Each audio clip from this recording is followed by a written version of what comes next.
Volume 3, Chapter 101. The Iron Valley Gate has been cleared outside the gate. The notification from the system signaled the completion of the gate conquest as the gate line disappeared.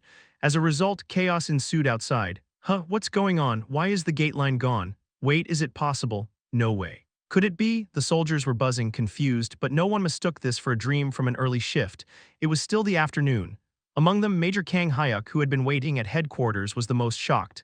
Then, they saw Su-ho and Jiang Qiaomin on the internal CCTV of the square. The soldiers rushed to the entrance of the square, waiting for the two to emerge. As soon as they did, Jiang Qiaomin awkwardly smiled. Heh. Oh. Hello, what happened? Did we really clear the gate? Heh, yes, actually, here's what happened. As the person in charge of the examination, Jiang Qiaomin explained the situation on behalf of Su-ho. To be precise, he was lying on Su-ho's behalf, but no one doubted him. Instead, they were more concerned about the situation. Oh my, are you okay? Yes, thanks to Su-ho SSI, I barely managed to survive. Ha, as expected. You really are incredible, just like the rumors said. When Jiang Qiaomin praised Su-ho, Major Kang Hyuk and everyone else marveled in awe. The situation was quickly wrapped up neatly. As they were heading back to Seoul, Jiang Qiaomin, who was driving, spoke up. But you know, right, even if I act like I don't know after this incident, some rules are likely going to change. Such as, probably starting with the tradition of the gate management department, the practice of letting trainees choose which gate they want to tackle during the gate training. It was a reasonable response, until now. They hadn't considered it dangerous, so they hadn't interfered, but now that there had been an unexpected attack, the training gates would likely be assigned by the department from now on. But well, that's not really my concern. After all, it wasn't such an extraordinary privilege. It had just been a tradition to lure people into the gate management department. If it's that important, I'll make sure trainees can still choose, but excluding the sealed gates. In fact, there was a way to prevent this problem from ever being raised. Su-ho had parked Jiaomin in his corner. However, Su-ho couldn't exactly say that. So he simply showed a sorry expression. I'm sorry, I didn't mean to cause the department's valuable tradition to disappear. Jiang Qiaomin chuckled at that. Why apologize? What? I didn't mean for you to apologize. Su-ho SSI, I'm just saying that what we did this time is likely to bring about some consequences. More accurately, it's showing us how the government work process is handled. This is your first time in public office. Right, I guess it is. Do you know the difference between being a company employee and a government worker? What's the difference? A company is a place where profit is pursued, even if the process is a little risky. As long as the rewards outweigh the risk, they'll often ignore it. But in the government, it's different. Jiang Qiaomin continued to speak while driving. An organization that doesn't need to make a profit will only seek safety, so to avoid risks and prepare for future problems, most of the dangers are removed. The military is a perfect example. I'm not sure if it's still like this nowadays, but in the past, if a soldier choked on instant noodles or got injured, the PX would stop selling them altogether. Isn't that a bit ignorant of a solution? Yeah, it sounds dumb. But they don't really lose anything. The officers can still go outside and buy food, but if the soldiers get hurt, there's a personal cost, so they take extreme measures. Anyway, in that regard, the reason I decided to ignore the situation was that I wanted to see you fight in the gate, but I also judged that reducing the number of sealed gates was a better choice than keeping the tradition of the department. Oh, Su-ho, who had been feigning ignorance until now, finally let out a genuine exclamation. As expected of Qiaomin Hyung, romance and dreams were one thing, but when it came to serious matters, Jiang Qiaomin knew how to handle them with precision, and that was the Jiang Qiaomin Su-ho knew. Su-ho smiled and said, "Thank you for explaining, I've learned a lot." Haha, thanks for saying that. Nowadays, if you explain things like this, some people treat it as nagging. Those people are just young and inexperienced. You might end up being my mentor. So I'm going to learn a lot from you. A mentor, I really hope that's the case.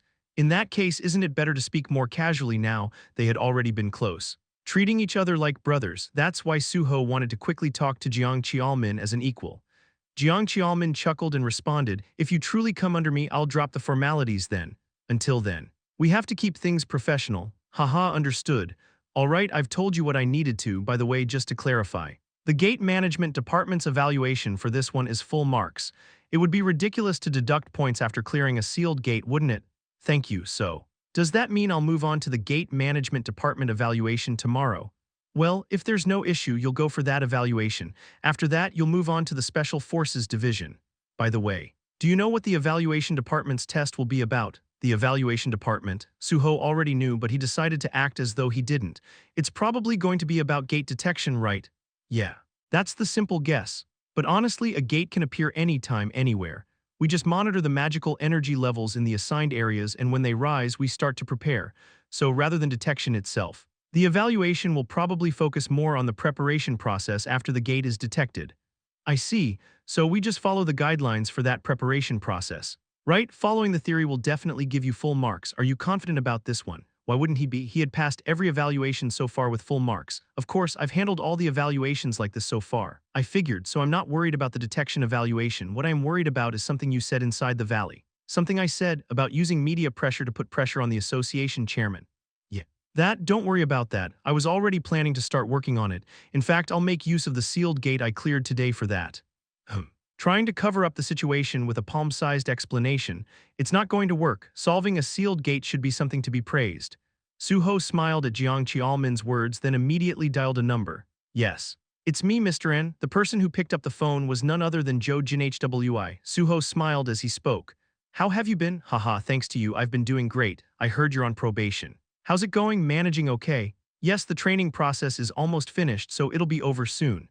Really? Already? How long has it been since you started? Joe Jin Hwi, though not a public servant, had a good understanding of the system. As a player-focused journalist, he was very familiar with the Hunter Association, so he was surprised. Normally, even the shortest training periods lasted over a month. So this was highly unusual. Su-ho chuckled. Actually, I'm calling because of my training process, you see. Su-ho omitted the details of what had happened during the training and only mentioned that he had scored full marks on the theory test and the field evaluation. So, I ended up clearing the sealed gate in the Iron Valley. This included the Iron Valley Gate conquest they had just completed. After Su-ho finished explaining, there was a long pause. It wasn't a communication failure, he was simply too stunned to speak. After a moment of silence, Su-ho asked again, Mr. Jin Hwi? Yes, wow, I was so shocked I didn't know if I was hearing it right. I see. Still, as expected of you, I knew you were extraordinary. But to be writing your own legend as soon as you joined the association, that's got to be the best record in the history of the association, right? If you get full marks on the remaining evaluations, you'll be the first and only person to ever do so. That's probably true, that's what I've heard as well. I guess the Sword Saint is different after all, but suddenly, you're calling and talking about your own achievements. I'm guessing you have something planned? Su-ho chuckled at Joe Jin Hwi's sharp instincts. This guy was good at sniffing things out. Su-ho replied, yes, I'm working on something big. And I need a little prep work for it. Heh, if that's the case, you should have told me sooner. I don't know what you're working on, but from the sounds of it, I'll make sure to pump up your reputation in the media again. Thank you, as always. Mr. Jin Hwi. By the way, is it alright for the results to leak while you're still in training? I'd love to write the article, but I'm worried it might cause trouble for you. At that, Jiang Qiaomin, who had been silently listening, answered, It's fine. Who are you? I'm currently Su-ho's overall training supervisor. I've been the one compiling his scores. And I just came from the sealed gate mission with him.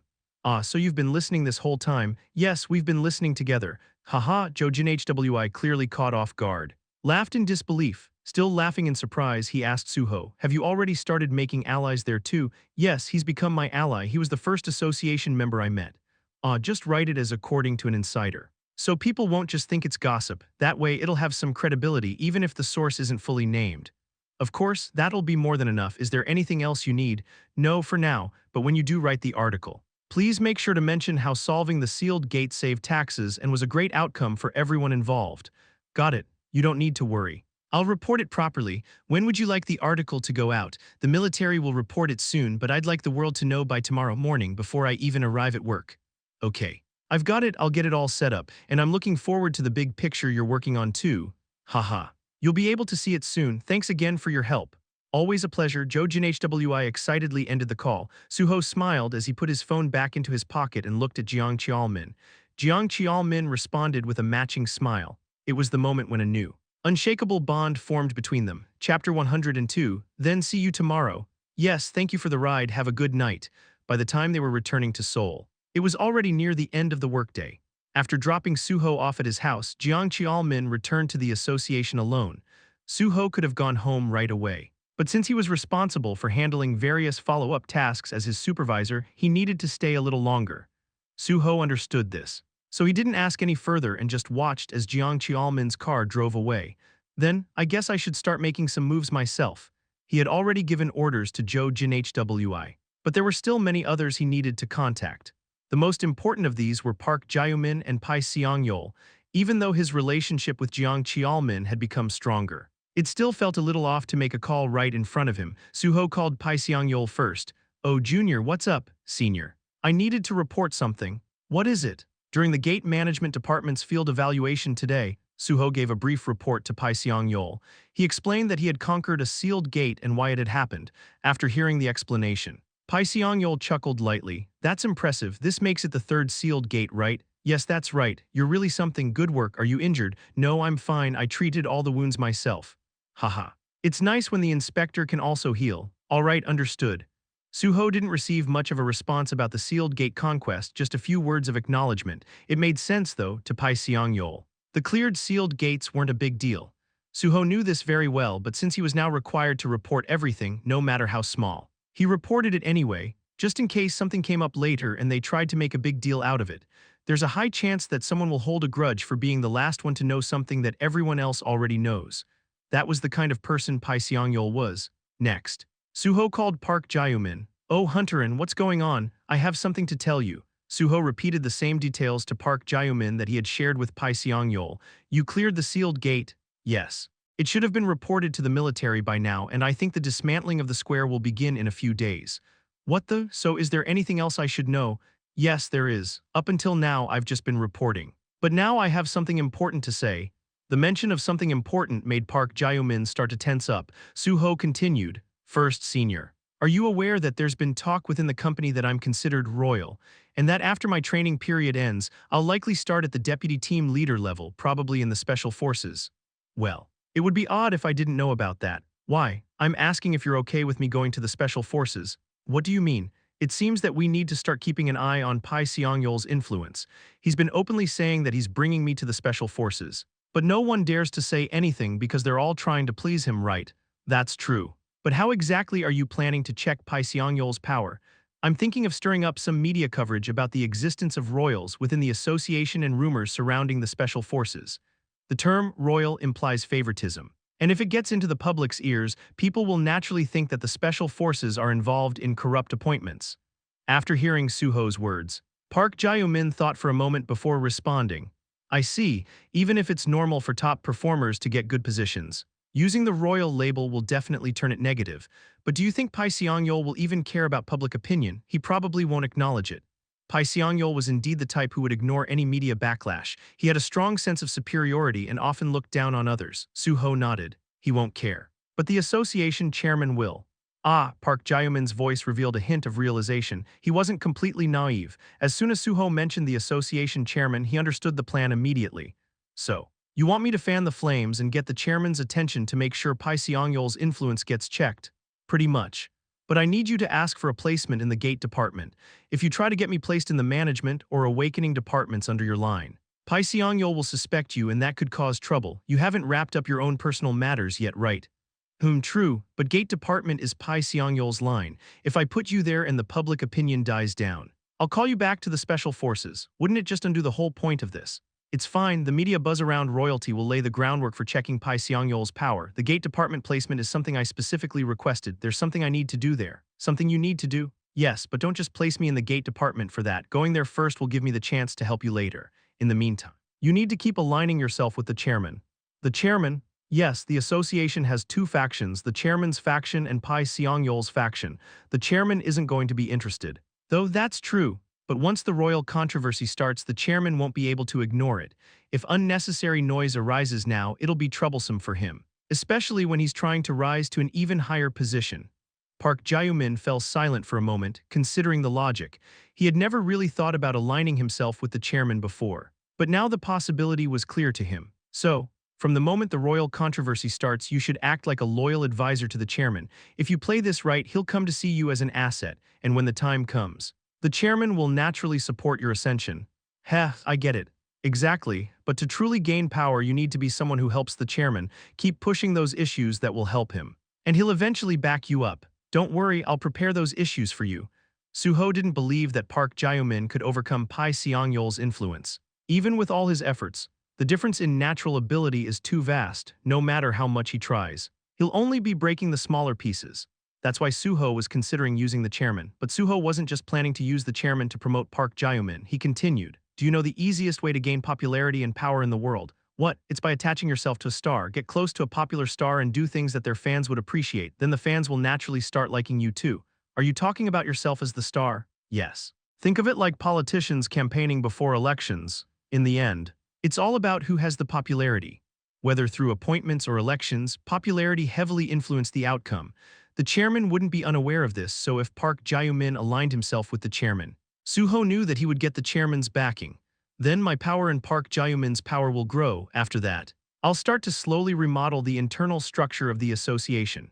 Su-ho was relying on Park Jae-min to be a key part of this plan.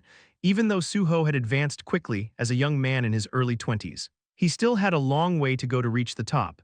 The same applied to Jiang Qiaomin, so for now, the best way to achieve quick results was to utilize the existing infrastructure, even if I discard them later. I'll use them efficiently for now. Park Jae-min nodded fervently. I understand, but what kind of issues are you preparing? If you tell me early, I can start making moves.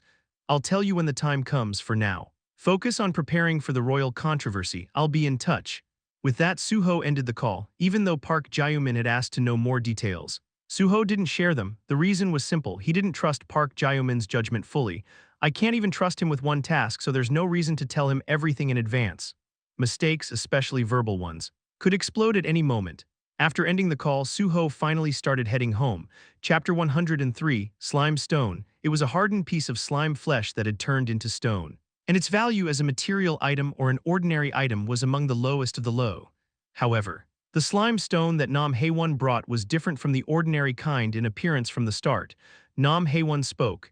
It seems like this is the top-tier version. As it can't be synthesized any further, the item information says so too. Su-ho took it and checked the information. Meta Slime Stone, rank S. Description: a body fragment of the Meta Slime. Known as the Ultimate Slime, Meta Slime is said to be a combination of regeneration, composition, and expansion. The Meta Slime Stone, this was the final form of the Slime Stone, and Su-ho, who knew the true nature of the Meta Slime Stone, smiled with satisfaction. I really knew this would work, he was certain. After all, it was a rare synthetic ability, almost unique on Earth.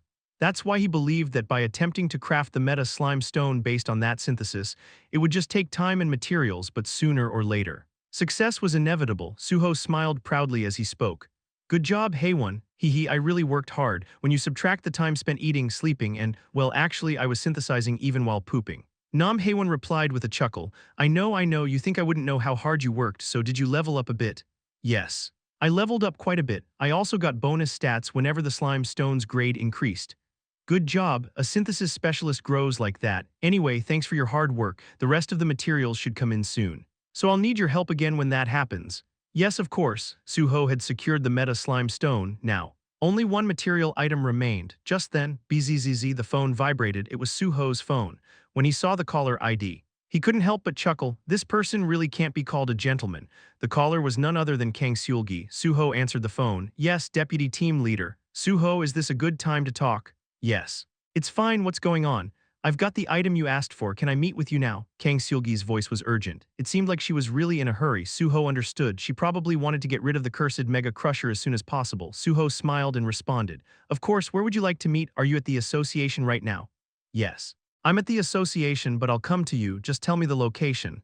You sure you want to come all the way here? All right. My address is… Su-ho gave her his address and started waiting for her arrival. Did she fly here? Kang Seul-gi arrived much faster than Su-ho had expected, sweating profusely. Kang Seul-gi couldn't hide her embarrassment as she put the car into Su-ho's garage. She lives in Cheongdam-dong's safe zone, and on top of that, she lives in such a huge mansion. Su-ho was a nationally famous figure. That much was clear. Right now, for example, the entire country was buzzing about the third sealed gate that was being targeted. But no matter how much of a rising star he was, she knew the period wasn't very long, and yet she never imagined he'd already be living in a house like this. But instead of voicing unnecessary thoughts, she decided to focus on work. What mattered right now wasn't that. Su-ho greeted Kang Seul-gi warmly. You've arrived, I could have gone to you, but you've had a long journey, I appreciate you coming. No, it wasn't during rush hour, so the roads weren't blocked. First, about this. Kang Seul-gi quickly pulled out the three-pronged item from her coat and handed it over, knowing how urgent her situation was. Su-ho decided to check the item first before leading her to a seat. Third-person pilot viewpoint. It's difficult to make a good pilot, but even harder to preserve their strength. Most die on the battlefield along with their machines. Su-ho chuckled after reading the item description. Right, this description, which was incredibly unhelpful. It was exactly the three-pronged item Su-ho had been looking for. The real description of the item's true options would have to be discovered in another way. But Su-ho wasn't particularly concerned. He already knew what the real options were, so there was no need to uncover the hidden explanation. After confirming the item description, Su-ho stored it in his inventory and said, "You found it well and brought it, thank you for your hard work." No, the higher-ups gave the order and I just added the spoon to the table that was already set. What did I really do? Still. It's something I couldn't bring myself at the moment, so in that sense the treatment of the three-pronged item. Yes, while using the 20-second purification method, the curse option was suddenly activated. So I had no choice but to report it as destroyed. Clean and tidy, as it was just as he said, even though he knew what was in the junk item storage. Su-ho still decided to borrow Kang Seulgi's help, not only because of the Mega Crusher, but because he had the perfect alibi of being the deputy team leader of Special Team 2. Now, the three-pronged item will become a legally recognized item not in the Grand Union of Craftsmen. No. Once the synthesis work is completed and Su-ho makes the final item he's aiming for, it will be something that doesn't exist in this world. Su-ho guided him down to the basement and said, "Since you've brought the three-pronged item, let's get to work on separating the Mega Crusher." "Really? Thank you so much." At the mention of separating the Mega Crusher, Kang Seulgi's face brightened more than Su-ho had ever seen. Perhaps because of that, seeing that bright expression made Su-ho feel a bit sorry for him. How much mental strain has he gone through alone until now? The nickname Disassembler wasn't just because Kang Seulgi crushed a lot of items. The Mad Crystallizer title, with the Mad modifier, came from the fact that as time passed, the Mega Crusher slowly drove him insane. That's why the Mega Crusher is a cursed item. Of course, the Mega Crusher didn't turn someone into a complete lunatic, but it continuously injected specific desires into its user, slowly warping their mind into something half-mad. If Su-ho had to describe it, it would be more of a subtle madness. Because of this, the Mega Crusher was an extremely dangerous item for an ordinary person. This is true for all the interdimensional civilization series. The so-called technology series, each one of them was a terrible creation that slowly consumed the user's mind, drawing out their power in the most horrifying way. Su-ho shook his head as he led Kang Seulgi to the basement and sat him in the chair he had prepared. "Shall we start immediately?" Yes, I think we can start right away." Understood, the moment Kang Seulgi gave his approval. Su-ho began fastening special handcuffs to Kang Seulgi's wrists and ankles. Kang Seulgi looked at his own wrists and ankles with a confused expression, then looked up at Su-ho with a slightly fearful gaze. "It's going to hurt a bit. The process of removing the tumor on your body will be painful, and we're talking about an entity that's been occupying your lower abdomen entirely. Right? Yes. Then is there any kind of anesthesia? I was about to anesthetize you now. Do you have anesthesia, but isn't it illegal to possess or use it without proper authorization?" "Of course. It's illegal, that's why I'll be personally administering the anesthesia." "Excuse me." At that moment, thud, Su-ho struck the back of Kang Seulgi's neck with a karate chop, instantly knocking him unconscious. As his head dropped forward, Su-ho raised the corners of his mouth in satisfaction. Should have done this a few times already. A karate chop to knock someone out might seem like something straight out of a cartoon, something impossible in reality, but for Su-ho, it was incredibly familiar and easy. After all, when you work in a special division for a long time, you pick up quite a few ways to knock someone unconscious. No, even if you don't want to know them. You have to. It just made handling things easier in many ways. When Kang Seulgi's body went limp, Su-ho ripped his shirt off with brute strength, exposing his upper body. Beneath it, he saw the inner clothing meant to hide the Mega Crusher, and Su-ho removed it as well, finally revealing the Mega Crusher to the world. Grind, the Mega Crusher turned slowly, now that its host was unconscious. Its movements were sluggish as well. It's just like a worm with steel teeth. That is, there were actually many ways to remove this creature. The most common and simplest method was to cut the item directly out of its host's body, but that came with a high risk of killing the host. I can't go that far just for one item. Another method that only Su-ho could use was to throw the Mega Crusher to an immortal beast. A creature that could eat steel, but that couldn't be done either, because the chaos the Mega Crusher would cause while being consumed by the beast was unpredictable. Either way, it would probably result in death or some kind of aftereffects. That's why Su-ho was planning to use the most straightforward and safe method. After confirming that Kang Seulgi was unconscious, Su-ho activated one of his skills. Recovery has been activated. Whoosh, Recovery, a skill that heals status ailments. It was an upgraded version of Cure, a skill that treated poison. And now it could heal not only poison but various other debuffs as well. And one of those status ailments is parasitism. Parasitism was definitely harmful to a player. Just having something parasitic implanted in the body could cause damage and a host of other diseases. That's why recovery, as an advanced version of cure, was capable of healing it. Honestly, recovery is like a deworming treatment. Of course, recovery wasn't all-powerful. The Mega Crusher currently implanted in Kang Seulgi's body was still in its early stage, not yet fully evolved. That was why Su-ho's recovery skill was able to work. If it evolves further later, ordinary recovery won't even make a dent. Thinking about it this way, Kang Seulgi from his past life seemed like a truly unfortunate person. If only he hadn't been so scared and had told people about his condition from the start. He could have gained freedom long before the disassembler incident ever happened, but thanks to that, he learned the combinations for many items. It was an ironic situation, something to feel sympathy for while also being grateful, and then it happened the moment when Su-ho's recovery began to seep into the Mega Crusher.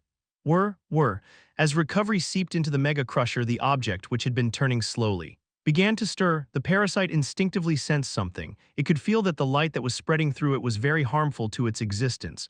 Perhaps that's why, sensing danger, the Mega Crusher suddenly went berserk, starting to rampage wildly. I knew it. This was exactly why Su-ho had knocked Kang Seulgi out if he had been conscious. The unbearable pain in his lower abdomen would have made him faint instantly. As the creature began thrashing around, Su-ho also poured his mana into the situation, not holding anything back. It was something that needed to be removed quickly, not carefully coaxed out like a delicate object, but forcefully removed like a malignant tumor. Shudder, shudder. Shudder. Kang Seulgi's body began to tremble. Even though he had lost consciousness, his body was shaking in response to the excruciating pain in his stomach. Was that why? Kang Seulgi's body quickly became soaked in cold sweat, and a faint groan escaped his lips. Then, at the moment when the sharp pain tried to bring his consciousness back to him, unable to withstand the recovery, the Mega Crusher exploded outwards, much like a mimic's assault, spraying itself forward. Chapter 104, CRRR, like a scene from an old foreign comedy movie. It sprayed out like an elderly comedian's dentures. Oh dear, its trajectory was aimed directly at Su-ho. It wasn't by chance. When the host being parasitized becomes in danger, the parasite instinctively tries to move to the nearest available host. That was why Su-ho naturally dodged its charge. Grind, grind, grind. The thing that fell to the floor began desperately moving its teeth, trying to maintain its consciousness. But no matter how much it tried to turn its gears, nothing entered its mouth, and without its host, the thing quickly lost all power. Stopping its rotations, it stopped. Its movements had completely ceased. It wasn't pretending to stop and preparing for a sneak attack. The Mega Crusher, even though it was a cursed item, was still not a monster, however. Instead of recovering the Mega Crusher, Su-ho immediately went to Kang Seulgi. He began casting Heal. Heal has been activated. Fortunately, Kang Seulgi was still unconscious. It must have been quite painful, but thankfully, he seemed to have passed out quickly. Su-ho didn't hesitate to pour healing energy into him and began checking his condition. His abdomen is fine. The area that needed the most attention was his lower abdomen. The Mega Crusher had been embedded there for a long time, so Su-ho had no idea what kind of changes might have occurred. Luckily, the gap left by the Mega Crusher didn't seem too large. There was no missing flesh either. Su-ho used Heal intensively to restore the area, making it completely recover as if nothing had ever happened. As Su-ho healed him, Kang Seulgi's expression gradually became more peaceful, as though he was feeling more comfortable. Done. Once Su-ho had healed him enough that he wouldn't need more healing, he unlocked the handcuffs and moved Kang Seulgi to the bed nearby. Only then did he finally turn his attention back to the Mega Crusher, still lying alone, and checked its information. Mega Crusher, Grade B, superior technology from another world, capable of grinding anything. Su-ho couldn't help but laugh in disbelief after reading the information. A simple description, it was absurd, even though it clearly had curse options attached to it. The item had tried to disguise itself as an ordinary one, pretending to be normal after it detached from its host. And its grade was B despite being capable of evolving. It was pretending to be B grade. This was a typical feature of the technology series. I'll make good use of you, like poison when used as medicine. The Mega Crusher could have different applications depending on how it was used. Though it was a cursed item, it still had many hidden advantages. That's why the Mega Crusher should only be owned by someone powerful enough to control it. After securing the Mega Crusher, Su-ho entrusted Kang Seulgi to the external staff and returned home. He won. Yes. Team leader, the materials are all gathered. Really, but why now? She had just escaped from the hellish world of synthesis. She had planned to rest properly today after rushing down the stairs, but Su-ho smiled gently. And in the end, Nam Hyun had no choice but to prepare for the final task. Let's just finish this and then rest. I'll buy you whatever you want. Okay, Nam Hyewon answered weakly, still. The preparations were completed quickly. In fact, there was hardly any preparation needed, unlike the slime stonework that required time and effort. Making partner items only involved combining the prepared materials. The two of them went upstairs and placed the gathered materials on the table.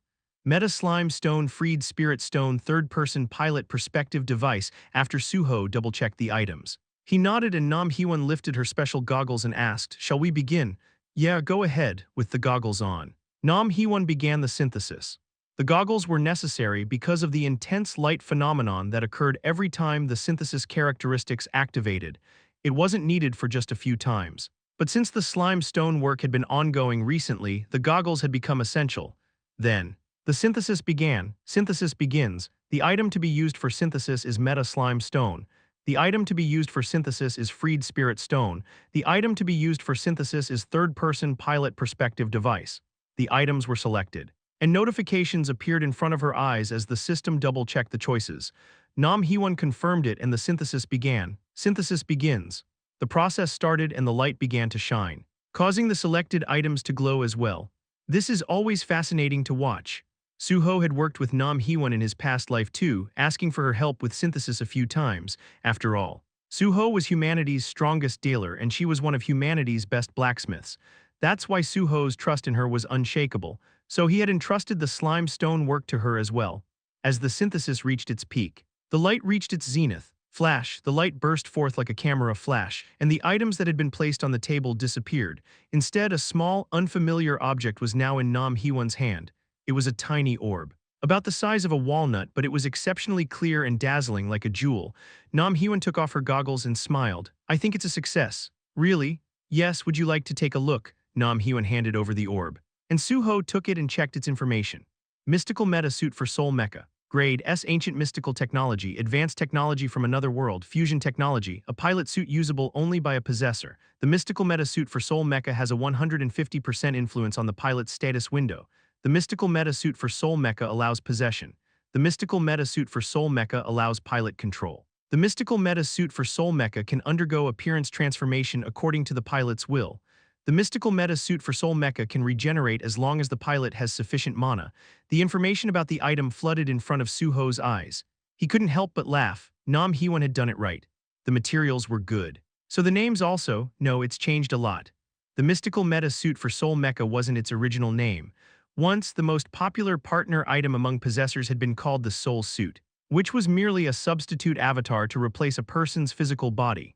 But as the late-stage cataclysm unfolded, many soul suits for possessors appeared, and in the process, the third-person pilot perspective suit was introduced. That had been the core item that enabled the existence of the previous Kimjin. Adding the Meta Slime Stone was thanks to the advice from the previous Kimjin. Every field had what people called the final item. It was also known as the ultimate item, graduation item, and so on, typically discussed in fields where equipment played a major role. For possessors, the soul suit was always a key topic. The Meta Slime Stone was recommended as a material in those discussions. That's why the item created, the Mystical Meta Suit for Soul Mecha, was now called the strongest soul suit of all. In the later stages of the Cataclysm, this was a final item based on the later stages of the Cataclysm. Su-ho, after checking the item information, smiled with satisfaction. And Nam Hyewon, who had been holding back her smile, expressed her excitement. "Isn't that really good? Really good. I thought so. This time it even came with 10 bonus stats." "Really?" "Yes.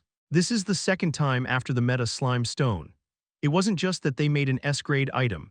The item they created was an incredibly high-spec final item, and along with that, it carried absurd modifiers like Ancient Mystical Technology, Advanced Technology from Another World, and Fusion Technology. An item like this can only be made by Hyewon. There were officially 3 types of the technology series: lost technology from ancient civilizations, high technology from otherworldly civilizations over technology from mythological civilizations, and unofficially, there was fusion technology, which combined 2 or more types of these technologies.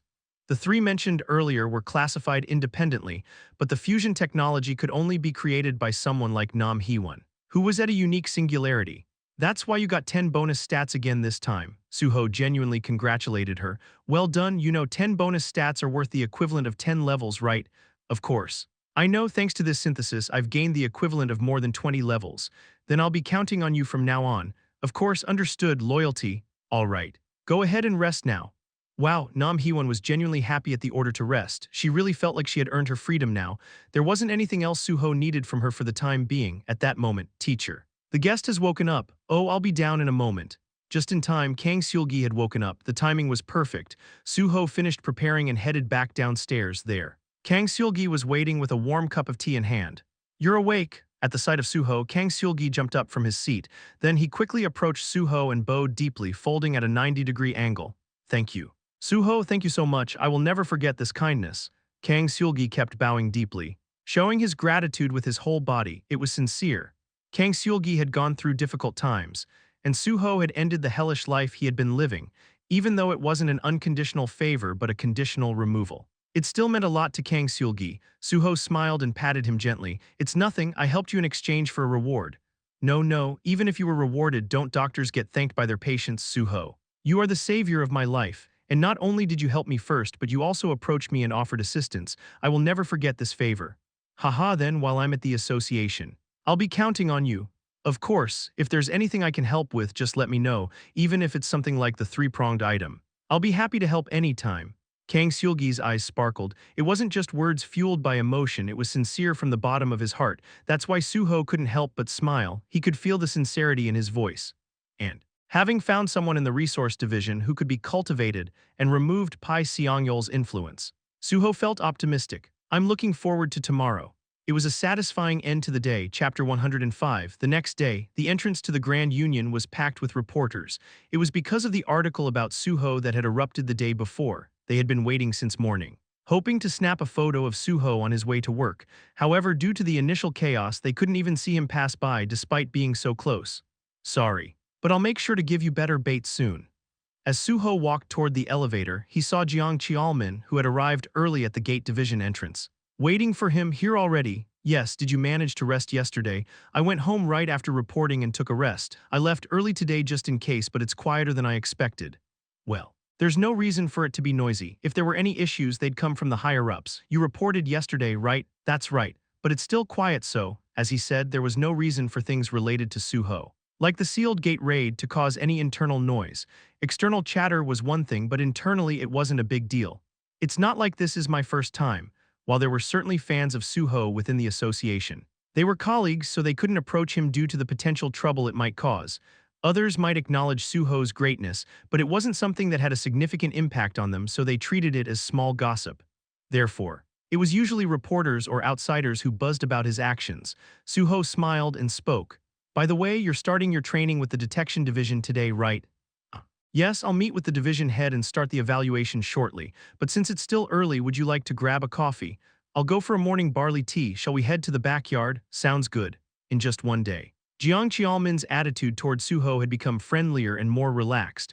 All of this was because they had a secret between them. Su-ho was pleased to have grown closer to Jiang Cheolmin and spent some time in the quiet backyard. The backyard was peaceful, since it didn't require passing through the front gate. It was a perfect place to avoid being seen, making it their longtime hideout from previous lives. When work hours began, Su-ho and Jiang Cheolmin met with the head of the detection division. Ma Du-won, I'm Ma Du-won. It's an honor to meet the star of the moment. Haha, thank you. I've heard the story. You went from the management division and then raided the Iron Valley, right? Yes. That's correct. It must have been dangerous, but I'm glad you made it out safely. That being said, our evaluation here won't be as risky. Have you heard about it? Yes, I've heard a brief overview. Great, well then. For this evaluation, let's have team leader Jiang take charge, since we've had some magic surges recently, and we're a bit short-handed. Understood. This was a fairly common occurrence when working in the same department. The work between the detection and management divisions wasn't vastly different. Ma Du-won checked the time and asked, "Shall we begin now?" Yes, I think that would be best. All right. Then we've got about 5 or 6 gate spots set aside for evaluation. Choose one from them. All of them are around 90% charged for summoning. Understood. After finishing their greetings, the two men left the division head's office. Su-ho smiled and said, "This is nice. I'm glad I'm with you again for this." Same here, by the way, just like with the management division's evaluation. We can choose the gate spot this time too, right? Oh. Are you giving me the choice? I was going to. We usually prepare a lot of gate candidates for evaluations. Su-ho already knew that, but he pretended not to. The two of them quickly moved to a quiet room, where they began reviewing the chosen gate spots. Please be there. Su-ho's heart raced as he scanned the gate spot candidates. He had a reason to be anxious. It was because the gate that was created around this time would show up on the detection division's radar.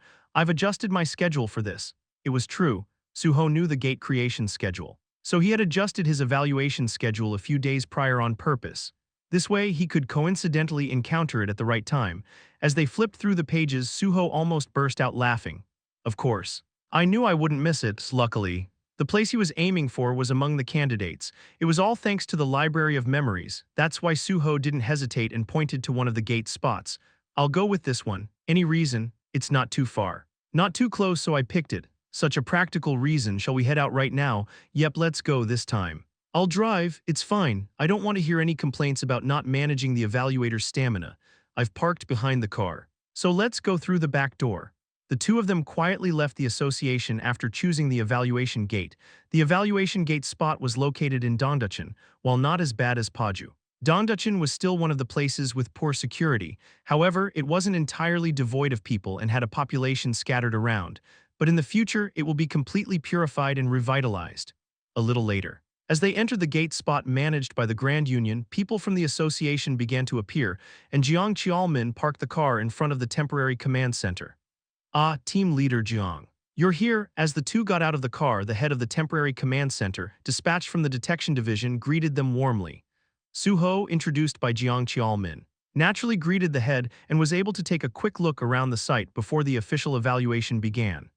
The gate charge is almost at 97%, so if we're lucky, we might even see the gate creation process. Seems like we're lucky today. Well, it's not exactly pure luck. In places like this, the magic measurement work was finished and the stability assessment passed. But you never really know. Gates can open unpredictably, right? That's true. All right, let me walk you through the evaluation items. First, after some light chatter, Jiang Qiaomin began explaining the evaluation process. But Su-ho wasn't really paying attention to his explanation. He already knew the process well, and he was confident enough in it to get a perfect score without thinking much. What truly occupied his mind was, of course, the gate spot just about to be generated. 97%, it was somewhat ambiguous. Usually, once the charge exceeds 95%, the magic tends to explode, and the gate opens all at once. Of course, it wasn't common, but Su-ho needed the gate to open right then. This way, he could enter the gate without raising suspicion. I guess I'll have to give it a little push. So, Su-ho decided to stimulate the gate and make it open a little earlier. Normally, he'd wait for the gate to naturally open, but if he did that, he'd likely just finish the evaluation without ever seeing the inside of the gate. In this case, it was simple to trigger the gate's opening earlier. At least it was for Su-ho, who had lived through the future. If it were only 80% charged, I wouldn't be able to do anything, but with 95%, I can adjust it without anyone noticing. If the gate's charge had been 80%, Su-ho wouldn't have dared try. He knew how to do it, but with an 80% charge, there would be too much preparation needed, and it couldn't be done secretly. But with 95%, it's easy to adjust without anyone noticing. At that moment, Jiang Qiaomin finished his explanation. So do you understand everything? Yes, I understand. Shall we begin right away? Yes. Please use this device to check the area around the gate spot. Then you can check the gate charge yourself. Su-ho had been nodding along, so Jiang Qiaomin didn't suspect he was thinking about anything else. Su-ho had always shown a proper demeanor, so when Jiang Qiaomin handed him the device to check the first evaluation item, essentially a machine to measure the concentration of magic around the gate, Su-ho accepted it and walked toward the gate spot. I can start right away. The timing was perfect. To stimulate the gate, he needed to get close to the spot. And since he needed to check the charge anyway, he could approach naturally. Su-ho brought the device to the spot and at the same time injected his mana into it, sending it toward the gate. Beep, beep, beep, beep, beep, beep, beep, beep, beep.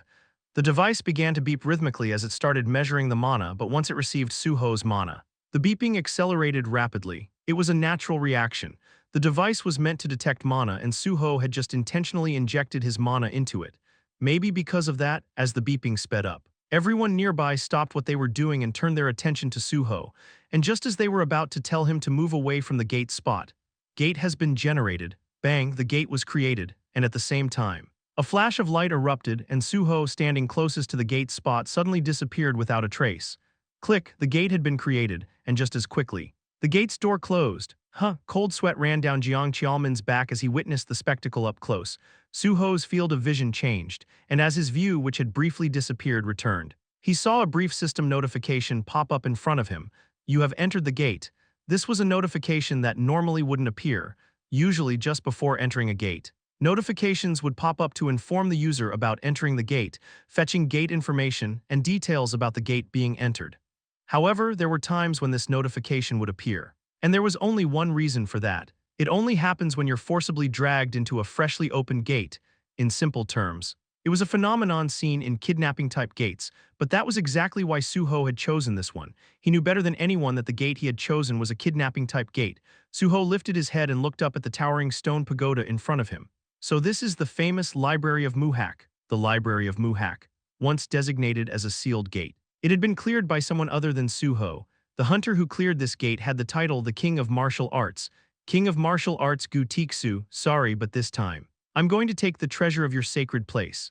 Gu Tiksu, known as the King of Martial Arts, had earned the title for a reason. He was a typical all-arounder dealer, excelling in all physical combat without any genre limitations. And his sacred place that had shaped him was the Library of Muhak. But this time, Su-ho wanted to claim that sacred place for himself. There were skills to be learned here that could only be acquired with it. Having made his decision, Su-ho began to ascend the towering stone pagoda. Chapter 106. With the system's appearance, countless gates began to appear and people started analyzing them, offering numerous opinions, and contemplating their definitions. By the later stages of the cataclysm, humanity had finally managed to define what gates were. A gate is a kind of themed dungeon created by the system. The gates that had appeared in the world so far numbered in the hundreds, if you counted the recurring gates like the Iron Valley. The number rose into the thousands, but one thing was certain: everything inside these gates was an instance dungeon provided by the system to aid in the player's growth. Thus, they were defined as themed dungeons, because each gate had a different concept.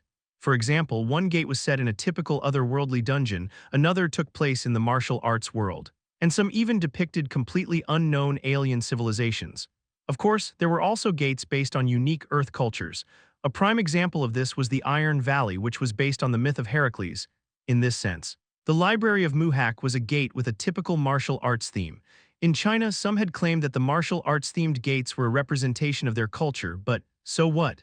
It wasn't an important issue, and no one really paid attention to it. Su-ho continued to climb the stone pagoda. In fact, calling it a pagoda was a bit of a misnomer. It was more like a towering stone mountain. Yet, it was still called a pagoda because it resembled a celestial tower that seemed to reach the heavens. They said climbing this was the first trial. In his previous life, he wasn't on bad terms with Gu Tiksu, the so-called king of martial arts. In fact, they were quite close. Gu Tiksu was someone who purely pursued martial arts and true to his title. He had a deep interest in swordsmanship. This was why he had always shown a keen interest in Su-ho's sword techniques, as he was known as the Sword Saint. Of all the people I've met, his swordsmanship was among the top 5. However, despite his incredible skill, Gu Tiksu was never able to defeat Su-ho.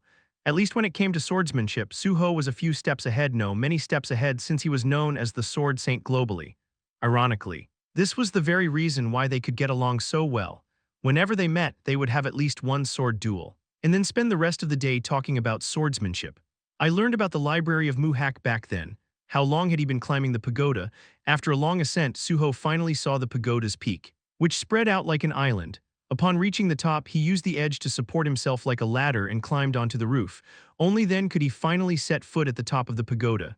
It took forever, as he said. It really had taken a long time. If it hadn't been for his red-tier physical stats and S-tier jumping skill, he would have collapsed long ago. But knowing that he had everything prepared, he had boldly challenged himself to climb it. The Library of Muhak wasn't long after its creation before it was put up for auction. Why was it auctioned off? There was nothing special about it. The Library of Muhak wasn't considered a particularly dangerous gate compared to its fame. The first reason was that access was freely allowed.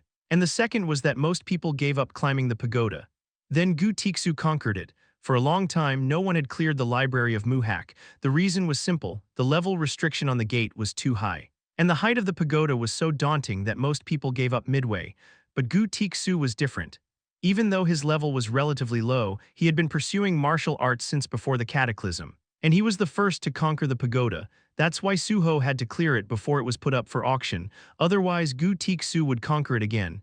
In that sense, being part of the Grand Union is pretty sweet for monopolistic growth. There was no reason for Su-ho to return to being a public servant hunter in an environment as harsh as this. There were opportunities here to seize power sources that would never be available for money. And Su-ho was the first to get a chance at it. Su-ho looked up and surveyed his surroundings. This place, which resembled a large training hall, seemed a bit like Kunlun, the training ground for the banshees. But what set it apart was the massive library at the top of the stone pagoda. That must be the famous Library of Muhak. The Library of Muhak, shaped like a U, resembled a bookshelf. And various books were stored inside. According to Gu Tiksu, now that he thought about it, the books stored there were highly likely to be martial arts manuals. That was why Su-ho confidently approached the library. At that moment, drrrr the sound of something turning, hearing that unfamiliar noise. Su-ho stopped moving. That must be it, the sound of the mechanical device activating. There was enough data about the Library of Muhak. Gu Tiksu, who liked to talk more than expected, had said that once a person reached the top of the pagoda and approached the library, the real trial would begin. And that trial started with the activation of the mechanical device lying dormant inside the library. At that moment, Huang, the sound of wind cutting through the air. As soon as Su-ho instinctively lowered his head, a massive spear passed overhead, flying swiftly. That's quite the welcoming gesture. The spear, which had flown by, split the pagoda and disappeared into the distance. And then it began, drrrr Huang Huang this time. Two sounds rang out in quick succession, and Su-ho instinctively dodged just a beat faster. Bang, bang, this time two massive hammers came flying. It seemed like they were firmly fixed somewhere but using the rebound force. They swung violently, hitting the ground with powerful force, leaving destructive marks. All right, let's warm up. Drrrr once again. The mechanical device below the library hummed into action.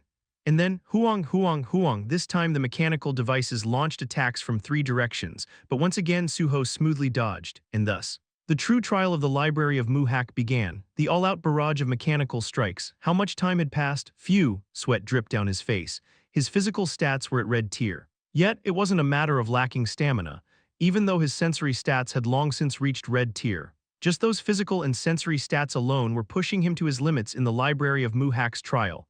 Gu Tiksu came here when his stats weren't even red. That insane monster. For someone like him to have come here when his stats weren't even red, and still managed to clear this, how did he manage that with only colorless stats back then? Well, he was always a crazy kind of guy. That's why Su-ho had no intention of giving up or failing, even when his stats were colorless. There was someone who cleared this place with confidence. There was no way someone with far better conditions like Su-ho would fail. But even though the trial in the Library of Muhak felt like an endless evasion fight, there were still some results. Drrrr the sound of mechanical gears turning. At the same time, Su-ho activated his mana sense. Mana detection activated. Why did he use this skill? It was simple. No matter how much this place flaunted its martial arts theme at its core, it was still controlled by the system, which meant the force that operated the gate was mana, not internal energy, so Su-ho used mana detection. It's all just a concept, whether it's internal energy or something else. It all ultimately flows from mana. At least, the system that had consumed Earth seemed to focus on this concept. Of course, depending on the person or gate, mana might be called internal energy, force, or even ether. But in the end, they all shared one thing in common. They were all forms of mana. That's why by using mana detection, Su-ho could predict the movement of the mechanical devices, and thanks to his repeated use, he had even leveled his mana detection skill from B tier to A tier. There's no skill that doesn't level up more easily than mana detection. This is definitely a good harvest. At that moment, drrrr Huang Huang weapons began flying at him, but Su-ho's movements were quicker, using mana detection. He was able to dodge 2 beats faster and once again successfully avoided the traps in the Library of Muhak. Then it happened. Drrrr crack, a strange sound. It was the sound of something breaking. But it was slightly different from what he had heard before. Yet, hearing that strange noise, Su-ho finally smiled. Finally, he knew what that sound meant. It was the sound signaling the end of the first trial in the Library of Muhak. As evidence, a new system notification appeared before Su-ho. A boss monster has appeared. The boss monster, the end of the trial, had appeared. Su-ho wiped the sweat from his chin with the back of his hand and took a deep breath. Then, the floor at the center of the library cracked open, and a steel pillar rose from within. No, it wasn't just a regular steel pillar. What Su-ho had thought was a pillar suddenly sprouted arms and legs resembling a wooden puppet, and soon took the form of a human. So it's you, the Mokuzan, the guardian of the library. Mokuzan, that was the nickname for the guardian of the Library of Muhak. A name given by Gu Tiksu himself. He said it resembled the wooden martial artist puppets from old games, and that's why he named it Mokuzan. The character's name was also Mokuzan, though it had a real name. It didn't feel like a name, so Gu Tiksu had given it the nickname. That's why Su-ho decided to call it Mokyusen too. Su-ho had become more familiar with that name. The figure stepped forward, creaking joints that weren't even there. Gu Tiksu said this guy was like the Sword Emperor. The Sword Emperor was the nickname of a nameless swordsman boss from the Mujong Gate, just like that, according to Gu Tiksu Mokyusen. Like the Sword Emperor would have the same status window as the person it was facing. Maybe that was why, as soon as Mokyusen appeared, it immediately used its unique skill.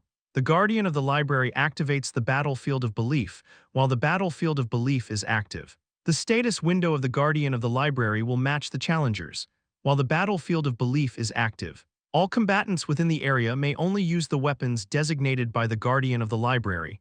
The status window would be copied, and the weapon usage would be restricted. This meant the fight would be under the same conditions, which meant Su-ho would have to fight using only his pure swordsmanship, without any of his usual tricks. That was why only Gu Tiksu had managed to clear this gate.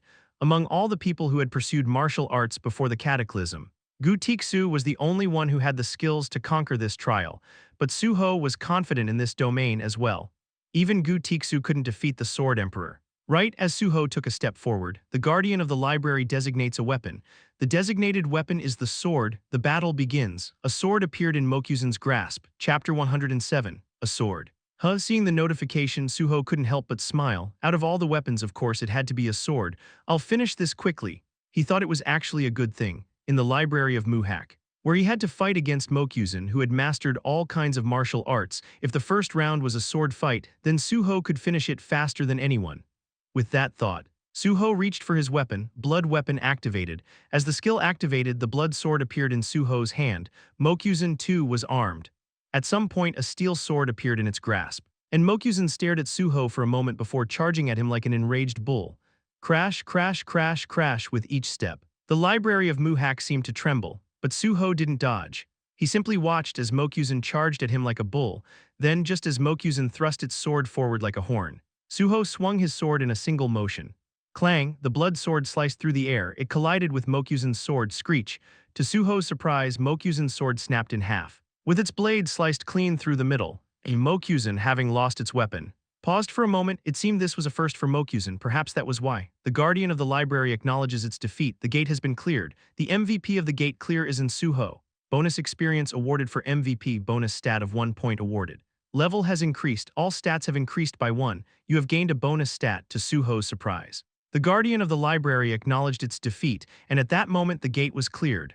Looking at the flood of system notifications, Su-ho recalled the blood weapon and said, "Truly, martial artists are different." The whole purpose of the Library of Muhak was to test the challenger's abilities. So Mokyusen had no choice but to acknowledge defeat cleanly, and Su-ho appreciated that. Most gates involved boss monsters obsessed with killing, unlike Mokyusen. After the gate was cleared, Mokyusen stood still, trembling for a moment before freezing into position like a stone statue. Su-ho walked toward the library and took a close look at Mokyusen. It's solid. Touching it, Su-ho could feel the heavy, steel-like weight. Even the broken sword blade was just as solid. But despite that, the fact that such a sturdy steel blade had been broken meant that Su-ho's blood sword was tougher. I didn't even use a skill. This is pure physicality. Of course, even Gu Tiksu, the king of martial arts, couldn't defeat Su-ho when it came to pure swordsmanship. Su-ho nodded in satisfaction as he walked closer to the library. The library of Muhak contained numerous martial arts manuals. As Su-ho looked around, he reached out and a system notification appeared before him. Welcome to the Library of Muhak. Having defeated the Guardian of the Library, you may now receive 1 book of knowledge from the library. Just as Gu Tiksu had said, the Library of Muhak granted knowledge to those who defeated the Guardian, and this knowledge, of course, came in the form of skills. Soon, a few options appeared before Su-ho. Swordsmanship, footwork, grappling. The 3 options appeared before him. Su-ho looked at the last option and couldn't help but smirk. Grappling. He knew what swordsmanship and footwork were, but grappling wasn't a martial art in itself, but a collection of other miscellaneous techniques. But just because they were classified as miscellaneous didn't mean they were insignificant. Su-ho never underestimated them. He knew exactly what skills could be learned from the Library of Muhak, and he already knew all the options available. In fact, that's why he decided to choose grappling. When Su-ho pointed to grappling, the system confirmed his choice. You have chosen grappling. You have learned acupressure B. With the system notification, the acupressure skill was learned. Su-ho smiled as he saw the notification. Finally, I've learned acupressure. Acupressure was a technique that targeted specific pressure points in the human body to trigger special effects. That's why it was classified under grappling. Acupressure wasn't a martial art or a footwork technique, so it made sense that it was categorized this way. Su-ho confirmed the details of the newly learned acupressure skill. Acupressure, grade, be a mysterious blood-based technique from the martial world.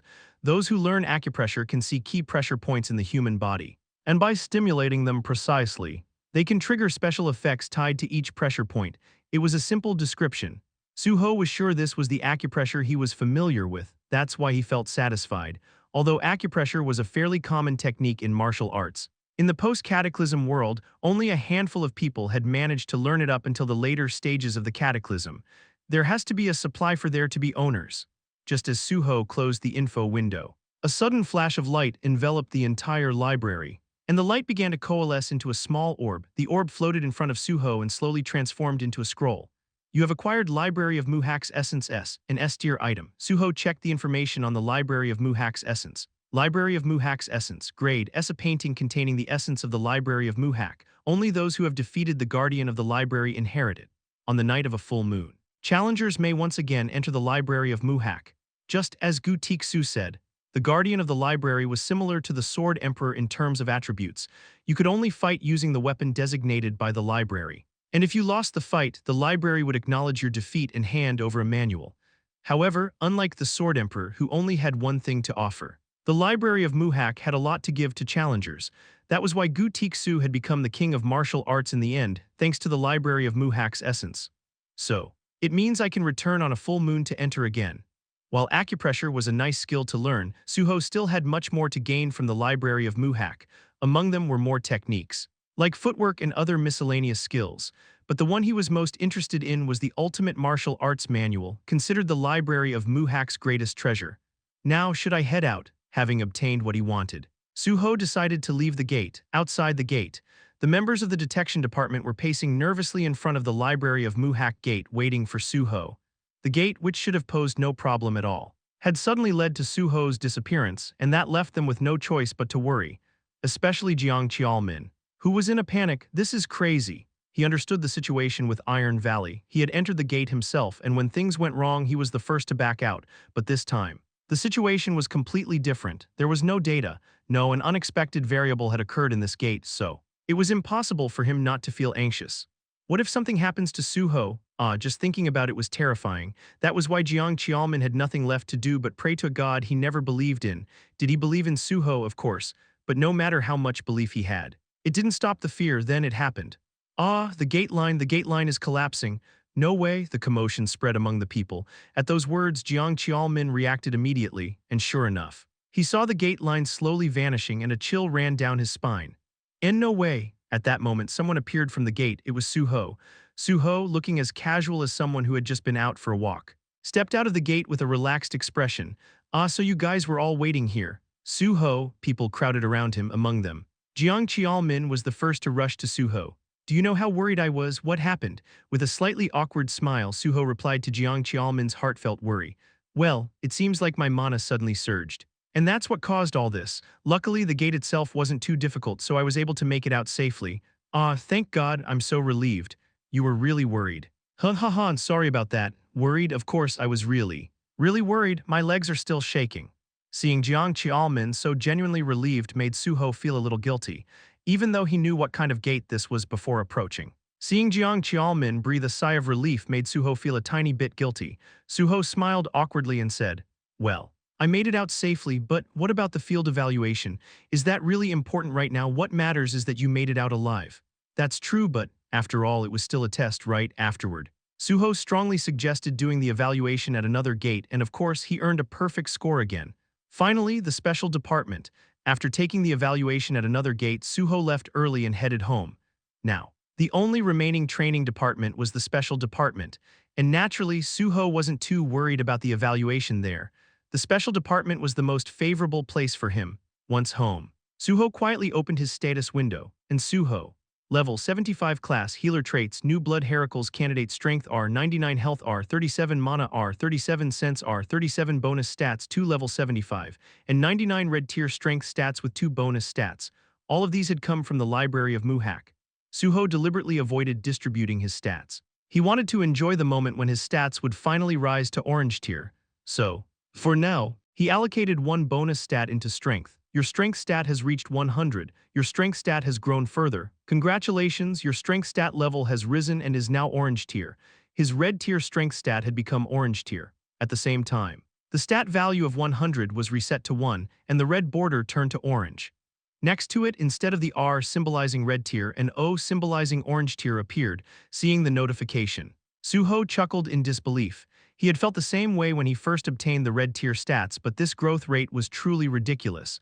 I wasn't even at 1 star and I'm already at orange tier, with this growth rate. Su-ho felt confident that he wouldn't lose to anyone in this life. No. Maybe I could even clear the first cataclysmic tier gate by myself. He was confident. It was a gate he had already cleared once. Could 2 attempts be too difficult, though? Going solo would require additional preparation. Su-ho invested his remaining bonus stat into mana and closed his status window. Just then, his phone rang. He checked the caller ID and got up. It was a call from Pai Seongyol, Chapter 108. Su-ho stared at the ringing phone for a moment. Why is he calling? Does he have something to say? After a brief hesitation, he picked up. Yes, senior. Hey, rookie, busy? Not at all, just relaxing at home. What's the matter? Not much. You're starting your special division training tomorrow, right? Just wanted to give you a heads up. Thank you. I should have called you first to check in, though. Haha, what would you have even said? Now that I'm starting my training, please take care of me, senior. That's just awkward. Haha. I suppose you're right. The exchange was casual and lighthearted banter without much depth, but why did he call? Surely it wasn't just for small talk. As the pleasantries faded, Pai Seongyol got to the point. So, I hear you got perfect scores in all your gate division evaluations. Yes, that's correct. If you manage the same in the special division, you'll be the first and youngest in association history to achieve that. Quite the feat. Huh, that's what I've heard. You punk, shouldn't you be more excited about this? This is a big deal. Haha, sorry about that. Nothing to apologize for anyway. I called because I'll be overseeing your special division evaluation myself. Really? You're doing it personally? Pai Seongyol taking the lead. Why, sure, Su-ho was a promising junior. But was there really a need for someone of Pai's status to take such an active role? The answer came quickly enough. That's right, and get this, I'm combining the evaluations for the Special Operations Department and the Special Investigations Department into one. The Special Division was split into 2 departments. Special Investigations Department focused on handling crimes involving players. Special Operations Department dealt with everything else dangerous. Specialized tasks no one else could manage. Naturally, the Special Operations Department had more authority, though their work was broadly defined as everything else. It encompassed high-stakes missions no other department could handle. This meant the Special Operations Department could step in and perform tasks from any other department, including investigations. Combining evaluations for both departments, as far as Su-ho knew, this was unprecedented. Then again, with someone as influential as Pai Seongyol pulling the strings, the impossible became plausible. It's not like the association president would object. What exactly was Pai planning? How would he structure the combined evaluation? Su-ho decided to listen, combining them into one test. Yep. One test, no need to check in with Jiang Qiaomin anymore either. I'll handle everything from here. Since the special division was Su-ho's last rotation, it seemed Pai wanted to take full charge of him now. This feels like he's setting something big up. Maybe it's time I leak a story to the press. Anyway, just keep that in mind for now. Understood. Will you let me know the details tomorrow? What, you're curious? Of course, who wouldn't be? Haha, fair enough, but it's late. So I'll explain everything tomorrow at the office. Understood. All right, get some rest. See you tomorrow. Good night, sir. As the call ended, Su-ho placed his phone on the side table, deep in thought. What is he planning? Being so secretive, the intrigue was growing. After a moment's reflection, Su-ho picked up his phone again and dialed Joe Jin HWI.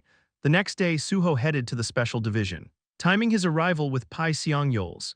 He had already spoken with Jiang Qiaomin on the phone, who, surprisingly, hadn't been informed that he was no longer Su-ho's supervisor. He just went ahead without telling Qiaomin Hyung, typical bulldozer behavior. Still, Qiaomin understood the situation, and Su-ho waited nearby until it was time to enter the special division's director's office. Oh, you're here, Pai Seongyol greeted Su-ho warmly as he stepped into the room. Take a seat. Yes, sir, as Su-ho sat down.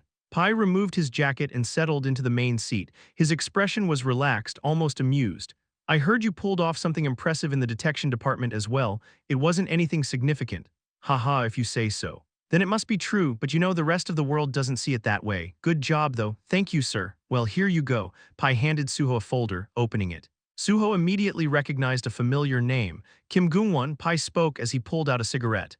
That bastard Kim Gung-won. is rotting away in Chingoke now. Of course, Chingoke was the ultimate prison for player criminals, a hellish place where even the most defiant and vicious players were forced to comply. But why was he bringing up Kim Goong-won now? Does my evaluation involve Kim Goong-won? In a way. Yes, do you remember when we arrested him? Yes, I do. Who was with him back then? Sun Baek-jeom was. Flip to the next page. Su-ho turned the page as instructed, revealing a profile and photo of Sun Baek-jeom, lighting his cigarette. Pai continued, why did we leave Sun Baek-jeom behind back then? I reported that we couldn't handle him at the time. Right, but what if you could handle him now? Pai took a long drag from his cigarette, exhaling smoke that formed hazy patterns in the air. At that moment, Su-ho understood what Pai was orchestrating. This is all about countering Park Jae-min. The evaluation was just a pretense to address unresolved matters while simultaneously gauging Su-ho's abilities. It was also a move to solidify Pai's influence over him.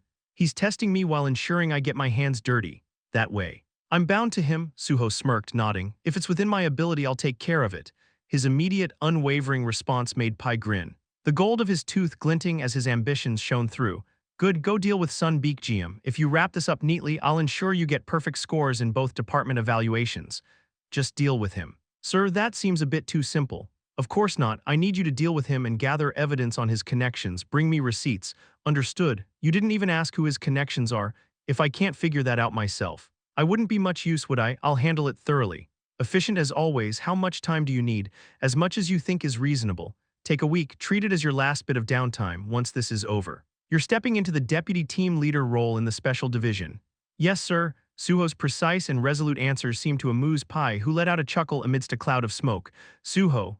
Yes. Sir, want to hear an interesting story? What kind of story, sir? Aren't you curious about how I know everything about the connection between Sun Baek-jeom and the vice president? At Pai Seong-yeol's words, Su-ho's eyes widened slightly. Why bring this up now? Still, the curiosity was there. How exactly did Pai Seong-yeol know about all of this? Su-ho decided to ask. If I may, I'd like to carefully ask about it. Sir, there's nothing to be careful about. It's simple. Sun Baek-jeom came to me before he ever went to Park Jae-min. This was completely unexpected, but it did clear up the mystery in an instant. Pai Seong-yeol continued speaking. That bastard Sun Baek-jeom may have grown big thanks to Kim Goong-won's drugs. But he's not just a thug dealing substances. The guy has business acumen and solid instincts, so naturally he came to me first, had a good eye. That one figured I was a better bet than the vice president. Then why did you turn him down, sir? Ethics. Ethics, do we look like the kind of people who care about that? Then why? Sir, because it's filthy. Excuse me, taking money from filthy bastards makes you filthy too. You know where I worked before this, don't you? At that moment, Su-ho remembered exactly who Pai Seong-yeol had been and where he had come from. Pai clarified it himself. I used to work for the prosecution, Seoul's Central District Prosecutor's Office to be exact. Then I awakened. And here I am now. And that was exactly how it happened. He had been one of the top prosecutors in Seoul Central, but regardless of his status, the system didn't discriminate. Awakening as a player stripped him of his position. Korea, like other countries, had strict rules barring awakened individuals from holding certain positions, including judges and prosecutors. That applies to all judges and prosecutors. 2. Why were awakened individuals banned from those roles? Who knew? It was something decided by people at the top. For Pai Seong-yeol, awakening meant the abrupt end of his career and the power that came with it. From that moment, his obsession with power only grew. Power was like a drug. Once tasted, it was impossible to quit. And his way back to power was through the association. For Pai Seong-yeol, it was the best move. The association was one of the few government institutions where awakened individuals could work while still holding power. His skills as a former prosecutor earned him a spot, and he rose rapidly through the ranks. Even as an awakened individual, Pai Seong-yeol deliberately avoided leveling up. He relied solely on the abilities he had honed as a prosecutor, eventually becoming the head of the special division. Pai Seong-yeol's superiority complex stemmed from this. He already viewed himself as nobility, and losing everything overnight only made him cling harder to his belief in his inherent superiority. Blowing out a puff of smoke, Pai Seong-yeol said, "So here's the deal. Now that you're one of my people, don't even think about lining your pockets behind my back. That's something I will never tolerate." Of course, sir. Good. Always remember this. Just because someone looks human doesn't mean they're all the same. You and I. We're cut from a different cloth, so don't ever take dirty money from those thug bastards dealing drugs. If you have power, money will come to you naturally. Yes. Sir, I understand. Right, this was who Pai Seong-yeol was, a man who didn't care for petty riches, only obsessed with pure, unadulterated power. If Park Jae-min was the kind of guy who chased both power and wealth, Pai Seong-yeol was a lunatic wholly consumed by the pursuit of power alone. This type of person is scarier. He knows exactly what he wants and goes after it without hesitation. That's why he could orchestrate catastrophic events like the redevelopment gate incident without batting an eye, Pai Seong-yeol asked. Anything else you need? Any questions? Su-ho hesitated briefly, pretending to deliberate before bringing up a carefully prepared request. If it's not too much, sir. Could I ask for one personal favor? A personal favor? Pai Seong-yeol tilted his head slightly, intrigued by Su-ho's unexpected response. Chapter 109, Pai Seong-yeol asked. What is it? I'll handle the task you've assigned without any mistakes. However, alongside that, could you allow me to take the evaluation for the special division as originally planned? What? The expression on Pai Seong-yeol's face was one of utter bewilderment, but Su-ho was dead serious. I don't want this coming back to bite me later. Pai Seong-yeol was someone Su-ho intended to bring down eventually. Dealing with someone who had nothing to lose was always both frightening and bothersome. Not scary, but definitely bothersome, Su-ho thought. That was why he wanted to take the evaluation properly, of course. There was another reason as well. I don't need anyone pulling strings to get me a perfect score. I can achieve that on my own. Su-ho wanted to claim the title of the first and youngest perfect scorer without Pai Seong-yeol's taint on his record. Then, it happened, ha ha ha, Pai Seong-yeol burst into laughter, his voice echoing through the room. Looking at Su-ho with an amused smirk, he said, wow. Kid, you're crazier than I thought. Ha ha, my apologies, I just can't pass up the opportunity for a perfect score, Su-ho replied with a sheepish grin. Fine. I'll allow it, but only the written test. I left out the practical evaluation deliberately because of the Sun Beak GM case. I don't want to waste time on redundant work. Thank you, in that case. I'd like to take the written test today before heading out to deal with the Sun Beak GM matter. Su-ho was completely serious. After all, how hard could a written test be? But to Pai Seong-yeol, it sounded a bit different. This kid. You think the Special Division's written test is like any other? Sure, I know you've aced every test up until now. But do you realize how much harder ours is? And you want to take it today? I'll give it a try. Confidence or just foolishness? Pai Seong-yeol glanced at Su-ho, intrigued, suddenly. An idea popped into his mind. Smirking, he pulled out a stack of papers from his desk drawer. All right, I'll play along. Let's see this so-called perfect score in real time. I'll bring the test papers shortly. In the meantime, go through these, consider it study material. No senior could resist a junior's bold challenge, and Pai Seong-yeol was no exception.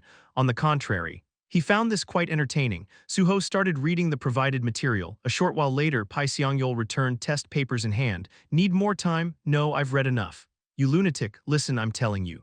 Our test isn't easy. Don't ruin your perfect record just to show off. You can back out now. I can do this. Fine, fine, a man's gotta have guts, I suppose. Under Pai Seong-yeol's watchful eye, Su-ho began tackling the test with swift precision. Before long, he put down his pen and said, I'm finished, but you didn't give me an OMR card. Forget it, I'll grade it myself. Pai Seong-yeol started grading the test. Flipping through the pages one by one, scratch, scratch. The sound of his pen filled the room as he checked answers. Eventually, he flipped back to the first page, then slapped the papers down on the desk with a loud thud. Looking up at Su-ho, he stared in silence. Su-ho merely curled the corner of his lips slightly, waiting for Pai Seong-yeol to speak. Finally, the senior couldn't hold back a chuckle. You crazy bastard, you actually did it. Thank you, it was only possible because you gave me easy questions. Sure. Sure, I'll make sure this score is officially recorded. Don't worry about that. Anything else you need? No, sir, good, and don't ask later either. Just go do your work. Understood, thank you. All right. Good job. Hearing the word perfect score, Su-ho allowed himself a faint smile. He bowed politely before leaving the office. After Su-ho left, Pai Seong-yeol stared at the closed door for a moment, then pulled out a cigarette and lit it. Ha, he exhaled, watching the smoke dissipate into the air. He gazed at the faint traces of smoke and muttered under his breath. Crazy bastard, that was all he could say. Was it admiration for Su-ho's perfect score? No. It wasn't just that. The lack of an OMR card wasn't an oversight. The questions Su-ho had answered weren't the official written test for the special division. They were the special problems Pai Seong-yeol had designed himself, questions meant to weed out the truly exceptional from the merely competent. Pai Seong-yeol narrowed his eyes as he reviewed the answers again. He solved them all perfectly, even scoring full marks on what was essentially a bar exam-level difficulty. A blade that sharp can be dangerous, he frowned slightly, taking another drag of his cigarette before a faint smile crept onto his lips. As soon as Su-ho left the room, he couldn't help but think. Smoking indoors? Seriously, what century are we living in? Smoking had never agreed with him, whether in this life or his past one. Sure, awakened individuals weren't significantly affected by things like nicotine or sugars, but that didn't make the pungent stench of cigarettes any less unpleasant. Shaking off the irritation, Su-ho walked away from the Special Division's offices. Once he was far enough, he pulled out his phone and made a call. Ah, yes. Hunter Ahn, answered Park Jae-min on the other end of the line.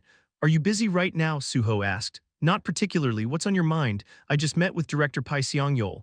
Hearing Pai Seong-yeol's name, Park Jae-min straightened his posture instinctively. And, he said, I only have the special division training left. And he's willing to mark me with perfect scores on both the written and practical evaluations. But there's a catch. He wants me to handle a task in return. A task? He wants me to retrieve some records connected to you from Sun Baekjeom. So, I need to ask, what exactly is your current relationship with Sun Baekjeom? Well, that's, Park hesitated, his answer faltering. Su-ho stopped walking. Sensing something off. What is it? I'm sorry, I've handled almost everything else. But dealing with the Baekjeom faction is more complicated. It's not something I can just resolve on my own. Su-ho frowned at the timid tone in Park's voice. Seriously, the vice president of the association can't handle one thug? Ha! Frustration welled up in Su-ho. This man was a four-term congressman and vice president of the Grand Hunter Association. And yet here he was, cowering in front of a petty gangster. No wonder the quality of this country's public servants and hunters is so abysmal. Still, Su-ho quickly suppressed his anger. Reminding himself of something, I never had high expectations for him in the first place. If you don't expect much, you won't be disappointed, and if you're not disappointed, there's no reason to get angry. So, he chose not to be angry. After all, relying on someone else to clean up a mess had never been his style. In the end, he only trusted himself. Where's the money? Su-ho asked bluntly. All prepared and ready. Park replied, then why can't you just pay him off? Is Sun Baekjeom refusing the money? He said he won't take it anymore, claims he'll never die alone no matter what. So the negotiations have been completely stalled. Understood. Where's the money now? I have it, converted it all into cryptocurrency. Are you in your office? Yes, I'm here. Stay there, I'll come by, ending the call. Su-ho headed straight to the vice president's office. Inside, he found Park waiting nervously, looking like a child caught stealing. The sight made Su-ho sigh in exasperation. Hand me the wallet, Su-ho said. Extending his hand. Here it is, Park stammered, hastily offering the digital wallet. Is every last cent accounted for? Yes. It's all there. What about everything else besides Sun Baekjeom's matter? Almost everything has been resolved. It should all be sorted out within a week. Good, once Sun Baekjeom is dealt with. There won't be anything left for Director Pai Seong-yeol to use against you, correct? Yes, that's right. I'll take care of Sun Baekjeom. In the meantime, keep your head down. If any new skeletons pop out of the closet, you'll be the one locked away next time, not that guy you showed me in that room back then. Got it? Yes, I understand. Without so much as a goodbye, Su-ho turned and left the office. Once Su-ho was gone. Park let out a shaky breath and clutched his chest, trying to calm his racing heart. It was only then that he managed to collect himself. Payman Plaza. Gangnam, a 4-star safe hotel and one of the primary bases of the Baekjeom faction. Su-ho arrived at the underground parking lot but didn't get out of the car. Instead, he pulled out his phone and called Sun Baekjeom directly. Hello, came the gruff voice on the other end. Ah, good to speak with you, Mr. Sun Baekjeom, Su-ho said smoothly. Who is this? This is Ahn Su-ho, a civil servant and hunter from the Grand Hunter Association. You know who I am, we've met before. What? I'm currently in the parking lot on the first basement level. Standing in front of your hotel's elevator, come down quickly. Before the gangster could respond, Su-ho hung up. A short while later, Sun Baekjeom emerged from the emergency staircase with a crowd of his lackeys in tow. These thug types, why do they always show up in packs? Su-ho thought with a sigh. Do I look like I came here to arrest all of you? He remained seated in his car until Sun Baekjeom finally arrived. Descending from the elevator behind the rest of his goons. Stepping out, Su-ho tossed his car keys to one of the henchmen. Park it for me, send me the valet fee later if needed. And Mr. Sun, I understand I asked you to come quickly, but must you make it so obvious you're a gangster? What's with bringing an entourage? What do you want? Sun Baekjeom snapped. Ignoring the jab, let's head upstairs. I called you here so you could escort me. I'd rather not cause a scene by arguing at the front desk. What the hell are you trying to pull? I came to see you. Didn't I? Don't make me repeat myself. You little. Before Sun Baekjeom could respond, one of his lackeys scowled and stepped forward. Su-ho closed the distance in an instant, grabbing the man's jaw with a firm grip. Who do you think you're calling little, and do you not understand the situation? Who gave you permission to interrupt while adults are talking? Want to wear a bib for the rest of your life, with just a slight squeeze? The man's face turned beet red, veins bulging under the pressure. Despite their tough appearances, they were just ordinary humans. For someone like Su-ho, whose stats were equivalent to the orange tier in strength, dealing with them was child's play. Seeing their comrades subdued so easily, the other lackeys began pulling out knives and other weapons from their coats. Oh, look at this. Su-ho scoffed. Do they not realize who they're dealing with? Su-ho was on the verge of summoning his bloodied baton when Sun Baekjeom barked out a sharp command. Put your weapons away now. His voice carried a chilling authority that made the lackeys freeze, begrudgingly. They sheathed their weapons and stood down, though their expressions remained tense. Watching the absurd display, Su-ho couldn't help but chuckle. This is ridiculous. With that, he shoved the man he was holding backward. The lackey stumbled and crashed into his comrades like a bowling ball, toppling them in a heap. Amused, Su-ho turned to Sun Baekjeom with a smirk. You must be quite the beloved leader. Mr. Sun, they know who I am, yet they still tried to attack me. Are all of them awakened by any chance? Because if not, I can't imagine what made them think they could take me on. Let's head upstairs. Sun Baekjeom said stiffly, not just any room, take me to the suite you use as your office, anything less would be boring. Though silent, Sun Baekjeom didn't refuse after all. Silence often meant consent. Su-ho followed him and the two headed up to the gangster's private suite alone, chapter 110. The condition of the room was better than expected, although it was just a 4-star hotel. Significant money had been poured into its construction, and the royal suite had been meticulously designed by Sun Baekjeom to serve as both his office and residence. However, it's not as good as my place. Su-ho muttered. He was being honest. This so-called 4-star royal suite couldn't compare to his safe house in the Qingdam safe zone, sitting comfortably in the chair meant for business discussions. Su-ho gestured, have a seat. Sun Baekjeom hesitated but eventually pulled up a chair and sat down nearby. As the gangster settled into his seat, Su-ho spoke again, I hear you've been keeping a low profile lately. When have I ever been noisy? You don't have to shout to make noise. Back when you were peddling drugs with Kim Goong-won, you stirred up plenty of commotion. Now that Kim Goong-won's been caught, you've been laying low for a while, haven't you? So, why are you here? Why did you refuse the money Vice President Park Jae-min offered you? At the mention of Park Jae-min, Sun Baekjeom's face stiffened as he finally understood the situation. Should I be honest with you? Were you planning to lie to me? No, that's not it. Fine. I'll tell you, the reason I refused the money is simple. It doesn't mean anything anymore. Why not? Park Jae-min is my only remaining connection, after all the things I've done for him. It's obvious he's trying to cut ties and throw me under the bus. If I'm going to go down, I might as well drag someone else with me. That's why I didn't take the money. The scariest people are those with nothing to lose. That's why people at rock bottom can be so terrifying. Su-ho nodded slightly. Fair enough, a cornered rat will bite the cat, but then what does that make me? What if Park Jae-min is the cat and you're the rat? What am I? Sun Baekjeom blinked in confusion. Aren't you here on Park Jae-min's orders? Nope. Then why are you here? I'm here for personal reasons. What? The situation was becoming increasingly absurd. Su-ho leaned forward slightly and asked, do you want to live? Excuse me, I'm asking if you want to live. It wasn't a mere question, it was a veiled threat. And Sun Baekjeom's eyes darted nervously as he tried to figure out Su-ho's intentions. Does he mean to kill me right here and now? With Su-ho, the blade god, sitting before him asking such a question. That was the only plausible conclusion. Realizing the gravity of the situation, Sun Baekjeom abruptly stood up. Excuse me for a moment. He hurriedly disappeared into the adjacent room, only to return moments later carrying a luxurious duffel bag, the kind reserved for high-end brands. Placing the bag on the table, he took a step back and bowed slightly with his hands clasped in front of him. Su-ho opened the bag to find it filled with cash. He glanced between the bag and the groveling Sun Baekjeom before bursting into incredulous laughter. Ha, are you serious right now? Excuse me, did I ask you to bring me money? Isn't this what you wanted? What do you think I am? Huh, you're impossible to talk to. Fine, let's fix that. Su-ho stood up and began approaching Sun Baekjeom, who stumbled backward in fear and collapsed into a chair. Looking down at the trembling man, Su-ho said, do you know what mistake people who overthink things often make? They overcomplicate simple problems. From now on, think simply. The pain you're about to experience will be the price for failing to do so. W8, what are you? Hold on. Too late. Su-ho activated a skill. Point strike activated. The moment the skill was triggered, pressure points all over Sun Baekjeom's body lit up. Su-ho pressed his fingers, index and middle, firmly into one of the most excruciating points. A blood-curdling scream echoed through the suite. The lackeys waiting outside the door burst into the room, only to collapse to the floor foaming at the mouth as Su-ho activated another skill. Intimidation activated. Coup! The thugs fell unconscious as if struck by lightning, their whites showing and limbs twitching. Su-ho's intimidation skill, normally at grade A, was temporarily boosted to grade S thanks to his dragon blood effect. It was a skill that even powerful monsters and hunters struggled to endure, so ordinary thugs didn't stand a chance. Su-ho turned his attention back to Sun Baekjeom, who was writhing in agony. The pressure point Su-ho had pressed was one of the worst spots, designed to inflict unbearable pain. After leaving Sun Baekjeom like that for over a minute, Su-ho finally pressed another point to release him from the torment.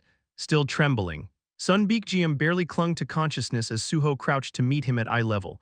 They say a dumb head leads to a sore body. Don't overthink things in front of me, just do what you're told, got it? Yes, I understand. Good, now stand up. Despite his trembling legs and lingering pain, Sun Baekjeom forced himself to his feet, his body quivering like a leaf. The pain from the pressure point might have subsided, but the fear of Su-ho far outweighed it. Once he managed to stand, Su-ho resumed his seat and spoke calmly. You have the bribe ledger you gave to Park Jae-min, right? Yes, I do. Bring it. And not just that one. Bring me every ledger you've got, whether it's for bribes to the association, the police, or the prosecutors. Bring them all. For someone who had just experienced point strike, refusal wasn't an option. Sun Baekjeom complied without hesitation. Returning moments later with several ledgers, Su-ho flipped through them casually and smirked. You've been spreading money around quite a bit from prosecutors to police. Must have cost you a fortune, huh? And no. Not really, don't lie. Even the richest gangster would need to work hard to afford a place like this hotel. Su-ho continued flipping through the ledgers until a few familiar names caught his eye. Well, what do we have here? The ledgers were filled with names he recognized, names that brought a wry smile to his face. Gangnam sure is a profitable place to play, isn't it? Satisfied, Su-ho placed the ledgers into his inventory and looked at Sun Baekjeom again. Mr. Sun Baekjeom, why yes, keep living quietly like you've been. If you do, I'll let you live. Sun Baekjeom remained silent. Knowing exactly what Su-ho meant, no more drug business, no more schemes, lay low and stay out of sight, Su-ho's tone turned colder. Even a dog knows not to return to its filth if you want to survive. You'd better cut those bad habits, otherwise you'll see me again, I understand. Oh, and one more thing. Su-ho glanced at his phone and checked the date. Take a vacation abroad for about a week. Abroad, think of it as a short break, take the earliest flight available and send me your itinerary, and don't tell anyone about today, as far as anyone knows. I wasn't here, you're leaving because you felt like it, understand? Yes, I understand, good just in case. Su-ho pressed another point near Sun Baekjeom's navel. Point strike activated. This one's insurance. Su-ho said with a smirk, eye insurance. For about a week you won't be able to perform as a man. I pressed a spot that'll ensure that, keep your promises. And I'll fix it for you. What does that mean? I'm impotent now? If you're curious, feel free to test it later, see you around. With a pat on Sun Baekjeom's shoulder, Su-ho left the room, leaving the gangster slumped in fear and despair. Having secured the bribery ledgers, Su-ho returned home. Once there, he contacted an external supplier to place an item order and began sorting the documents in earnest. First, he separated the ledgers into two main categories, police and prosecutors. Within each category, he further grouped the names by their affiliations and roles. With the sorting complete, Su-ho opened his laptop and began assigning specific individuals to the respective groups. After hours of meticulous work, he finally leaned back and called Seo Gi-won. Gi-won. Yes. Hyung-nim, I need you to dig into the personal details of the people listed here. Yes. Hyung-nim, I'll get on it right away. Su-ho sighed as he looked at the remaining work. There was no shortage of people he needed to meet over the next week. As he reached for the next set of documents, his phone buzzed with an incoming call. Checking the caller ID, Su-ho answered with a cheerful tone. Yes, Mr. Kim Jin. Hello, Hunter, this is Kim Jin. How have you been? Same as always. What about you? What's the occasion? I just wanted to let you know that I've wrapped up things with the PC cafe and everything else around it. Oh, really? Have you heard from Nexus yet? Yes. They did reach out. I decided to speak with you first before visiting them. You did well. Shall we meet briefly? I happen to have a partner item ready for you. I'm free anytime. Where should I go? I'll come to your place. It's more convenient that way. That's quite a distance for you. Thank you. No problem. See you soon. The timing couldn't have been better. Su-ho estimated it would take some time to gather the personal information he needed anyway. So he got into his car and headed straight for Incheon. Hello? Oh, you're here. When Su-ho knocked on the front gate, he was greeted by Kim Jin sitting in his wheelchair. Seeing him, Su-ho grinned. Did you go out of your way to be in your original body just because I was coming? Haha, I'm trying to get used to it, except when maintaining my younger brother's body. I've been spending more time like this. Su-ho glanced at the bed in the living room where Kim Jin's brother Kim Gwon was lying. He didn't ask, how's he doing? Words like that could come across as pity, which Su-ho knew could sting more than comfort. Instead, he spoke brightly as usual. That's a great mindset. On that note, I've brought what I promised. Would you like to try it out now? From his inventory, Su-ho took out an orb and handed it to Kim Jin. The orb he held wasn't just any item, it was a mystical meta suit crafted for a soul cavalryman. Chapter 111. Kim Jin held the suit in his hands and asked, is this my partner item? Yes, normally it takes this form as a sphere and I've decided to call it a suit ball, Su-ho replied. Suit ball? Yes, for now try checking the item information. Su-ho suggested. Following his advice, Kim Jin examined the information about the suit. The moment he read the second line, his eyes widened in shock. Wait a minute, this is an S-rank item. Yes. Which is why it was hard to obtain, it's a very rare item. Why would you give me something so precious? I promised, didn't I? I told you I'd find you a job, I want you to work as a hunter. And there's nothing better suited to you than this, so why don't you try it on? This, yes, the item information says it's compatible with your possession ability. Using it is simple, possess the suit just like you would possess your brother's body. Once you do, everything else will come naturally. Naturally, Kim Jin hesitated for a moment, fidgeting with the suit ball in his hands before finally nodding as if he had made up his mind. Understood, after a brief pause. Kim Jin placed the suit ball on the empty bed and used his possession ability. His body visibly relaxed as the suit ball began to glow, signaling a successful possession. Su-ho quietly observed as the ball started to change, and soon it began to move. The suit ball expanded, forming a human-like shape reminiscent of clay spreading out. Gradually, the shape took on the appearance of an assassin with a classic, almost retro design. However, it remained a monochromatic clay figure with a blackish-purple hue, lacking any real details. Finally, flash, a bright yellow light radiated from its eyes and Kim Jin's consciousness successfully settled into the suit. At that moment, the mannequin-like stiffness of the suit disappeared, and it began to move fluidly like a real human body. Seated within the suit, Kim Jin began to move his hands cautiously, examining them as if to confirm they were real. Slowly, he clenched his fists, marveling at the smooth and natural motion. "Hunter," he said, his voice trembling with emotion, so overwhelmed that tears seemed to gather at the edges of his words. Su-ho smiled. "How does it feel?" "It's amazing, it feels like it's my own body. I'm glad you're satisfied." "This is more than satisfaction, I'm so moved I could cry." Kim Jin admitted he was sincere. Until now, he had lived with the guilt of borrowing his brother's body, but now with this suit he could enjoy freedom without burdening his brother. Su-ho continued, "If it feels that good already, then you'll be glad to know there are two modes in the suit. Have you discovered them yet?" "Yes, there's a first-person mode and a third-person mode." "You're in first-person mode now." "Correct, yes, try switching to third-person mode." Third-person mode. Oh, the moment Kim Jin switched to third-person mode, his surprise deepened. The reason was simple. While first-person mode felt similar to his usual possession ability, third-person mode presented a control interface eerily familiar to him. This is Ops, isn't it?" "Yes. It's similar to the Ops control UI," Su-ho confirmed, and it truly was. In third-person mode, Kim Jin's perspective shifted. He wasn't just controlling a body anymore, he was a player, observing and commanding the suit as if it were a character in a video game, specifically in Overstrike, a game he knew all too well. "That's why I had to get the tricore device," Su-ho explained. "The third-person mode of the meta suit adapts to the user's most familiar control environment.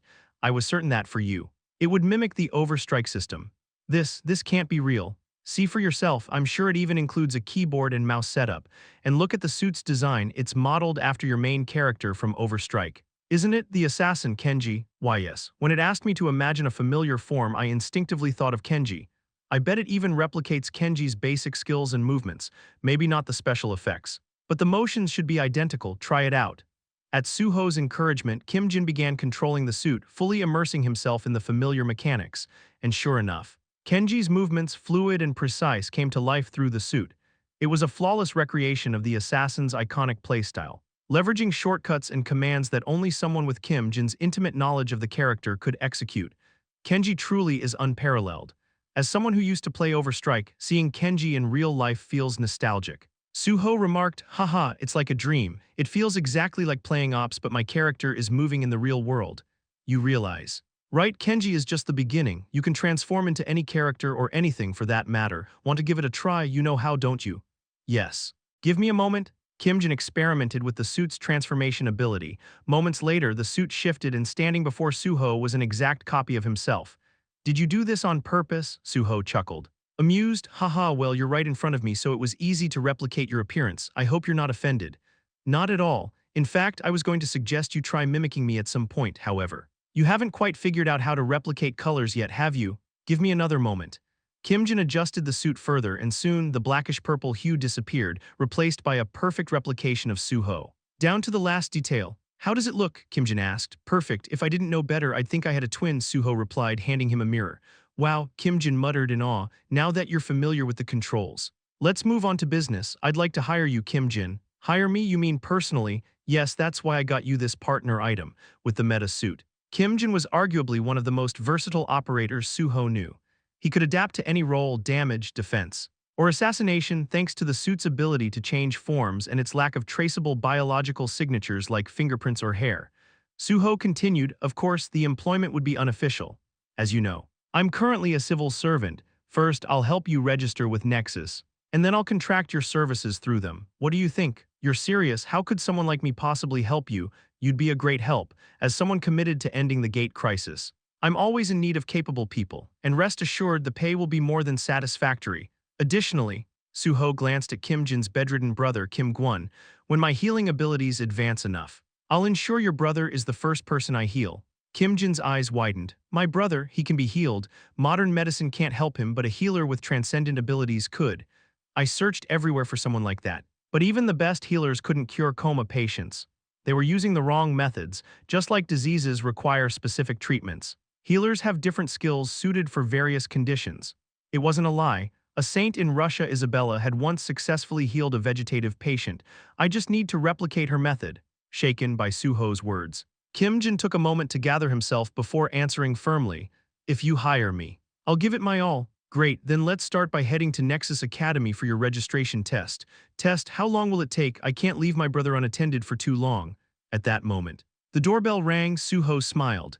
It's the helpers I called to take care of your brother while you're away. Let's get going, together. They left for the Nexus Academy, Chapter 112. So, you're saying this individual has a possession ability, and their current appearance is altered through an item. Not just altered, this appearance itself is the item.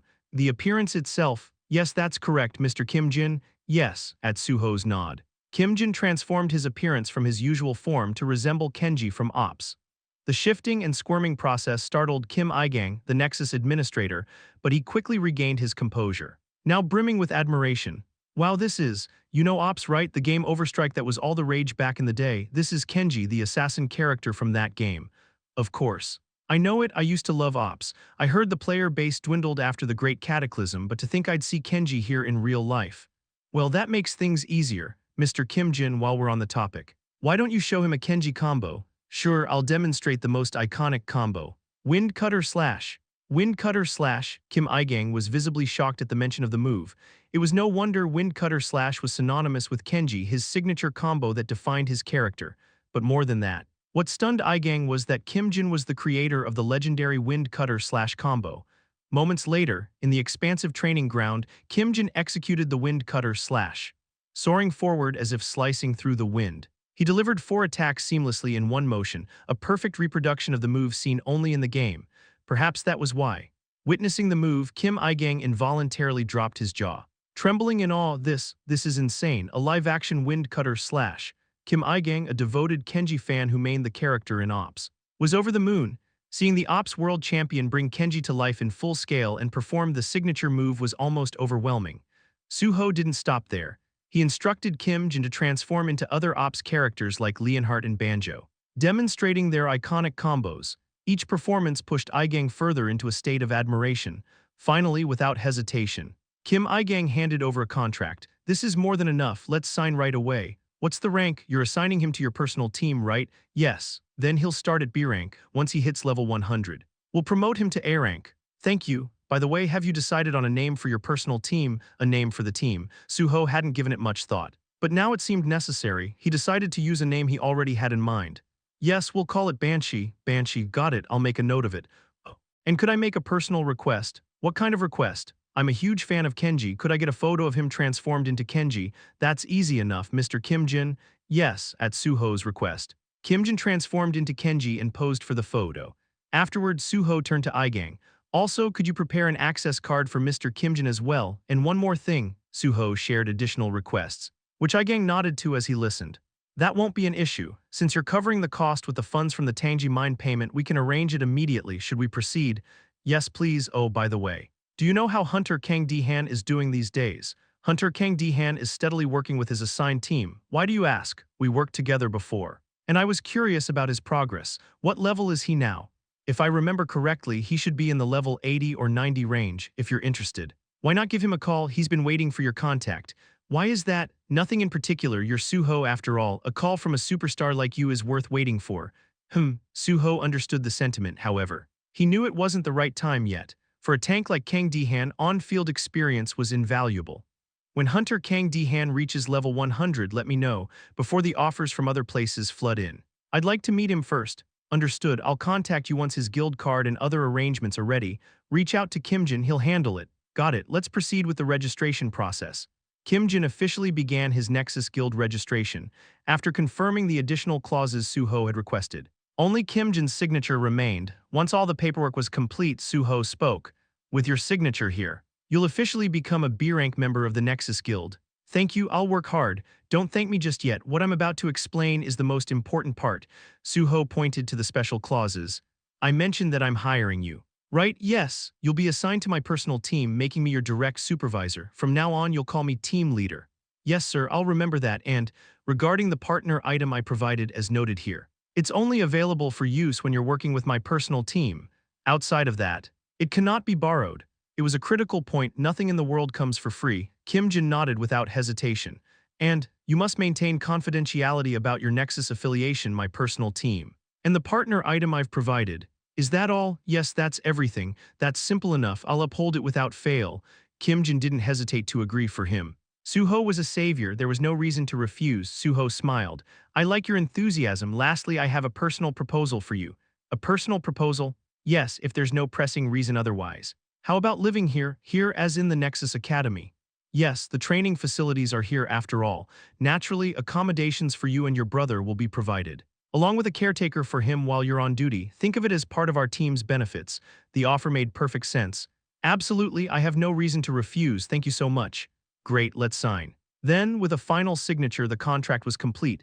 Kim-jin officially joined the Banshee team. Su-ho shook his hand. Congratulations on joining, let's work well together. It's my honor. Team leader, thank you again for this opportunity. Let's move, I have people to introduce you to. Understood, and feel free to speak casually with me, you're my superior after all. Shall I? Age-wise, Kim-jin was older. But such things mattered little in their line of work. Handing the completed contract to Igang, Su-ho guided Kim-jin to Banshee's dedicated training center. Inside, team members were undergoing intense training through Infinity.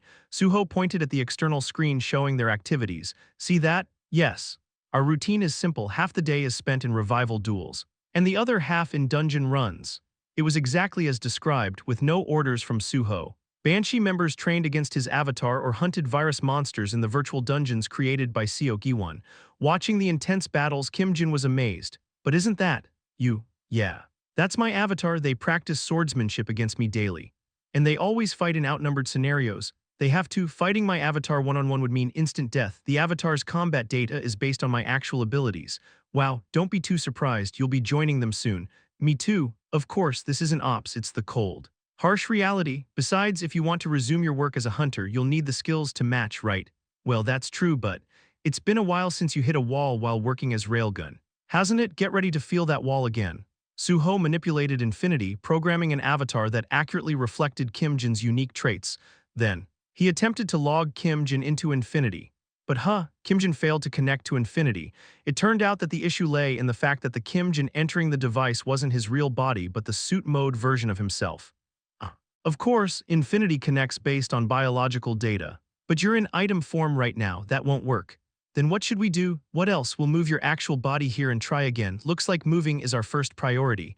After thinking for a moment, Su-ho continued. Jin, is there anything at your place you want to throw away? We don't need to bring over every single pot and pan, do we? That's true. Honestly, I don't even have much clothing or belongings.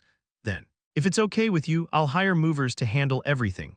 A full-service move means they'll pack and transport everything to the new place.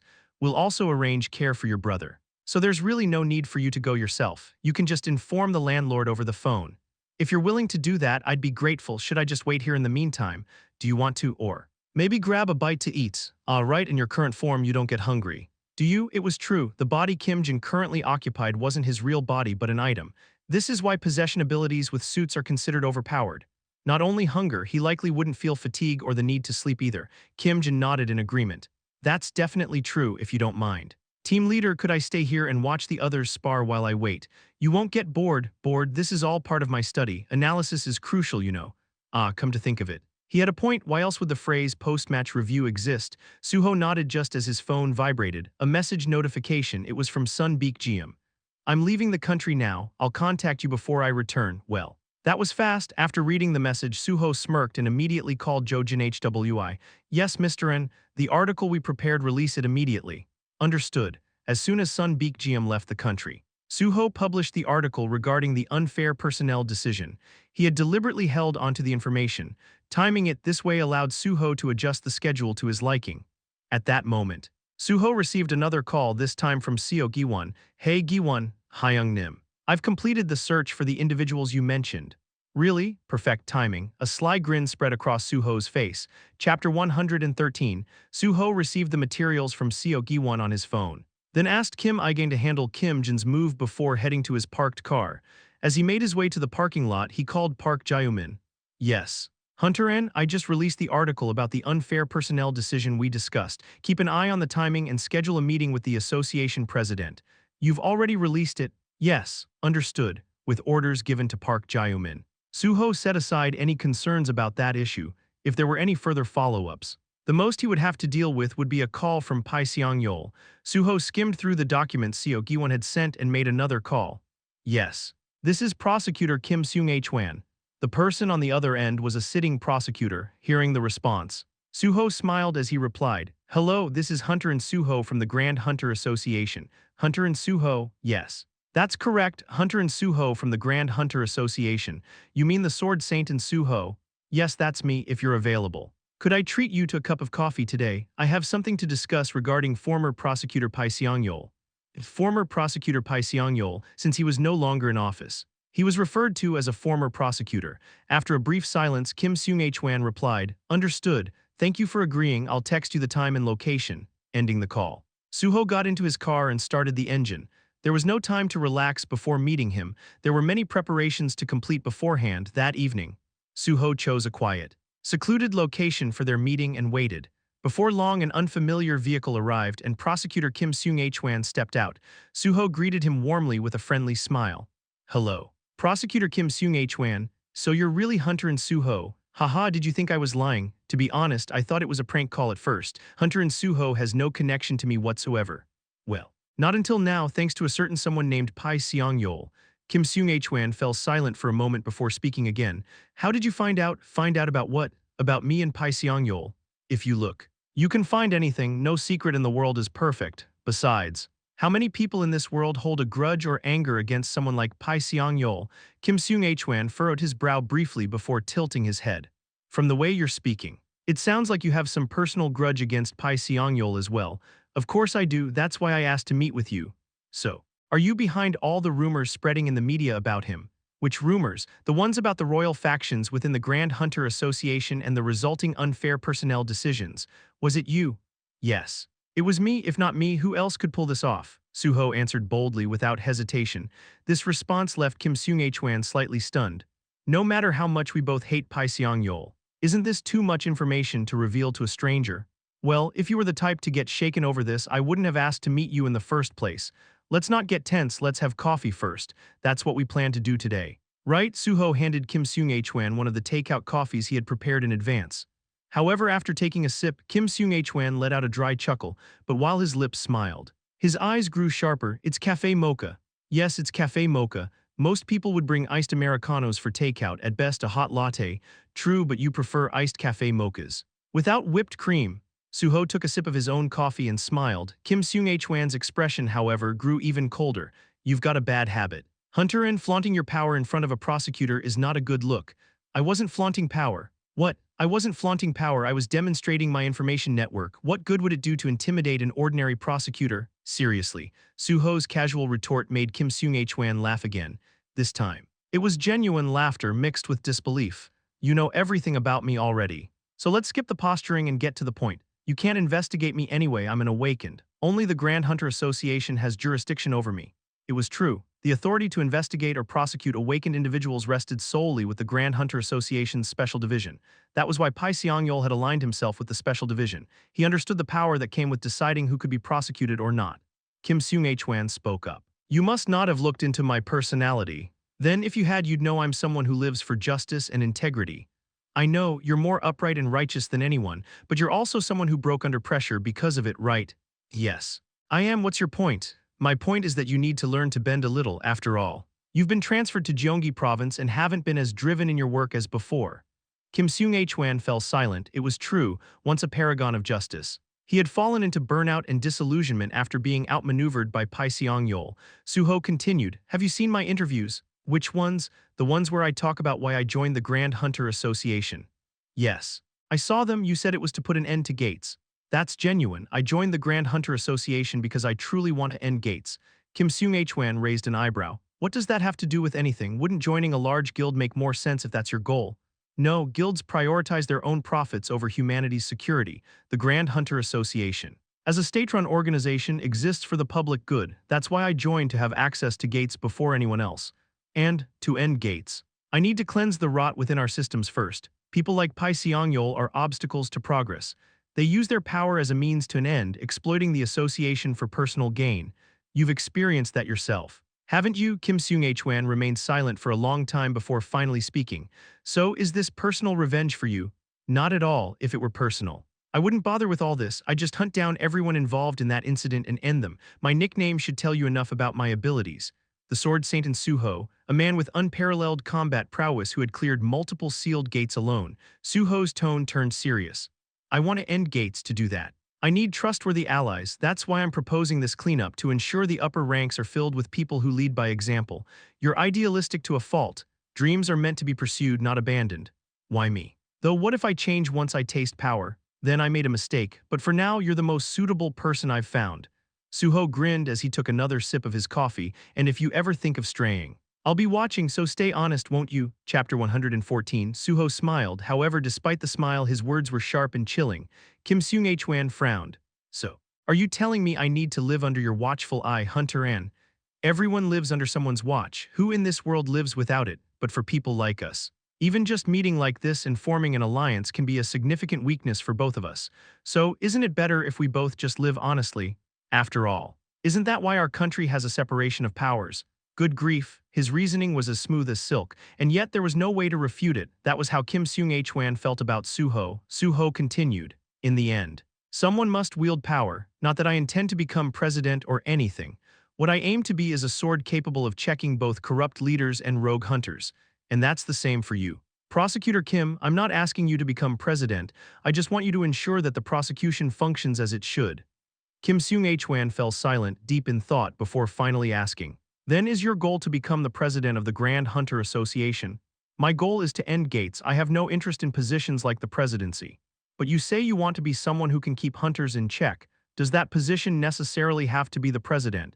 If the association itself is efficient and systematic, it will naturally ensure that control. My goal is to reform the association into such an entity." "I see. I understand what you're trying to say and what you want from me. Do you really understand?" "Yes. You're telling me that since I've broken once, I need to learn how to bend, to stop acting so righteous and become a monster to catch monsters." "Close enough. All I'm saying is that we should stick to our professional responsibilities. Prosecutors should do what prosecutors are supposed to do, and hunters should do what hunters are supposed to do." "Understood. Then since we're on the same page, how about a toast? We'll use this as our celebratory drink." Su-ho raised his takeout cup, prompting Kim Seung-hwan to smirk and lift his coffee cup as well. They each took a sip, and at that moment bzzzzzzzt. Su-ho's phone buzzed, checking the caller ID. He chuckled, sharp ears as always. "This one's no gentleman either. Is it Pai Seong-yeol?" "Yes." Su-ho held up the phone, showing the caller ID to Kim Seung-hwan before answering. "Yes. Senior, where are you right now?" It was Pai Seong-yeol's voice, filled with tension. Likely he had seen the article that Jojin Hwi had released. Su-ho replied calmly, "I'm at home. Resting. Where's Sun Baekjeum?" "Well, when I went to apprehend him, I found out he'd already left Korea." "He left Korea?" "Yes, I heard he went on a short vacation. He's scheduled to return in a few days. So I plan to meet him at the airport. I lack the authority or qualifications to forcibly bring him back. I apologize." There was a long pause on the other end of the line. Pai Seong-yeol seemed to be debating whether to scold Su-ho as he would his other subordinates or let it slide. After a moment of silence, Pai Seong-yeol spoke again. "Have you seen the news?" "Yes, I have. What do you think?" "I plan to follow whatever instructions you give me, senior." "Whatever instructions I give?" He was undoubtedly conflicted. The article had only been out for a few hours, while it might not seem like much time. The topic involving Sword Saint Ahn Su-ho had already stirred significant public interest. Under normal circumstances, Pai Seong-yeol might have dismissed it outright, but his voice filled with restrained anger. suggested he had already been reprimanded by President Jang Kyung-hwan. If not, his reaction wouldn't make sense. Pai Seong-yeol finally said, I understand. Make sure you're prepared to report back to me with all relevant records as soon as Sun Baek-jeom returns. Ignore the news. Yes. Understood. As expected of Pai Seong-yeol, he didn't tell Su-ho not to worry because he wouldn't make promises he couldn't keep. After ending the call, Su-ho turned to Kim Seung-hwan, who had been listening quietly. Was that call about the article? Yes. What did he say? He told me to ignore the news and focus on the tasks at hand. The fact that he didn't say not to worry suggests he's still deliberating. Fascinating. What is? You haven't been with the association long. Have you? How do you know Pai Seong-yeol so well? You seem to know him better than I do. Maybe I hate him more than you do. People often pay more attention to what they hate than what they love. They say knowing your enemy is the key to victory. So I've studied him thoroughly. I want to make sure he never gets back on his feet. What are you planning to kill him? Not at all. If I were, I wouldn't have come to you. Then what? I'll deal with him as an awakened should be dealt with. Chungok prison? Yes, sometimes living can be more painful than dying. That's terrifying. I'd better stay on your good side.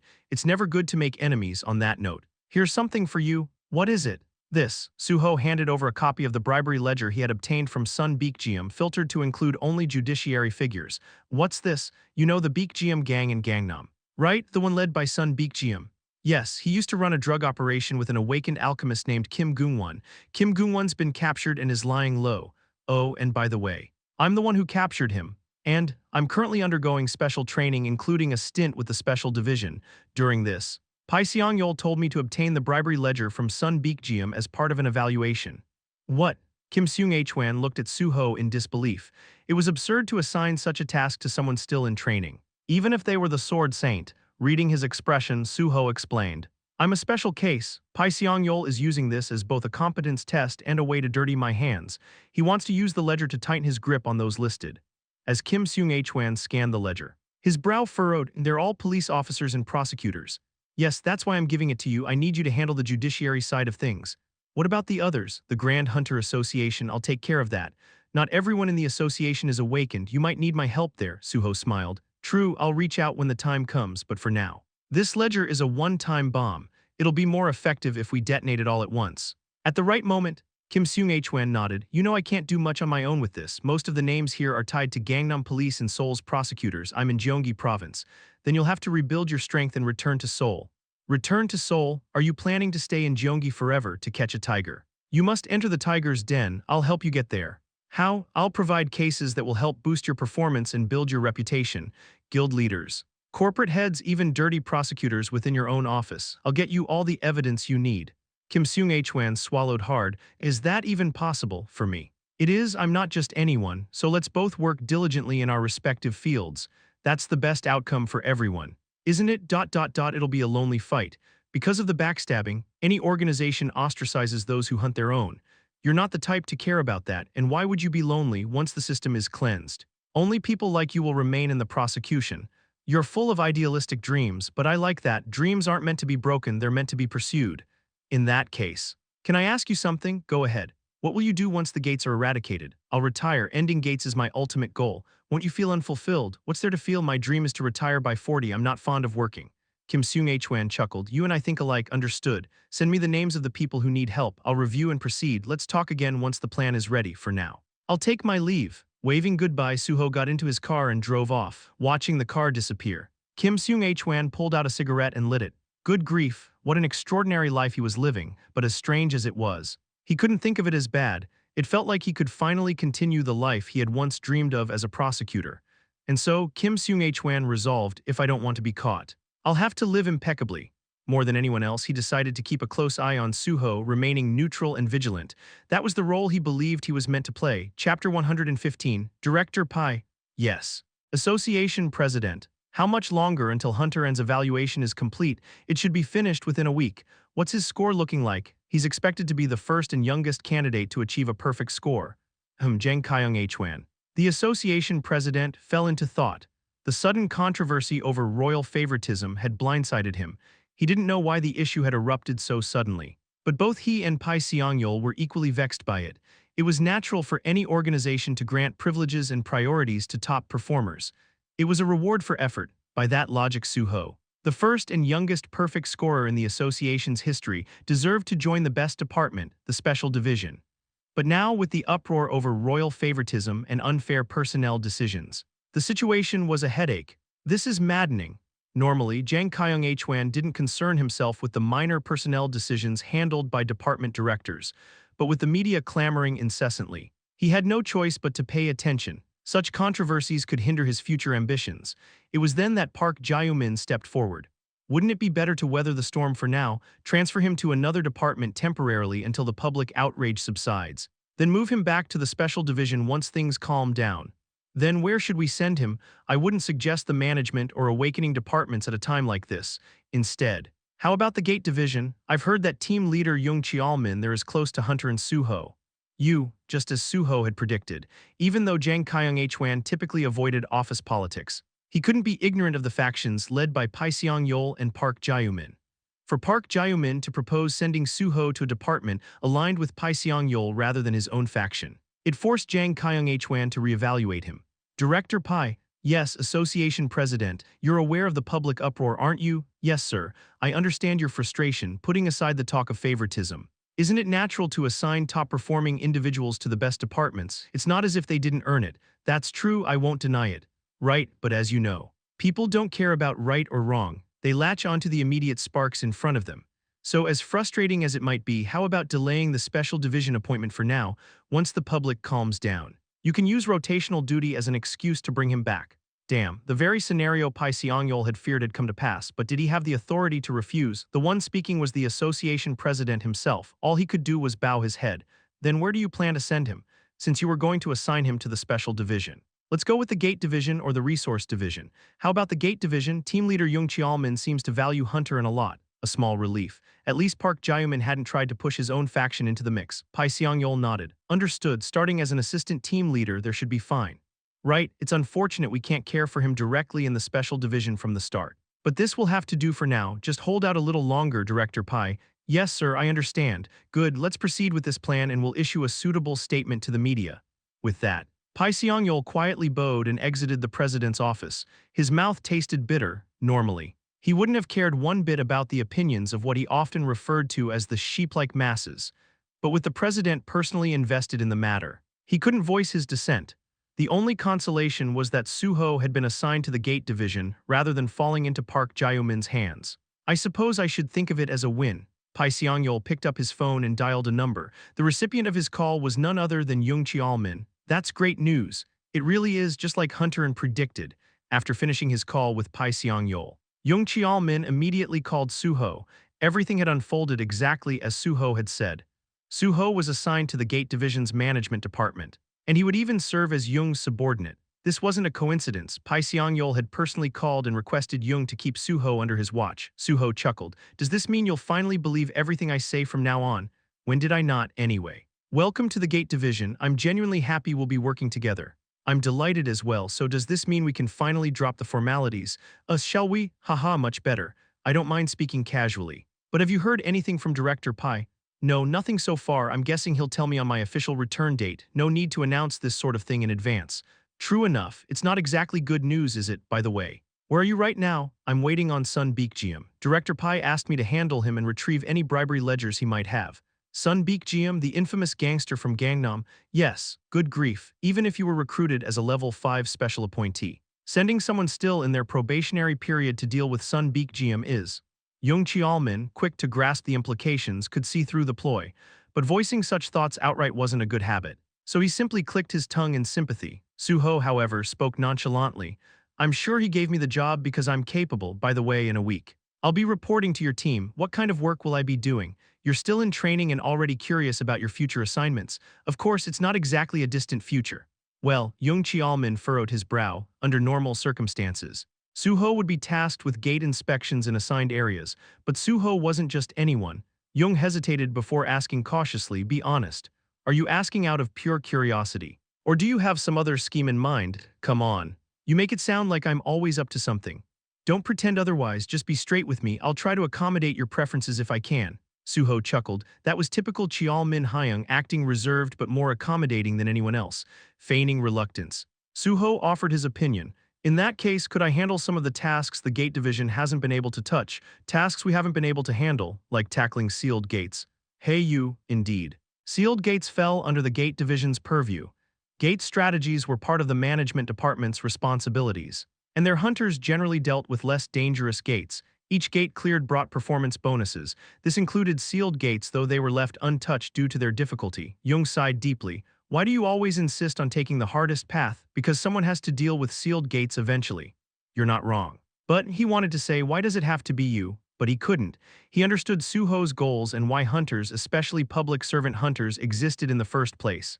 After some thought, Jung sighed again. Fine, I'll make the arrangements. Really? You came here aiming for this anyway, didn't you? Even if I tried to block you, you'd find a way. Haha, Su-ho laughed instead of replying. It was true. After all, but he didn't feel guilty. Handling sealed gates would expedite Jung's promotion too. Su-ho grinned.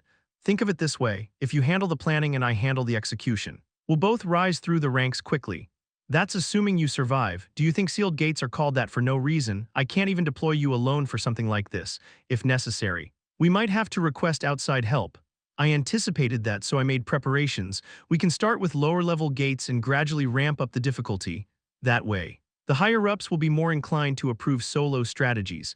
As Su-ho spoke with a smile, Jung responded, exasperated. Just how far ahead have you planned this? My dream is to be an artist. I give up, fine. Let's talk more in a week. We can have a welcome ceremony or whatever. Got it, I'll see you in a week. All right, let me know if you need anything. Thank you, after ending the call. Su-ho leaned back and smirked. Everything's falling into place. Even though he had expected things to go this way, he couldn't help but feel a little tense. Unforeseen variables could always arise. He immediately called Seo Gi-won. Yes, Hyung, where are you? Gi-won, I was just about to head out to Paju. For training? Yeah, you mentioned looking into Kim Gung-won's hidden assets. How did that go? This brat, Su-ho chuckled. Spill it, I need it now. Haha, I was just about to tell you. How much did you find, so far? I've tracked down about 3.2 billion won. Only that much? Only? Hyung, this is hidden cash. 3.2 billion in liquid assets is massive. Is it? In his past life, hundreds of billions had seemed trivial. So 3.2 billion felt small by comparison. Su-ho nodded. Where is it now? It's in my crypto wallet. You emptied Kim Gung-won's wallet. Yes, what do I need to do to access it right now? I've got a physical card for withdrawals. Should I bring it to you? Withdrawal cards. Modern technology allowed cryptocurrency to be instantly converted for use like a debit card. How long will it take to prepare? Are you heading home? I'll have it ready before you arrive. All right. I'll see you at home. Got it, Hyung. Oh, by the way, what now? I swear I was going to tell you about this. I didn't mean anything shady by keeping quiet. Who said you did? I just didn't want you to misunderstand. Given the circumstances, haha, as long as you're honest, that's all that matters, but don't even think about trying to fool me. You know what my abilities are, right? Of course. Hyung, I always keep that in mind. Good, let's do this right. Yes, I'll see you soon, ending the call. Su-ho chuckled to himself. Such a cheeky kid. That evening, Su-ho spent the entire day driving towards North Gyeongsang Province. After hours on the road, he finally saw a familiar sign. Welcome to Cheongsong. Su-ho's destination was Cheongsong. Once he entered the area, he headed straight for Cheongsong Prison, or more specifically, Cheongak Prison, which was located next to it. Cheongak Prison was perched atop a mountain. Built alongside a cliff, the prison was surrounded on the rear by steep precipices and flanked by rugged mountain ridges. Aside from the front gate, escaping seemed utterly impossible. Pulling up to the prison entrance, Su-ho parked his car. A man emerged from the facility to greet him. Welcome, I am Kim Gil-yeon, warden of Cheongak Prison. The warden, Kim Gil-yeon, bowed respectfully to greet the visitor. In response, a figure stepped out of the passenger seat and returned the gesture. Thank you for your hard work. The man stepping out and responding was none other than Pai Seong-yeol. Chapter 116. It wasn't a mistake. The man standing there was undeniably Pai Seong-yeol. Behind him, Su-ho emerged from the driver's seat standing like an aide. Pai Seong-yeol spoke. Let's head inside. Yes, sir, at Pai Seong-yeol's words. Warden Kim Gil-yeon immediately stepped forward to guide them. Kim Gil-yeon couldn't hide his nerves. It was understandable. Cheongak Prison managed awakened inmates and was technically a subordinate institution of the Grand Hunter Association (GHA), under the direct oversight of the Special Division. As such, even the warden had to tread carefully around someone like Pai Seong-yeol under Kim's guidance. They arrived at a special visitation room. This room had one wall made entirely of special glass, like an interrogation chamber, while the interior was hidden from outside view. It allowed for easy monitoring from the outside. Pai Seong-yeol entered the monitoring room adjacent to the visitation area, while Su-ho went into the room alone, testing the microphone connected to the visitation room. Pai Seong-yeol turned to Kim Gil-yeon. Bring in inmate number 1, and as I've mentioned, everyone else should leave the area. No one is to hear what's about to take place. Yes, of course, at his firm order. Kim Gil-yeon quickly bowed and dismissed everyone else. Once the staff had cleared out, Pai Seong-yeol pressed the microphone button and spoke to Su-ho inside the room. "They're gone. Great, nice work." As soon as the others left, Pai Seong-yeol addressed Su-ho respectfully, and Su-ho responded just as casually. Why was this dynamic possible? The answer was simple. The Pai Seong-yeol outside the visitation room wasn't the real one. The person currently assisting Su-ho was none other than Kim Jin. Using his suit ball to impersonate Pai Seong-yeol, having Jin around makes this so much easier, truly convenient. Before coming to Chungak Prison, Su-ho had proposed this arrangement to Kim Jin as part of their work. Chungak Prison was an impenetrable fortress, even for someone like Su-ho. However, having someone disguised as Pai Seong-yeol, a high-ranking GHA official, made access effortless. Even in the military, high-ranking officers bypass checkpoints without needing to give passwords. The same applied here. Even in a place as secure as Chungak Prison, which housed the most dangerous awakened criminals. After waiting for some time in the visitation room, Su-ho finally heard footsteps. The guards brought in the inmate Pai Seong-yeol had requested, Kim Gung-won. Kim Gung-won wore special cuffs that nullified his magical powers. The moment he saw Su-ho, he let out a dry laugh. "Well, if it isn't the nation's favorite star who locked me up." With his usual cocky demeanor, Kim Gung-won sat across from Su-ho. Su-ho grinned. "Kim Gung-won, how have you been? Do I look like I've been doing well?" "Honestly, yeah, you look pretty good. Even in Korea's toughest prison for awakened, your face looks clean and polished." "Yeah, well, when you're stuck in a place like this, eating is about the only thing you can do. I've been living large, eating well. Money solves everything, doesn't it?" He wasn't wrong. Even in these chaotic times, human rights laws prevented prison staff from mistreating inmates, but those rules didn't necessarily apply within the inmate hierarchy. In prison, wealth equaled power. Those with money could buy privileges and even secure alliances with others for when they were released. Su-ho chuckled at Kim's words before speaking in a more relaxed tone. "Gung-won, what now, Gung-won? What, you call me whatever you want, can't I do the same? Man, you're something else. Aren't you supposed to be a civil servant? And you're the one lacking awareness." "What was that? How much money do you have left in your commissary account? What does that have to do with anything?" "Better start saving. That's all the money you've got left." "What?" At Su-ho's remark, Kim Gung-won tilted his head in confusion before narrowing his eyes suspiciously. "Hey, what's your deal? You're still putting on airs. Don't you get the situation yet? What the hell are you talking about?" "Your hidden assets, 3.2 billion won. Right, all converted into cryptocurrency." Su-ho pulled out a withdrawal card and dangled it in front of Kim. "It's all right here." Kim's eyes widened to their limit as if they might pop out of his head. "Careful. Your eyeballs might fall out," Su-ho thought, smirking as he pocketed the card. "Save your commissary funds, you've got years left here. And I bet you've spent quite a bit of money trying to keep up appearances among the inmates." "You bastard, stop lying. Even if you figured out how much I had hidden, how the hell would you have stolen it? And yet I caught you. Didn't I?" "What? You don't remember? No one in the GHA could find you. But I tracked you down at your own house, so why wouldn't I be able to locate your hidden assets?" "Bullshit. Bullshit, you'll see soon enough. Don't tell me you're still counting on Sun Beek-GM. Su-ho pulled out the bribery ledger from his coat and tossed it on the table. When Kim saw it, his eyes grew wide again. "This, Sun Beek-GM's already been dealt with. Don't get it twisted. He didn't hand over your assets. No one but you knew about them after all, but just so you know, I hold Sun Beek-GM's leash now. So stop pretending you have any cards left to play. You're broke and your only ally is out of the picture." Kim's face turned pale. Like a sheet of paper, it was no wonder his entire existence revolved around his wealth and now it was gone. Su-ho leaned in, his tone calm but cutting. "Aren't you curious? See, curious about what?" "In Chungak, the prison with the highest inmate death rate, how long do you think you'll survive without money or power?" Kim fell silent, his lips pressed tightly together. After a deep breath and a moment of contemplation, he finally spoke. His voice subdued. "All right, what do you want from me? Looks like you're finally getting the picture." Kim's sudden humility amused Su-ho. Su-ho pulled out a pen, a sheet of paper, and a pack of cigarettes from his inventory. "Have you ever heard of a plea bargain? You're asking me to become a snitch? Why not? Your neck's on the line here. Get real and don't expect any reduced sentences. I don't cut deals with scumbags, but I can make sure you don't get beat to death here. Think about it carefully." Kim Gung-won was a despicable man. He had created performance-enhancing potions, ruining sports and other competitive fields, and had even supplied illegal drugs. That's why the Beek-GM faction had risen to power. Su-ho had no intention of forgiving him. Squeeze him for all he's worth, then discard him when he's no longer useful.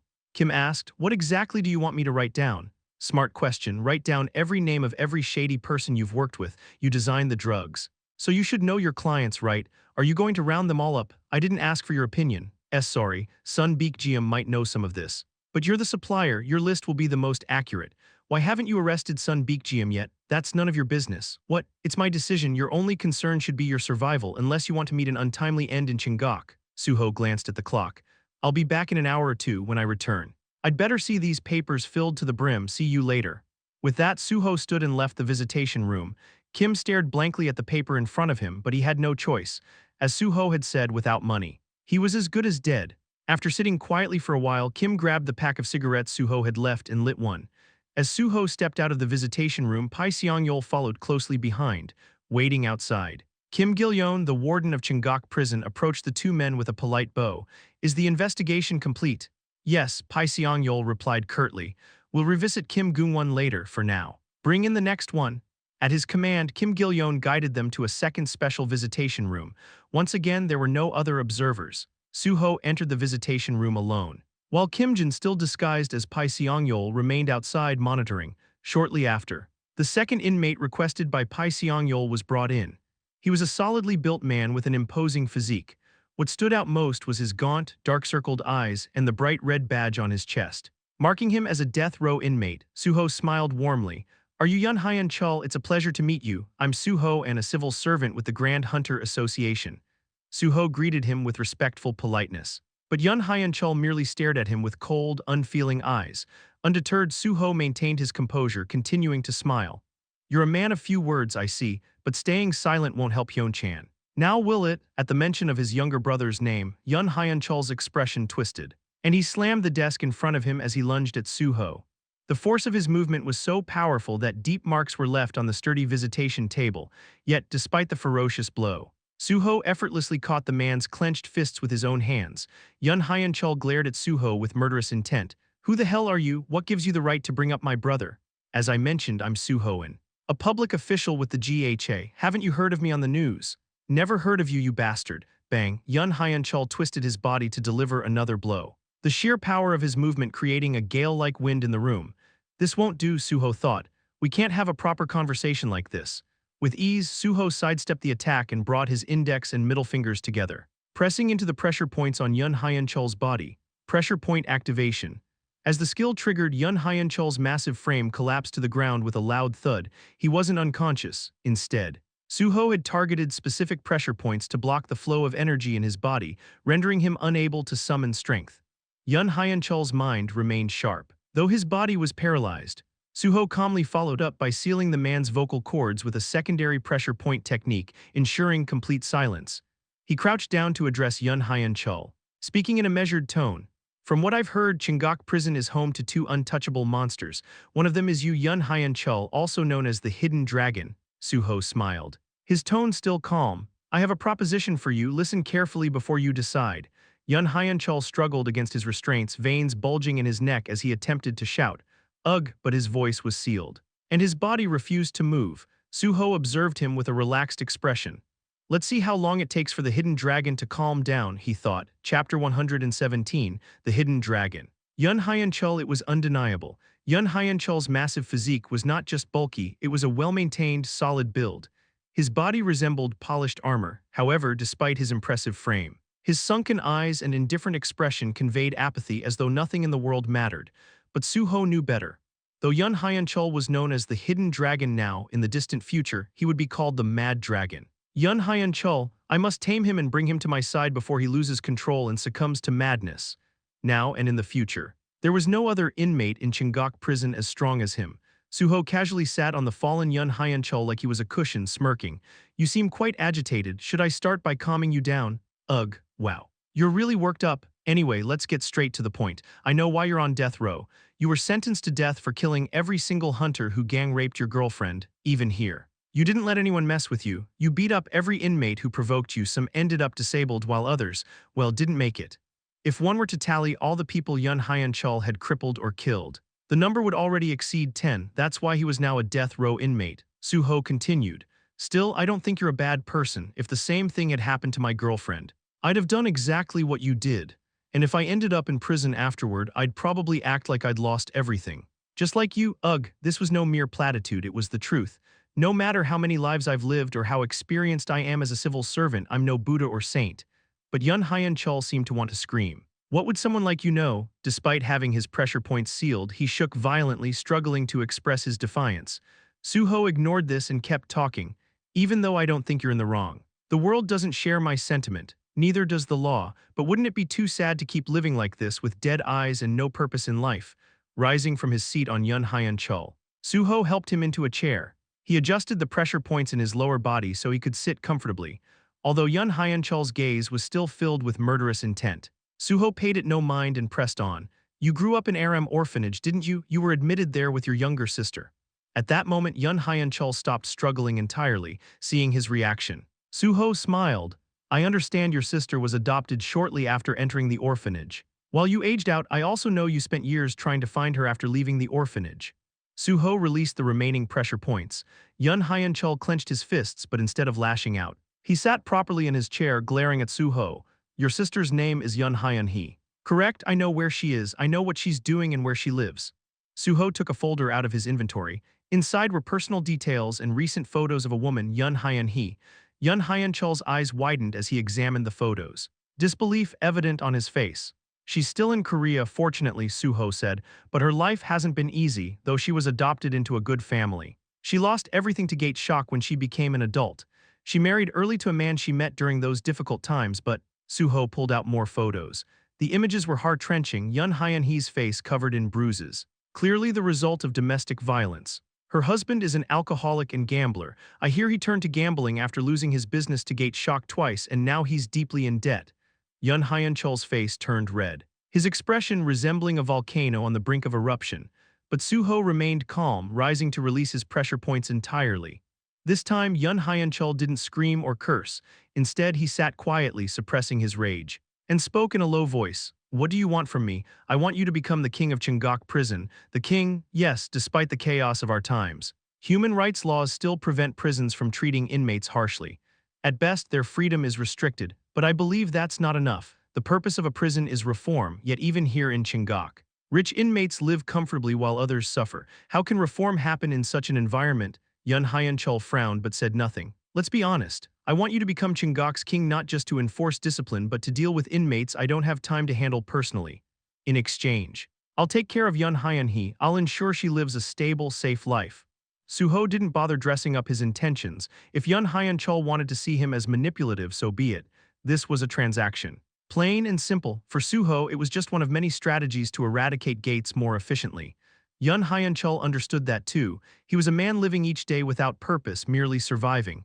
Yet out of nowhere, Su-ho had given him a reason to live, a chance to protect his only family, Yun Hyun-hee. Think of it this way, Su-ho added. You'll spend your life in here but outside. I'll take responsibility for your sister. All I ask is that you manage Cheongak. If I do this, will you really keep your promise? Of course, I'm a public figure. I wouldn't dare lie about something like this, if you'd like. I can even arrange for your sister to visit you. No, don't tell her about me, just take care of her like a shadow, quietly. Are you ashamed to face her? Yun Hyun-chul remained silent. And Su-ho didn't press him further. Understood, I'll do as you wish. Now, let's discuss the specifics of your role. What else do you want? Think of it as improving efficiency. Go on. Do you know Kim Gung-won? Kim Gung-won, the drug maker in Cheongak. I want him as your subordinate. I don't need him. You do. Someone needs to handle the grunt work while you focus on bigger issues. Cheongak is vast. And you can't manage it all alone. That's why I want you to be not just a king but an efficient one. Su-ho pulled out 2 banana milk cartons from his inventory, handed one to Yun Hyun-chul and said, Kings create laws. And laws establish order. I want you to be a terrifying tyrant, a king so fearsome that inmates dread returning here. And the outside world fears your reputation. That's complicated. It's simple. Think of it as Hammurabi's code, an eye for an eye, a tooth for a tooth. Just follow that principle and handle any additional requests I might have. And Kim Gung-won isn't just a drug maker, he can also produce healing and buff potions. He'll be useful. Yun Hyun-chul stared at Su-ho for a long time before nodding. Fine, I accept the deal, Su-ho smiled. Extending his hand, thank you, I'll make regular visits to check in, so don't worry. As they exited the room, Kim-jin, still disguised as Pai Seong-yeol, turned to Su-ho. Shall we move on to the next one? Yes, let's go. Finally, it was time to meet the last target. When they arrived at the 3rd visitation room, a hulking man entered, laughing boisterously. Well, I wondered who'd call for me at this hour. You're that guy from TV, aren't you? Cho Gwang-ho, that's me. But wait, aren't you the sword saint? And Su-ho, that's right, and you're one of Cheongak's 2 monsters, the Iron Mace. Ha, even someone as famous as you has heard of me, Su-ho didn't reply. Instead, He stood and began pressing pressure points on Cho Guangho's massive body. Pressure point activated, pressure point activated, pressure point activated. With each strike Cho Guangho collapsed to the ground. Writhing in agony as Su-ho watched calmly. Chapter 118, It hurts, I said it hurts. Annoying. Su-ho's ears were ringing from Zhou Guangho's agonized screams to silence him. Su-ho pressed additional pressure points including Ahyul and Gushimhyul. Zhou Guangho froze in place, unable to move. His body trembling uncontrollably, the pain must have been unbearable. Su-ho had deliberately targeted every point that could induce pain, including actual bad blood points. Good thing I've been boosting my strength stat. Even the most vicious criminals in Chingok were typically no stronger than 1-star awakened. Anyone stronger couldn't be subdued and brought to prison. Most of them were executed on the spot during apprehension. This worked to Su-ho's advantage, although his pressure point skill Geomhyul appeared versatile. It required physical contact to be effective. If the target's stamina or defense rating was too high, the skill would fail entirely. Fortunately, with orange tier strength stats, Su-ho could easily handle 1-star awakened individuals. Su-ho gazed down at the trembling Zhou Guangho. Zhou Guangho's nickname was Chiaogui Iron Club. He earned this name because his body was as tough as reinforced steel, like Yun Haiyan Chul. Zhou Guangho was a martial artist, but his unique trait hardened his body, making him one of the strongest monsters in Chingok. The key difference? Zhou Guangho was cunning and calculating, a stark contrast to Yun Haiyan Chul, who committed murder in a fit of rage. Zhou Guangho was a pure evil who had committed countless murders and rapes without remorse. Su-ho waited patiently until Zhou Guangho was thoroughly immersed in pain. When he decided enough time had passed, Su-ho checked his watch and finally released all the pressure points. Huff, huff. Even with his pressure points freed, Zhou Guangho couldn't stand. His body was soaked in sweat, tears, and saliva, and he shivered with residual fear. Unable to move despite the cessation of pain, dragging a chair forward, Su-ho sat down in front of Zhou Guangho. Guangho, why yeah, you've been living way too comfortably. Haven't you? What are you talking about? Don't play dumb, you're worse than trash. By some fluke you awakened as an awakened, made a decent living and indulged in luxury. But then, you got caught raping and killing your teammates inside a gate. That's why you're here in Chingok, yet you're still living like a king. And despite your brutish appearance, you're surprisingly clever. You built a gang and enjoyed the comforts of power here. Don't you think it's time you faced real punishment? What are you trying to say? Su-ho grabbed Zhou Guangho by the scruff and set him upright in the chair. Sit properly. Yes. Sir, Zhou Guangho's body still lacked strength, but his sharp mind kept him alert, forcing him to comply. Su-ho stared at him for a moment. As if calculating something, how could he ensure that Zhou Guangho would live the rest of his life in repentance and agony? The answer wasn't complicated. You've enjoyed too much until now. Su-ho pressed several new pressure points on Zhou Guangho's body. Pressure point activated, pressure point activated, pressure point activated. He carefully chose points that would maximize Zhou Guangho's suffering. One point sealed his vocal cords, rendering him mute. Another targeted his left ankle, leaving it limp and forcing him to drag his foot. Finally, both wrists were weakened, making even holding a spoon a struggle. Su-ho had considered crippling him entirely, as he had done with Sun Baekjeum, but he deliberately refrained. Let him suffer in other ways, with no strength in his hands and burning desire in his body. He'll be tormented endlessly. This was Su-ho's punishment for Zhou Guangho's history of sexual violence. Having finished his task, Su-ho rose from his chair. Zhou Guangho desperately tried to speak, only to emit muffled cries. Ha! He froze, shocked that no words came out. The Ahyul point had effectively muted him. Su-ho didn't respond to his pitiful attempts. Instead, he flashed a kind smile and left the visitation room. Kim-jin followed closely behind. Su-ho checked the time. Less than an hour had passed. Next, they headed toward the room where Kim Gung-won was waiting. The visitation room was filled with smoke when Su-ho entered. Kim Gung-won jumped to his feet. Well, it looks like it worked. Su-ho glanced around the smoke-filled room. Shouldn't have left him cigarettes. The place resembled a raccoon den using mana. Su-ho gathered the smoke into a dense ball and dispelled it. The table before Kim Gung-won was covered in sheets of paper. He must have poured every ounce of his memory into writing them down. Desperate to survive, finished? Su-ho asked. Yes. I've written almost everything. Su-ho skimmed through the pages before tucking them into his coat. These documents were meant for prosecutor Kim Seung-hwan, although the drugs themselves fell under the Special Division's jurisdiction. The clients were mostly civilians, perfect targets for prosecution. Su-ho continued, done reflecting yet? Yes, a lot. Then I have one more job for you. A job? What, don't want to do it? No. No, I was just curious what it might be. You know Yun Haiyan Chul, right? Yun Haiyan Chul's, you mean the hidden dragon? That's the one, starting tomorrow. He's going to take charge of Chingok. Your job is to be his lackey. Wait. What, that guy? He's a loner who doesn't bother anyone unless provoked. We made a deal, so from now on, Su-ho laid out the details of Kim Gung-won's new role before leaving. He issued a warning: don't even think about taking advantage of this. If I catch you slacking off or trying to exploit the situation, you'll regret it. Yes. Sir, I understand. Kim Gung-won's voice was unusually loud. It was understandable. Su-ho had just handed him the key to survival in Chingok. As Su-ho turned to leave, Kim Gung-won hesitated before speaking. One thing, what is it?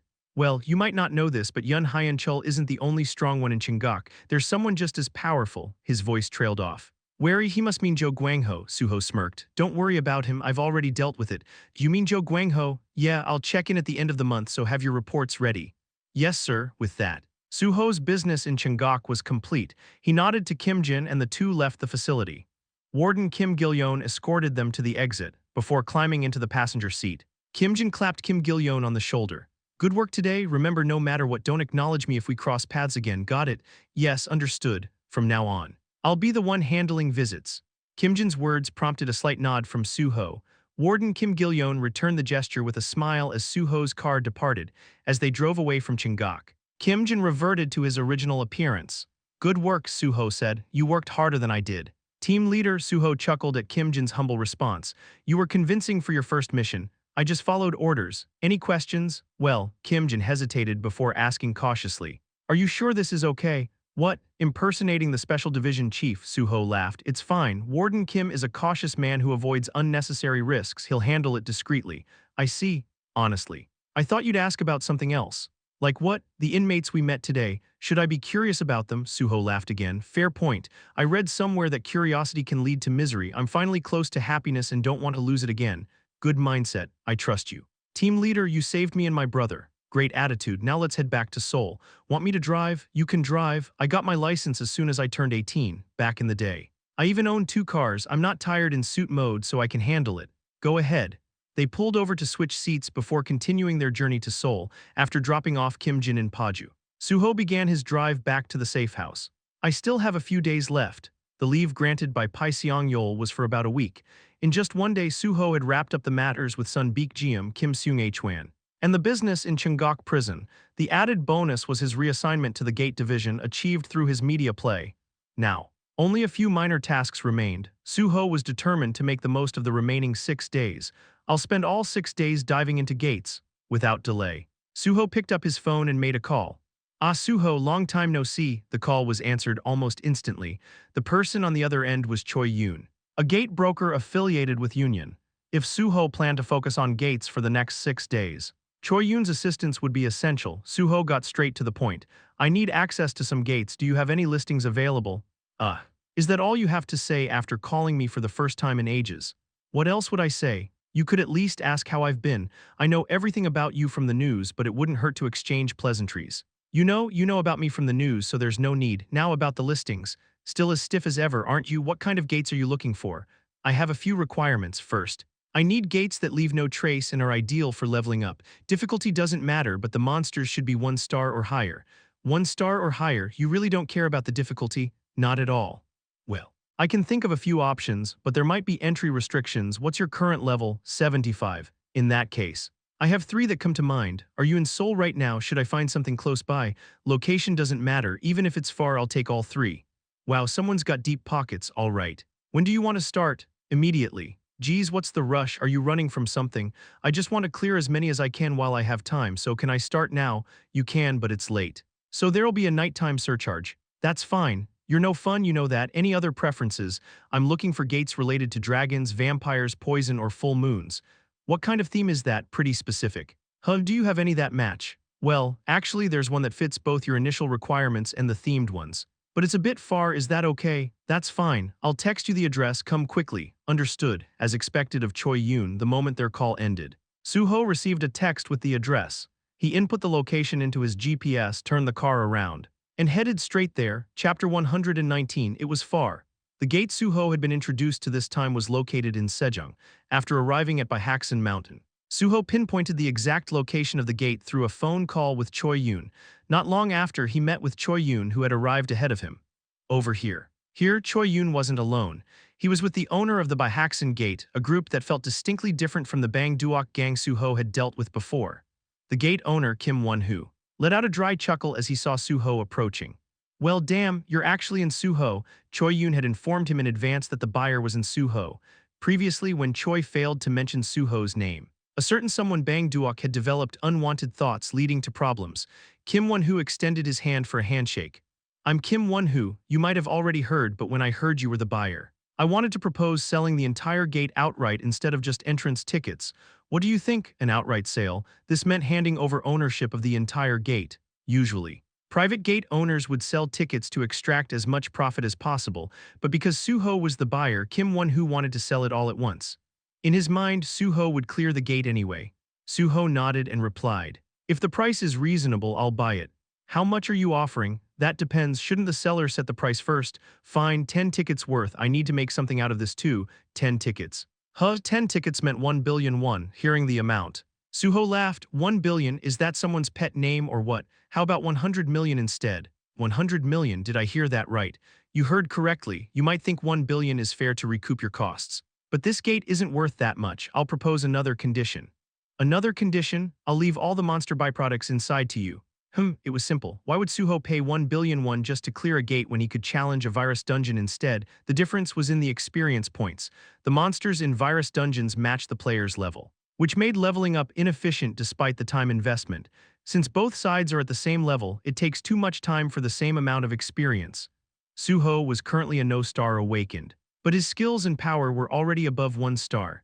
Even if it cost a bit of money, clearing gates was a far more efficient method. That said, Su-ho wasn't about to throw money away recklessly. In his past life, Su-ho had more wealth than he could ever spend, but in this life he wasn't there yet. But that doesn't mean I'll act like a bandit, sure. He could just kill everyone here and take over the gate once or twice. But if he kept solving things that way, no one would trust Choi Yoon to handle their gates anymore. They'd hide their gates and trade them secretly instead. Even if Choi Yoon was affiliated with Union, a broker with the highest trust rating in the country, trust could easily be lost. In the long run, such actions had to be avoided. Money could always be earned, but unofficial gates that left no traces were too difficult to locate alone even for a regressor like Su-ho. So, he proposed an alternative. Kim Won-hoo rubbed his chin for a moment, then nodded. You know what kind of gate this is, right? No idea. You'll regret it once you find out. I'm not concerned, just grant me exclusive rights to the boss monster. For 100 million, yes, if that's the case, all right, but we won't help you at all inside. You know that, right? Yes, don't help me under any circumstances. The deal was struck.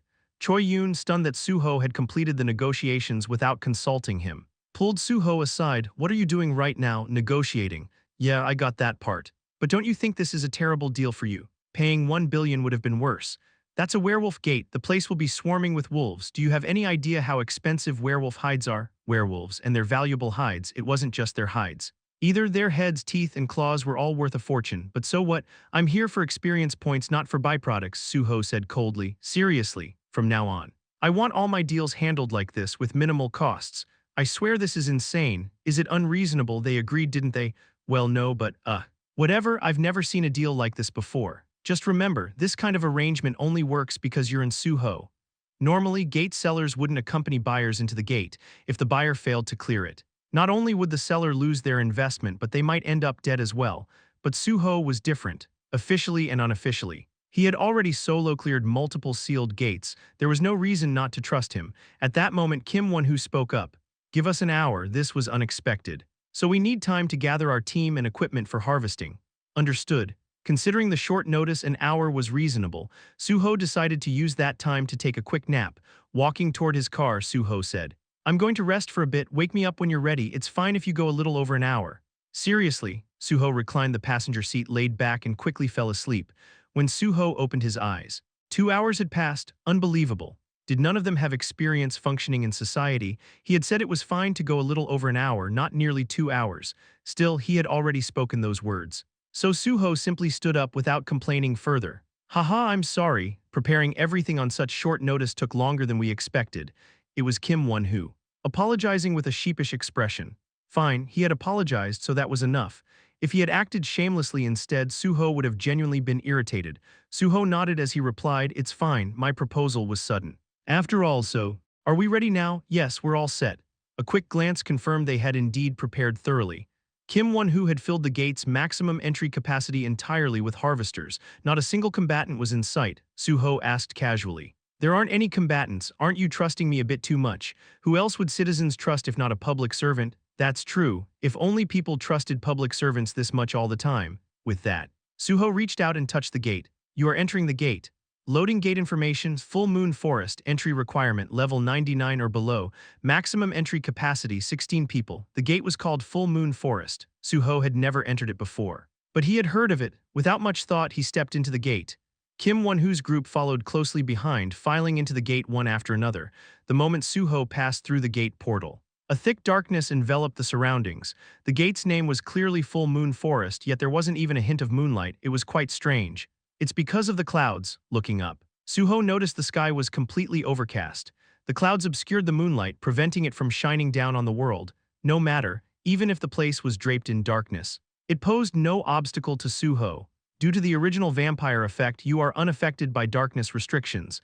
Seeing the skill notification, Su-ho smirked. It once again reminded him that vampire blood flowed through his veins. Royal blood or not, can I truly call myself a vampire when crosses, silver, and even garlic don't harm me? Well, who cares? As long as the system classified him as a vampire, that was enough. Summoning his blood weapon, Su-ho turned to Kim Won-hoo. Everyone, stay put for now, start working only when I give the signal. While I did hand over the rights to the monster parts, I never promised to guarantee all of your safety. We understand, it's not like we brought a bunch of clueless fools either, you should take care of yourself. Though sure, let's get started then, you'll need to pick up the pace. After finishing his words, Su-ho pulled several arrows out of his inventory and planted them in the ground. Then, he summoned a blood bow in his left hand. It wasn't the usual blood sword, this time Su-ho had summoned a blood bow. Su-ho fitted one of the arrows into the bowstring, which instantly ignited as if by magic. The arrowhead burst into flames. Burning brightly, Kim Won-hoo's eyes widened in shock. Hey, what are you? Here we go. Whoosh, Su-ho fired the flaming arrow. The blazing arrow arced gracefully through the air, embedding itself into the forest beyond. As soon as it landed, the flames spread rapidly, consuming the surrounding leaves and foliage, growing larger by the second. Nice. It's working well. The arrows Su-ho used were specially crafted fire arrows purchased externally. The arrows ignited in response to magic, requiring no oil, and their enhanced combustion properties allowed them to spread fire easily with just the right catalyst. Without hesitation, Su-ho fired another arrow, then another. Within moments, the surrounding area was engulfed in flames. Kim Won-hoo stared in disbelief, his eyes bulging. What are you doing? Wolf hunting. What? Isn't this a werewolf gate? We're here to hunt wolves. I didn't come here to play around. You took 2 hours to prepare when you said it'd take one. Time's short now. And no, even so. Setting the whole place on fire. That's why I told you to stick close. Now the werewolves will flee from the fire. We'll cut them down as they appear. Oh, and don't worry, I'll extinguish any flames that come our way. So just follow me closely, at least you won't burn to death. What kind of nonsense is this? Smiling, Su-ho's eyes gleamed sharply at that moment. A skill activated. Mana detection has been activated. The upgraded mana detection skill allowed him to sense a broader range of mana. Monsters, no matter how well they suppressed their power, couldn't hide their uniquely murky mana, and with the forest now ablaze, they would be even easier to spot. Kai, there you are, hearing the faint howls. Su-ho summoned a blood spear and threw it in the direction of the sound. Crash, you have slain a werewolf, 1 shot, 1 kill. The hunt was off to a great start. Summoning his blood sword, Su-ho dashed forward, heading straight into the firelit forest. The hunt continues. You have slain a werewolf. You have slain a werewolf. You have slain a werewolf. You have slain a werewolf. The slaughter continued without pause. The flames Su-ho had set spread relentlessly, consuming the forest like an unstoppable wildfire. The werewolves, panicking at the sudden calamity, scattered in all directions straight to their deaths. Kim Won-hoo, frantically keeping up behind Su-ho, looped ropes around the werewolf corpses to claim them, tying them to his waist as he ran. This lunatic. What else could describe Su-ho? He fought like a madman, ran like a madman, and controlled the fire like a madman. For a long while, Su-ho rampaged through Full Moon Forest, slashing through werewolves left and right. The full moon appears, the moonlight watches over the forest. Suddenly, a system message appeared. At the same time, the dense clouds parted, revealing the bright, radiant full moon hanging in the night sky. The moonlight bathed the entire Full Moon Forest, and wherever it touched, the flames extinguished as if smothered. Ow! The boss monster has appeared. The master of the forest had finally shown itself. Chapter 120, here it comes, at the top of a high hill, basking in the moonlight. The creature appeared. It was far larger than the werewolves Su-ho had encountered so far, and its fur shimmered silver rather than the typical brown. The werewolf-like creature stood upright, a classic bipedal form. Glaring down at Su-ho with glowing red eyes, Su-ho spoke up. I mentioned this before. What? I'm not obligated to protect you if you don't want to get caught up in the boss fight. You'd better get as far away as possible. The flames had died down and most of the werewolves had been eliminated. Now only the boss remained. If they wanted to survive, they needed to run far away. As the boss's mobility meant the entire scorched forest could become a battlefield. Everyone scatter, form teams of 3 and move out, to make it easier for them to flee. Su-ho deliberately walked toward the boss monster. The silver lycanthrope's piercing gaze followed Su-ho, recognizing him as the primary threat rather than the fleeing stragglers. The distance between them closed gradually. Suddenly, the silver lycanthrope leaped from the cliff, landing with a resounding crash. Ow! The silver lycanthrope lets out a fearsome howl. A boss monster-grade fear effect has been triggered, so. Its name was Silver Lycanthrope. What a lazy name. Whether they were called werewolves or lycanthropes, the two were essentially the same. However, some gates assigned greater significance to lycanthropes over werewolves. The silver lycanthrope, having leaped from the cliff, dashed toward Su-ho at an incredible speed. Its movements, reflecting the moonlight, gave it an oddly elegant, almost mesmerizing appearance, with its silver mane leaving a shimmering trail. As the creature entered his range, Su-ho saw its name displayed above its head. Silver Lycanthrope. Level 132, a high level. Good, high levels meant more experience points. Su-ho dismissed his blood bow and summoned his blood sword, gripping it tightly, with a sharp motion. He drew the blade back and slashed forward with explosive force. Cloud Slice has been activated. The blade extended into a wave, surging toward the silver lycanthrope, but the attack never landed. The moment the strike was released, the lycanthrope leaped effortlessly into the air. Dodging the attack, its movements were so fluid and natural that Su-ho couldn't help but smirk, just as I thought. It was, after all, a lycanthrope, if it couldn't dodge a simple slash. It wasn't worthy of the name. As the lycanthrope landed, Su-ho released his grip on the sword's hilt. A dark rod rose from the ground, finding its way into his hand. The ghost spear, one of Su-ho's summoned weapons. Without hesitation, Su-ho hurled the spear at the descending lycanthrope. Spear throw has been activated. The upgraded ghost spear streaked toward the creature with deadly precision. The silver lycanthrope's glowing eyes widened slightly in shock. It hadn't anticipated this move. Trapped midair, there was no way to evade. Crash! The ghost spear pierced the lycanthrope, driving through its silver hide and twisting its body in midair. Without wasting a moment, Su-ho dashed forward. This wasn't some turn-based RPG. There was no reason to wait for the enemy's counterattack. Reaching out, Su-ho recalled the blood sword, which reappeared in his hand. The gap between them closed in an instant. The lycanthrope snarled, twisting its body and raising its claws to strike back, but it was futile. Gripping the blood sword with both hands, Su-ho swung it upward like an axe. Steel Slash has been activated. Swish! The blade carved a diagonal line, leaving a shimmering silver-red wave in its wake. A deep wound appeared on the lycanthrope's body, splitting its shadow into two. The first to fall was its severed arm, as expected of a silver lycanthrope. The boss's reflexes were exceptional. Su-ho had aimed for its neck, but the lycanthrope twisted at the last moment, minimizing the damage. Landing awkwardly, the creature spun twice midair before touching down gracefully, almost as if it belonged in a superhero movie. Grrrrrrrrr, impressive. Even with only one arm remaining, the lycanthrope maintained its balance, refusing to collapse. Still, a boss was a boss. Prodding the severed arm with the tip of his sword, Su-ho lifted it.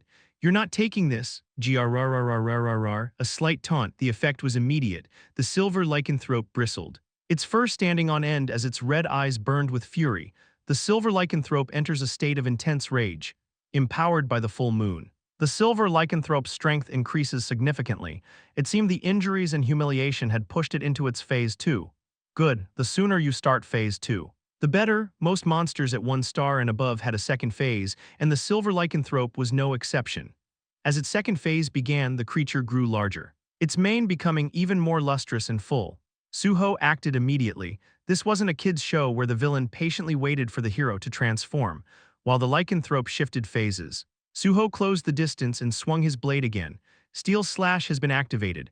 This time the silver-red wave struck true, severing the creature's neck cleanly. Thud, roll, the lycanthrope's head tumbled to the ground, followed by a fountain of blood. Moments later, its massive body collapsed, first onto its knees, then fully forward. You have slain the silver lycanthrope. The gate has been cleared. MVP of the gate clear. Su-ho on. Additional experience points awarded for MVP. Bonus stat point awarded for MVP. Your level has increased. All stats have increased by 1. You have gained 1 bonus stat point. As the system messages flooded in, Su-ho flicked the blood sword. Sending the blood splattered on its blade flying, a new notification appeared. The ghost spear reacts to the silver lycanthrope's shadow.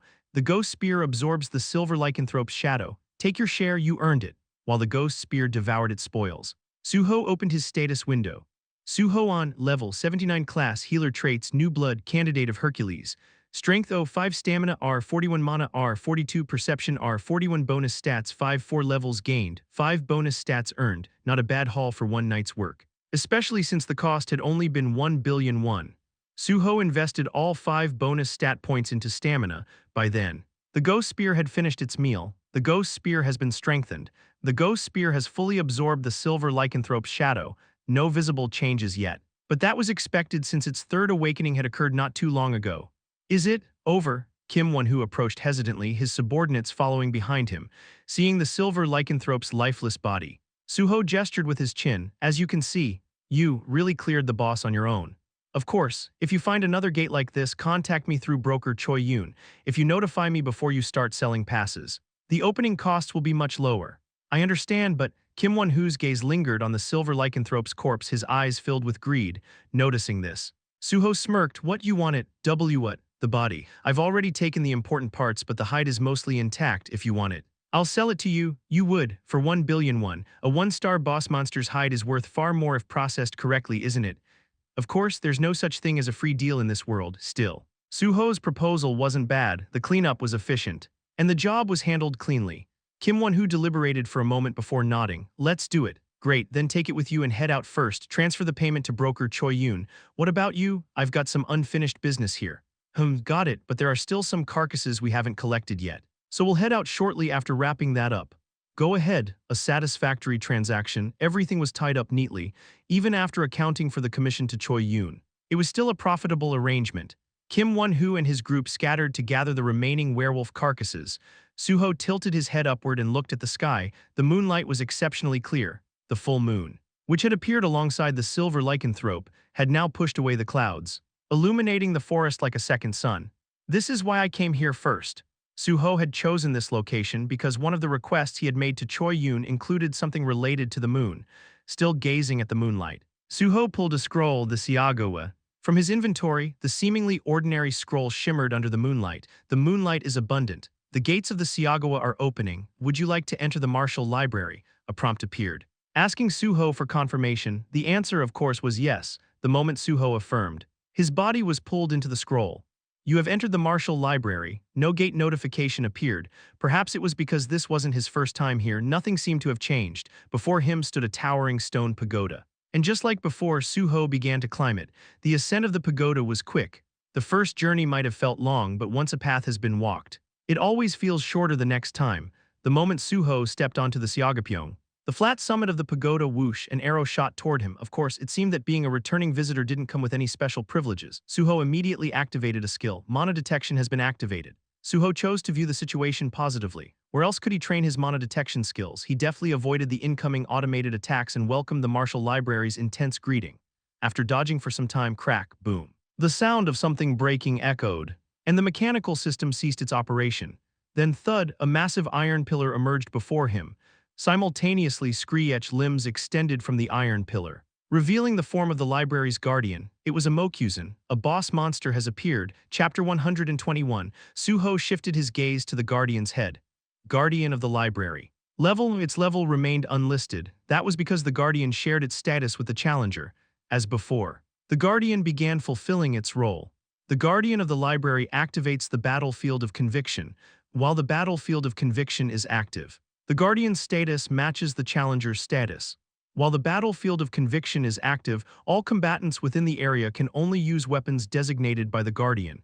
The skill activated and simultaneously. An icon appeared above the guardian's head. It spun like a slot machine. Eventually, the slot machine stopped. The guardian of the library has designated the weapon. The designated weapon is a bow. The battle begins. The icon landed on the shape of a bow. A bow. The designated weapon was a bow. It made sense. Last time the chosen weapon had been a sword, so it was unlikely for the same one to appear twice. The moment the bow was designated, the guardian tore a steel rod from its own body to fashion a bow. It also pulled out an arrow and aimed it directly at Su-ho. Quick on your feet, aren't you? Su-ho summoned his blood bow. By then, the guardian had already released its arrow. Boom, what kind of arrow makes a sound like a cannonball when it lands? Su-ho glanced at it briefly and noticed the arrow's thickness. Better finish this quickly. At least it wasn't a gun, if it had been. The Guardian might have unleashed a barrage, making it hard to close the distance. Su-ho advanced rapidly while the Guardian was reloading. Noticing the danger, the Guardian instinctively retreated. Boom, every time the Guardian leapt back. The ground rumbled with a cannonball-like sound, leaving indentations where it had landed. The sheer force was absurd, even while retreating. The Guardian skillfully aimed its bow at Su-ho. Whoosh, a sharp arrow grazed past Su-ho's face as it flew point-blank. Su-ho twisted his body and used a mid-air skill. Leap has been activated. The skill allowed him to twist his body mid-air. And Su-ho used the momentum to swing his blood bow. His target was the Guardian's face. At such close range, the Guardian had no choice but to block with its bow, but it shouldn't have. Steel Cutter has been activated. Slash, the moment Su-ho's blood bow clashed with the Guardian's steel bow. Steel Cutter activated, the Guardian's bow snapped cleanly in two and the string was severed as well. The Guardian stared in disbelief at its shattered weapon. Of course it was stunned. A bow wasn't supposed to break so cleanly. Especially not like it had been sliced by a blade. Seeing its dumbfounded expression, Su-ho chuckled. Surprised, aren't you? For Su-ho, a weapon was whatever he decided it to be. If he called it a sword, it was a sword. Even if it wasn't shaped like one. The blood bow he summoned wasn't an ordinary bow either, since blood weapons reflected the wielder's will. Its appearance was partially customized. The bow retained the features of a traditional bow but included enhancements like a blade along the edges and a grip on the lower limb. As a result, the blood bow was as much a sword as it was a bow. Looks a bit goofy, but it works. Still, it technically adhered to the rule of being a bow. It had a string. And it could shoot arrows when loaded. That was why Steel Cutter worked, because the blood bow functioned as both a weapon and a tool. This was the beauty of blood weapons and skills rooted in Su-ho's understanding of weaponry. The Guardian of the Library acknowledges its defeat. The gate has been cleared. MVP of the gate, Su-ho, bonus experience granted, bonus stat point acquired, level up, all stats increased by 1, additional stat point acquired. The system rewards you with greater strength, just like before. The Guardian admitted defeat after losing its weapon. This was exactly Su-ho's plan. The Guardian was someone or something he'd encounter repeatedly.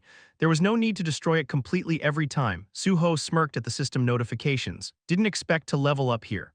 This was new information, even his mentor. The Martial King Ku Tiksu hadn't mentioned this possibility. His level increased to 80. And another skill underwent its second evolution. Holy Enchant, Grade F. Holy Power A. Right arrow. Holy Enchant F. Holy Power has reached its peak. Evolving into a more potent enhancement skill, Holy Enchant, consumes mana to grant a higher grade holy attribute Exorcism and Protection. Not bad. The upgraded Holy Enchant was a significant improvement before. Holy Power only bestowed a basic holy attribute. Now, it provided additional benefits like Exorcism and Protection. Finally feels like a true Holy Enchant. The only downside was that skills no longer ranked up every 10 levels as they did before level 50. Still, it didn't matter. Even though all his second stage skills were F grade, their performance far exceeded a grade first stage skills. Su-ho opened his status window and invested all his bonus stat points into stamina. Then, he patted the stiffened Guardian on the shoulder before heading deeper into the martial library. The library's shelves were still lined with countless martial arts manuals.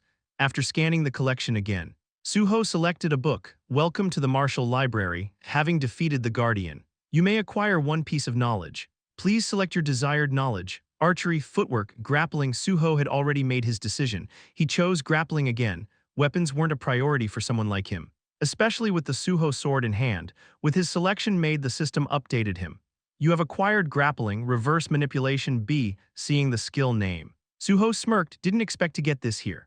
He immediately checked the skill's details. Reverse manipulation, grade B, a mysterious grappling art of the martial world, manipulates facial muscles and bones to alter one's appearance. Perfect. Reverse manipulation. It was one of the skills Su-ho had wanted most from the martial library. Unlike items like disguise masks or camouflage gear, this skill physically altered the user's face by rearranging muscles and bones. It wasn't a mere illusion, it was a complete transformation immune to detection skills.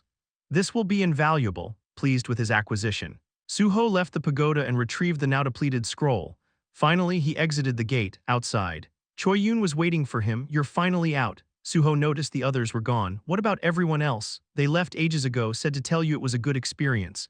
And the payment? All settled. Here's your share after my commission. Opening the bag, Su-ho confirmed the remaining amount and stashed it in his inventory. There are 2 more, right?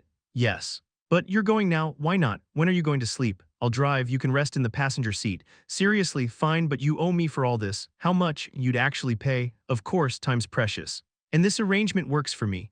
Unbelievable, fine, I was joking. Brokers don't charge for tagging along, but what about my car? Call a union staffer or a driver service, I'll cover the cost.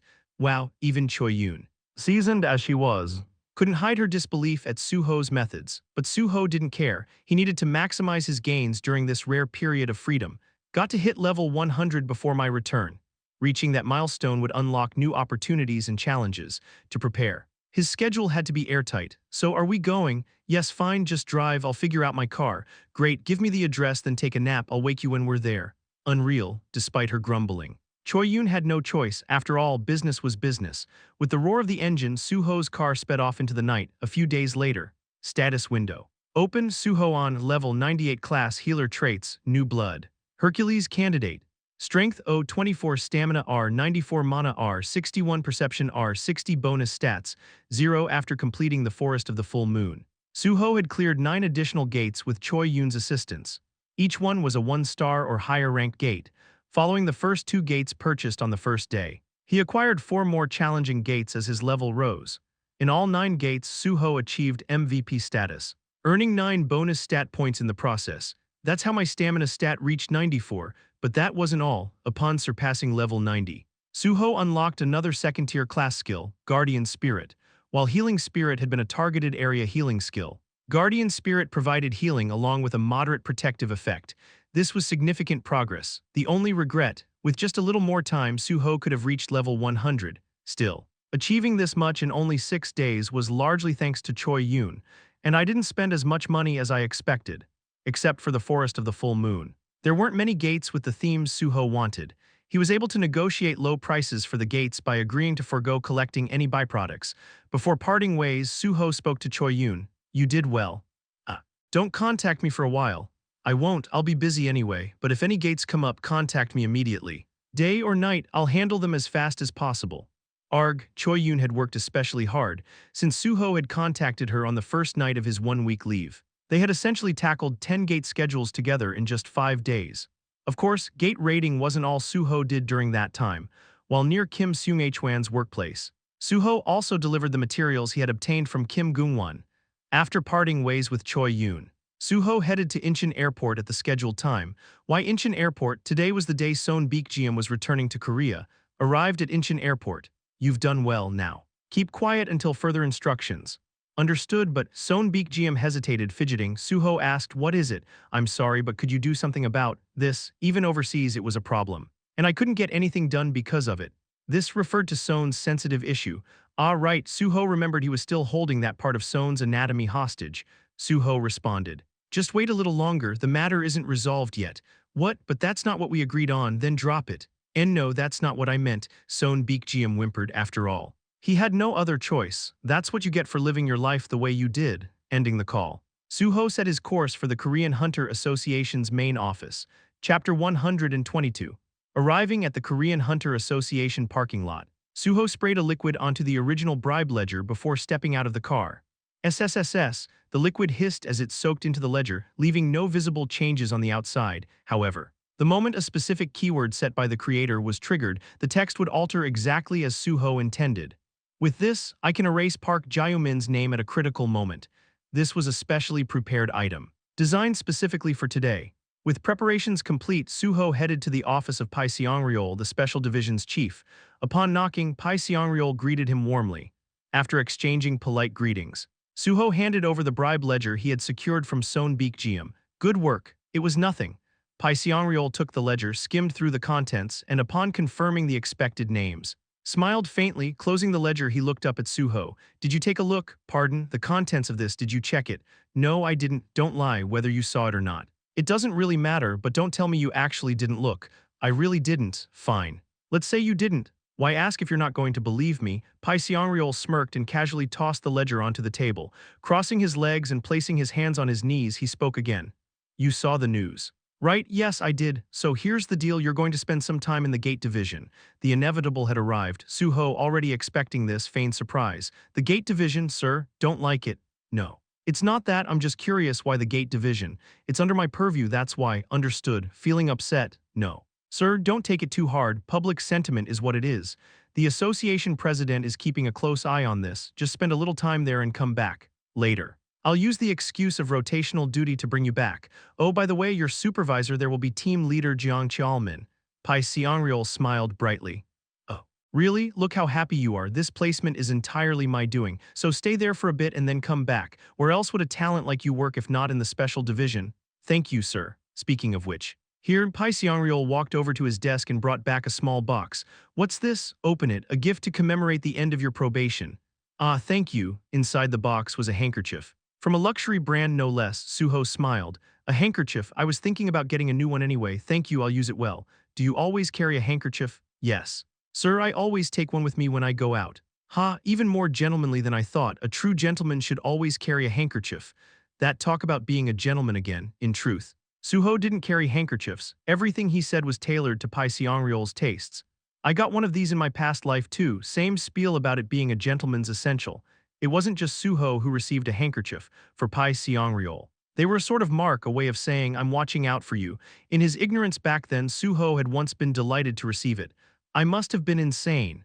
As Su-ho tucked the handkerchief into his coat, Pai Xiangriol pulled out an envelope. Take this too. What's this? Just a little spending money. Spending money, we had plans for a small award ceremony to honor the youngest ever perfect scorer in the association's history. But public opinion being what it is, everything got scrapped. Even the association president is disappointed. I'm sure you were expecting some recognition too, but, well, this is how it turned out. Ah, it made sense. With Su-ho's record-breaking performance, the association likely planned to give him a commendation for excellence in training. Frankly, it was a relief, from Su-ho's perspective. The last thing he wanted was a cumbersome ceremony. The training period officially ends today, right? Finish it off well. Starting tomorrow, report directly to the Gate Division. Yes. Sir, thank you. Good. Keep calling me senior whenever we meet, okay? Officially, though, you know the drill. Yes, I understand. All right. Off you go. You'll get your official employee ID from team leader Jiang tomorrow. Pai Xiangriol, seemingly reluctant to see Su-ho go, offered a few final words of encouragement. As Su-ho left the special division office, he thought to himself, it's finally over, or rather, the time for lying low was over. Tomorrow marked the official end of his probationary period and the start of his career as a full-fledged civil servant under the Korean Hunter Association. Before officially reporting in, there's someone I need to meet. One unresolved matter that absolutely couldn't be postponed any longer. Getting into his car, Su-ho began driving toward his destination. After completing his preparations, Su-ho traveled to Seoul Station and boarded a train heading for Daejeon. Upon arriving at Daejeon Station, he took a taxi to his destination. Thanks to reverse morphology, moving around is so much easier now. Before boarding the train, Su-ho altered his appearance. This allowed him to avoid changing clothes or using the first silent shadow technique. Nobody recognized him. Stepping out of the taxi, Su-ho entered an office located in Useong District, Daejeon. Excuse me. Who are you? Is this on-gang cash? Yes, it is. Are you here to borrow money? No, I'm here to purchase a debt. A debt? Yes. The debt belonging to Lee Dal-won. It's held here, isn't it? Lee Dal-won? Let me check. Yes, we hold that debt. Who are you? Lee Dal-won was the husband of Yoon Hyun-hee, the younger sister of Yoon Hyun-chul. Currently, he was drowning in loan shark debt after failing in 2 business ventures. This was why Su-ho had come. I'm just someone who knows him. Anyway, I'd like to buy that debt. Can you sell it to me? Well, as long as you're willing to pay. We can talk. Why don't you take a seat? The owner of On-gang Cash, Hwang On-gang, rose from his chair and gestured for Su-ho to sit.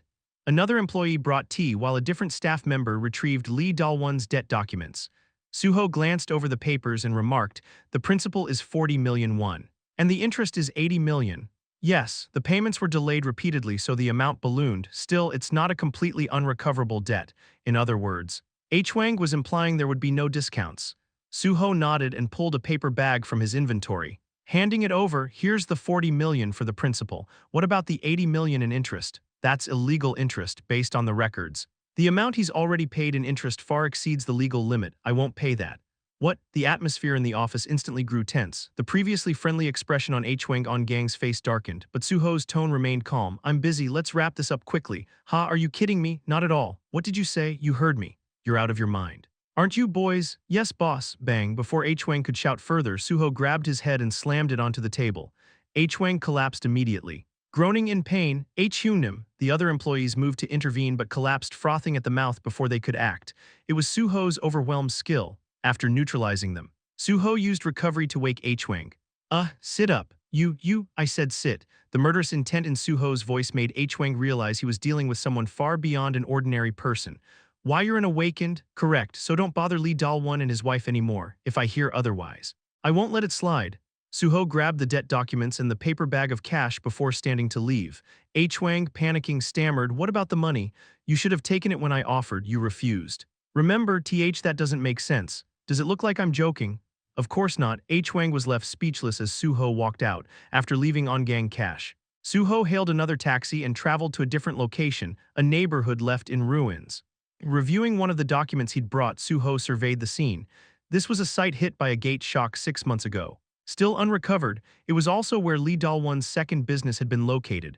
The situation is worse than I thought, outside of metropolitan areas and major cities. Most places looked like this. Even with Korea's limited landmass, there simply weren't enough resources to rebuild everywhere, perpetuating a vicious cycle of misfortune. After inspecting the site, Su-ho hailed another taxi and headed to a new destination, a restaurant. The sign read Yuseong Cold Noodles and it was currently closed for a break. Seeing the sign, Su-ho entered the restaurant. A woman at the counter said, I'm sorry, but we're closed right now. I know. Excuse me, is Yoon Hyun-hee working here? Yoon Hyun-hee. At the mention of the name, the woman's expression turned wary. This was understandable. As H-Wang on-gang had previously visited the restaurant over the debt. Feigning ignorance, the woman shook her head. I'm not sure who that is. Her pretense made Su-ho chuckle internally. She seems stern. But she's surprisingly kind. I'm not a loan shark, I have other business with Yoon Hyun-hee. Could you tell her someone from RM Orphanage is here to see her? Please wait, still cautious. The woman eventually relayed Su-ho's message to Yoon Hyun-hee, who was resting in the staff lounge. Shortly after, Yoon Hyun-hee appeared. Su-ho greeted her with a warm smile. May I have a moment of your time, since it was the start of their break? There was plenty of time to talk. The restaurant owner even offered them some privacy. Seated in a nearby cafe, Su-ho got straight to the point. I'll be blunt, I was sent by your older brother. Yoon Hyun-chul. What? Her eyes widened in shock, of course.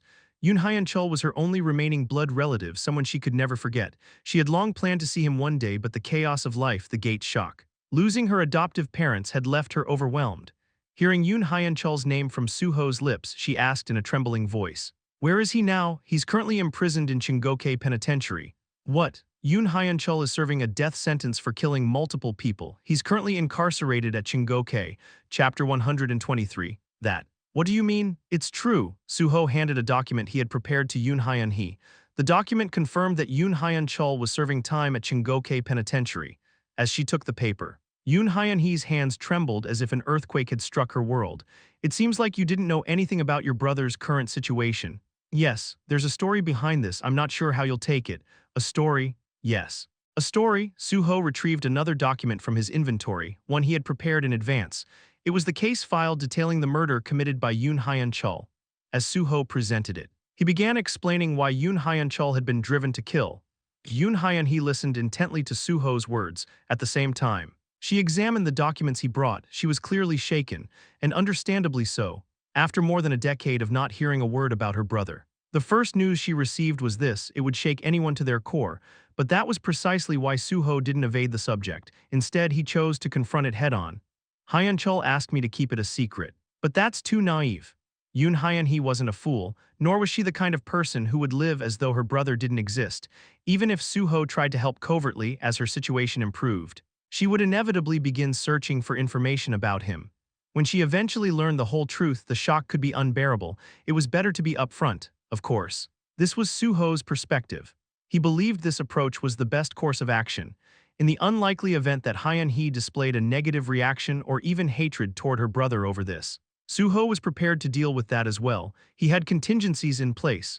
After all, Su-ho genuinely wanted everyone connected to him to find happiness. At last, Su-ho finished his explanation. Yoon Hyun-hee remained silent. Su-ho quietly waited for her to speak first. She sat there staring blankly at some point between the air and the file in her hands. After a long silence, she finally spoke. Hick. It began with a sob. Hick sobbed tears. After sitting in stunned silence, she suddenly began to cry. Su-ho reached into his coat and pulled out a handkerchief. Offering it to her, it was a handkerchief he had received from Pai Seong-yeol. Hyun-hee took it and wiped her tears for a while. Her red, swollen nose quivered as she spoke. How hard it must have been for my brother. The moment she uttered those words, Suho felt a wave of relief. It was fortunate that she was a good person, that she didn't resent or blame her brother. She continued to speak. My poor brother, my truly poor brother, she cried for quite a while, until the handkerchief Suho had handed her was soaked through. Suho waited quietly for her to process her sadness on her own. Finally, when her tears began to subside, she spoke again. I'm sorry I cried so much by myself. No need to apologize, I completely understand, and I should be thanking you for understanding the pain of Yoon Hyun Chul. He's my family, of course. I have to understand. Well, I suppose not everyone always understands their family. But do you think my brother did what he did because he wanted to? I understand the circumstances he was in back then, and above all, he's already serving his punishment for the mistakes he made. Sadness lingered on her face as she spoke, even though she said those words. It was clear she was still heartbroken by the circumstances that forced her brother to make those choices. She continued, oh, by the way, I don't think I've asked for your name yet. You said my brother sent you. Right, what's your connection to him? At her question, Suho answered without hesitation. My name isn't Su-ho. At one point I was in business with Yoon Hyun Chul, so if you're asking about our relationship, I was his business partner. Su-ho disclosed his name honestly, though only his name, with his appearance altered by reverse morphology. There was no way she would ever suspect he was the Sword Saint unless she checked his identification.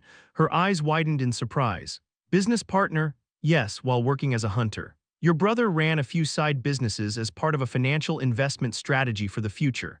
Among those ventures, there were several he partnered with me on, but when things went south for him, he had to liquidate all his business assets. As Su-ho continued speaking, he retrieved another document from his inventory. It was a debt certificate he had acquired from Hwang On-gang. When she saw the document, Hyun-hee's eyes grew even wider. This is... Your husband's name is Lee Dal-won, correct? After looking into it, I found out that Hwang On-gang, the owner of On-gang Cash, held all of his debt, so I purchased it. Wait. You bought it? Yes, Hyun Chul told me. I don't need money since I'm in prison anyway. If you ever find my younger sister, could you transfer my assets to her? He offered me a percentage of the proceeds as a commission. But given the years we worked together, I refused.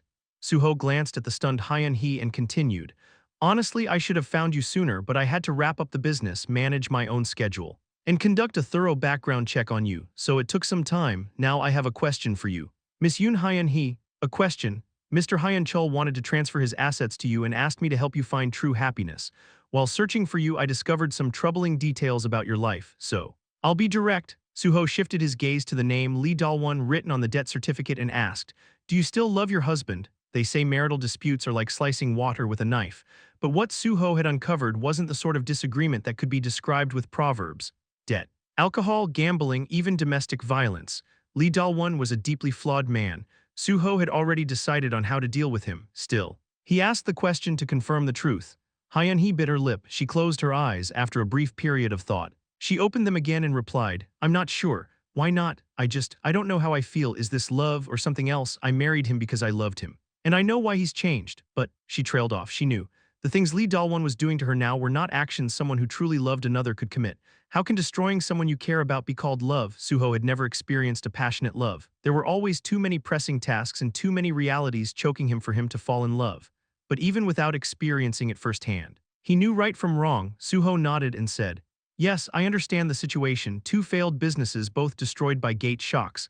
That left him buried in debt, struggling with unbearable hardship, and robbed him of peace of mind. But Suho put the debt certificate back into his coat and said, if someone truly loves another, they try to be a source of hope even in difficult times, not despair. Of course, I understand that the root cause of his situation is the gate shock, but I believe this, even if it hadn't been the gate shock, Mr. Lee would have behaved the same way toward you. Suho stood up and said, people don't change easily, and I'm sure Mr. Hyun Chul wouldn't want his beloved sister to suffer in the name of love. He glanced at the time and said, looks like your cafe's break time is almost over. I'll step out for a while and return when your shift ends. Suho offered a light bow and was about to leave the cafe when she called out, wait, yes, what if he promises to change? Promises to change. Suho smirked and said, maybe he can. People do talk about being reborn, but as I said earlier, most people don't change easily. Let me go find out for sure about the truth behind the feelings you're struggling with. With those words, Suho left the cafe. After he departed, Hyun-hee stared blankly at her now cold drink. In the reflection of the cold drink, another version of her stared back. Suho got into a taxi and headed to another location. The destination was a rundown commercial building with no signboards. When he reached the second floor, he was met with an old iron door. Suho raised his head to look at a CCTV camera mounted near the ceiling. He pulled out some cash from his inventory and waved it in front of the camera. With a click, the door unlocked. As the door opened, a cacophony of noise spilled out, thick cigarette smoke, and cutting through it, curses and the sound of tables being slammed. It was a gambling den.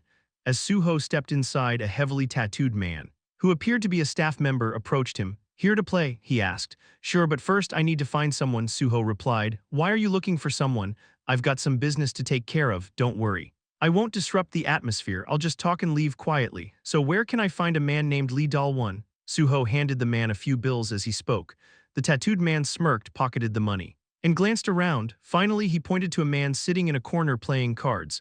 "That guy in the black cap, that's Lee Dal-won." Su-ho walked toward the direction the man had indicated. There sat a man playing cards, his hollowed eyes staring blankly ahead. It was Lee Dal-won. "Yep, that's him," Su-ho murmured to himself. The man's appearance matched the photo perfectly when the stranger called his name. Lee Dal-won looked up with sunken eyes and saw Su-ho. Without waiting for an invitation, Su-ho took the seat next to him.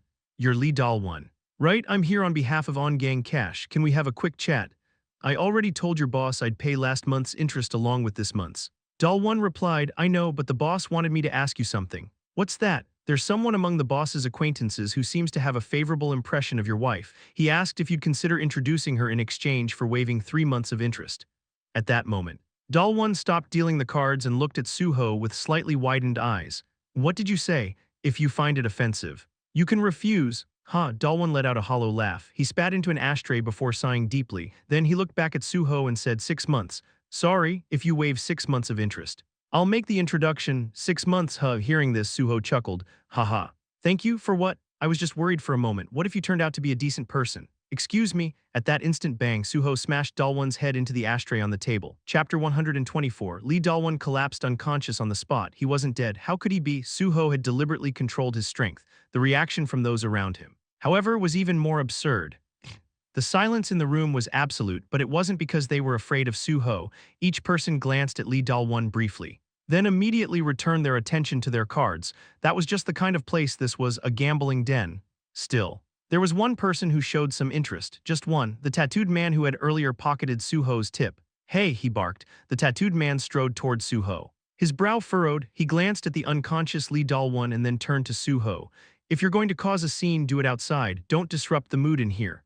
That was all he said. Thanks to that, Su-ho was able to hoist Lee Dal-won up and quietly leave the gambling den, heading for the rooftop of the building. The rooftop was empty. Su-ho unceremoniously tossed Dal-won onto the ground. No reaction. Had he hit him too hard earlier? Su-ho used recovery to revive the man.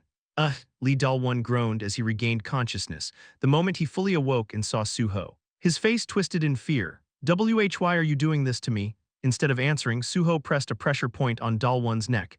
He then jabbed several points on the man's lower body, locking his energy flow and immobilizing him. Only then did Su-ho speak. "Guys like you usually seem to have all the luck with people. You're not even good looking. So how did you manage to fool someone like Yoon Hyun-hee?" See this." Su-ho pulled out the debt certificate he had taken from On Gang Cash and waved it in front of Dal-won. "I'll keep this short. Divorce Yoon Hyun-hee and never show your face to her again. If you do that, I'll nullify this debt." Dal-won's eyes widened more than Su-ho had ever seen before. Shock was one thing, but the man's gaze was filled with pure, unadulterated joy, as though he had witnessed a miracle. "Tisk. Even if I handed him a treasure like the rotopal, he wouldn't look this happy." Su-ho asked calmly. "If you agree, nod your head." "Nod, nod, nod." Dal-won nodded frantically, his head moving so vigorously it was almost comical. At least it was fortunate Yoon Hyun-hee wasn't here to witness this. If she had seen this pitiful display, it would have broken her heart all over again. Clicking his tongue, Su-ho pulled out another document. It was a divorce agreement. "This is a mutual divorce form. Put your thumbprint on it." Su-ho grabbed Dal-won's hand and smeared his bloodied thumb from his forehead onto the paper, creating a makeshift ink stamp. He then had him stamp the other prepared documents as well. Only after completing the paperwork did Su-ho hand over the debt certificate. Dal-won's trembling hands clutched the certificate, his eyes quivering with a mix of relief and disbelief. As Su-ho unlocked the pressure points on Dal-won's legs, he asked casually, "Are you left-handed or right-handed?" Dal-won raised his right hand in response. The moment he did, Su-ho immediately jabbed the pressure points on the man's wrist and hand. He followed this by pressing another series of points on his lower body. The result was permanent damage. I'd love to cripple you entirely, but I'll settle for this. Since you've used your mouth to hurl insults, you'll lose your voice forever. Since you used that hand to hit your wife, you won't be able to use it properly ever again. And as for..." Su-ho's gaze shifted downward to the man's groin. As a man who failed in his duties as a husband, consider this punishment. Be grateful this is where it ends. The only reason I'm not killing you is because part of this is society's fault for creating people like you. With his task complete, Su-ho turned and left the rooftop. Having dealt with the issue of Lee Dal-won, Su-ho headed to the cold noodle restaurant where Yoon Hyun-hee worked. Since there was still some time left before her shift ended, he decided to have a meal there first. I'll have cold noodles with sashimi, beef pancakes, and dumplings, please. The order was taken by none other than Yoon Hyun-hee herself. She gave Su-ho a slightly perplexed look, but, seeing as he was a customer, she accepted the order and went about her duties. When the food was served, Su-ho enjoyed his meal thoroughly. As he was finishing his meal, Yoon Hyun-hee, now out of her work uniform, approached him. Seeing her, Su-ho asked, "Are you done with your shift already? The boss let me off early." "Oh, is that so? What a considerate boss." Su-ho offered a polite nod of gratitude toward the restaurant owner before stepping outside with Yoon Hyun-hee. After they had walked a short distance from the restaurant, Su-ho pulled out the divorce papers he had obtained from Lee Dal-won. "What's this?" The moment I mentioned the debt, he didn't hesitate for even a second before stamping these papers. "Everything you need for a mutual divorce is already signed. All that's left is for you to sign them and submit the documents." These days, the process for a mutual divorce has been simplified due to changes in the law. Yoon Hyun-hee was momentarily at a loss for words as she stared at the divorce papers in her hands. The sight stirred many thoughts within her, but she didn't cry. In fact, she felt grateful thanks to Su-ho. She could put her feelings in order much faster than she had anticipated. Su-ho had also refrained from mentioning the offer Lee Dal-won had made about introducing his wife. There was no need to twist the knife and hurt her further. After folding the papers and putting them into her bag, Yoon Hyun-hee said, "You seem to have anticipated all of this and prepared everything in advance. It's less about anticipation and more about my dislike for unnecessary hassle. I prefer to be prepared for every possible outcome. I have a few questions. May I ask them? Feel free. If I go to Chingoke Penitentiary, will I be able to see my brother? Visits require the inmate's consent, but if you'd like, I can pass along your request. Your brother said he wasn't confident about facing you. Then, please let him know I'd like to see him. Also, I've been meaning to ask this but kept hesitating." After a brief pause, she finally asked, "My brother's girlfriend, how is she doing now? She passed away." What? After everything that happened and with Yoon Hyun-chul being sent to Chingoke Penitentiary, she fell into despair and ended her own life. This was something Su-ho hadn't even mentioned to Yoon Hyun-chul. Su-ho knew the truth but had avoided bringing it up. And Yoon Hyun-chul had deliberately kept silent about it. But Yoon Hyun-hee needed to know. She deserved to know. "So did my brother kill all of those people?" "Well, if we're speaking in terms of the end result. Yes, what do you mean by that? One of them survived originally. At the time, it was a one versus many situation, and while your brother intended to kill them all, one of the perpetrators managed to narrowly escape death. However, that man was eventually caught and imprisoned for his crimes. Because of the nature of his charges, he ended up in Chingoke Penitentiary. It was there, while they were incarcerated together, that your brother killed him. It was an inevitable outcome. If the survivor had been a civilian criminal, he would have been placed in a separate facility to avoid potential retaliation. But since they were all awakened criminals, most of them were sent to Chingoke Penitentiary due to their heinous offenses. This kind of incident was bound to happen. Su-ho then asked, "What about you? Miss Yoon, what are your plans now?" "What do you mean? You came to Daejeon because of your husband, didn't you? Now that you're divorced, there's no reason for you to stay here." "Is there?" Well, he wasn't wrong. The only reason she had moved to Daejeon was that it was her husband's hometown, but it wasn't as if she had a hometown of her own to return to. As she hesitated to answer, Su-ho offered a suggestion. "Why not move to Seoul?" "Seoul? You grew up in Seoul, didn't you? It's a good place to start fresh. Not only is Seoul safer than Daejeon, but the money your brother left behind is more than enough to support you in a secure area." Su-ho fiddled with his phone and sent a message to hers. "That's my contact information. I know today has been overwhelming, so take some time to think about it and let me know. Also, you don't need to worry about Lee Dal-won. I've ensured he won't show up in your life again. I even made it a condition that he stays out of sight. You can keep the security deposit for the house you're living in as well." Thank you. And don't forget to contact me about transferring your brother's assets.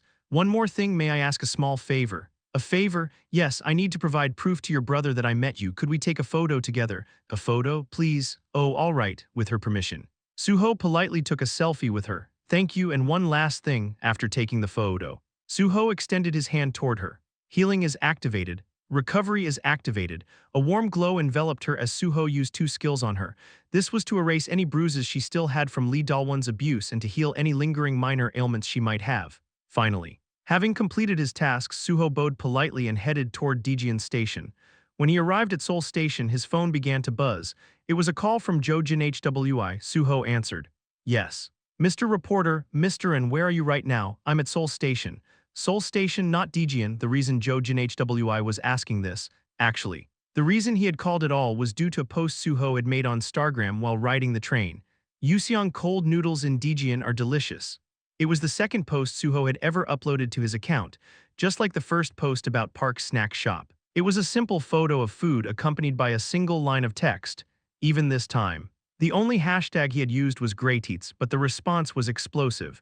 The Sword Saint says Yuseong cold noodles is a great spot. Let's all head to Yuseong cold noodles. Damn it. This was my hidden gem, now I can't enjoy it quietly anymore. Wow, train tickets to Dejian are already sold out. His first recommendation was amazing. So this place must be legit too. The likes and comments on the post were already flooding in despite it having been posted not long ago. That was why Jojin Hwi had called, after all. Su-ho was supposed to be in Seoul, not Dejian. I just took a quick business trip, Su-ho explained. I see. By the way, did you really get assigned to the Gate Division? Oh, I meant to tell you, yes. I've been reassigned to the Gate Division. Division Chief Pai Seong-yeol himself confirmed it. It seems things turned out exactly as you wanted. Congratulations. Thank you. The official announcement should come out tomorrow, stating there was no favoritism or royal treatment involved. It was amusing. Strictly speaking, Su-ho should have been assigned to the special division based on merit, yet in response to a bit of public uproar, the association had sent its youngest ever perfect scorer to the Gate Division instead. But thanks to their lack of backbone, I can now do as I please. Jojin Hwi chuckled. So, how about a quick photo session on your way to work tomorrow? Do I look like an idol promoting a new album? Why would I need a photo session? Consider it fan service. It's also a good way to show there's no controversy. Lots of people in your fan cafe are requesting pictures of you. All right, you've always helped me out. So I'll meet you at the entrance during my morning shift. Haha, thank you. Oh, by the way, since your probation period has ended, shouldn't we have a small celebration? I bet they didn't even give you a commendation. Despite you being the youngest perfect scorer. As expected of Jojin Hwi, he had a knack for picking up on such things. Su-ho laughed. How about a casual drink at my place later? Sounds great, see you later then. With that, the call ended and Su-ho, chuckling to himself, headed toward the parking lot at Seoul Station where his car was waiting. Chapter 125. The next day, as promised, Su-ho arrived at the main gate of the Great Korea Hunter Association GKA right on time. There's in Su-ho, it's the Sword Saint. Get the cameras. Cameras were everywhere, of course. It made sense. Everyone knew this was Su-ho's first day reporting to work as a full-fledged civil servant, no longer a probationary employee. And Su-ho, over here. Please, Sword Saint, look this way for the camera. Hunter and Su-ho, reporters, YouTubers, and fans all called out to him in their own ways. Su-ho walked toward the gate, neither too fast nor too slow. At one point, he glanced toward a particular direction and made a V sign with his fingers. That direction was where Jojin Hwi's camera was positioned. A good service gesture. The previous night, Jojin Hwi had shared drinks with Su-ho and his housemates at Su-ho's safe house. By the end of the night, Joe had successfully secured a promise for this very moment, a photo-worthy gesture. Better upload this to the Sword Saint Shrine quickly. Snapping away with his camera, Jojin Hwi captured more than enough shots to satisfy himself and quietly left. There was no need for an interview. They had already agreed that once Su-ho received his official employee ID, he would send Joe a photo for use. Su-ho, true to his word, continued walking past the reporters and entered the main gate. As soon as he stepped inside, so busy. Even early in the morning, the person welcoming him at the entrance was none other than Jiang Qialmin. As always, Jiang had arrived early, and upon seeing the crowd of reporters, he had decided to wait inside for Su-ho. Seeing Jiang, Su-ho smiled and said, "Hello, you're early today." "I'm always early, but what's this? You're on time today, you're usually early." "I drank a bit too much last night, so I took it easy this morning." "Drank too much? Forget the drinking. Do you even get hangovers?" "Of course. I do, I'm human too." As if Jiang Qialmin knew better, Su-ho wasn't your average awakened. He had already reached a level far beyond normal humanity. Moreover, with recovery, Su-ho could easily rid himself of any hangover symptoms. For Su-ho, hangovers didn't exist and they never would. Even so, Jiang tilted his head in mild disbelief and said, "Anyway, congratulations on your first official day. Here's a little something for you." "What's this?" Jiang handed him an official employee ID. Complete with the GKA's insignia, Su-ho took the ID and smiled. "Finally got it. Happy about it? Of course, let's get going."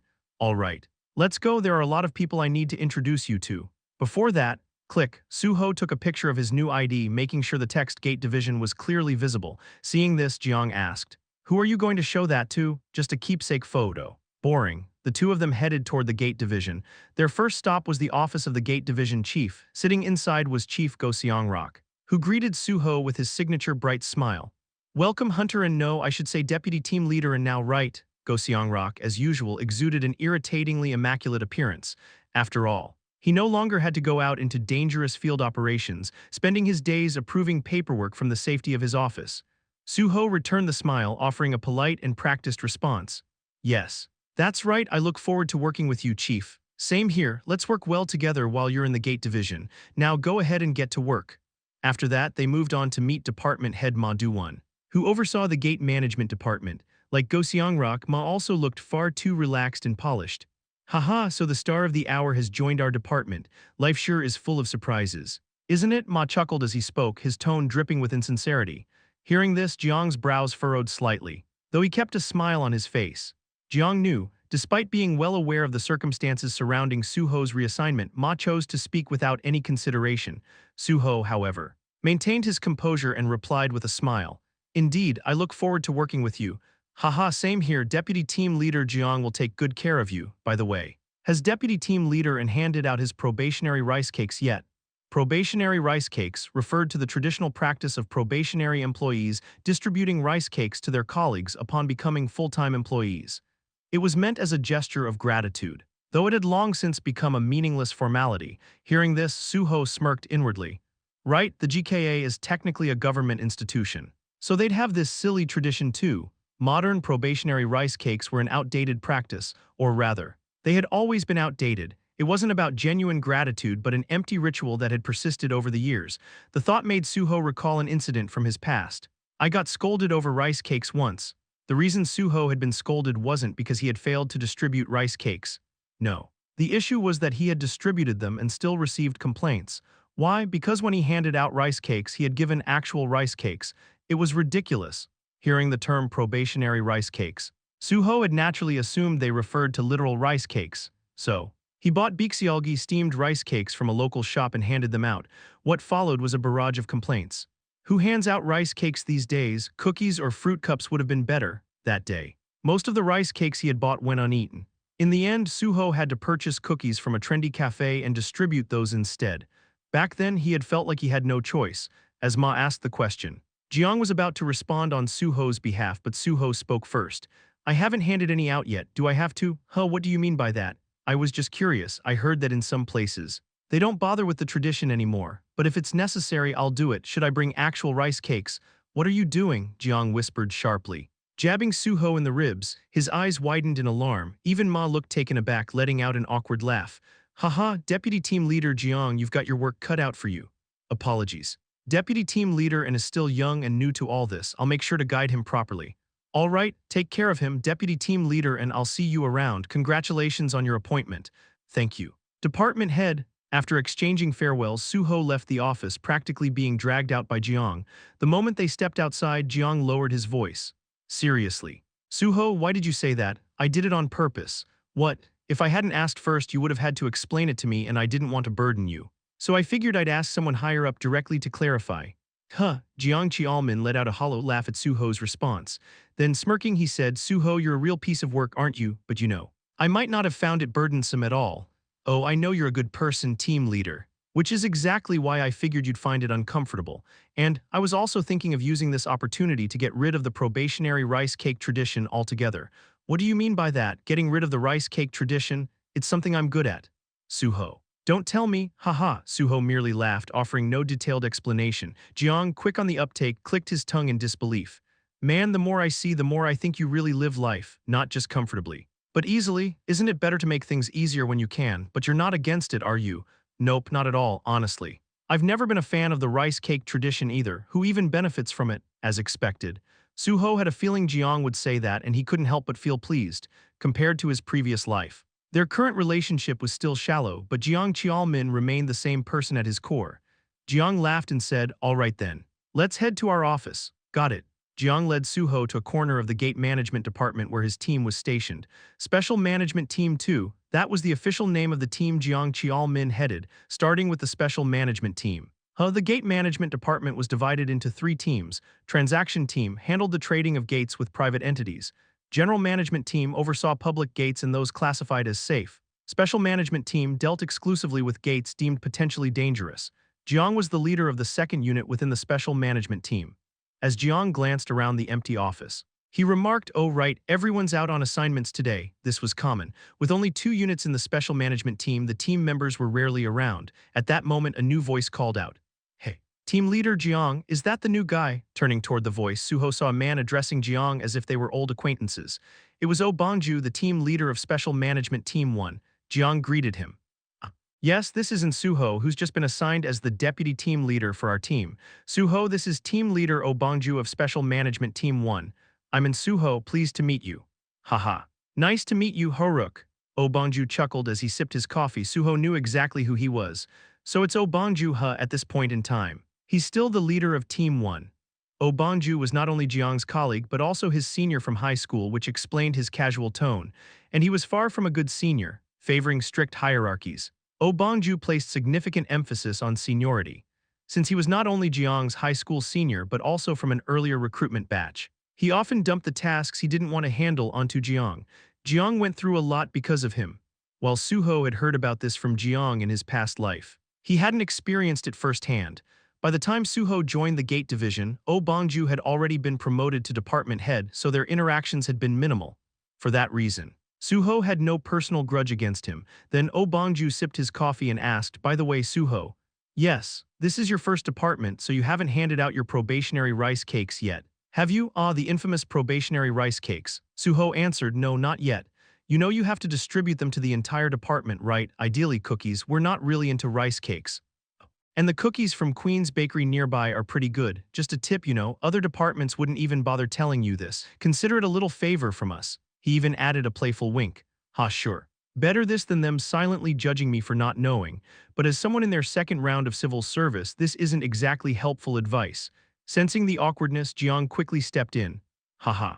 I already mentioned that to him. Anyway, we should get started on work, so we'll excuse ourselves now." "All right, go ahead. Oh, by the way, Team Leader Jiang, don't forget what I mentioned before. The deadline's coming up."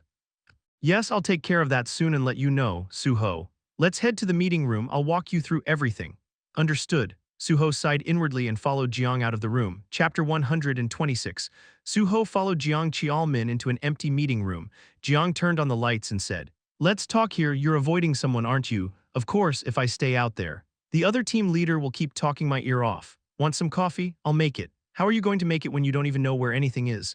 "I noticed where everything was earlier, just a moment." Su-ho headed to the pantry with practiced ease and returned shortly with 2 cups of hot Americano. Jiang took a sip and chuckled. "Not bad. How are you good at even making coffee?" "Haha. It's not exactly rocket science. By the way, are you going to show me my desk later?" "What? Haha, of course. Were you about to get upset because I didn't show it to you first?"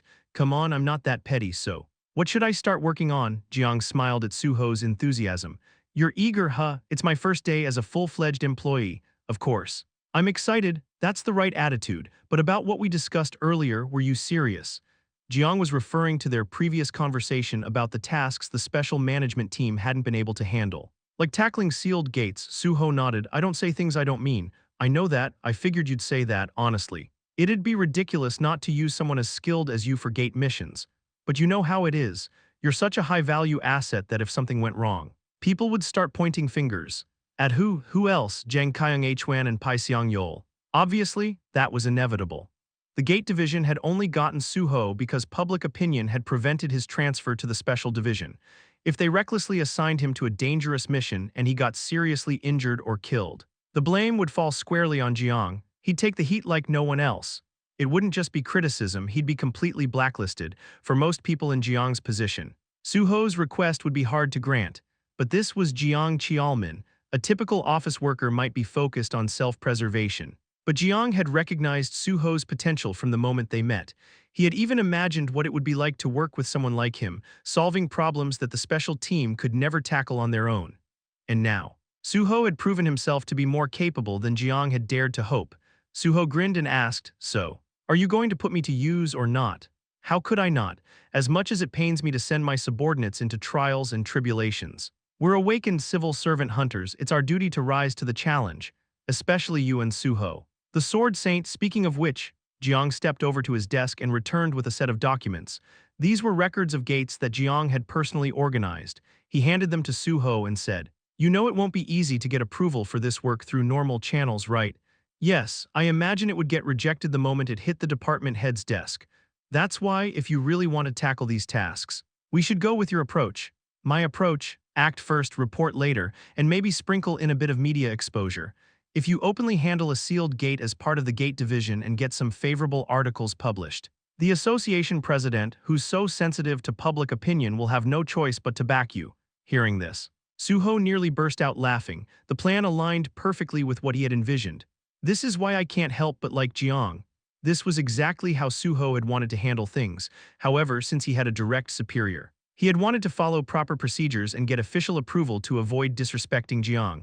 Su-ho smiled and asked, "Do you really think this will work? Why wouldn't it?" "Honestly, I thought the same thing, but I held back because I didn't want to act on my own." "You're something else. All right, let's go for it. I've even narrowed down the options to relatively safe targets, of course. Calling a sealed gate safe is a stretch, but you get the idea." "Got it," Su-ho said enthusiastically. Jiang began explaining the gates he had shortlisted, and Su-ho listened intently. Not bad. There weren't many sealed gates that could be considered bad choices due to their high difficulty. Most of them came with decent rewards. Su-ho had planned to clear all the gates owned by the association anyway, so he decided to start with one of Jiang's suggestions. "Do I get to choose?" Su-ho asked. "I'd like to give you the freedom to choose, but it might be better to pick one with solid reasoning." "Just in case, that makes sense." Su-ho scanned the list and pointed to one. "Then I'll go with this one." "Why that one? The gate's characteristics don't affect me." "What do you mean, why not?" In response, Su-ho activated a skill and began explaining it to Jiang. Jiang's eyes widened in shock. "So everything you've done so far has been—" "Yes, that's why it won't be an issue for me." "I see, with that. This gate would definitely be advantageous for you, but is your level high enough?" "It's more than enough." Having convinced Jiang in one go, Su-ho deactivated the skill and smirked. In truth, his reasoning was just a convenient excuse. The real reason he had chosen this gate was much simpler. It's the closest one to the association. Of course, saying that outright would make him seem crazy, so he provided a more practical explanation. "When can I head out?" Su-ho asked. "I'll call the gate manager and let them know you can go whenever you're ready. Then I'll leave right now." "Right now?" "Yes, it's work hours." "Isn't it unbelievable?" "Fine, I'll prepare the necessary paperwork, so don't worry about that." "Oh no. It's all right, I'd like to write the first report myself." "Do you even know how to write a report?" "Piece of cake." "Forget it, I'll handle it if I'm not doing the paperwork." "What's the point of me being team leader? You handle the fieldwork and I'll handle the rest. You need to get promoted soon and make sure to pull me up with you." "Yeah. Right, like someone who climbed up by exploiting their subordinates would actually help them later." "Haha," Su-ho stood up and picked up the 2 empty coffee cups. "I'll throw these out on my way, see you later." "Later, you talk about sealed gates like you're just going for a casual stroll." "Well, we'll see, won't we?" Su-ho walked out first. Watching him leave, Jiang shook his head in disbelief. As soon as Su-ho left the meeting room, he called Jo Jin Hwi. "Yes. Mr. Ahn, I'm heading to a sealed gate now. Would you like to come along for coverage?" "Oh, that's fantastic news. I'll head out right away." "All right. I'll send you the location via text. I'll be waiting at the entrance." With Jo Jin Hwi on board, the final preparations were complete. Su-ho got into his car and started driving. The gate wasn't far away, it couldn't be, as this particular gate was located in Seoul. When Su-ho arrived at Gihwa Station on the outskirts of Seoul, he met up with Jo and they switched to Su-ho's car. Jo, getting into the passenger seat, remarked, "I could drive. You know, it makes more sense for the authorized personnel to be behind the wheel when entering a sealed zone." "Fair point. By the way, how long do you think this gate will take?" "Not long, by my standards. The difficulty isn't that high. You're probably the only person in the world who can talk about sealed gates like that." "Haha, you might be right." When they arrived at the sealed zone, military personnel stopped Su-ho's vehicle for inspection. However, upon seeing Su-ho's government-issued ID, they immediately granted him entry. Watching this, Jo furrowed his brows in amazement. "Wow, this is power. Isn't it true official power?" "Haha, it's not power, it's just part of the job."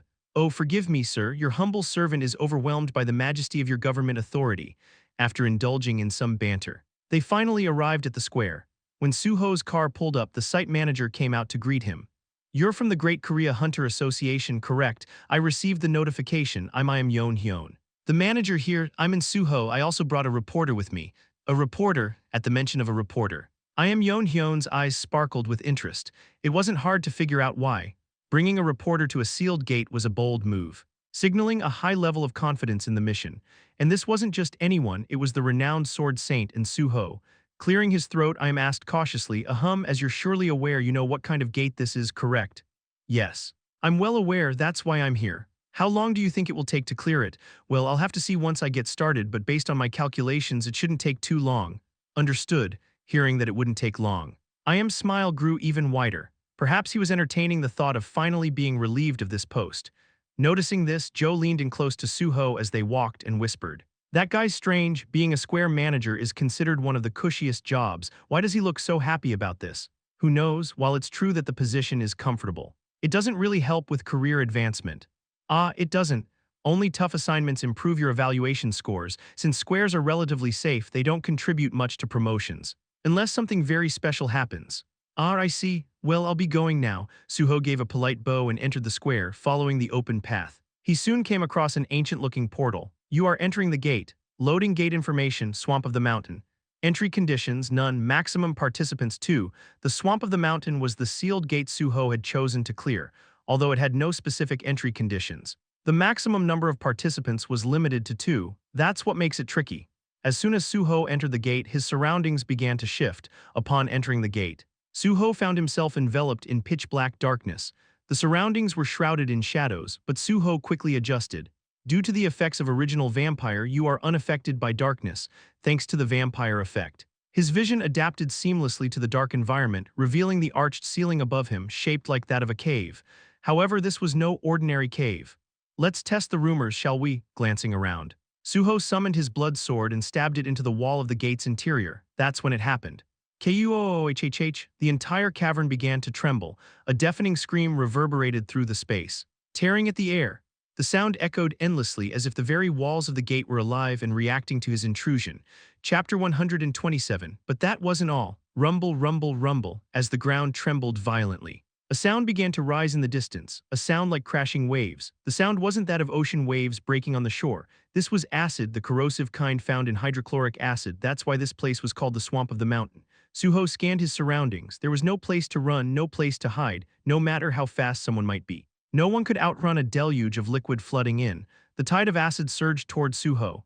The wave filled the cavern completely. There was nowhere to escape. The deluge lasted several seconds before gradually receding. Leaving the floor exposed once more, the surroundings fell silent, and in the wake of the acid wave something new appeared, a massive red basalt rock towering as high as a person. It stood there like a boulder, though it hadn't been visible before. Then the red basalt began to squirm. Much like gelatin shifting and wobbling, it started to take on the shape of a person. Its transformation continued, resembling a combat suit worn by soldiers. The transformation began at the feet, gradually covering the legs, torso, and finally moving up toward the head. But what emerged where one might expect a helmet wasn't a featureless mask. It was a human face, Su-ho's face. Encased in the red suit, Su-ho revealed only his face and muttered, "Phew." The smell, he wrinkled his nose in disgust, not because of the overwhelming tide of acid but because of the stench that accompanied it. No wonder. The acid flooding the Swamp of the Mountain wasn't hydrochloric acid, it was gastric acid. The digestive fluid secreted by stomach acid. Su-ho glanced again at the spot where he had stabbed the wall earlier with his blood sword. The surface wasn't a typical rocky cave wall but resembled the flesh of a living creature. The wall had split, revealing muscular tissue oozing with blood. Nodding to himself, Su-ho remarked, "It's been a while since I've seen a gut-themed gate." A gut theme, that's exactly what this was. The Swamp of the Mountain wasn't an ordinary cave but rather the interior of a colossal living organism. That explained the wave of stomach acid and the anguished scream that had echoed through the cavern when Su-ho stabbed the wall. For any living creature, pain in the intestines was particularly excruciating. As Su-ho surveyed the ceiling, he thought to himself, this must be inside a mega-worm. Right, the mega-worm was a type of worm-like monster known for its characteristic ability to grow endlessly through feeding. That's why a gate with this kind of theme had formed. When a creature becomes too massive, its interior can be perceived as a battlefield from a certain perspective, thus qualifying it as a gate. For this reason, the skill Su-ho had shown Jiang Qiaomin as justification for choosing this gate was his blood weapon. The stomach acid of a mega-worm was potent enough to dissolve even the most robust equipment. Many players had met their ends here. Their gear and bodies alike reduced to nothing. However, Su-ho's blood weapon wasn't made of ordinary metal, it was a manifestation of his mana shaped from his very blood. Thus, the stomach acid of a mere overgrown worm couldn't harm it. Well, if there's a massive stat gap, even I could be completely dissolved. Fortunately, Su-ho's red-grade mana provided ample protection, based on Su-ho's knowledge. The Mega Worm's level was at most around the 1-star mark, far from threatening to him. Having completed his initial survey of the area, Su-ho manipulated his blood weapon to extend and cover his entire face. This wasn't because he particularly enjoyed wearing a helmet, but because he had no desire to endure the stench of stomach acid directly. All right, time to move forward. With his equipment secured, Su-ho began walking deeper into the swamp of the mountain. Kuohhcrashhhh, the tide of acid surged once more, but Su-ho didn't dodge or retreat instead. He moved forward deliberately, steadily, like a rhinoceros charging with its horn. Kuohhcrashhhh, the mega worm's cries echoed less frequently now, but the waves of acid continued to pour out without pause. It was inevitable. Su-ho had deliberately sharpened the soles of his shoes and was scraping them against the ground as he walked. Man, this thing is such a crybaby, Su-ho muttered with a faint smirk. Why was he doing this? Simple, to provoke it. The swamp of the mountain gate required enduring at least several dozen waves of acid before transitioning to the second phase. The first reason this gate is so difficult to clear is the relentless waves of stomach acid, with only 2 people allowed to enter. Countless combinations of teams had been tried over the years. Tanker and healer, tanker and tanker, tanker and mage, mage and healer, mage and mage, even healer and healer. Yet nearly all of them had failed. The waves of acid, corrosive enough to dissolve even the most durable equipment, required top-tier magical defenses. However, very few mages or healers could endure the relentless onslaught of dozens of waves. It was then, K-I-K-K-K-K-I, K-I-R-R-R-R-R-R-R-R, shrill cries echoed from deeper within, monster howls. Su-ho's lips curved into a smile. Finally, he said softly, after enduring countless waves of acid, Su-ho had walked through an endlessly long intestinal corridor. At last, the guardians of the swamp of the mountain, heralds of the second phase, appeared. Parasite level 107, parasite level 103, parasite level 105. The guardians of the swamp, they were none other than parasites. Su-ho analyzed the situation. The second reason the swamp of the mountain is so difficult after enduring the waves of acid, you're immediately assaulted by an endless swarm of parasites.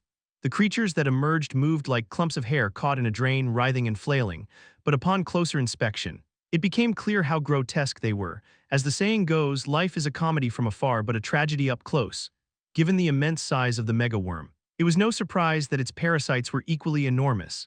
They resembled the parasitic worms found in whales but scaled up to a monstrous degree, and there were so many of them. Each parasite was as large as a typical worm monster, and they never traveled alone. At minimum, they came in groups of 10 or more. Su-ho, who had been advancing with only his bare hands, finally extended his right hand. The blood weapon in his body began to writhe, and soon a massive blood sword materialized in his grip. Without hesitation, Su-ho drove the sword into the wall beside him. Kuohhcrashhhh, the mega worm let out another tortured scream as a fresh wave of acid poured forth. Simultaneously, KIA, the parasites, enraged by Su-ho's actions, began to swarm toward him. Behind them, the tidal wave of stomach acid surged closer. Watching the chaotic scene unfold, Su-ho smirked and adjusted his stance, taking a firm grip on his sword. He prepared to strike. Level up. All stats increased by 1. You have earned 1 bonus stat. How much time had passed after endlessly stabbing the mega worm and battling the parasites? Su-ho's level finally increased. Now, Su-ho was level 99. He invested his bonus stat into stamina before continuing forward. Just 1 more level to reach 100. Reaching level 100 would mark a turning point for any player. At level 100, a player's traits would evolve into a second-tier form, referred to as the second trait. For Su-ho, this was a moment of great curiosity. His unique trait, New Blood, was something completely unprecedented. Even to him, I wonder what form it will take when it evolves. Su-ho looked around as he pressed forward. Still, this mega worm is holding out longer than I expected. The swamp of the mountain was a sealed gate but not entirely unexplored. While it had no entry-level restrictions, it was eventually cleared in the distant future by 2 heavily armored tankers who managed to overcome its challenges. Thus, Su-ho already knew the general method for clearing this gate. The key is to push the mega worm to its limits until it forcibly ejects me from its body. No creature could tolerate having its internal organs repeatedly stabbed. The strategy was simple yet effective. Continually provoke the mega worm by attacking its insides until it had no choice but to expel the player. To achieve this, Su-ho had sharpened his shoes and kept stabbing relentlessly. In the past, those tankers who cleared this gate reported that moving around and spreading out the attacks caused more irritation than targeting a single spot repeatedly. Once again, the mega worm roared. KUOHH, another wave of stomach acid surged forward. Su-ho, accustomed to this by now, reversed his grip on his sword and drove it into the wall, anchoring himself securely. The next wave of acid engulfed him entirely. Thud, a heavy impact, something collided with Su-ho, he couldn't see it. The waves of acid were murky and opaque, making it impossible to see anything during the surge. Even with the original vampire effect, which negated the disadvantages of darkness, Su-ho couldn't overcome this visibility issue. What was that? Was it a parasite? It wasn't uncommon for parasites to be swept up by the acid waves and collide with him, judging by its size. It seemed plausible. Gripping the embedded blood sword with his left hand, Su-ho summoned another blood sword into his right hand. Steel slash activated. Slash, the blade connected with a heavy, solid resistance. Su-ho was certain he had cut something, yet no system notification appeared, meaning he hadn't defeated an enemy. The system's alerts worked regardless of visibility, so the absence of a notification was unusual. When the acid wave finally subsided, Su-ho saw it. As the acid drained away, something remained on the ground ahead of him, a shriveled, desiccated form. It was large. Half of it had been cleanly severed, with the other half presumably carried away by the acid tide. What is this? Curiosity piqued. Su-ho halted his movement to examine it closely. Ordinarily, he would have ignored it and continued forward. But he had been exploring this place for quite some time and had never seen anything like it before. His eyes widened in recognition. The object before him was shriveled and hardened, making it difficult to identify at first glance. But Su-ho knew exactly what it was. It was a body worm chechung, a creature that lived inside the mega worm's body. A body worm? There are body worms here, but why does it look like this? Body worms were not pests but symbiotic organisms that lived harmoniously with massive creatures like the mega worm. They served as internal caretakers. Much like the relationship between crocodiles and plover birds, Su-ho had encountered body worms before, in the mid to late stages of the Great Cataclysm. Gates featuring massive creatures with interior-themed environments often appeared. In such cases, the guardians were usually body worms rather than external parasites. Surveying the shriveled body worm and the countless parasites around him, Su-ho finally realized the true nature of this gate. The main objective isn't the mega worm itself. The true focus of this gate and its ultimate challenge lay in eradicating the parasites that had overrun the mega worm's body. The swamp of the mountain's real conquest lay not in defeating the host but in purging its invaders. Chapter 128. Su-ho smirked to himself. So this was a hidden gate. Hidden gates weren't exclusively those concealed in obscure locations like the Blood Tower hidden within the Soul Blood Bank. Gates with multiple, unorthodox conquest methods could also qualify as hidden gates. Initially, Su-ho hadn't realized this place was one. He had chosen it merely because it was close to the Daehyun Association, had been conquered in his previous life, and was manageable given his current abilities. Who would have thought this gate would turn out to be a hidden gate? Even the presence of parasites hadn't tipped him off. Parasites were relatively common in gates with internal body themes like this one, but discovering the desiccated corpse of the body worm had changed everything. As Su-ho ran his hand over the trembling, fleshy walls of the mega worm's intestines, he murmured, "Sorry, I didn't realize." In his previous life, the players who had cleared this gate endured countless waves of stomach acid and swarms of parasites for hours. They were eventually swept away by a massive acid surge and expelled through the mega worm's anus. Su-ho had assumed he would have to take the same approach. That's why he had been heading toward the intestines rather than the esophagus, filthy as it was. He wasn't going to give up on conquering the gate just because it was disgusting. But who would have thought there was a hidden method of clearing it? I guess it's time to change tactics. Su-ho reshaped the sharp spikes on his shoe soles into flat surfaces. Walking on sharp soles had been a convenient way to irritate the mega worm. It allowed him to harm it just by walking. But that approach was no longer necessary, if his understanding of similar parasite-based gates was correct. Continuous assaults on the smaller creatures would eventually draw out the boss. He wanted to keep tormenting the intestines. Every stab caused the mega worm to tremble and release more parasites. However, if he continued, he would likely get expelled through the anus before reaching the real target. And Su-ho had no intention of enduring that indignity when the hidden rewards were within reach. Gripping his blood sword tightly, Su-ho broke into a sprint, mana detection activated. Regretting the time he had wasted stabbing random internal walls, Su-ho focused his mana senses and began systematically exterminating the parasites hiding throughout the mega worm's body. You have defeated a parasite. You have defeated a parasite. You have defeated a parasite. You have defeated a parasite. Each one fell effortlessly under Su-ho's blade.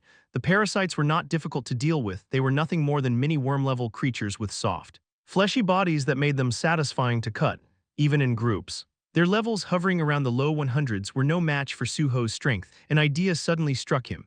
This might turn into a prolonged battle. Acting on his thought, Su-ho summoned Bulgasari. His loyal summon, Bulgasari. Bulbul, the small creature about the size of a Maltese dog, responded to Su-ho's call. Grow bigger, Su-ho commanded. Bulbul. Bulgasari began to grow. Swelling to the size of a pony, mounting it, Su-ho asked, "Am I too heavy?" Bulbul, the creature, shook its head. "Good," Su-ho replied. "Let's run." Bulbul, with Su-ho riding atop it. Bulgasari charged forward. Su-ho shifted his weapon from the usual longsword to a whip-like flexible blade, as parasites swarmed toward him. He swung the weapon like a flail. "You have defeated a parasite. You have defeated a parasite. You have defeated a parasite. You have defeated a parasite."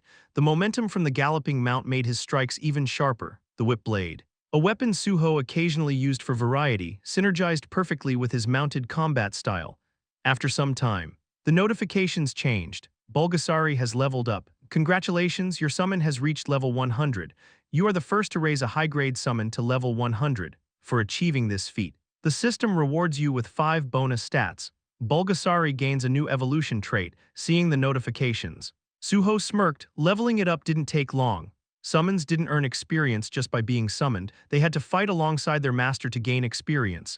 No pain, no gain. As the saying went, by riding Bulgasari and having it actively participate, Su-ho had ensured their combat counted as a joint effort, maximizing its growth. "Good work, Bulgasari," Su-ho said. Patting the creature, Bulbul. After checking Bulgasari's evolution trait, Su-ho dismissed it back to its dimension, with its evolution in progress. There was no need to rush its development.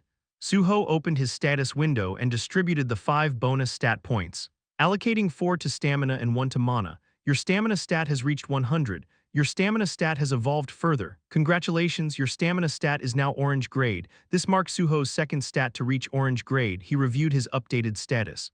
Su-ho in level 99 class, healer traits, new blood. Candidate of Hercules strength, 25 stamina, 1 mana, R63 perception, R61 bonus stat 0. Now I just need to hit level 100 myself. Although not planned. Bulgasari had reached level 100 before him. Now it was Su-ho's turn to level up. As he finished adjusting his gear and stats, a notification interrupted his thoughts. Mana detection activated. Su-ho turned his head toward the source of the overwhelming mana signature. The ground and walls trembled, rumble, at the far end of the tunnel. Darkness spread like an encroaching tide. It wasn't true darkness, however. It was a massive living entity radiating intense vitality. As the colossal form approached, a system notification appeared before Su-ho's eyes. A boss monster has appeared. Su-ho's lips curled into a grin. Finally, you're here. In his past life, no conquerors had ever encountered a boss monster in this gate, but now, standing right before Su-ho was the unmistakable figure of the boss. This meant that the creature in front of him was likely the head of the parasites he had been hunting. Su-ho immediately shifted his weapon back to its standard form, gripping the blood sword tightly. At that moment, boom, the encroaching darkness rushed toward him like a freight train. Slamming directly into him, the impact was like a high-speed car crash. The pain was immense. The enormous entity filling the entire intestinal passage wasn't just darkness, it was another parasite, however unlike the others. This one was massive. After being struck head-on, Su-ho finally got a clear look at the creature's nameplate. Mega Parasite level, 131. The jet black monster, its massive head pressed firmly against Su-ho, continued its relentless charge forward. The Mega Parasite uses a boss-level fear aura. Dragon blood activates. The mental effects of fear are nullified by the dragon spirit effect of dragon blood. The Mega Parasite roared with a bone-rattling screech that seemed to tear at Su-ho's eardrums. If not for the protection of dragon blood, the mental assault would have left him incapacitated. Su-ho spat out a mouthful of blood that had risen from the deep recesses of his body, almost being dragged along by the creature's momentum. He steadied himself atop its face. Gripping the blood sword in a reverse hold, he drove it toward the creature's forehead. Clang! The strike was precise, but the blade skidded off the creature's impenetrable hide. Sparks flying, what the? Even as he thrust repeatedly at the monster's face, his attacks failed to penetrate its skin. How is this not cutting through? The awkward angle was part of the problem. This wasn't a proper battlefield. Su-ho was clinging to the nose of a rampaging monster, unable to use his full strength or body mechanics. If only I had solid footing, I'd use my steel cutter skill.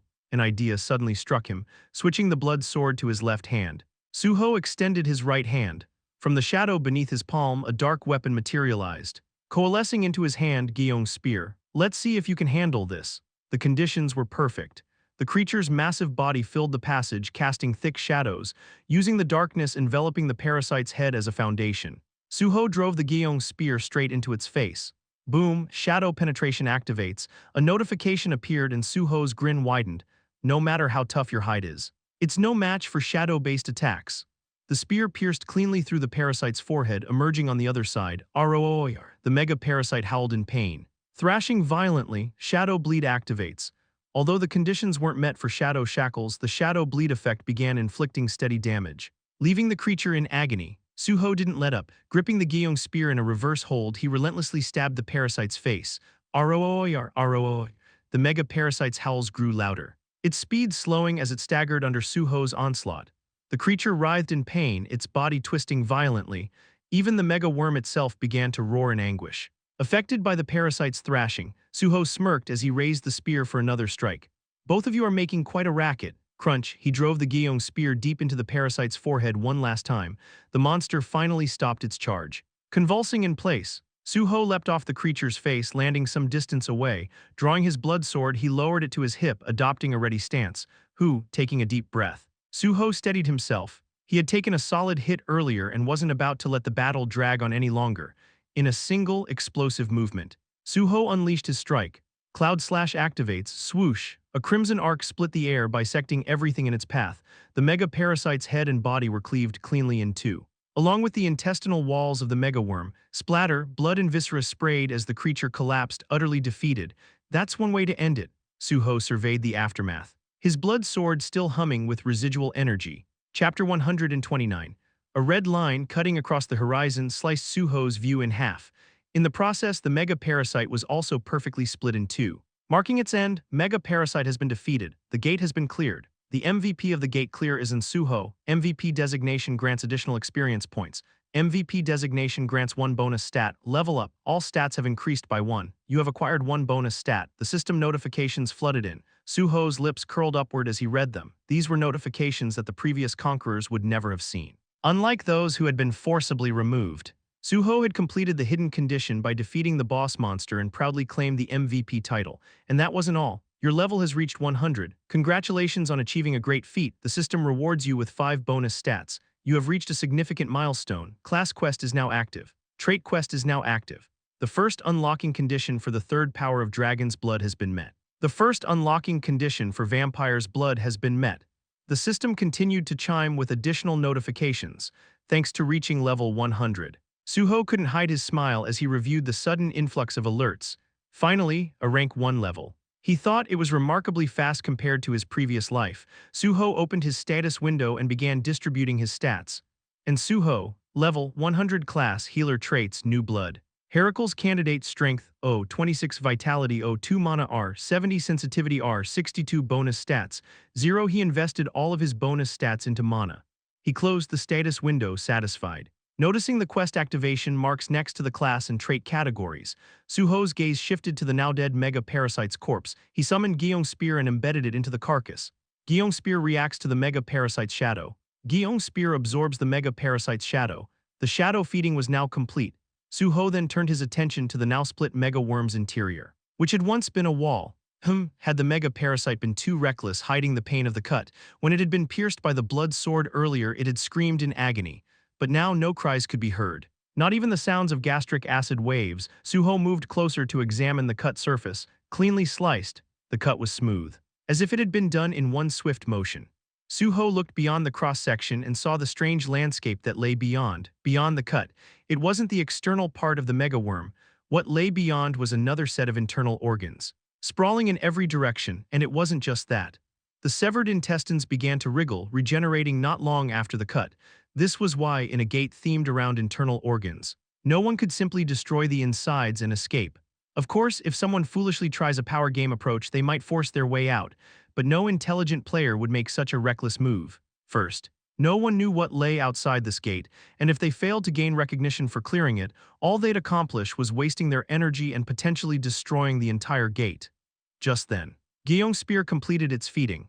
Gyeong Spear is enhanced. Gyeong Spear has completely absorbed the mega parasite's shadow. After the third-level ritual was unlocked recently, the enhancement was only minor. With no major changes, however, Something more valuable was left behind at the site of absorption. That was the mega-parasite's carcass. Su-ho recalled Gyeong's spear and retrieved a material item from his inventory. He held up none other than the monster lion's claw. Nothing better for piercing this tough exterior than this. Of course. With techniques like cloud slash or steel cutter, he could easily slice through. But now Su-ho was focused on loot gathering. If he had swung a large sword recklessly, the inside of the mega-parasite could have been damaged, ruining the loot. Thus, when gathering loot, it was important to proceed like an archaeologist carefully excavating ruins. With this in mind, Su-ho gently sliced the mega-parasite's body with the monster lion's claw. The skin, which had resisted even the blood sword, parted as easily as silk. Su-ho began to tear the creature's body apart with the claw. Soon, he started to methodically rummage through its insides. Before long, he had collected some excellent loot. The first item was a magic stone. Indeed, a boss monster's magic stone is on a whole different level. A magic stone from a rank 1 boss monster, even if small. Started at an S rank, even if one had a lot of money, there was no reason not to take it. From S rank magic stones onward, they weren't just for profit but valuable material items. Next, he secured the monster's heart. Parasite-type monsters have regeneration abilities beyond those of trolls. It also had a special regenerative ability called meal regeneration, which heals through consumption, but the most important loot had not yet appeared. After carefully examining the creature's body, Su-ho finally found what he had been searching for. It was a black jewel about the size of a melon, which Su-ho quickly checked. Unhatched mega-parasite egg. An unhatched mega-parasite egg. In order to hatch the egg, sufficient nutrition must be supplied, and the egg will absorb nutrition from its surroundings in response to life energy. Su-ho smiled after reading the item description. An unhatched mega-parasite egg. It wasn't just any egg, but one from a giant parasite. Depending on how it's used, it could be a deadly curse or a terror weapon. Su-ho carefully placed it into his inventory. He hadn't come specifically for this, but he knew very well what it could be used for. That was enough. Having finished the loot gathering, Su-ho finally turned toward the portal leading out, outside the sealed gate. How long had it been? Su-ho, who had said he'd be back soon, took longer than expected, and just as everyone was about to drift off to sleep from waiting, the news finally came in. Oh, the gate line is down. The gate has been cleared. The soldiers on duty were the first to report the news about the gate being cleared. Yes, Director Lim Yonhyun was particularly overjoyed seeing this. Jo Jin Hwi quickly grabbed his camera and captured the moment. Then, smiling, he asked, "Is the fact that the gate was cleared really that exciting to you?" "Oh, of course, how can you even ask that?" Director Lim responded with a chuckle. Honestly, it looks to me like you're more happy about finally being able to escape here," Jo Jin Hwi teased. "Well, that's not entirely wrong," Director Lim hesitated. "Wait, can you not write that exactly as you just said? Don't worry. It'll just be an article about a soldier celebrating the successful clearing of the sealed gate or something like that." Well, thank goodness for that. The two of them then headed toward the gate entrance to wait for Su-ho. And after finishing the follow-up shots with Jo Jin Hwi, they were able to leave the sealed zone. Jo Jin Hwi casually headed for the driver's seat and spoke. "I'll drive on the way back." "No. I'll drive, you can interview me while we're at it and save some time." "Is that so? But if you're tired, we can do the interview later." "I'm fine, it's not that tiring." "Ah, I see the pro's stamina, alright then. Let's begin the interview. First off, how was the inside of the gate? I heard that there are parasite creatures crawling around in waves of gastric acid that feel like sulfuric acid. How did you clear it this time?" Su-ho smiled naturally and started to explain how he had blended the methods used by previous conquerors with his own hidden tactics, without directly mentioning that it was a hidden strategy. Since the mountain swamp gate had never been cleared in the current timeline, he couldn't just say that he used a hidden method. "Of course, Su-ho. So what came out of the mega-parasite?" Jo Jin Hwi asked. "From the mega-parasite," Su-ho began to answer but suddenly stopped. He thought for a moment before speaking to Jo Jin Hwi. "Journalist. Yes, how about preparing a special feature article this time?" "A special article?" Jo Jin Hwi's eyes gleamed at the word. He quickly flipped to a new page in his notebook and grabbed his pen. "What kind of special article do you have in mind?" "A special article about the compensation for gate-clearing civil servant hunters." "Compensation for gate clearing? Wait. Are you implying what I think you're implying?" As expected, Jo Jin Hwi, the expert on player-related journalism, picked up on it immediately. Su-ho nodded and continued, "As you know, in our country, civil servant hunters have almost no rights over the gates they clear. Unless the items are forcibly acquired by the system, everything they find inside the gate must be returned to the state." "Right. And this compensation system only exists in our country, isn't that so? Why do you think that is?" "It seems like it's a problem created by people who don't understand the industry, making laws about awakened individuals here." Exactly, and because of these outdated, unreasonable laws, the popularity of national hunters has hit rock bottom.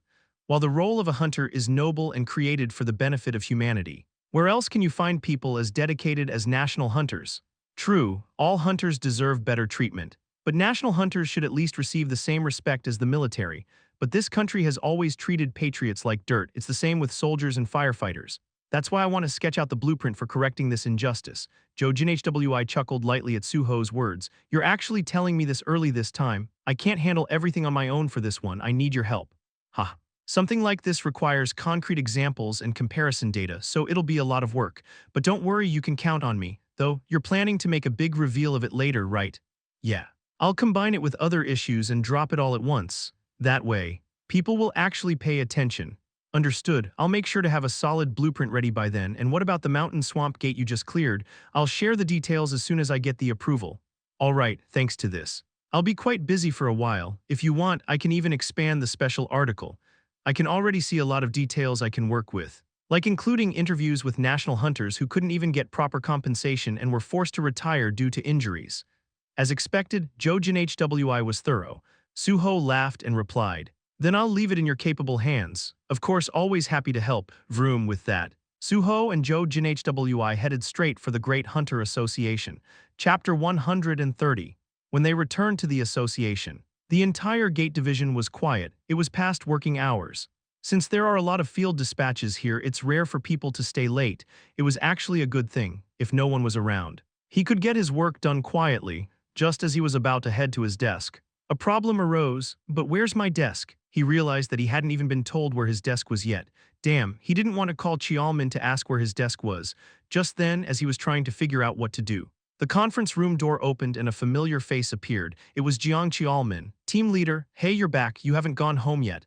Nope, not yet. So you finished the gate clear and came here directly? Yeah.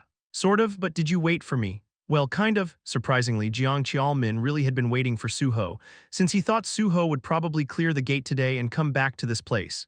Checking the time, Chialman said, you're not too late. I guess it's because the gate was in Seoul.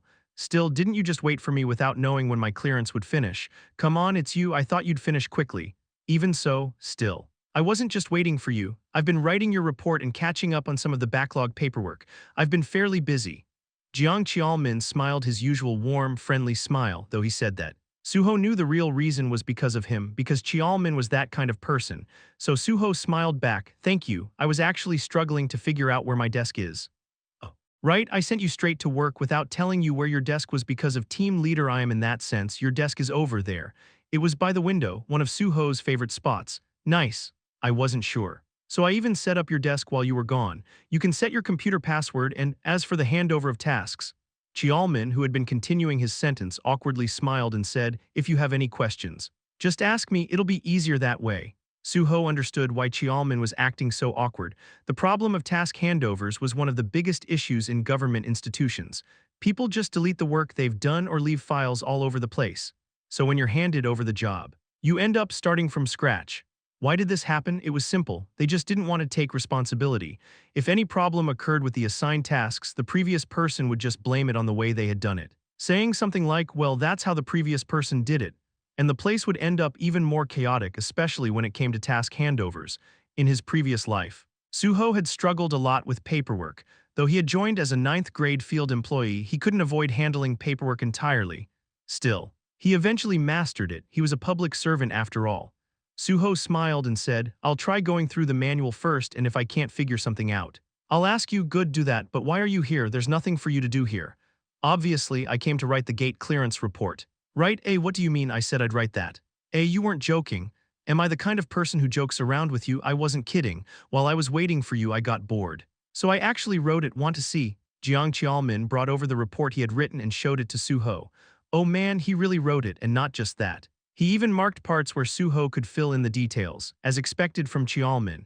His work was really efficient. However, despite how well Chialman worked, Su-ho couldn't help but feel guilty. He awkwardly laughed and said, sorry, even though I'm your junior. Here you go again. You're the one who went into a restricted area and worked hard. This is the least I can do to help you save face as your superior. Don't say that again. Thank you. I'll work harder on clearing gates. HMPH, well, that wasn't what I meant. By the way, are you hurt anywhere? Now that he mentioned it, Su-ho's appearance was clean and neat, since he was such a tough guy. Min had overlooked it at first, but now that he thought about it, the gate Su-ho had just cleared was the mountain swamp. Su-ho's blood weapon was made of materials that didn't corrode in the mountains. But his clothes or skin were a different story. To this, Su-ho wrapped his body with his blood weapon and said, I covered myself like this. Isn't that only something you can use as a weapon? I used it widely when I fought the monster lion, didn't you see? Ah, that's right. By the way, the more I see that blood weapon, the more amazing it is, so can you really make anything with it? Yeah, then could it make a back scratcher or a cross screwdriver? What, a back scratcher and a cross screwdriver? He hadn't even thought about that, so. Since the topic was brought up, Su-ho decided to give it a try. Want me to show you? Blood weapon activated. As the skill activated, Su-ho's blood weapon began to take form, slowly wriggling and transforming into a red back scratcher exactly as Su-ho had imagined. Seeing this, Jiang Qiaomin was impressed. Wow, that red back scratcher is pretty. Honestly, I think you're the only one who would think of a back scratcher when seeing this.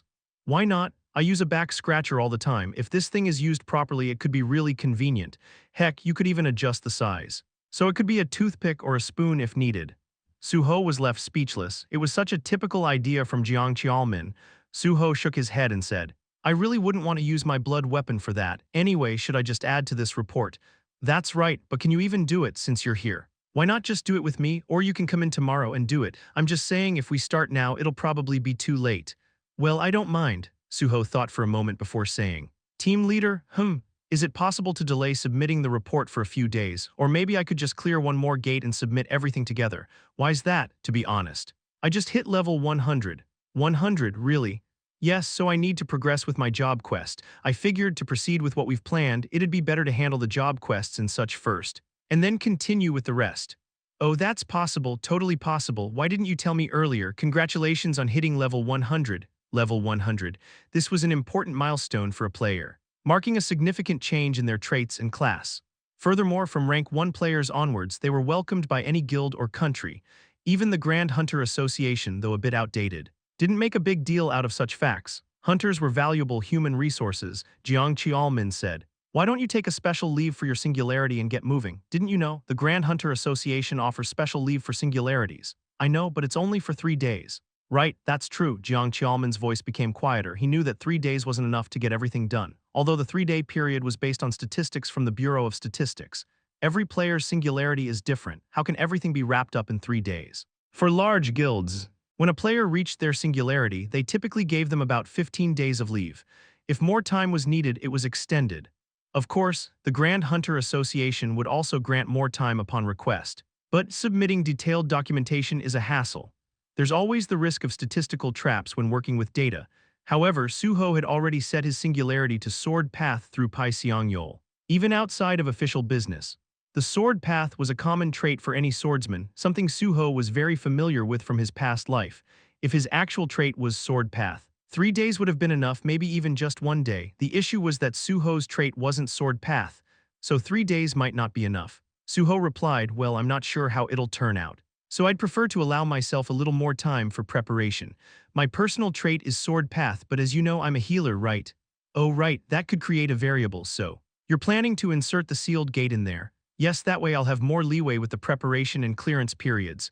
Jiang Qiaomin paused, then smiled lightly and said, you're really straightforward. Suddenly, well, it's just that your level is your business. You knew the singularity would happen once you cleared the mountain swamp gate, right? But still. You went ahead and cleared the gate and now you're asking for permission.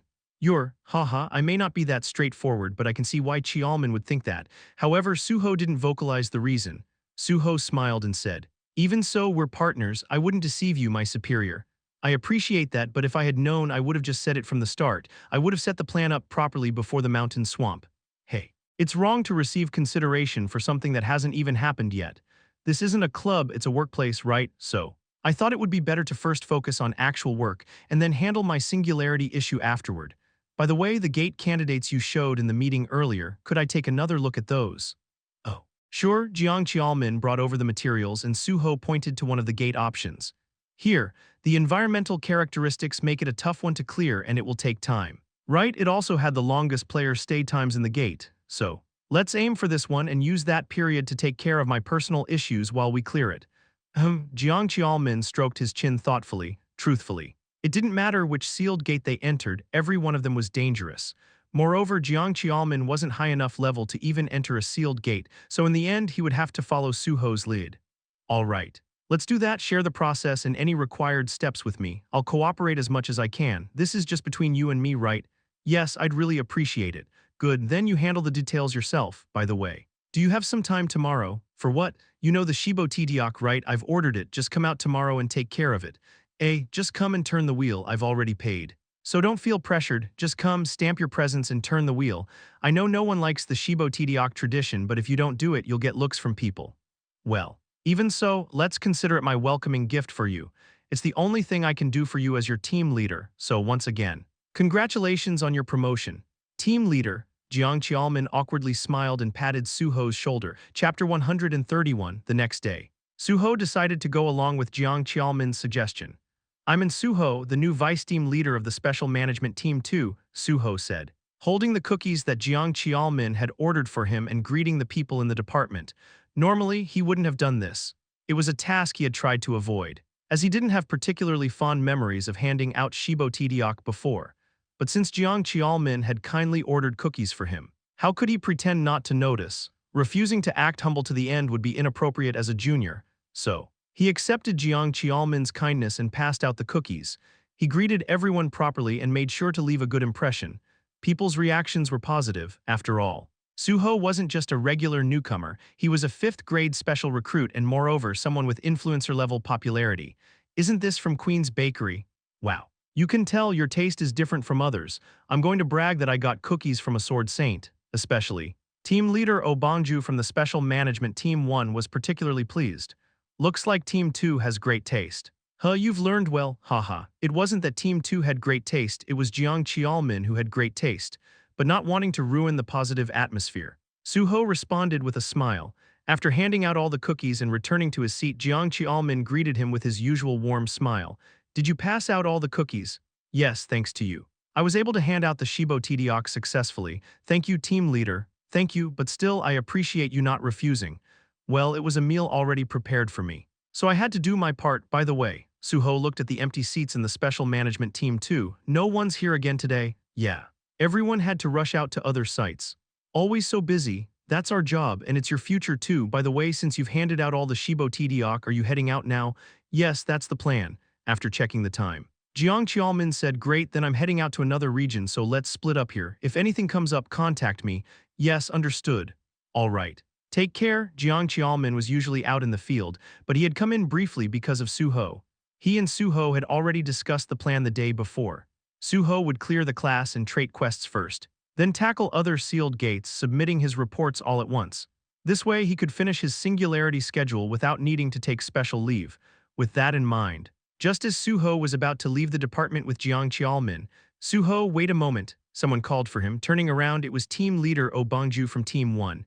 Yes, what's up? It's not much. But I just wanted to take a photo with you. A photo? Yeah, I'm also a bit of a star. You know, I thought I'd post a picture with the Shibo Tidiak you gave me. Is that all right? Oh Bangju smiled broadly. He was serious. He didn't want to miss a chance like this. Su-ho was about to refuse but then decided to just take one photo. All right, you're so cool. Su-ho, after the photo was taken, Su-ho said, thanks for recommending the Shibo Tidiak team leader. I followed your suggestion and bought Queen's Bakery products and everyone's reaction has been great. Haha. Right, who else would have told you that? I'll keep helping you, so just trust me. Yes, I'll be relying on your guidance moving forward. Su-ho bowed politely and left the association. Then, he opened his phone and searched for Oh Bangju's Stargram ID. As expected, there was a post on Oh Bangju's feed with the photo they had just taken. Took a shot with Vice Team Leader and Su-ho, who handed out Shibo Tidiak. By the way, I told him to buy Queen's Bakery cookies, haha. After seeing the post, Su-ho chuckled to himself and turned off the screen. Well, I guess he'll handle the aftermath. He had intended to forget about the Shibo Tidiak situation, but since Oh Bangju was making it public, there was nothing to do but appreciate it. Oh Bangju probably didn't know how reckless his actions were, and soon enough, he would learn just how easily people misinterpret others' good intentions, sometimes even in a negative light. But that's not my problem. Now all he had to do was sit back, relax, and enjoy. Su-ho got into his car and headed home. The house was quiet at this time. Everyone would be at Paju for personal training. Su-ho quickly changed and headed to his basement practice room. He then checked his status window. Check status window. And Su-ho, level 100 class, healer traits, new blood. Heracle's candidate strength, O, 26 vitality, O, 2 mana R, 70 sensitivity R, 62 bonus stats, 0 appeared next to the class and trait sections. The triangle indicated that quests had been activated, and touching it would immediately trigger the related quests. Let's start with the class quest. As Su-ho touched the triangle next to the class section, the following notifications appeared. Class quest has been activated. The system wants you to become stronger as you now have the minimum qualifications. Wants to test you. Once you accept the test, trials to prove yourself will begin.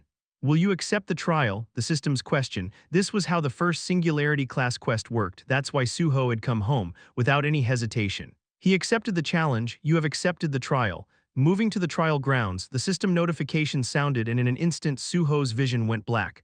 Ugh, a sharp scream at that moment. Su-ho's mind snapped back into focus, and what appeared before his eyes was nothing but a blood-soaked battlefield. Boom, monsters are invading, everyone. Counterattack, do not retreat. The scene before Su-ho unfolded like the battlefield of orcs he had seen during the Hunter practical exam, except here. It was a deadly fight for survival between humans and monsters. Heal, help me, hey, what are you doing there? Fight, everyone get up. This wasn't the modern world, it was somewhere in another world. Based on medieval Europe, here Su-ho wasn't Su-ho. He was one of the survivors. His limbs were thin, his body covered in wounds, but he still had enough strength to grip a sword, a shield, and bandages. At that moment, someone shouted at him, "What are you doing? If your limbs are intact, grab a sword and get up. The monsters are attacking." The person shouted, grabbed a sword, and rushed forward, and then he began to fight desperately against the monsters trying to break through the barricade. Around that time, a sword appeared in Su-ho's field of vision. It seemed to be signaling for him to take it and move forward. Just like the others, my arm, help me please, someone help me. Medic. At the same time, cries of pain started echoing around the battlefield. The wounds were deep and severe, and some were so infected they could make anyone gag. And then, Su-ho saw recovery potions and bandages scattered around. So this is how it works. It was as if he was being asked to choose between one or the other. No other choices were offered. Of course, there might be other options like fleeing. But Su-ho knew that, in the first Singularity for healers, these two choices were all there was. I heard the system determines the direction of my power based on my choices here. It was just like when he was granted traits, the system would observe, and the player would prove their abilities and tendencies through action. Su-ho turned his head and looked around. This was the monster battlefield. This was the name of the place. Every healer going through their first Singularity had to go through this battlefield. In other words, that damn Saintess Isabella had also been here. And Isabella, she died while treating patients with bandages until the very end. Did she prioritize the patient's lives more than her own? Absolutely not. She was a planned player created in Russia, in the great upheaval where powerful players became a country's strength. There weren't many choices left for a declining nation. So, Russia and several other countries poured all their efforts into creating planned players. And Isabella was born as humanity's greatest healer through that process. That's why there was no sincerity in her choices, only a ruthless performance to make it look like she truly cared. Well, that was possible because she was from the KGB, to deceive the system. The outward appearance was the most important.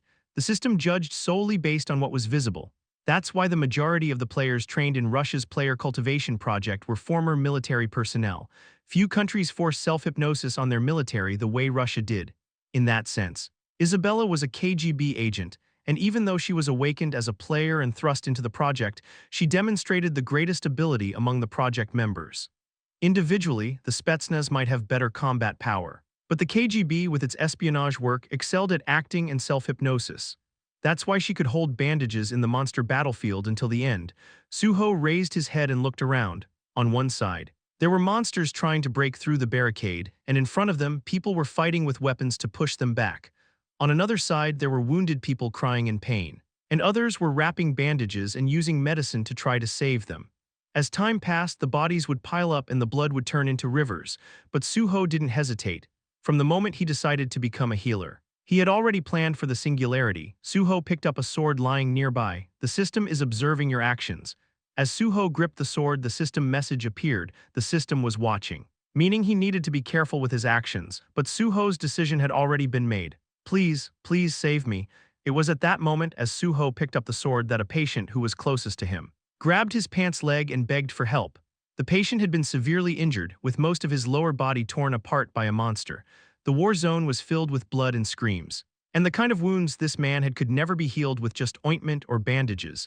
But the man's will to live was more desperate than anyone else's. Su-ho knew that, and that was why he raised the sword, with the sword in hand. Su-ho swiftly cut down the man who had begged for help right in front of him. Swoosh, the sharp cutting sound of the sword. At the same time, the man's body, which had been screaming for his life, collapsed limply to the ground. Chapter 132. It continued like this. Su-ho continued to slice down one by one the people with irrecoverable wounds. What the hell are you doing? What are you doing right now? You madman! At Su-ho's sudden actions, people began to lose it. These were the people who had been holding bandages and healing ointments. They screamed at Su-ho after the people they were trying to heal died, their eyes wide with madness as they protested. However, Su-ho remained calm, his eyes flashing with killing intent as he spoke. Open your eyes and look carefully. What, if you have eyes? Open them and look properly, what you should be doing right now. What are you talking about? Look carefully. Su-ho pointed with his sword at the battlefield. At the tip of his sword there were comrades, each wielding their weapons, fighting against the monsters. What you should be doing right now isn't sitting around bandaging wounds, whether it's healing or providing aid. You can only do that after you've survived, so stop pretending to be righteous, bandaging wounds, and pick up a weapon. Fight, survive, and after that heal your comrades and families. Su-ho spoke firmly, then shifted his gaze. He moved to another area and began taking patients away from those who were holding bandages instead of weapons. If anyone was too dazed to respond, Su-ho struck them to bring them back to their senses. As a result, people went into a frenzy, but as time passed, one by one they began to gather themselves and picked up weapons. Why yeah, you're right. Only if we survive can we heal. Or do anything. I'm sorry, I was reckless. It was a dramatic change. At the same time, the atmosphere began to shift drastically. The battle, which had been slowly tipping in favor of the monsters, started to push back the creatures as the people who had been distracted by healing joined the fight. However, not everyone joined. No way, he's my brother, my brother. Would you do the same if it were your family? Would you do this to your family? There were people refusing to join. These were the people who had already suffered immense psychological trauma. Unable to make rational decisions, Su-ho left them alone. If he took the patients from these people, they would turn into enemies. Su-ho made a calculated decision. Sacrifice, sure. Sacrifice is good, a healer's virtue is sacrifice. Just like Isabella always emphasized. But what's the point of sacrifice if nothing is left in the end? Sacrifice is something that should be made when you can protect what needs protecting. That's why Su-ho picked up the sword. It may seem ruthless, but he had to cut down the patients. The ultimate goal of a healer was to save as many people as possible, and so he chose this path for the best possible outcome. After finishing with the patients, Su-ho turned his sword toward the monsters and fought for a long time. He cut down monsters, cut down those who were hindering his allies, and cut down anyone he judged as an enemy. Throughout the process, there was no healing from Su-ho. Bandages and healing ointments appeared in his vision, but instead of that, he picked up a spear and swung his sword again. He saved his comrades and protected those beside him. Finally, when all the monsters on the battlefield were slain, the survivors began to cheer. We won, we won. We won, yeah, we won, yeah. The people began to cheer. The monsters were all dead. And the fighting had ended, but the celebration didn't last long. Instead of reveling in victory, people rushed to treat the wounded. Only then did Su-ho drop his sword and pick up the healing ointments and bandages. My hand, ugh, painkillers, I need painkillers. The aftermath wasn't a happy ending. The survivors treated their wounds and began rebuilding the ruins in order to live another day. At first glance, there was no joy left in them, nothing like the happiness of old. But, thank you, because of you I could protect my little sister. I'm sorry for before. Surprisingly, one by one, people came up to Su-ho to express their gratitude. These were the ones who had been slapped out of their stupor by Su-ho. Su-ho smiled lightly in response and continued with the healing activities. Yes, the monsters had passed, and there was no happiness like before, but still they had a new hope. I'm so glad, really glad. Thank you for surviving, truly thank you. Mom, Su-ho quietly treated them. At the same time, he felt their emotions, their joy, sorrow, anger, and love. Because of this, Su-ho had no regrets about his decision. In fact, he thought it was the right choice. And so, as he continued his healing work, the trial is complete. The system has finished its evaluation of you. The system has decided to open the path most suited for you. A sudden system notification appeared at the same time. Su-ho's vision darkened again, and when his vision cleared once more, he found himself back in his basement practice room at home. It's over. He saw his own limbs strong and sturdy. Not the thin ones from before, it was all back to normal then. The next notification arrived. Class information has changed. You have been given a new name, you are now a Crusader. Congratulations, you are the first Crusader, having achieved a great feat. The system has awarded you 10 bonus stats. As a reward for completing the class quest, you have received 5 additional bonus stats. You have learned Blessing F, a flood of system notifications. The system's observation was over. At the same time, the class quest had been completed. And Su-ho had successfully transitioned from healer to the new class of Crusader. Looking at his newly changed class name, Su-ho smiled inwardly. Thank goodness, I really became a Crusader like this, Crusader. This was an extremely rare class that only a few players who walked the healer path could obtain. Usually healers would transition into clerics, paladins, or monks based on the weapons they used, but rarely the path of the Crusader would open up. Su-ho had aimed for the Crusader. No, he had aimed for it from the beginning. Among the routes a healer can take, there is no better route than Crusader.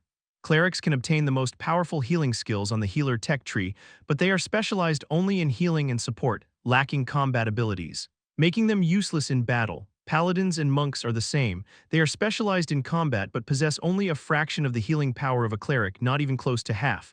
But the Crusader was different. In combat, healing and support, the Crusader showed above-average abilities in all aspects that a healer could have.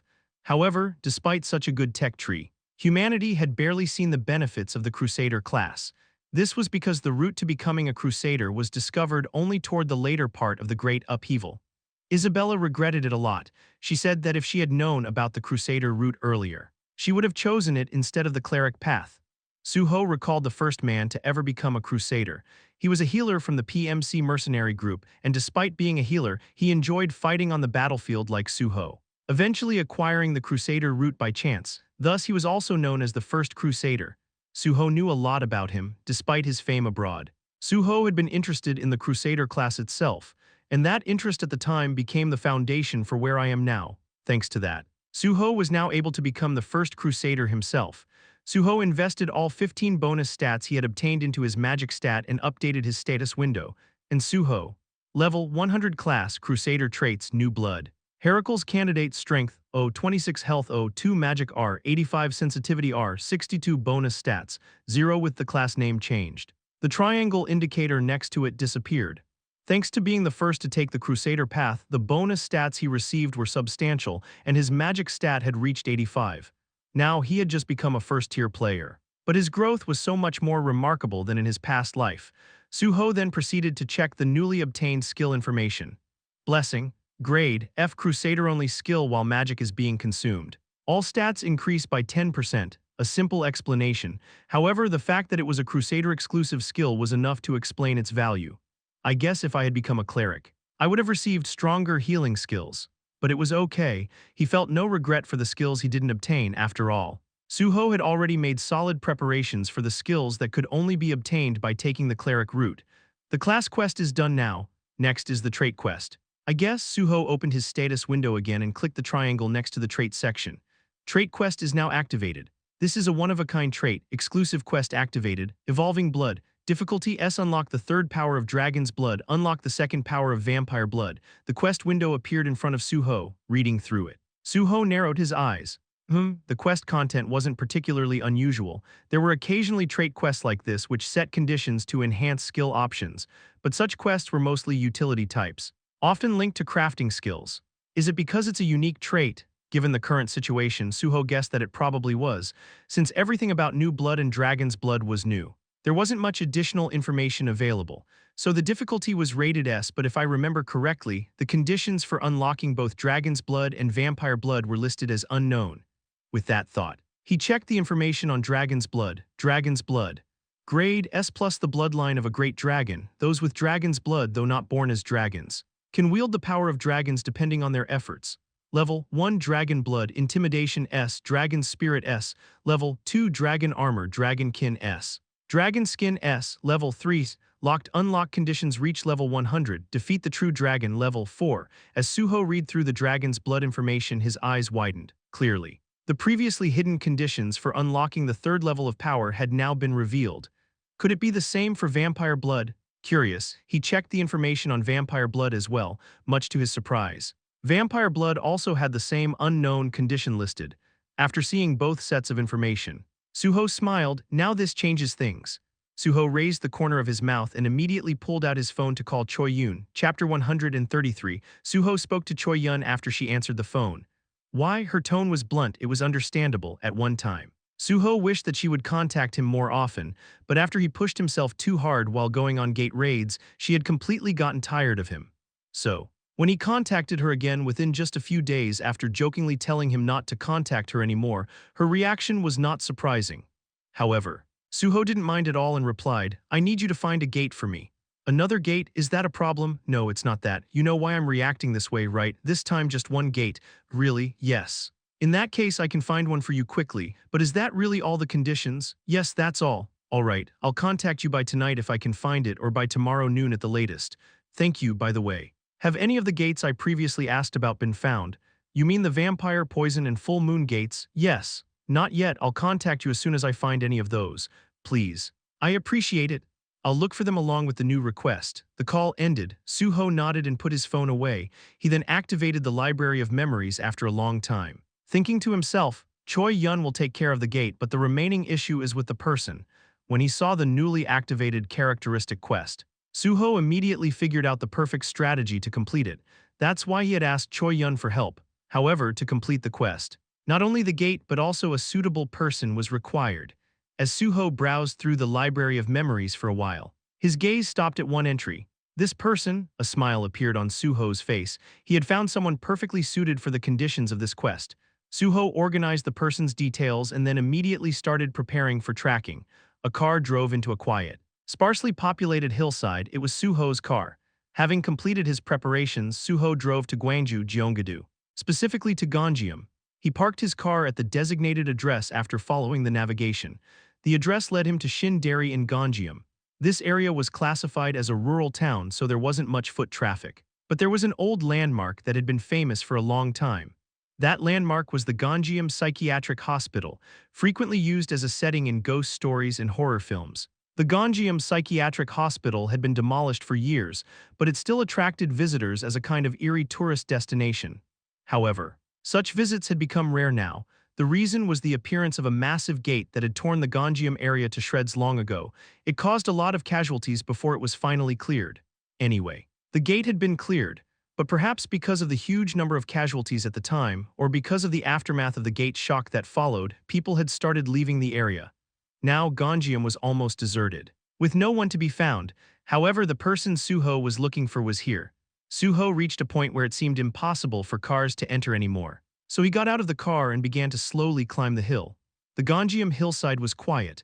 Although birds should have been heard, the area had an eerie atmosphere, with a chill in the air even though it was still before sunset. Su-ho didn't mind this at all. After climbing the hill for a while, he finally found what he had been looking for. Su-ho smiled as he saw a massive wall in front of him.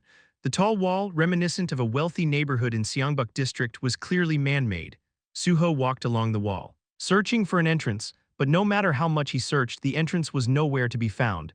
At this point, it was clear there was no entrance, so Su-ho simply decided to climb over the wall. Climbing over wasn't difficult. The wall was high, but that didn't matter, like a ninja. Su-ho lightly scaled the wall and finally landed on the other side. At that moment, kugagugu, the ground trembled slightly, and the sound of dirt crumbling was heard. It was a faint noise that would be hard to detect unless one was very sensitive, but Su-ho clearly heard it. Turning his head toward the sound, Su-ho smiled in satisfaction at what he saw. I found it. Emerging from the broken dirt were skeletons. Upon seeing them, Su-ho used his blood weapon to summon his blood sword.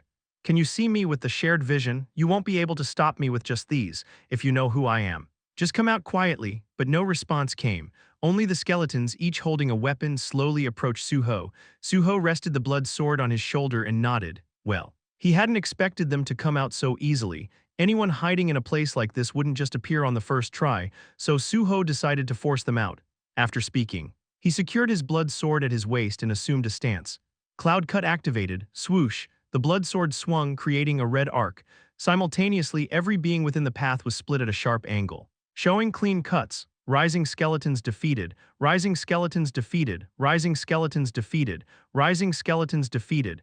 A flood of notifications filled Su-ho's view. Seeing the notifications, Su-ho became more convinced. The skeletons he had slain were not regular skeletons but rising skeletons. These were summoned minions, not monsters provided by the system, but ones summoned by a player. Let's see how long they last. Su-ho swung his sword and moved forward. How much time had passed? Bang, bang, quang. After Su-ho had climbed over the wall, he started tearing up the area, cutting down skeletons and disabling traps by the hundreds. Yet despite all of this, the master of the skeletons never revealed themselves. This is really annoying. Normally, if things had escalated to this point, it would be expected for the owner of the skeletons to reveal themselves out of anger, but the owner remained hidden. After some time, Su-ho finally discovered what the wall had been guarding: a mansion. No, rather, it would be more appropriate to call it a grand mansion. After advancing for a while, Su-ho found a massive mansion that seemed out of place in the Ganjiam hillside area. Guess they're not called hikikomori for nothing.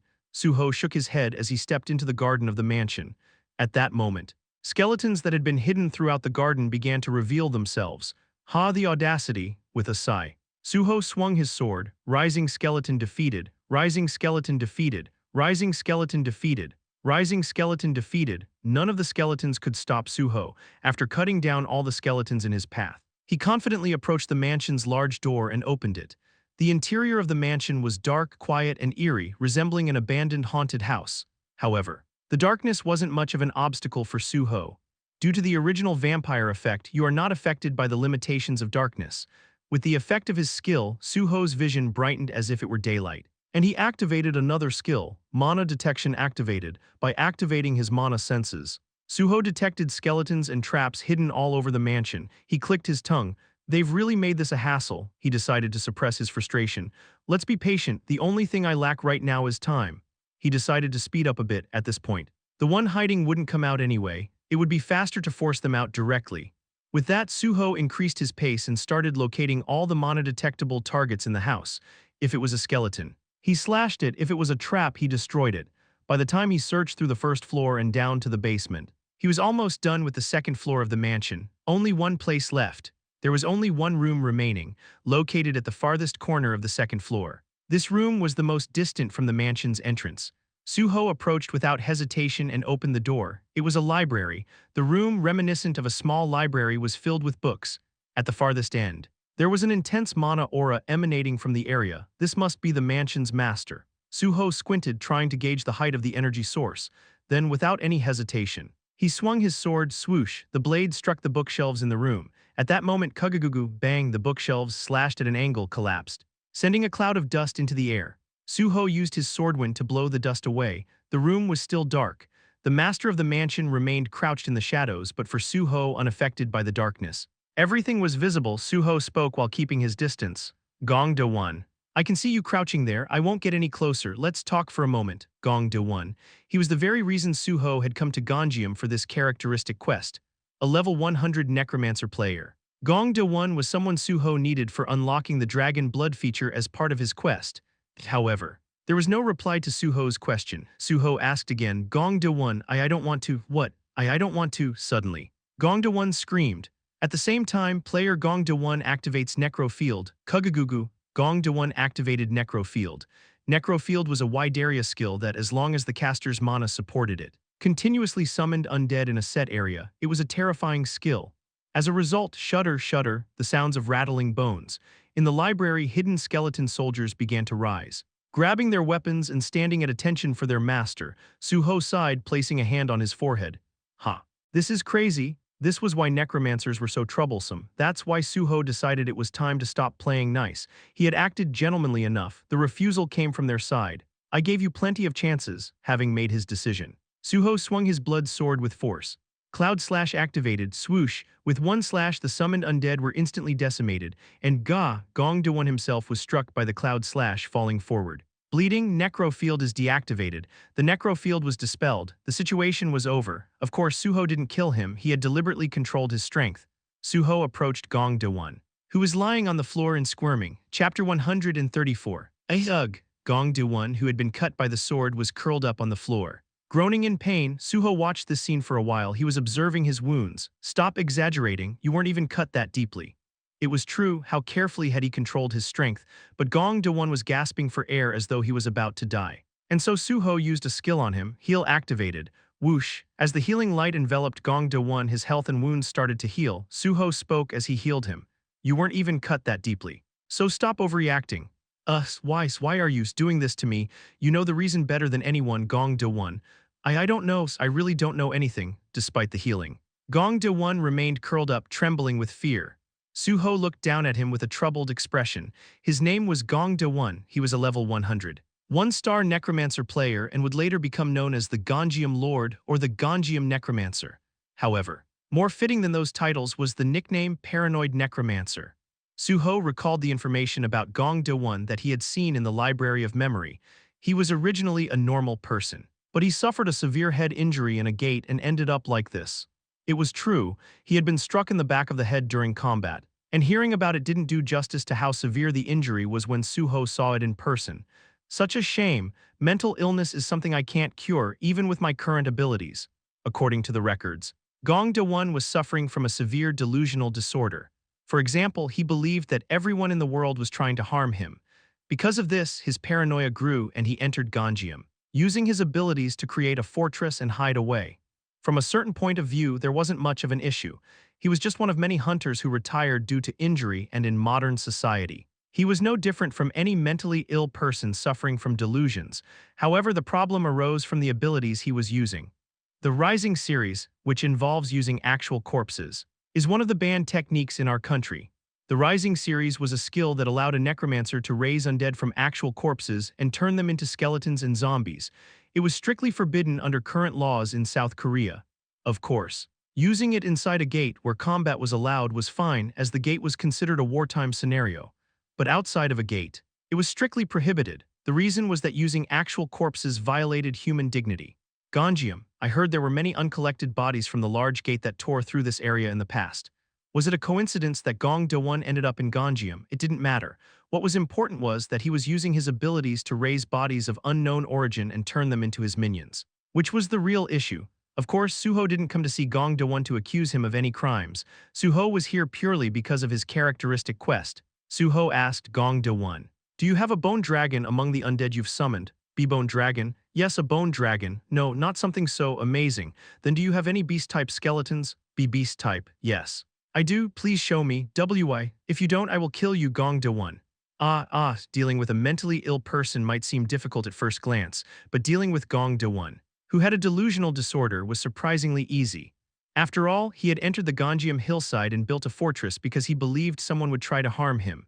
Su-ho, with his overwhelming power, threatened to kill him. And Gong De-won, wanting to live, had no choice but to comply. Shaking with fear, Gong De-won started to bring out the beast-type skeletons he had stored in his space.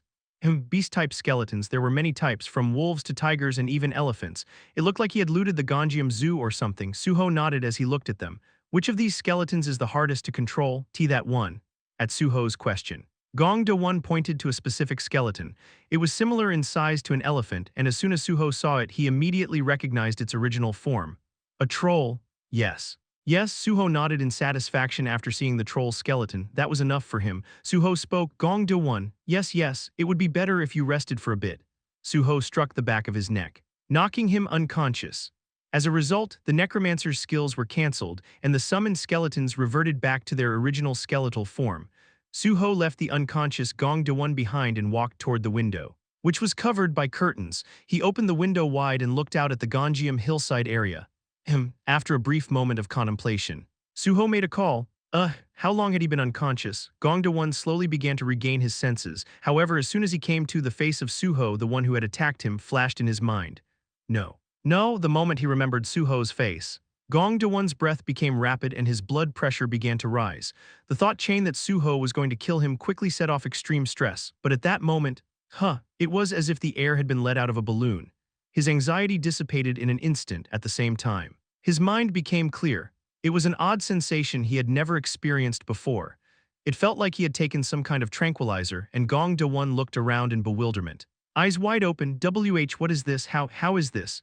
Are you feeling calmer now? Why, yes. Gong De-won turned his head toward the voice and there stood Su-ho. Upon seeing Su-ho, Gong De-won's anxiety disorder triggered once more and his breath became erratic and his blood pressure spiked.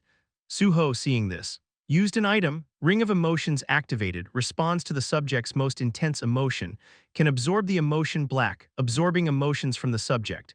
The item Su-ho used was the Ring of Emotions. As soon as Gong De-won was about to have another breakdown, Su-ho quickly used the Ring of Emotions to absorb all of his negative energy, the black. Definitely, mental illness is mental illness. I extracted the highest grade black just a moment ago. And now it's already filled again with this much high-grade black. Su-ho was glad to have the ring of emotions, if he didn't have it. The only thing Su-ho could have done when Gong Da-won started to panic would have been to knock him out with a blow to the neck. Looking at Gong Da-won, Su-ho spoke, "How about it? Are you feeling better now?" "Why yes, but how is this?" "It's because I did something for you, but more importantly, I need to ask you for a favor. Would you listen to it?" "A favor?" "Yes, I need to kill a bone dragon due to my circumstances." So Gong Da-won, "I was hoping you could create a bone dragon for me." "What?" Su-ho wasn't joking, he was serious. The reason for this was because one of the conditions for unlocking the third power of Dragon's Blood. Part of his characteristic quest was to slay a bone dragon. But realistically, how could I possibly meet a bone dragon right now? Bone dragon. Su-ho had seen one once in his life, but its level was in the hundreds. And the only time he saw it was in the late stages of the Great Cataclysm. Now, to hunt one of those, that was out of the question. The system doesn't give quests that players can't complete, despite its appearance. The system was quite clever and fair. It only gave trials that players could realistically overcome. So depending on how the conditions of this quest were interpreted, the difficulty could vary greatly. I also know what the system's intention is. Gong Da-won looked at Su-ho in disbelief. "W8, how would I create a bone dragon? Why can't you? You're a necromancer player." Gong Da-won, "But how can I?" Even Daniel, the #1 ranked necromancer in the world, said he hasn't even seen a bone dragon, let alone create one. You're a 1-star player, and if you can control a troll skeleton, you should be able to manage a bone dragon. But how would I do that? You can use a subspecies of a dragon, not a real dragon. Wah, look around. At Su-ho's words, Gong Da-won finally looked around the room, his eyes widened in shock. "W8, what? Do you recognize those? Are those drakes? No. How are there so many of them?" Gong Da-won's surprise was warranted. Just as he had said, surrounding them were the corpses of drakes Su-ho had killed. Su-ho hadn't bought them from the black market. They were in a gate. And it was one provided by Choi Yoon. Su-ho had brought Gong Da-won into his personal space and entered the Drake gate provided by Choi Yoon. Before Gong Da-won had woken up, Su-ho had prepared the best possible environment for crafting within the gate. Su-ho said, "There's nothing to be surprised about, since you've managed troll skeletons. Creating a bone dragon shouldn't be a problem. But those are drakes, not bone dragons." "Yes, that's true, but if you use your bone reconstruction and species evolution skills, you can't create an actual bone dragon. But you can at least make a decent imitation, that's all I need." Can that really be done? You'll find out once you try it, I guarantee the results." What? Are you telling me the truth? Are you going to torment me and try to kill me like this?" Gong Da-won suddenly broke into a panic over what seemed like an impossible request, however. Su-ho wasn't fazed, he used the ring again. Ring of Emotions activated, responds to the subject's most intense emotion, can absorb the emotion black, absorbing emotions from the subject. Suddenly, Gong Da-won calmed down as if it was all a lie. Su-ho, with the ring in his hand, asked, "You can do it, right?" I'll try." "Good, then let's give it a try together." Su-ho gently patted Gong Da-won's shoulder. Smiling kindly, Chapter 135. I can't do it. You can. Why are you deciding that? You're trying to work me to death, aren't you? That's it. Isn't it? The ring of joy and sorrow reacts to the target's most intense emotion. The absorbable emotion is black. Absorbing emotion from the target, you can do it. Okay. While Gong Da-won was crafting the bone dragon, Su-ho's role was straightforward, using the ring of joy and sorrow to keep him under control. Given the current circumstances, that was the extent of what Su-ho could do. It's too hard. No. You can push a bit harder, and no. I can't, I feel like I'm going to die. Heal is activated. Recovery is activated. Blessing is activated. Better now? Ugh, what kind of person does this? You're really trying to kill me with overwork. Not at all. The ring of joy and sorrow reacts to the target's most intense emotion. The absorbable emotion is black, absorbing emotion from the target. Ugh, Gong Da-won was undoubtedly a skilled necromancer player, however. Despite his abilities, his fragile mental state due to mental illness made him highly sensitive and in constant need of care. But if securing a bone dragon was the reward, Su-ho could endure any amount of caregiving, hundreds of times. If necessary, Su-ho ensured Gong Da-won didn't run out of mana by continuously supplying mana potions. After exhausting a dozen drake corpses, player Gong Da-won has successfully crafted a bone drake. Gong Da-won finally managed to complete the crafting of a bone drake. The bone drake creaked and groaned as it moved. Getting to this point had been a long journey. Su-ho, genuinely pleased, congratulated him. "See, I told you that you could do it." "Why yeah, I guess so. Now that you've succeeded in crafting a bone drake, the rest should be easier, right?" "Why yeah. Easier? Then let's rest for a bit and start again. What would you like to eat?" Anything is fine." "All right, I'll get it." Su-ho handed him a bento box and some water he'd brought from outside. Smiling, everything was proceeding smoothly. At this rate, it seemed feasible to craft the bone dragon soon enough. Since this is Daniel's method, it should be foolproof. The method to craft a bone dragon from a bone drake was shared by Daniel Hunter, the world's top necromancer player. Skeleton series undead can be upgraded through bone reconstruction and species evolution. For example, you can even craft a dragon from a wyvern. Then why don't you make a bone dragon yourself? Because it's fake, not the real thing. I've never worn knockoffs. Even as a kid, that's your reason. It's important, a fake is a fake. No matter how good it looks, it can never surpass the original. Using Daniel's theory, Su-ho had adapted it to Gong Da-won. Failure wasn't an option. Not when the method came directly from Daniel. After finishing the bento, Gong Da-won handed back the empty box and cautiously asked, how did you know I was here? That's a secret. Huh, a secret? Is that all you wanted to ask? Then one more thing, what is it? Why did you pick me, surely? There were other necromancers. Why you? If he answered honestly, it would probably hurt his feelings. Because you're the easiest to handle. Crafting a bone dragon required a minimum of a 1-star necromancer. And there were very few of those in Korea. Even if there were, they'd belong to large guilds. Contacting such people in secret and convincing them to help, unlikely. Even if I succeeded, it'd create endless complications later. That's why Su-ho chose Gong Da-won, unaffiliated and hassle-free. Su-ho answered, because out of all the necromancers I know, you're the most talented. Me? Yes, now that you've rested. Let's get started on the next step. Since you successfully crafted a bone drake, you can now use Rise bone drake, right? Why yes, I can, alright.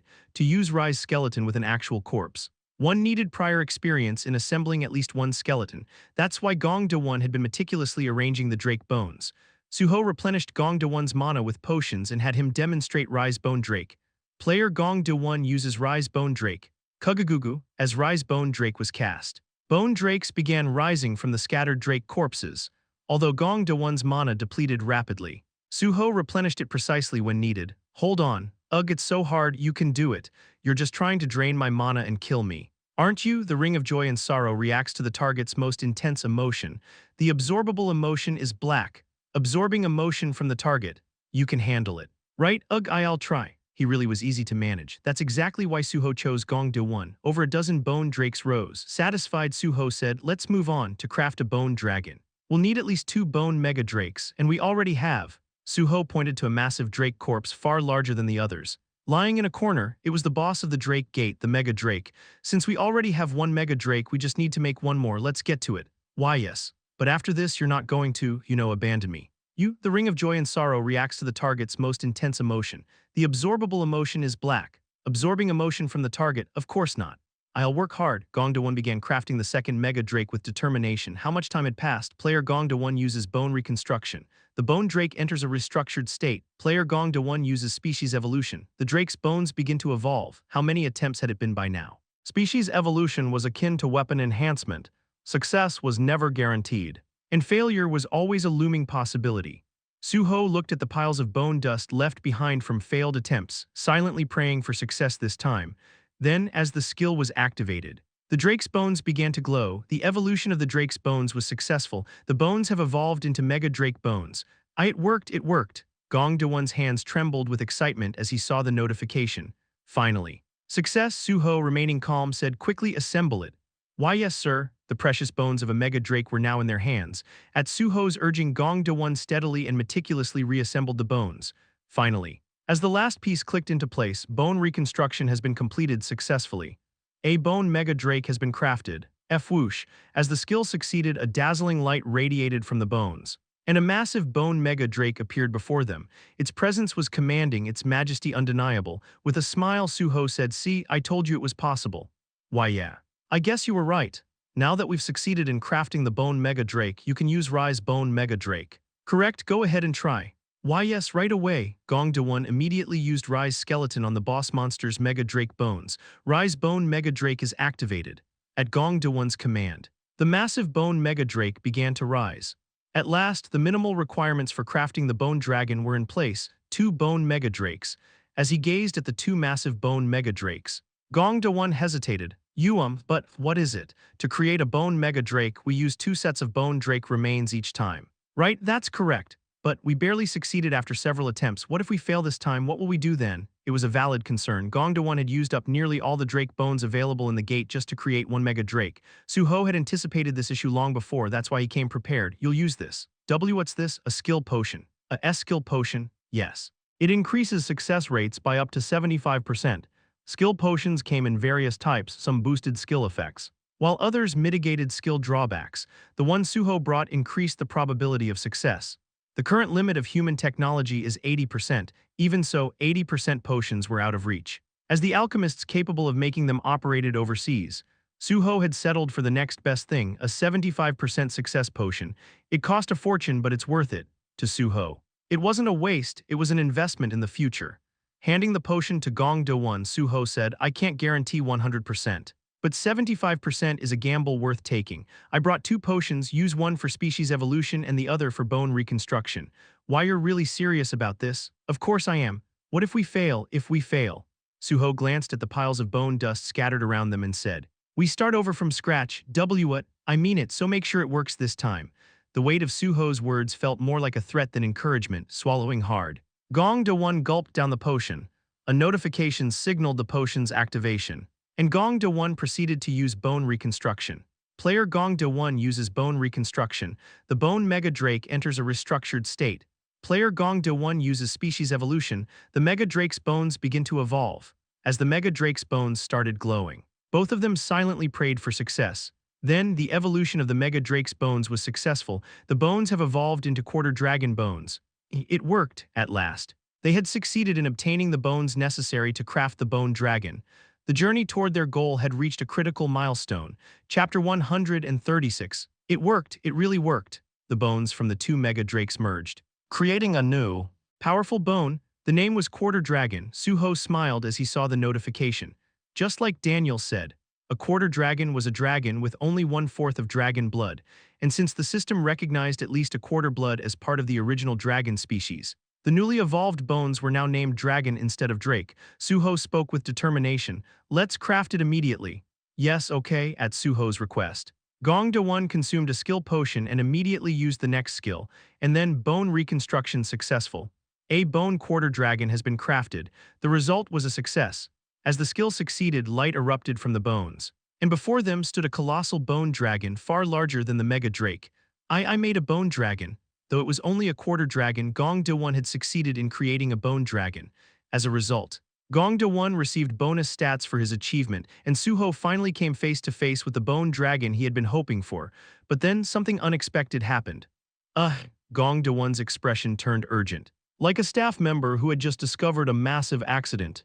And then, soon after, run, get out of here. Is it out of control? Why yes, I thought it might be. What do you mean? Take a rest for now. Su-ho immediately struck him at the back of his neck with a swift blow, knocking him unconscious. Then he placed him inside the space house.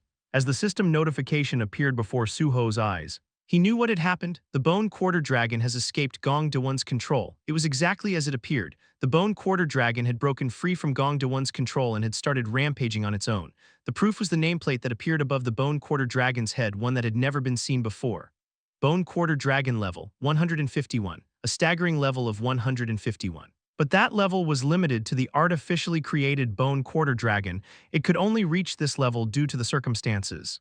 If it were the real thing, it would be at least 200. The bone quarter dragon had completely lost control and began to rampage. Krararea, crash, the bone quarter dragon, now rampaging, swung its enormous tail and attacked Su-ho. That creature, for a skeleton with no vocal cords, it certainly knew how to scream. However, there was a bit of good luck. The bone quarter dragon uses Dragon Piercer. Dragon blood activates. The piercer does not affect Su-ho due to dragon blood immunity. Even though the bone quarter dragon was at level 150, its species was still a dragon, and Su-ho with his dragon blood was immune to the piercer attack. Su-ho immediately summoned his blood sword and began charging forward. Then, he activated a skill, Blessing Activates, a buff skill that Su-ho had finally obtained at level 100. Blessing increased all stats by 10% as long as mana permitted when activated, and then Holy Enchant activates.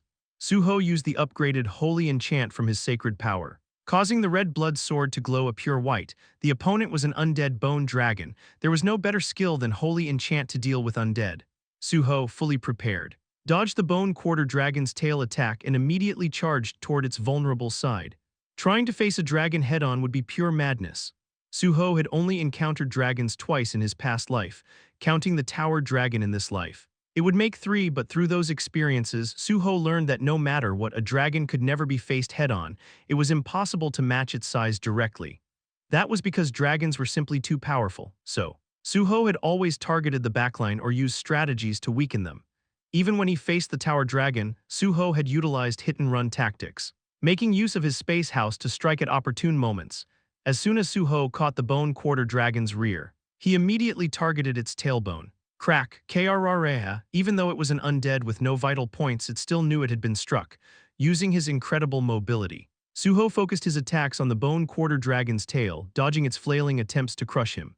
Crash, crash, crash. Each time the bone quarter dragon reacted like it was being attacked by pests, thrashing around to try and crush Su-ho under its weight, but such basic tactics would never work on Su-ho. If it were a gate monster, it might have been tricky, but as a player-owned summon, you're just a big punching bag. Monsters that lost control but were once under the player's command were mostly like that. Had it been a gate-affiliated monster, it would have been far stronger, able to use its own skills. But a creature like this, one created artificially by the player, wouldn't have decent skills.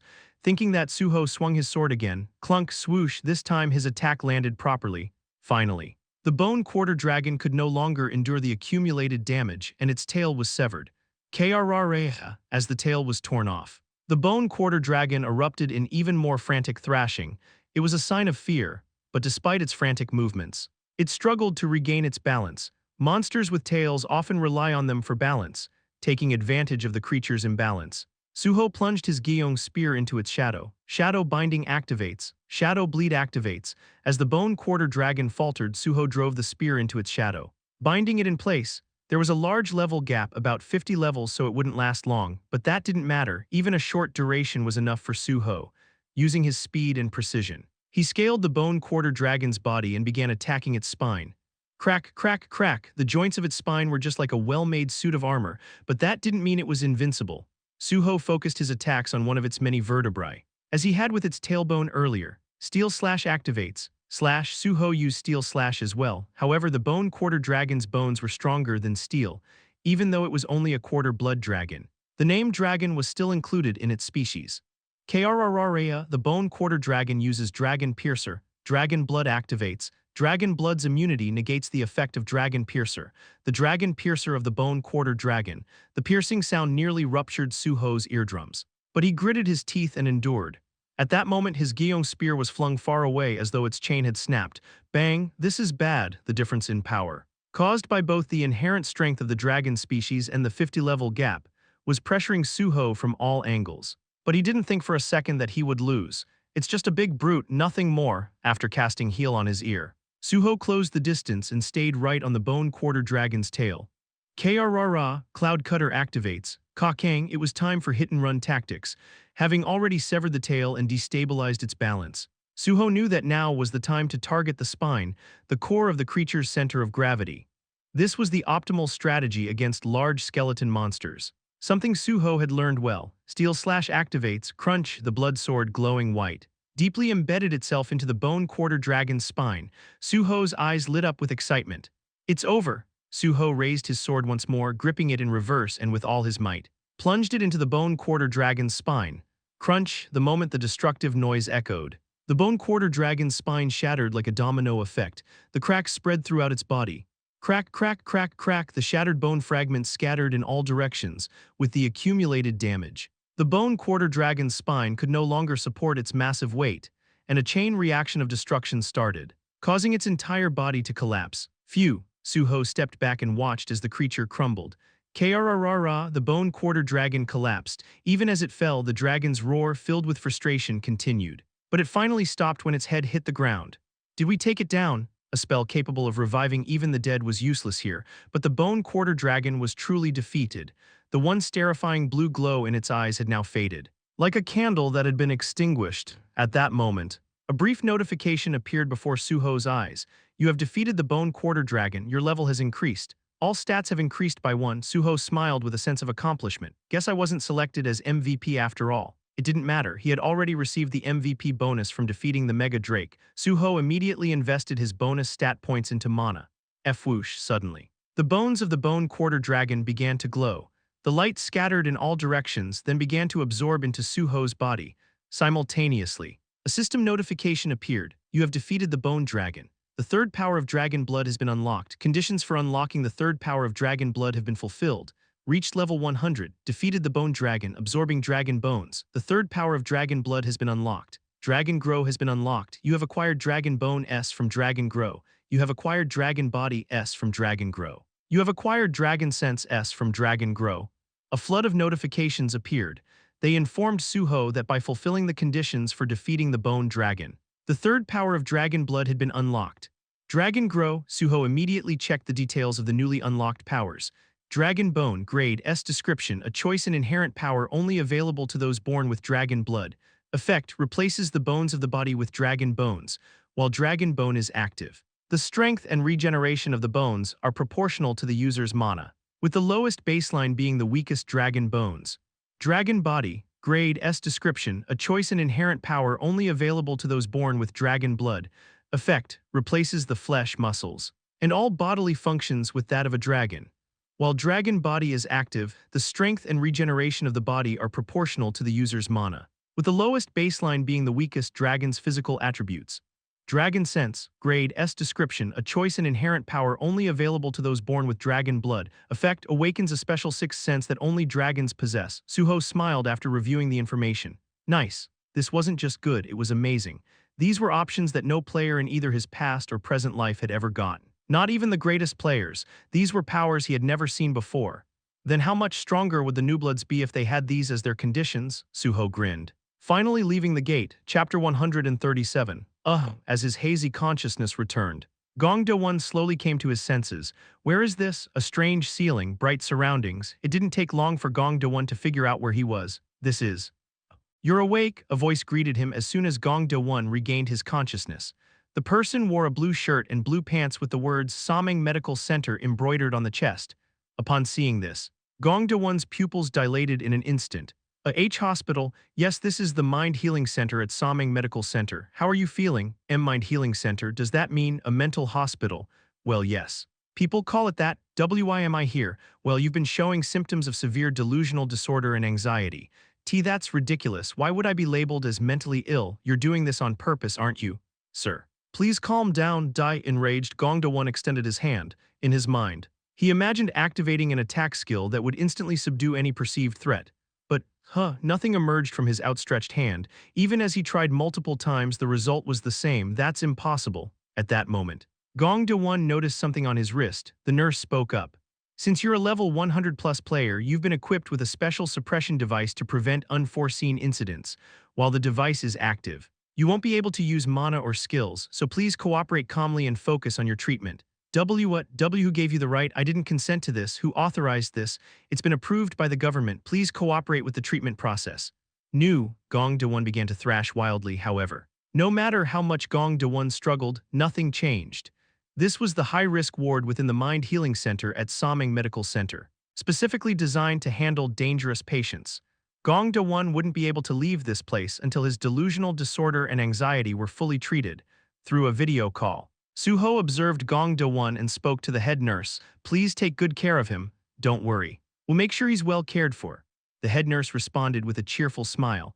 Why was Su-ho asking for special care for Gong Do-won? The answer was simple. Su-ho was the one who had arranged for Gong Do-won to be placed in Sameng Medical Center. There was no other choice. Gong Do-won was a one-star player who couldn't be properly cared for in a regular hospital, despite his troubled circumstances. He was a mentally unstable individual who had used a deceased person's body without the family's consent and could potentially harm civilians.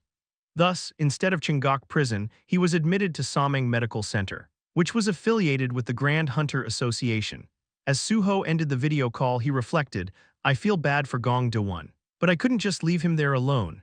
Gong Do-won was a mentally unstable patient. He absolutely required stable treatment, and while it might take time, Su-ho resolved to eventually acquire a mental healing skill that could cure even the mind. For now, this was the best option for both Su-ho and Gong Do-won. Just as Su-ho was about to call someone else, his phone vibrated. The call came from an unfamiliar number. Is it a telemarketer? However, seeing the number start with 10, Su-ho decided to answer. Yes, this is Su-ho. Su-ho, it's me. Team Leader of Special Management Unit 1. Team Leader of Special Management Unit 1. It was none other than Oh Bong-ju, hearing his anxious voice. Su-ho couldn't help but smile. He knew why the man sounded so flustered. Feigning ignorance, Su-ho asked, team leader, what's the matter? Well, you see, it's about that, yes. Go ahead, Bonju hesitated, fumbling for words. Of course, the reason for his call had to be the recent Stargram post. After a moment of hesitation, Bonju finally spoke. Su-ho, do you happen to use Stargram? So he brought up Stargram. Su-ho replied, yes, I do. Then you'll get this. You know that photo I took with my deputy recently? I posted it on Stargram. And now I'm getting all this backlash. Backlash from people. Yeah, can I take a look? Sure, hold on. Shortly after, a screenshot of Bonju's Stargram post arrived. It was indeed the same post Su-ho had seen earlier. Su-ho immediately logged into Stargram to check the comments. The comments were brutal, lol. Still forcing interns to do sibong tdiok. This is why civil servants are a joke. Wow, this was a thing back in my day too, guess it never stopped. If you're gonna give sibong tdiok, at least make it voluntary. Who are you to force it on others? Queen's Bakery, the cookies from there are pricey. Did you make the intern buy those? Facts, interns are broke. But Sword Saint is loaded, Su-ho chuckled as he read through the comments. Oh. The comments are harsh. Right, it's driving me crazy. It's not just the comments, complaints about me are piling up too. You must be having a hard time. I knew you'd understand, Su-ho, so could you? Maybe post a clarification on your Stargram. A clarification? Yeah, like let people know it wasn't forced, just that you willingly bought the cookies. A request. Could this even be called a request? But Su-ho saw no reason to refuse. In fact, agreeing promised far more amusing outcomes. With a friendly tone, Su-ho responded, shall I? Really, you do that? Yes. It's not a problem, I'll take care of it. I knew I could count on you, Su-ho, thank you so much. Bonju sounded genuinely relieved, as if he'd found a savior. After ending the call, Su-ho immediately wrote a post on his Stargram. Hello, this is Ahn-Su-ho. Recently, there's been some discussion regarding a Stargram post about sibong tdiok. It's true that team leader Bonju recommended Queen's Bakery cookies to me, but the purchase was entirely my own decision. Please rest assured there was no coercion involved. Have a great day. Satisfied with his work, Su-ho put his phone away and left for his next destination. Moments later, and Su-ho's post has received a comment, and Su-ho's post has received a comment, and Su-ho's post has received a comment, and simultaneously, Bonju's post has received a comment.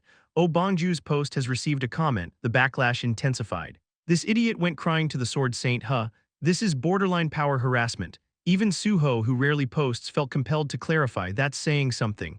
Sword Saint or not. He's just another office worker, poor guy. LOL instead of keeping quiet. You just made things worse, justice is coming for you. I used to work under that bastard Bonju, what an insufferable guy, do you know what he did back then? Bonju, I was his classmate, that guy was a piece of work even back in the day, and not in a good way, but there was no need for Su-ho to pay further attention to this. He proceeded to make the call he had intended earlier. The call was answered by Vice President Park Jae-min. Hunter Ahn, Su-ho asked, Vice President, is the task I mentioned underway? Yes, I've already dispatched the relic excavation team and specialists to the site. Good, it might take some time. But please handle it thoroughly, this will work in your favor in the long run. I understand, I've already given clear instructions to ensure everything is done meticulously, but you'll make sure the article is published, right? Yes. I've already spoken to the reporter, but even if I hadn't, wouldn't you have arranged it yourself anyway? Well, there's a difference between me doing it and you handling it. A difference in appearance perhaps, anyway. Please keep me updated periodically, I'll contact you again soon. Alright, leave it to me. While placing Gong Do-won in the mental hospital, Su-ho had set another task into motion. It was none other than locating and returning the remains of unidentified individuals buried in the Ganjiam area to their bereaved families. If Su-ho hadn't known about it, it might have been excusable, but now that Gong Do-won had brought it to his attention, he couldn't ignore it. In fact, this was a task the Grand Hunter Association should have taken up from the start. This is the best I can do for now. He believed it was enough, after all. No one person could handle all the world's problems alone. To make things more efficient, Su-ho had enlisted Park Jae-min's help, since this issue involved human remains. The Awakened Division had to be mobilized, and that division was under Park Jae-min's jurisdiction. Having finished his business, Su-ho was about to hang up when he called out again. Oh, Vice President. Yes. What is it? You know team leader Bonju from the Special Management Unit, one of the Gate Bureau. He's been getting quite a bit of flack on social media because of his connection to me, and it's becoming a nuisance. Team leader Yes, just a moment ago he asked me to write something on Stargram to help clear his name, and honestly it's starting to get annoying. Could you handle it on your end also? I've noticed that he keeps offloading his work onto our team, and I'm not pleased about that either. The mention of shirking duties wasn't baseless. Su-ho had overheard Oh Bongju passing tasks onto Jiang Qiaomin in passing. He decided to bring it up because he didn't like it, what he disliked. He made clear hearing Su-ho's words. Park Jae-min started to get riled up. He's been doing that, I'll summon him right away and deal with this properly, how dare that bastard. Thank you, I'll leave it in your hands, satisfied. Su-ho ended the call with a relieved expression. At least that should keep him from bothering me anymore. Now, there was only one more issue to tackle, vampire blood. As Su-ho thought about it and began reviewing the information on vampire blood, his phone buzzed again. It was a call from Jiang Qiaomin. Hello, team leader. Su-ho. Where are you right now? I'm currently working on a specialized quest. What's the matter? The detection division just picked up on an unusual gate. I thought it might pique your interest. An unusual gate? The detected mana level is S rank. Su-ho's eyes widened. I'll head there right away. All right. I'll send you the address. As soon as the call ended, Su-ho got into his car without hesitation. Chapter 138. Gate rankings are determined by various factors. But the most critical determinant is the mana level measured at the moment the gate appears. When a gate is measured at S-rank mana, it's a state of emergency for the Gate Bureau. The higher the gate's rank, the greater the potential shockwave it could release, leading to widespread destruction. It was understandable why Jiang Qiaomin had urgently summoned Su-ho.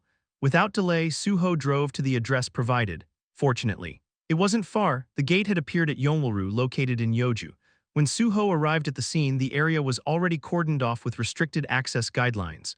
As he parked his car, Jiang Qiaomin, who had been notified of his arrival, came out to meet him. You're here. I left as soon as I got your call. Where were you to get here so quickly? I was in the Ganjiam area. Working on a quest there. Really, the timing worked out perfectly so. Did you finish the quest? There's still a bit left to do for my trait quest. Ah, I must have called you at a crucial time, but I hope you understand it's an S-rank gate. Of course, even though you've been considerate of my schedule. Work must take priority, Su-ho glanced around, but it seems the others aren't here yet. Well, since I was already in charge of this area, I called in the exploration team first, rather than the whole crew.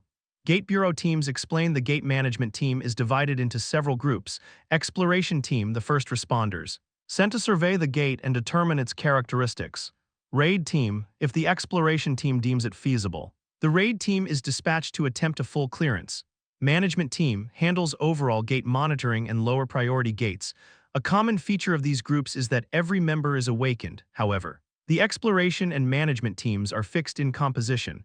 The management team is composed of low-level personnel focused on logistics and monitoring. The exploration team performs the riskiest tasks, staffed by the most experienced hunters, but even experienced is relative. Within the special management team, they were mediocre at best. In other guilds, these so-called veterans would barely qualify as support staff. The exploration team had no hunters above level 100. This fact alone spoke volumes. The reason? It was obvious. Government hunters had minimal incentives, performance bonuses were low, and all loot obtained inside gates belonged to the state. In essence, the raid team didn't even exist in practice. If the exploration team could handle it, they were sent in to deal with the gate themselves.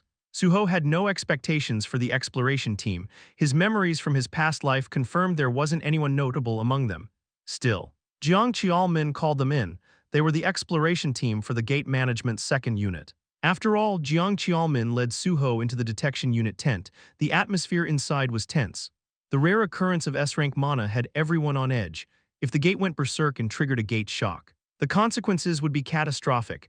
The detection unit third team leader Sun Do-won spotted them and approached with a welcoming smile. You're here, Jiang Qiaomin gestured. Let me introduce you, this is Sun Do-won, team leader of detection unit 3. We joined the bureau at the same time. Su-ho bowed politely. I'm Ahn Su-ho. I was recently assigned as deputy team leader of the special management second unit. Sun Do-won smiled and extended his hand. Nice to meet you. I've heard a lot about you from your evaluation at the detection department, but did you come here alone? At his question, Jiang Qiaomin answered, I called the exploration team as well, but honestly, even if they come, it won't make much of a difference. Su-ho here is the highest level person in our unit. Sun Do-won raised an eyebrow. This guy, what's his level? Before Jiang Qiaomin could reply, Su-ho answered, level 100. In truth, Su-ho was level 104, but he deliberately understated his level. Revealing his true level would invite a barrage of questions about which gates he had cleared. Hearing this, Sun Do-won's lips pursed in surprise. Have you finished your special trait quests? I haven't even taken my trait leave yet. Ah, so you're at a crucial stage. Wait. Don't tell me you're thinking of adding him to the exploration team. I'm considering it, but realistically sending the exploration team into an S-rank gate is a bad idea. What if they die for nothing? Then why call them? Well, It's protocol. Besides, Su-ho isn't officially part of the exploration team yet. Fair enough. After a moment's thought, Sun Du-won turned to Su-ho. Su-ho, yes, team leader, I'm not trying to pressure you. But since you've been clearing sealed gates, are you interested in S-rank gates? Just curious, no pressure, Su-ho responded without hesitation. I'm interested. Really? Yes. Absolutely, and I agree with my team leader. The exploration team members are all under A rank. Sending them into an S-rank gate would be reckless. What about you? I'm fine with it if I get permission. I'll explore the gate on my own. The moment Su-ho finished speaking, Sun Du-won's eyes widened, and his jaw dropped slightly. You're serious? Absolutely. I see. Even Jiang Qiaomin had considered letting Su-ho handle the gate alone, but no matter how skilled Su-ho was, sending a subordinate into an S-rank gate alone felt reckless. Understanding Jiang Qiaomin's hesitation, Su-ho spoke in a reassuring tone, almost as if he were making a request. I prefer working alone, if you approve. I'd like to attempt a solo exploration. Are you sure about this? Of course, it's not like this is just another sealed gate if no one explores it. The S-rank gate will end up unexamined and sent to auction. That would be such a waste, don't you think? Su-ho wasn't wrong. If the Grand Hunter Association gave up on exploring a gate, it would be transferred to the trading division and sold at a private auction. This was how most high-level gates were handled. As much as it was a shame, there was little choice. The government lacked the personnel to explore such gates, and holding on to them would only result in wasted resources and tax revenue. But now the Grand Hunter Association had something new, a top-tier asset, the Sword Saint. Jiang Qiaomin knew this all too well, which was why Su-ho had been his first call. Jiang Qiaomin nodded and said, honestly, if you insist. How can I say no? But keep in mind that high-level unexamined gates are very different from sealed gates. At least sealed gates have some collected data. An unexamined gate is pure randomness. You know that, right? Yes. I understand. All right then, if you're still determined after hearing that, how much charge time is left? 12%. How long will that take? At the current rate, about 12 hours. In the meantime, you can prepare and consult with the exploration team when they arrive. 12 hours. Su-ho nodded at the estimate. If I were to wait for it to open naturally, sure. But time was gold if he was going in alone. He didn't want to waste 12 hours. He didn't need preparation. Even if it's an unexamined gate, whether it's in Korea or overseas, if it's within the timeline I lived through, I should know about it. Su-ho had once reviewed every known gate in the world as part of his professional evaluations, and with his library of memories, it was impossible not to recall details about any gate he had encountered before. If possible, Su-ho wanted to speed up the gate's opening. Team leader. May I step out for a moment? Why? I was in the middle of a quest when I came here. There are a few people I need to contact. Oh, in that case. Go ahead, we still have 12 hours. Thank you. Su-ho moved to his car and accessed his library of memories. He began searching for records of S-rank gates that had opened in Korea around the current year.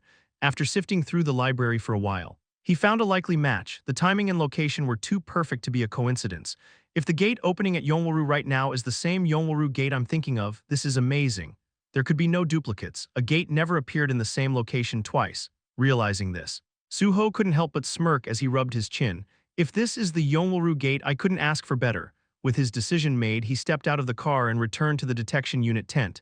Did your call go well? Yes. Thank you, by the way, team leader. I have a proposal for team leader Sun. Could you join us for this?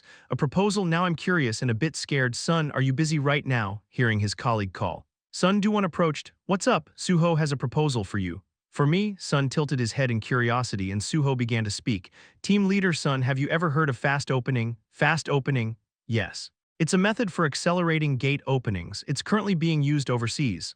Overseas? Never heard of it. That was expected. Fast opening would eventually become a widely used technique, but at this point, it was still a secret method employed only in select foreign operations. Su-ho explained further, this method isn't well known yet, so it makes sense you haven't heard of it. By using fast opening, we can significantly reduce gate charging time. You can speed up gate openings without waiting for them to open naturally. Yes, by injecting highly refined mana into the gate itself. The opening process can be accelerated, there's no need to wait. That kind of method exists, but is it safe? Safe, the truth was. It wasn't entirely safe. High-level mana-infused gates carried a small risk of triggering gate shock, and at this point, there was no surefire way to suppress such an event. Suppressing gate shock requires specialized skills or items, but neither are available yet. The necessary items hadn't been developed, and the relevant skills wouldn't be discovered for some time. While it was possible to acquire these with significant effort, it was inefficient to do so just to handle a single gate. For now, Su-ho decided to bend the truth slightly. The Yonwoo Gate, while containing high-level mana, hadn't caused any gate shocks in his past timeline.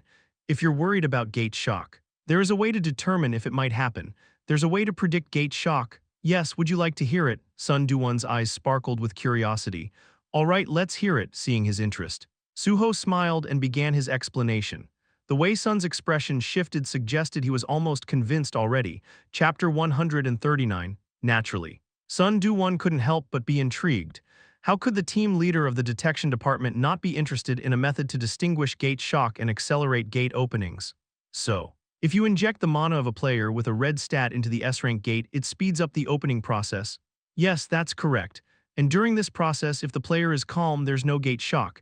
If there's discomfort or pain, the chance of a gate shock increases. Yes, that's what I've heard. Of course. This was a lie, but there was no need to reveal the truth. There was no way for them to verify it right now. Just like during the previous test with the detection department. Sun Du-won narrowed his eyes and said, well, if you put it that way, it's not completely accurate.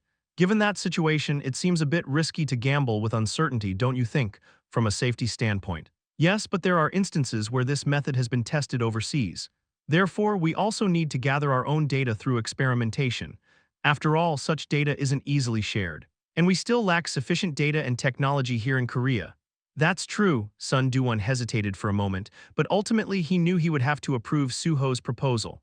As a member of the detection department, he understood better than anyone that Korea still lagged in data and systems compared to other countries. He finally asked, so Su-ho, you're planning to inject the mana yourself? Yes. I'll do it if you give me permission. My mana stat is red and I've been curious about this for some time. At Su-ho's response, Sun Du-won glanced at Jiang Qiaomin. Jiang Qiaomin furrowed his brow. Why are you looking at me? He's your subordinate. That's true. But I don't actually have the final say here. If Su-ho wants to do it and it's not too extreme, my job is to approve it. Well, that's a good boss. If I were incompetent, I'd at least let you do whatever you wanted. Sun Du-won shifted his attention back to Su-ho. You heard him right. Go ahead. Thank you. Shall we start now? Well, do you need any preparation? No. There's nothing specific to prepare. After all, I'm the one going in for the exploration, so even if I get suddenly pulled into the gate like last time, it won't matter. Wow. You're really full of confidence. Sun Du-won almost wanted to say, hunters like him often die young, but he kept it to himself. Some things are better left unsaid, having received permission. Su-ho finally approached the gate. Unlike the previous test, this time he confidently injected his mana into the gate in front of everyone.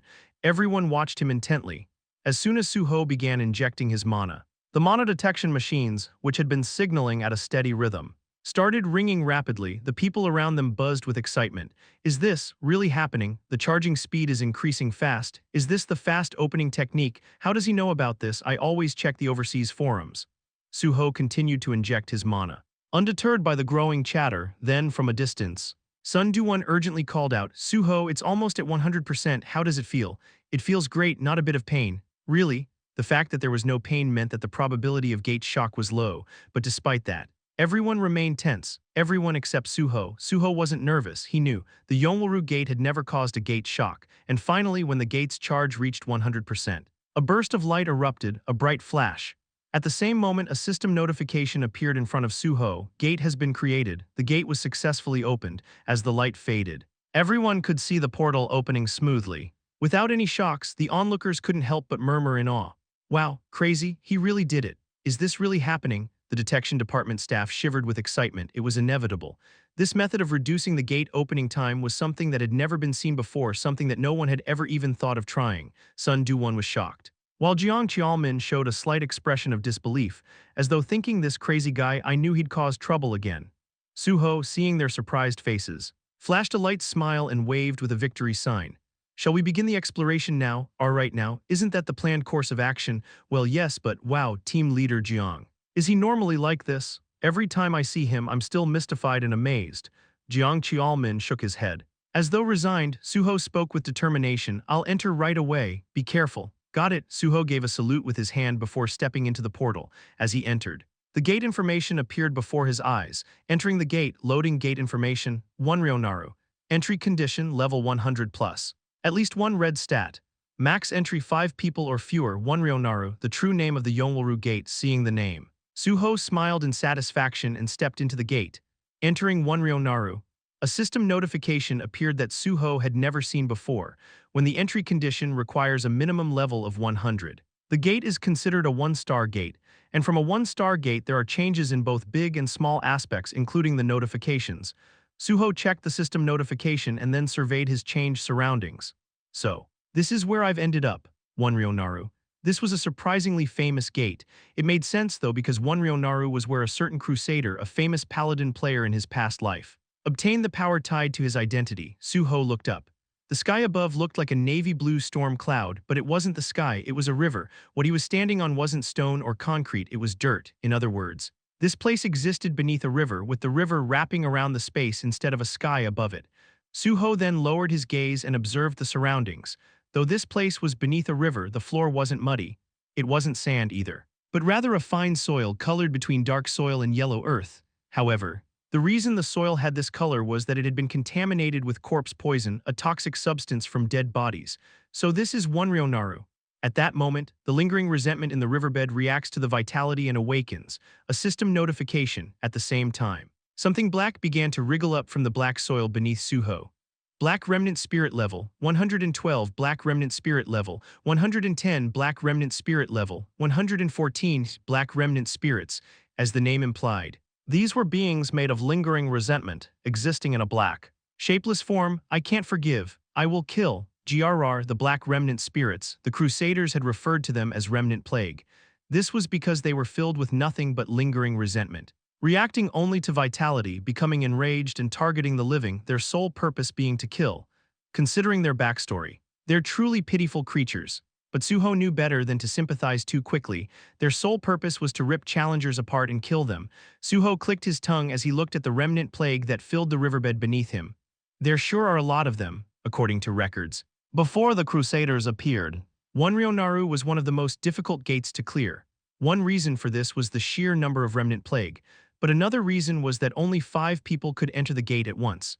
Perhaps that was why, as the remnant plague gathered together like something created from darkness, it looked like a black wave. But the difficulty of clearing Naru wasn't solely due to the large numbers of remnant plague and the restricted number of entrants.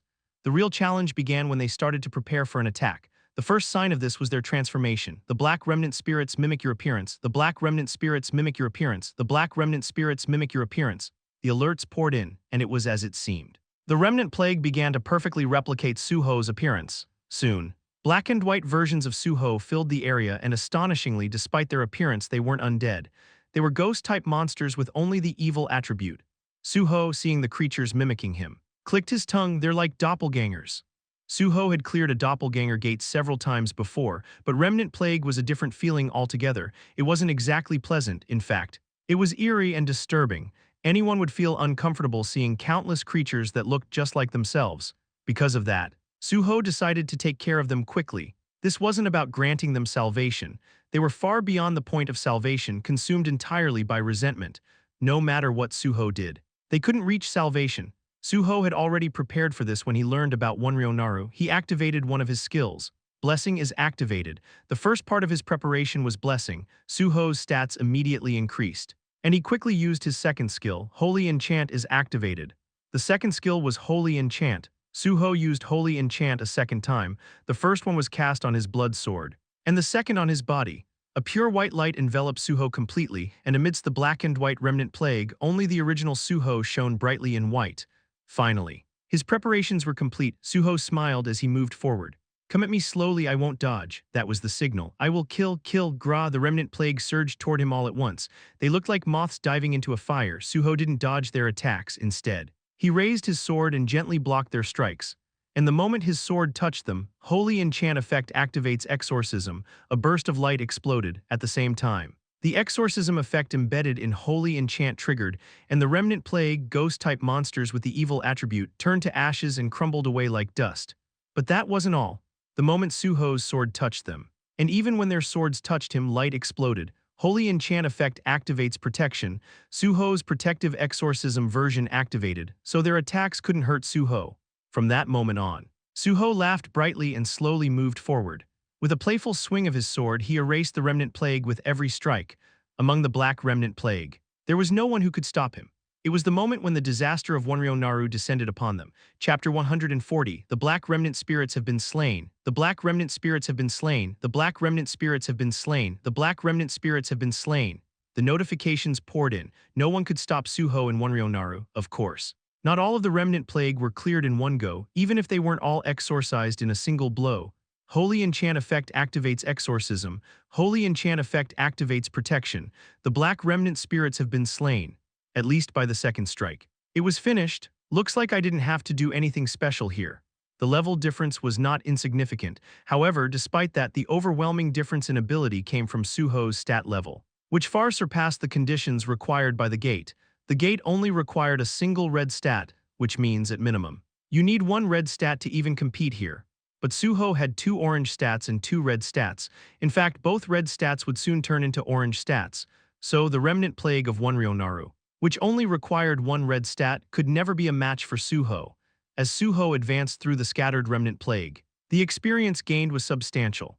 One reason why this place was categorized as a hard gate was the sheer number of Remnant Plague. Your level has increased. All stats have increased by 1. You have gained 1 bonus stat. Su-ho leveled up, then. After a while, when his level increased again, Su-ho finally saw a new system notification.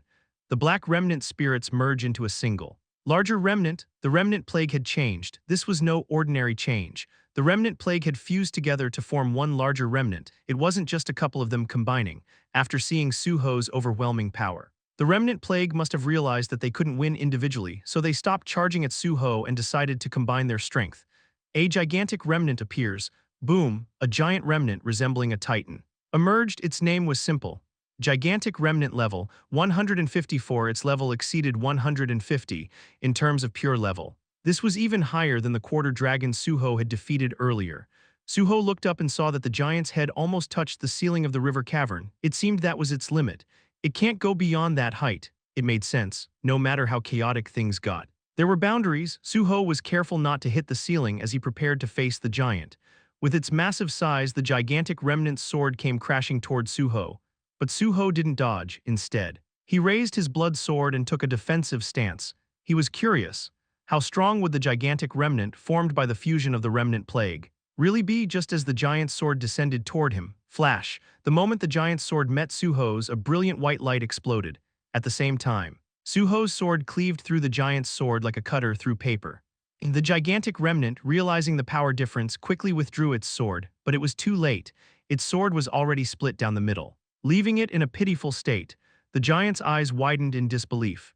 At the sight of this clumsy scene, Su-ho also raised the corner of his mouth and flicked his sword, as though shaking off some water from a kitchen knife. Your size has increased, but not much else has changed. If anything had changed, it was that the gigantic remnant was slightly sturdier than the individual Remnant Plague, but the difference wasn't that significant. Fighting the Remnant Plague felt like popping a balloon, while fighting the gigantic remnant was like slicing tofu. But in the face of steel, whether it's a balloon or tofu, does it really make much difference? What was certain was that, despite the higher level, this gigantic remnant was no match for the quarter dragon Su-ho had previously defeated. Its claws were nothing compared to the dragon's. Su-ho drew his sword to his waist and took a stance. Then, Cloud Cutter is activated. Flash, as the skill was activated, a massive burst of light flashed and a white sword line appeared across the giant's neck. Swoosh, a clean cutting sound. At the same time, the giant's head dropped and disintegrated into ash, scattering into the wind. You have slain the gigantic remnant. Seeing the notification, Su-ho furrowed his brows. At this rate, it seemed more efficient to hunt a truckload of 120-level Remnant Plague for experience. Tusk, I should hurry up and take down the boss. The rest of the process was the same. Now, gigantic remnants appeared in groups, but none of them managed to break through Su-ho's holy enchant. Still, there were some rewards. While there were fewer gigantic remnants than Remnant Plague, Su-ho was able to level up one more time while clearing them. After advancing for a long time, when no more gigantic remnants appeared, Su-ho finally reached the end of Naru. The end of Naru was more beautiful than expected. Having traversed the long tunnel-like passage of the gate, the boss room was completely surrounded by the surface of the river. Except for the direction Su-ho had come from, it was a truly mysterious place. Although the lighting was dim and not a single fish could be seen, the river surrounding it seemed to be constantly flowing, as if to prove that it truly was a river. While Su-ho admired the boss room, the system notifications finally popped up. You have entered the boss room. The boss monster awakens. Only then did the system notifications appear. This was indeed the boss room. As soon as the system notification appeared, the path Su-ho had walked closed off and the water began to rise, filling the room. They've really isolated me now. The entrance, now filled with water, darkened the entire area. Then in front of Su-ho, a swirling black ash-colored remnant appeared, swirling like a cloak around what resembled the shape of Dracula. Flash, a purple glow void of pupils began to form in the shape of eyes on the figure. Then, a nameplate finally materialized above its head. Envoy of Vengeance level, 159. The Envoy of Vengeance. That was the name of the owner of the Naru Gate. It was then, suddenly. A fierce wind began to blow. The strong wind swirling within the boss room carried with it a peculiar ashen hue, and it spun around Su-ho, circling him before ultimately enveloping him. However, Su-ho remained still. He knew very well that this was not an attack. The ashen vengeance that covered Su-ho's body swept across every corner of him, lingering for a moment before eventually pulling away. Returning to its master, standing in the same position, Su-ho, still scanned by the entity, addressed the Envoy of Vengeance. "Is the scan finished?" In response, the Envoy of Vengeance only narrowed its eyes. Then it spread one side of its cloak. And from that direction, silhouettes of human forms began to rise from the ground. The Envoy of Vengeance then spread the other side of its cloak. From there too, two more human-shaped silhouettes emerged, 4 in total. The condensed vengeance swirled, taking on more details, gradually forming the vengeance bottles that were finally revealed to Su-ho. But as Su-ho laid eyes on these vengeance bottles, he couldn't help but burst out in laughter. Haha. It really was them, the reason for Su-ho's laughter.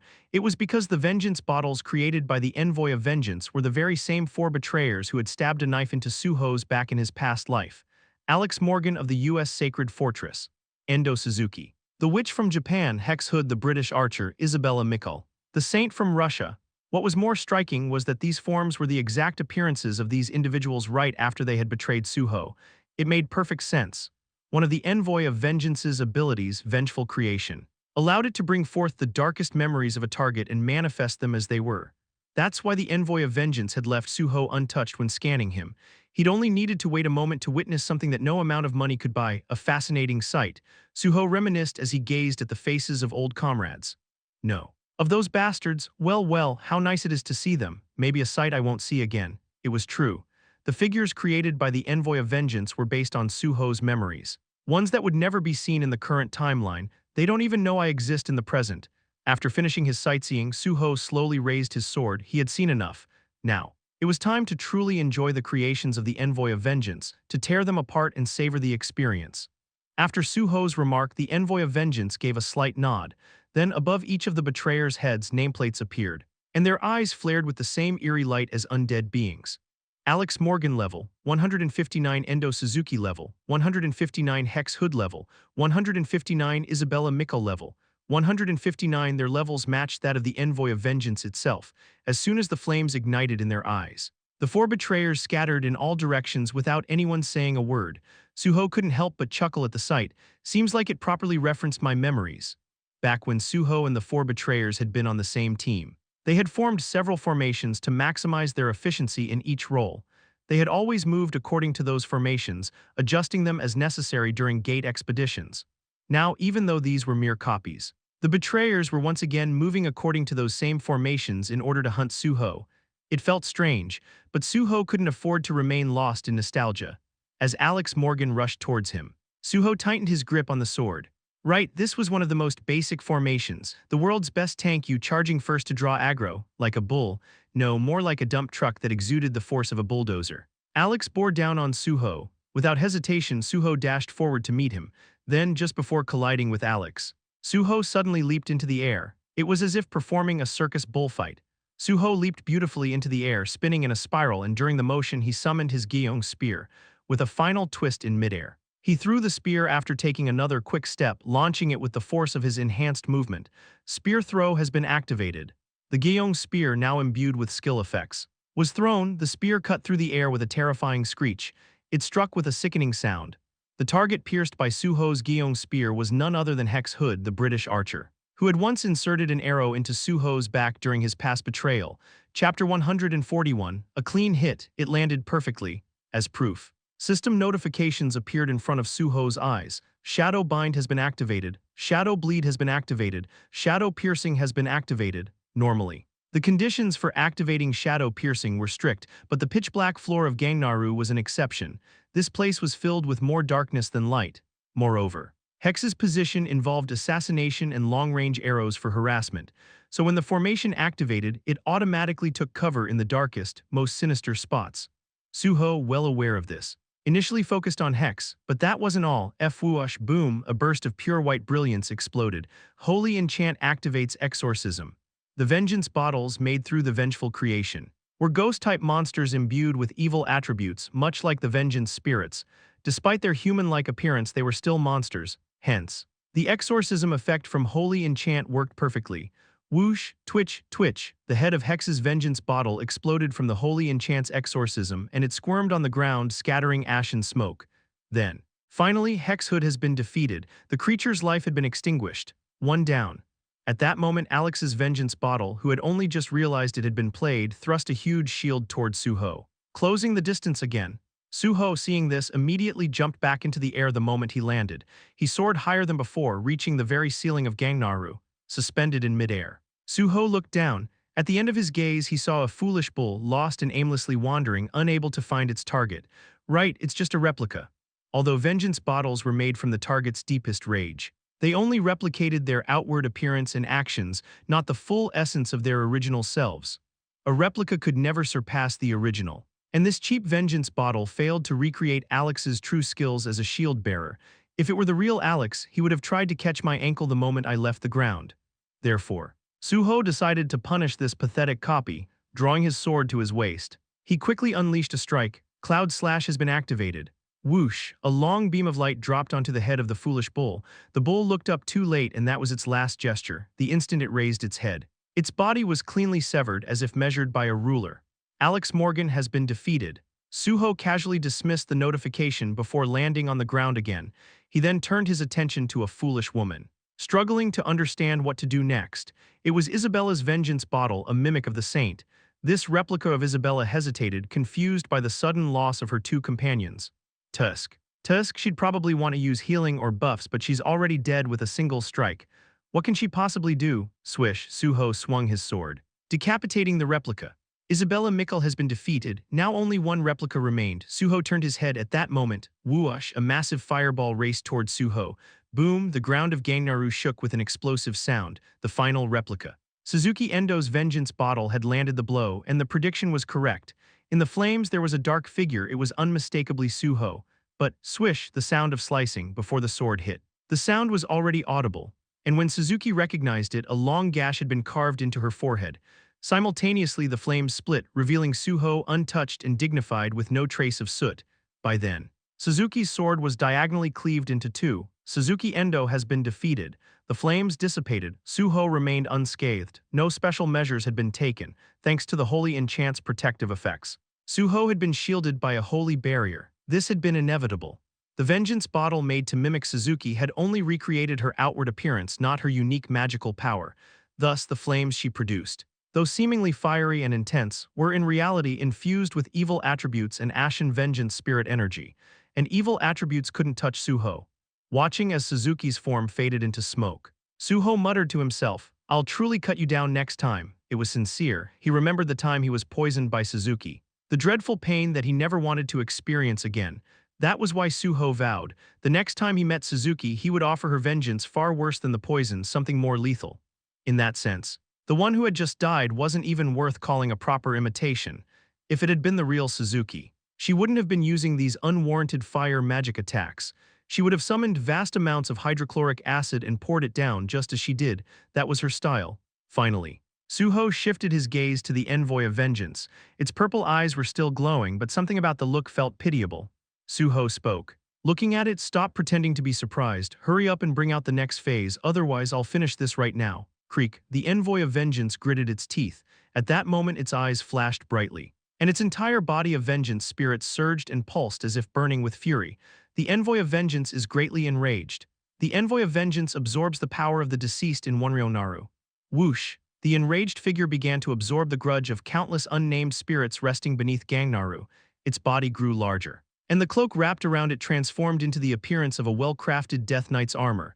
The sword was gone. Naturally, it was a mage. After all, the Envoy of Vengeance had finished its transformation into Phase 2 and raised its hand. What followed was a remarkable sight. The Envoy of Vengeance, after completing its transformation, began to multiply endlessly, as if using a shadow clone technique. Moreover, unlike the original, the clones each wielded different weapons. They were the Envoy of Vengeance's last and final creation, the Vengeance Bottle Legion. Su-ho nodded and drew his sword. Finally, I'll get to see the famous Crusader's military technique. The Envoy of Vengeance's ability, known as the Crusader, was based on summoning soldiers who resembled the caster. The technique's name was Legion Tactics, a signature move of the Crusader class. When the Crusader used this skill, an army of powerful paladins would appear on the battlefield.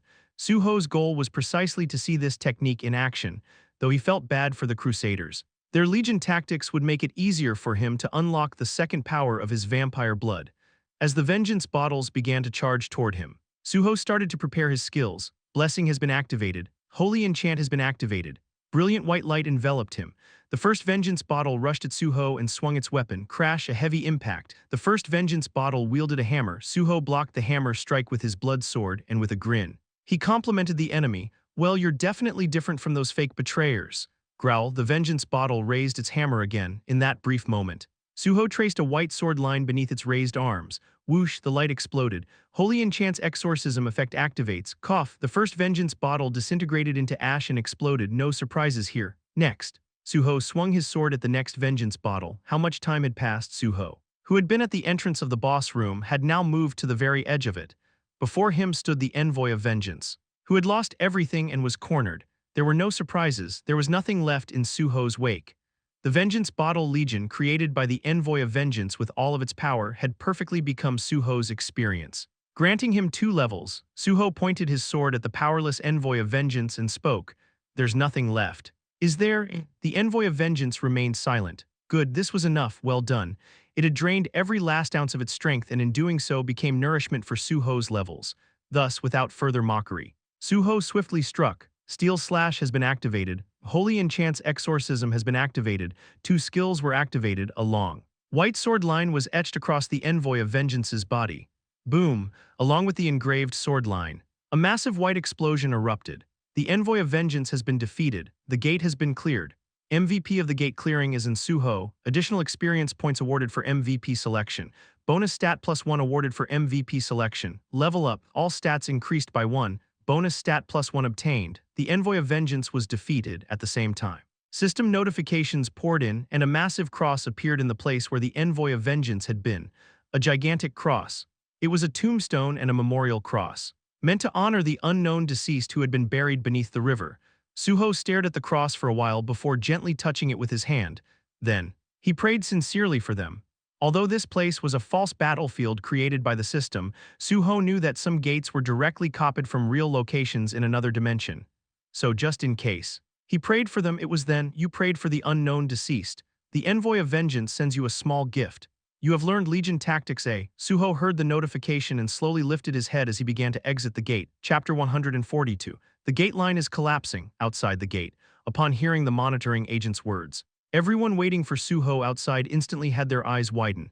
He cleared it. Seriously, with S-rank magic that's practically an S-rank gate. Wow, Su-ho really is in a class of his own. Actually, I'm a Su-ho fan. You too, me too. Until just moments before, the atmosphere outside had been mixed, while Su-ho had quickly opened the gate using his fast opening technique. Opening the gate and clearing it were entirely different matters. Still, about half of the people were confident in Su-ho's ability. He had already cleared several sealed gates, so it was only natural that people had high expectations. And now, Su-ho had once again made history, boldly proving his strength to everyone. As Su-ho walked out of the gate, Jiang Qiaomin, Sun Du-won, and the exploration team members who had arrived late and were waiting nearby rushed to greet him. "Good job, Su-ho." "Wow, Su-ho, you really did an amazing job." Jiang Qiaomin and Sun Du-won had bright expressions. It was no wonder. As important as detecting and stabilizing new gates was, clearing the new gate was just as crucial. And now, Su-ho had taken on the most difficult gate and successfully cleared it, so it was only natural that the gate team leaders were both grateful and proud. Su-ho smiled and spoke. "No injuries. And no major loot from inside either." "Ah, you brat, listen to yourself. What's that? Is that important right now? Your condition is the most important thing." "Yeah. That's right, who cares about that? The fact that you're not injured is a real relief. Is it because you're a healer?" Yes, I healed the small wounds myself. The report will be submitted on time. Haha. Already talking like a civil servant now that you've got the probation badge. You attending some academy or something? Jiang Qiaomin's words made Su-ho laugh. Then Jiang Qiaomin spoke to Sun Du-won. Now that the gate's cleared. Is the situation done? We'll submit the report later, but should we head out first? Yeah, go ahead. You've all worked hard. I'll handle the cleanup. Sun Du-won waved them off and cleared the way. There was a lot to do. And most importantly, people had been waiting for Su-ho and Jiang Qiaomin for a while. The people waiting were none other than the exploration team members. Once Sun Du-won left, Jiang Qiaomin finally introduced the exploration team to Su-ho. Both sides have been busy, so I'm introducing you now. Everyone, this is our new deputy team leader in Su-ho, and this is Li Wonen, the team leader of the exploration team. Su-ho nodded respectfully and introduced himself. I'm in Su-ho, I'm Li Wonen, then. Jiang Qiaomin introduced the remaining 4 members of the exploration team. After the introductions, Li Wonen grinned and said, "It's an honor to finally meet the deputy team leader. I've heard so much about you. And I've been so eager to meet you, but who would have thought our first meeting would be so intense?" Li Wonen was sincere. It was only natural. Who wouldn't be excited and curious when the Sword Saint and Su-ho was coming to be the team leader, especially when he was known for not fearing any gate and being an incredible player? Su-ho humbly smiled. Haha, it's nothing. I've also heard a lot about you. Team leader, they say you even manage both the exploration team and the raid team when needed. Ah well. It's because I'm the only one here, but Li Wonen paused and looked at Jiang Qiaomin with a subtle expression. Does that mean the deputy team leader will now manage the exploration team or the raid team? That's, Jiang Qiaomin glanced at Su-ho. He was, more precisely, waiting for the cue, since no discussion had been made about this yet. Before Jiang Qiaomin could speak, Su-ho opened his mouth. I was actually planning to mention this, but if you both are okay with it, how about we have a serious discussion about it later? I have something I'm working on right now. What are you working on? The characteristic quest, he said, upon hearing this. The quick-witted Jiang Qiaomin quickly chimed in to support Su-ho's words. Yeah, this is a big issue, so let's talk about it later. The deputy team leader has something I asked him to do. And he rushed over here when an S-rank gate appeared. Su-ho, you've worked hard and you can take your time with the report. I'll handle the cleanup here. It'll take a little longer, got it. Seems like the deputy team leader has been super busy since his appointment. Is this the fate of someone with ability? Haha. I'll be happily waiting for our talk. And Li Wonen pulled out an energy bar from his bag and handed it to Su-ho. It's all I've got for now, but let's have a proper meal together sometime. Thank you again, thanks to you. Our special unit too will finally be able to breathe easy. Su-ho silently accepted the energy bar. This wasn't just any ordinary protein bar, it was a special energy bar made for modern players. Looks like the exploration team's activities are quite busy. Of course. If one managed their meals well, they wouldn't need this, but it seemed they were genuinely busy. Su-ho accepted the energy bar and said, "Thanks, I'll enjoy it. Let's save the rest of the talk for later during our meal." Haha. Yes, I'm looking forward to it. Li Wonen gave a playful salute. Finally, Su-ho made his way to his car parked outside. Li Wonen, I hadn't heard that name before. But he's much better than I expected. There was no malice in his words. The energy he emitted through the ring of emotions was a positive white one. Su-ho started the engine, leaving Yonwoo to get away from the people's gazes. Once he arrived at a less crowded area, he finally began organizing his status window. First, the stat allocation, checking status window. And Su-ho, level 110 class, Crusader traits, New Blood, Heracles candidate. Strength O36, Stamina O12, Mana R99, Sensitivity R72, bonus stats. For Su-ho had yet to trigger his second trait. But here he was already at level 110. First, he allocated the 4 bonus stats, 1 to Mana and 3 to Sensitivity. Mana stat has reached 100. Mana stat has further grown. Congratulations, Mana stat has leveled up to orange rank. After refreshing his status window, Su-ho checked it again. And Su-ho, level 110 class, Crusader traits, New Blood, Heracles candidate, Strength O36, Stamina O12, Mana O1, Sensitivity R75, bonus stats 0. A smile spread across Su-ho's face as he rechecked his status window. Level 110 with 3 orange stats. Probably. No player in all of humanity had such rapid growth as Su-ho, but even so he still thought it wasn't enough. He was a regressor. And this time he planned to tackle the 5 great calamity gates on his own, so in that light, he still had a long way to go. Su-ho, staring at his status window, thought, I've been so focused on growing that I didn't pay much attention to stat management, but if I want to get the unified bonus now, I'll have to start managing it right away. But could he even properly earn the unified bonus now, considering where he stood? Su-ho briefly pondered and then came to the conclusion that at this rate, he would likely not be able to receive the unified bonus this time. It's almost impossible unless I secure a massive amount of bonus stats. It was true. Earning one additional bonus stat through the MVP bonus from clearing a gate was far from enough to make up for the gaps in other stats for the unified bonus. Su-ho would need to secure a large amount of bonus stats through significant achievements or great feats. The problem was, it was becoming harder and harder to achieve such feats. Of course, it wasn't impossible. In the end, if I want efficiency, there's only one option: stat redistribution. Stat redistribution wasn't exactly a groundbreaking technique. In fact, various stat-related methods, including stat removal, were discovered in the later stages of the Great Cataclysm. It'd be foolish to throw away the stats I worked hard to acquire just for the unified effect, so the only choice is redistribution. And right now, the only way to redistribute stats was by obtaining that item. He knew how. While stat redistribution itself was discovered in the later stages, the crafting recipe for that item was made public. Thanks to the minor creator Kang Seulgi, Su-ho entered that information into his mental schedule, then brought up the vampire blood details. Vampire blood, rank S+, the pure bloodline of the royal vampires, also called the noble vampires of the night. Level 1, royal blood, original vampire S. Level 2, locked, unlock requirements, reach level 100, achieve S rank in the blood prison skill. Level 3, Su-ho checked the details of vampire blood before him. The requirements to awaken the second power of vampire blood were reaching level 100 and achieving S rank in the blood prison skill.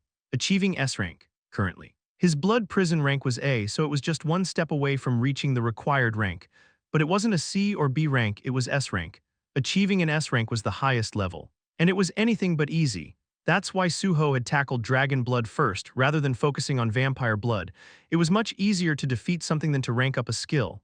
Grinding for proficiency is one way. But how many repetitions would it take to rank up to S rank? The amount of experience required for an S rank was beyond estimation. So originally, Su-ho had planned to upgrade his skills through other means.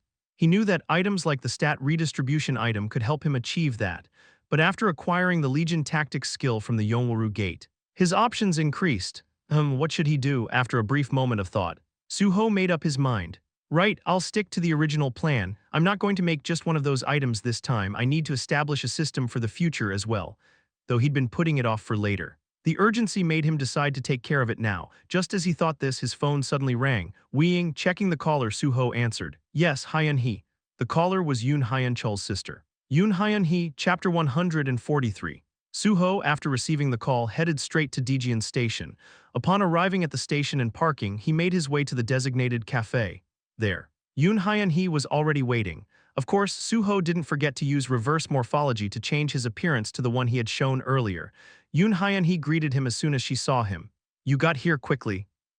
Yes, I was nearby, by the way. As Su-ho sat down, he spoke. Have you truly made up your mind? Yes, and I've decided how I want to live from now on.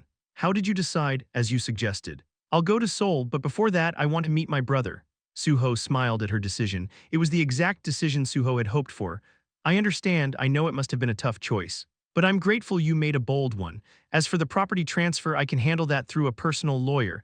The only thing left is meeting your brother. Su-ho hesitated for a moment, then asked. By the way, have you finished taking care of things here? Yes, well, there wasn't really much to take care of. The house is already on the market, and once I find a new place, I'll call a moving company to transfer my things. And your job, I told them already, luckily. They were very understanding. Is that so? It seemed like her affairs were more thoroughly settled than Su-ho had anticipated. Su-ho thought for a moment, then nodded. Understood, in that case. I'll need to prepare to meet your brother as well, so please wait for a bit. I came here as soon as I got the call. In the meantime, would you like to finish your preparations and maybe say your goodbyes to people around here? How long will it take? I'll prepare as quickly as possible, but it won't take long, no matter what. I'll finish it by tomorrow. Understood. After Su-ho sent Yoon Hyun-hee off, he made a call to Choi Yoon. What's up? I'm in Daejeon right now and I need some help. Daejeon? Why Daejeon? Never mind. I shouldn't ask, what kind of help do you need? It's about, Su-ho explained what he needed and Choi Yoon nodded before responding. I'll call you back in 30 minutes, got it. The call ended now. All that was left was to wait. As Su-ho casually sat back, sipping his coffee, a call from Choi Yoon came through shortly after. I've sent a number to your phone, call it. I've already spoken to them. So you can handle the payment directly. Thanks. Su-ho dialed the number that had been sent to him. How much time had passed, in truth? Yoon Hyun-hee didn't have much to sort out. She could simply talk to the real estate agency about her house, and she had already had sufficient conversations with the owner of the cold noodle restaurant she worked at in Daejeon, Where she had come following her ex-husband, she didn't have any friends or acquaintances. Moreover, it was her first time in a long while having some free time.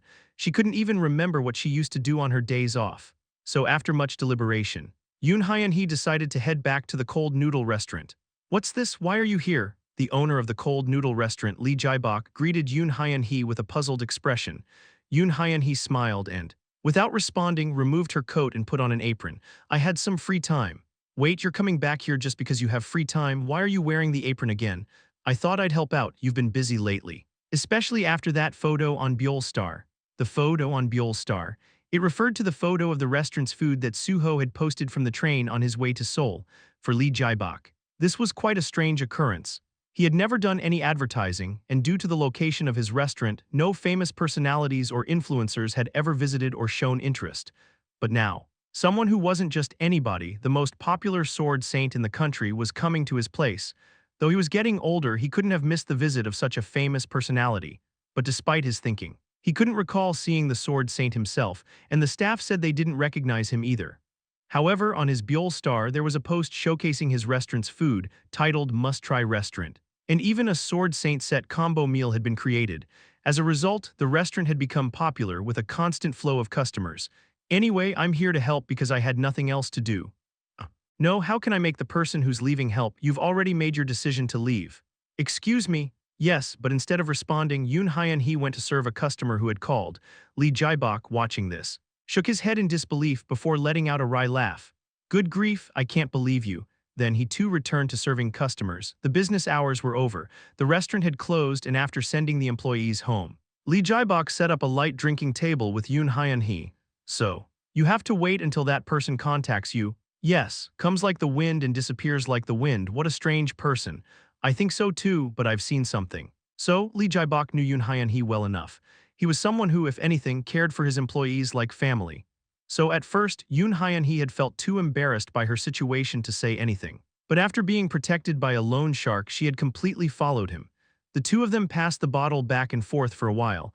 When she had first said she was quitting, they had shared a cup of tea. And that was all. She didn't want to trouble the busy owner with complaints.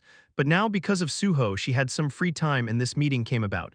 Yoon Hyun-hee was in some ways grateful to Su-ho for that. Lee Jae-bok, heavily intoxicated, spoke. "Sigh, girl, don't suffer in Seoul, live happily. Think of this as the last chance your brother gave you." Yoon Hyun-hee had told Lee Jae-bok all the facts. She trusted him. And she followed him. And just as she trusted him, Lee Jae-bok had never criticized or pointed fingers at her brother, even after hearing about him. Instead, like Yoon Hyun-hee, he worried for Yoon Hyun-chul and felt pity for him, with his usual nagging. Yoon Hyun-hee laughed and replied, "I want to do that too, but how can I be happy while my brother's in prison? Does that mean you're going to live unhappily if you do that? It's like you're killing your brother twice. Never do that." So, thud, in the end she couldn't withstand the alcohol and collapsed onto the table, lying down. Yoon Hyun-hee watched him for a while, then chuckled and finished the drink in her glass. Just then, tap tap outside the restaurant's glass window. Someone knocked on the window. It was Su-ho. "Su-ho?" Yoon Hyun-hee quickly opened the restaurant door. And Su-ho cautiously stepped inside. "Shouldn't you be resting? Did you really work?" "Haha, I realized I really didn't have anywhere to go." Su-ho had sent her a message beforehand. If he finished his work before midnight, he would be at the restaurant, so she should come here. That's why he had come. Yoon Hyun-hee asked, "Have you eaten?" "Yes, well, but it's getting late. Would you prefer to leave tomorrow at your own pace?" "I drove, so I can't take the train anyway." "Let's go straight to Cheongsong then." "Yes, that's the plan. Then I'll go to Cheongsong station by tomorrow morning or lunchtime. If I take a taxi, I can get to Cheongak prison." "Right, that's possible, but just contact me and I'll pick you up. I wanted to come sooner, but I had a lot to prepare, so I'm a bit late." "Oh. No, I'm really grateful for your help." "Understood, I'll see you tomorrow." Su-ho politely said goodbye and stood up. He thought it would be better to have one last meal with the cold noodle restaurant owner. Maybe even for a hangover cure before taking her to the prison. Vroom, Su-ho's car was heading toward Cheongak prison. "You've arrived." When Su-ho arrived at Cheongak prison, Chief Guard Hwang Sidon came out to greet him. It wasn't that Su-ho came alone and the prison warden didn't come out. He had contacted them in advance and told them not to come. There was no need for the warden to come out for something that isn't formal. Although people are different. Usually when a person in power acts kindly, it makes a bigger impression than usual. And in Cheongak, Su-ho held the status of a high-ranking figure from a superior organization. That's why Su-ho had purposely told Kim Gil-yeon not to come. Kim Gil-yeon would view Su-ho favorably, and any necessary proceedings would go smoothly.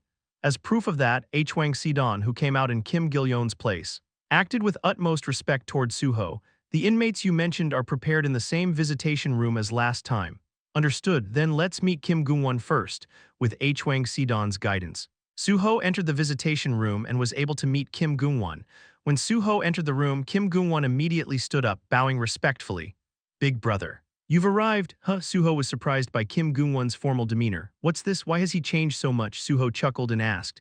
What's changed so much? Why are you acting like this all of a sudden? It's nothing, I was just short-sighted back then. Looks like you understand something, but why am I the big brother? Of course. You are the biggest big brother, we're all moving based on your words. Then what do you call Yoon Hyun-chul? I just call him big brother, but when I speak to him, I'll refer to him as the younger big brother.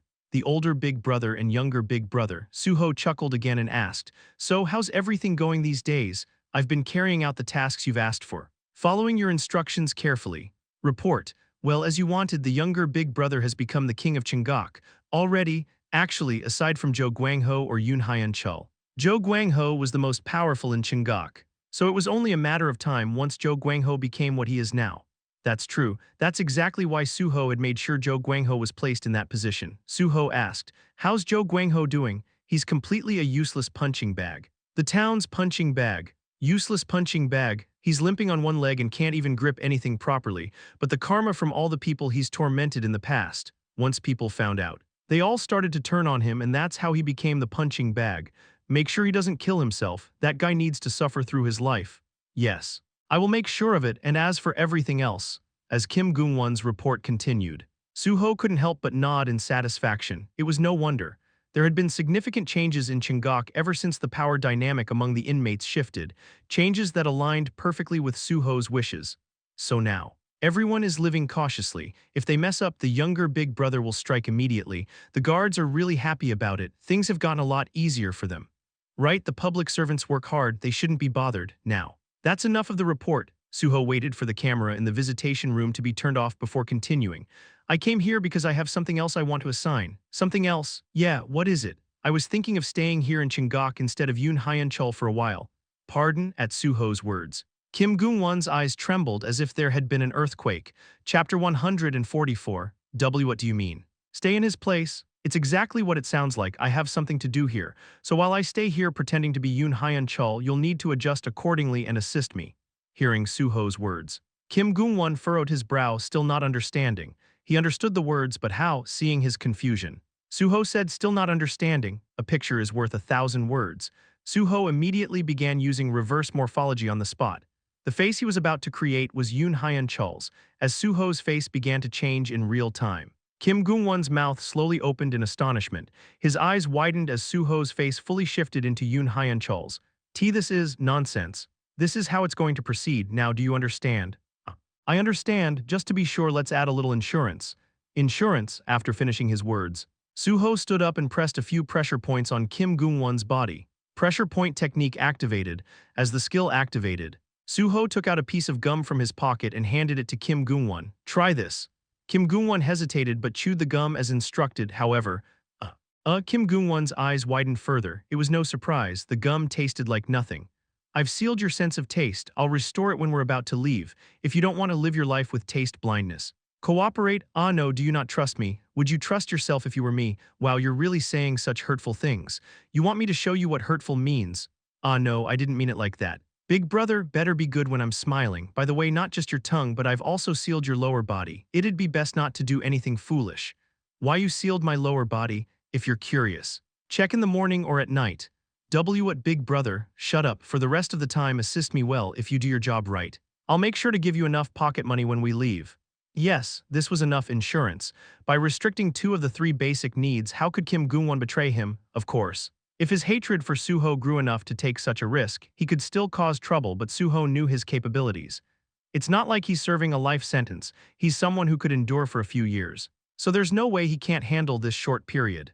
After warning Kim Gung-won one more time, Su-ho headed to the next visitation room. In the next room, Yoon Hyun-chul was waiting. Su-ho smiled as he greeted him. Long time no see. Yes, it's been a while. You look much better than before. It wasn't wrong to say that. His face, once filled with dissatisfaction and indifference, still looked intimidating, but it now had a hint of relaxation compared to before. He casually replied, it's nothing special. Haha, if Yoon Hyun-chul says so, then it must be true. Now, let me get to the point. Su-ho took out a blindfold from his pocket and said, "Could you wear this for a moment?" "Why the blindfold? Just wear it, I want to show you a surprise." Hearing Su-ho's words, Yoon Hyun-chul tilted his head, but because it was Su-ho's request, he obediently wore the blindfold. Once he put it on, Su-ho stood up, helped him up, and slowly began pulling him backwards. "What are you doing? It'll only be for a moment." After walking a few steps backward, Su-ho spoke, "You can take the blindfold off now." "What's the difference?" Yoon Hyun-chul thought to himself as he took off the blindfold, and then, his eyes widened to the size of plates. It was inevitable just moments ago. He was in the visitation room. But now, what lay before him was not the visitation room, but somewhere else entirely. This place, a cafe, yes, this was a cafe. He almost didn't recognize it at first because it had been so long since he had been to a cafe, but looking at the interior and atmosphere, he realized this was the coffee shop he knew. With a stunned expression, he asked Su-ho, "What did you do?" "I used a bit of magic." "Magic? Yes, but my magic isn't finished yet for now. Let's go over there." Su-ho led Yoon Hyun-chul toward the farthest room in the cafe, though Yoon Hyun-chul had a bewildered expression. He followed Su-ho's instructions and walked along, but when they arrived at the door to the far room, Yoon Hyun-chul unconsciously stiffened. "Sis," the voice of a woman. The identity of the voice was none other than Yoon Hyun-hee. Upon seeing her, Yoon Hyun-chul froze. Is this a dream or a ghost? No, this was, unbelievably, reality. Opa, unable to hold back, Yoon Hyun-hee rushed into Yoon Hyun-chul's arms. He couldn't resist and embraced her, and instinctively he realized, this voice, this warmth, yes, it was her. My brother." Yoon Hyun-chul stood there, frozen in disbelief as he took in the sight of his sister Yoon Hyun-hee in front of him. Her voice, her warmth, instantly he knew it was truly her. Despite the years of separation, instinctively he recognized his sister in an instant. Without realizing, he embraced her, his trembling hands gently placed on her back. Through her clothing, he could feel her tremble, too. She clung to him. Crying for what seemed like an eternity, she kept saying, "I missed you so much, and I really missed you." And then in a voice filled with sorrow and regret, she added, "I'm sorry, I'm truly sorry." His own emotions spilled over. And despite his best efforts, tears welled up in his eyes. Suddenly, Su-ho's presence came to mind. As he was wiping away his tears, Yoon Hyun-chul snapped his head toward the direction Su-ho was standing. Su-ho was standing by the door. "You." Yoon Hyun-chul's words caused Su-ho to awkwardly raise both hands, showing he meant no harm, and smile sheepishly. "I'm sorry, this was the best I could do. I asked you to do this." In that moment, Yoon Hyun-hee grabbed Yoon Hyun-chul's arm and spoke, "Don't do this." "What? I asked for this to happen, so don't blame anyone else. If you're going to say anything, say it to me." Yoon Hyun-chul fell silent, but after a long pause, he finally accepted his sister's request. "All right. I understand." This was a relief for Su-ho. Honestly, he had come prepared for a slap or worse. In the meantime, Su-ho quickly pulled out the takeout coffee he had prepared and said, "Shall we sit down and talk?" Yoon Hyun-chul nodded silently in agreement. Yoon Hyun-hee followed and sat down as well. It was a relief. Su-ho had feared that Yoon Hyun-chul might get angry, after all. He had not planned to reveal everything about Yoon Hyun-chul's situation just yet, but he knew he couldn't let him be in the dark anymore. Su-ho had his own reasons for that. He didn't want Yoon Hyun-chul to be involved in the darkness any longer. Su-ho had made a decision long ago. Yoon Hyun-chul was meant to stay by his side, helping him until the world was saved from the gates. He would be the one to take action when it mattered, and Su-ho wanted him to find true happiness. The future of the world was uncertain, and it might take a long time to fix everything. But Su-ho wanted him to be happy forever. He wasn't about to let the man live in anger and bitterness. That's why Su-ho chose this method to help him, to solve a fundamental problem. One had to face it head-on and deal with it directly. Of course, the chances were 50-50. Su-ho had prepared a backup plan just in case. A backup involving the ring of emotions. If Yoon Hyun-chul got angry or upset, Su-ho could use the ring to calm him down and try talking things through. "I'm glad I didn't use it just yet," Su-ho thought. Generally, Su-ho didn't like to use the ring at the first sign of trouble. After all, it was an item that forcibly controlled emotions. Before bringing Yoon Hyun-chul here, Su-ho had confessed everything to Yoon Hyun-hee. He showed her his true face and told her who he was and what he had asked Yoon Hyun-chul to do. There was no eternal lie in the world, so he couldn't keep pretending. She was shocked, but she nodded in understanding. "Then it was you who posted the picture of the cold noodles, wasn't it?" "Yes, it was a great place." "Goodness." And then she smiled. It seemed like she felt a sense of relief in knowing the truth. That's why Su-ho was able to count on her help. After giving them both coffee, Su-ho explained everything in detail. When all the explanations were finished, Yoon Hyun-chul was silent for a moment, then nodded. "I understand. I respect your choice and judgment, Su-ho, and thank you. Even though this was a transaction, you helped my sister. It's nothing once you've chosen this path. I think it's only natural to do what's needed. By the way, while we're on the topic, I have one more suggestion. A suggestion? Yes, a suggestion. It's not an ordinary one. But I would like it if you could accept it. What kind of request could it be that he was being so cautious? However, without hesitation, Yoon Hyun-chul responded, I don't know what it is, but I'll do it. Thank you, then. For a while, how about taking a trip with your sister? What? Yoon Hyun-chul was immediately suspicious. A trip? I'm a death row inmate, but Su-ho was sincere. I don't think just one or two short visits will resolve everything between the two of you, so. How about a few days off a trip? Of course, since your status is what it is, traveling abroad would be difficult, but we can go somewhere in the country. Are you serious? Yes. Of course, this schedule will be unofficial and the prison won't know about it. While you're away, I'll stay here in your place. You Su-ho? Yes. Would you like to see? Su-ho immediately used reverse morphology to take on Yoon Hyun-chul's face. Then he began to wear an item he had prepared earlier. It was a type of bodysuit. Similar to the disguise mask Choi Yoon had worn previously, the item was called muscle skin. As Su-ho put it on and adjusted the settings, his body swelled to match Yoon Hyun-chul's size. Outwardly, he now looked completely identical to Yoon Hyun-chul, with the added voice modulator device. Once the voice modulator was in place, Su-ho was now a perfect Yoon Hyun-chul. Both of them looked at Su-ho in astonishment. What is this? Whoa, that's crazy, Su-ho smiled and said, I have some business with the inmates at Chingok, so I was thinking of staying here in Yoon Hyun-chul's place for a while. This is my request. While I'm staying here as him, you two can have some time together. Of course, since our identities are what they are. I'll have to make some adjustments to you. Adjustments? Yes, something like this. Su-ho raised his fingers and pressed on a few of Yoon Hyun-chul's pressure points.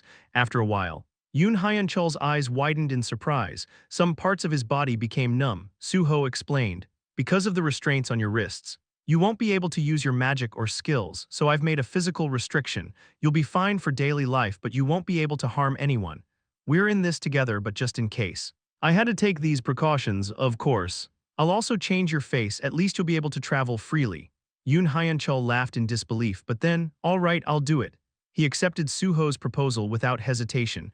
Chapter 145, in truth. It wasn't a bad offer for Yoon Hyun-chul, as a death row inmate. There was no further fall for him, even if Su-ho caused an incident at Chingok prison.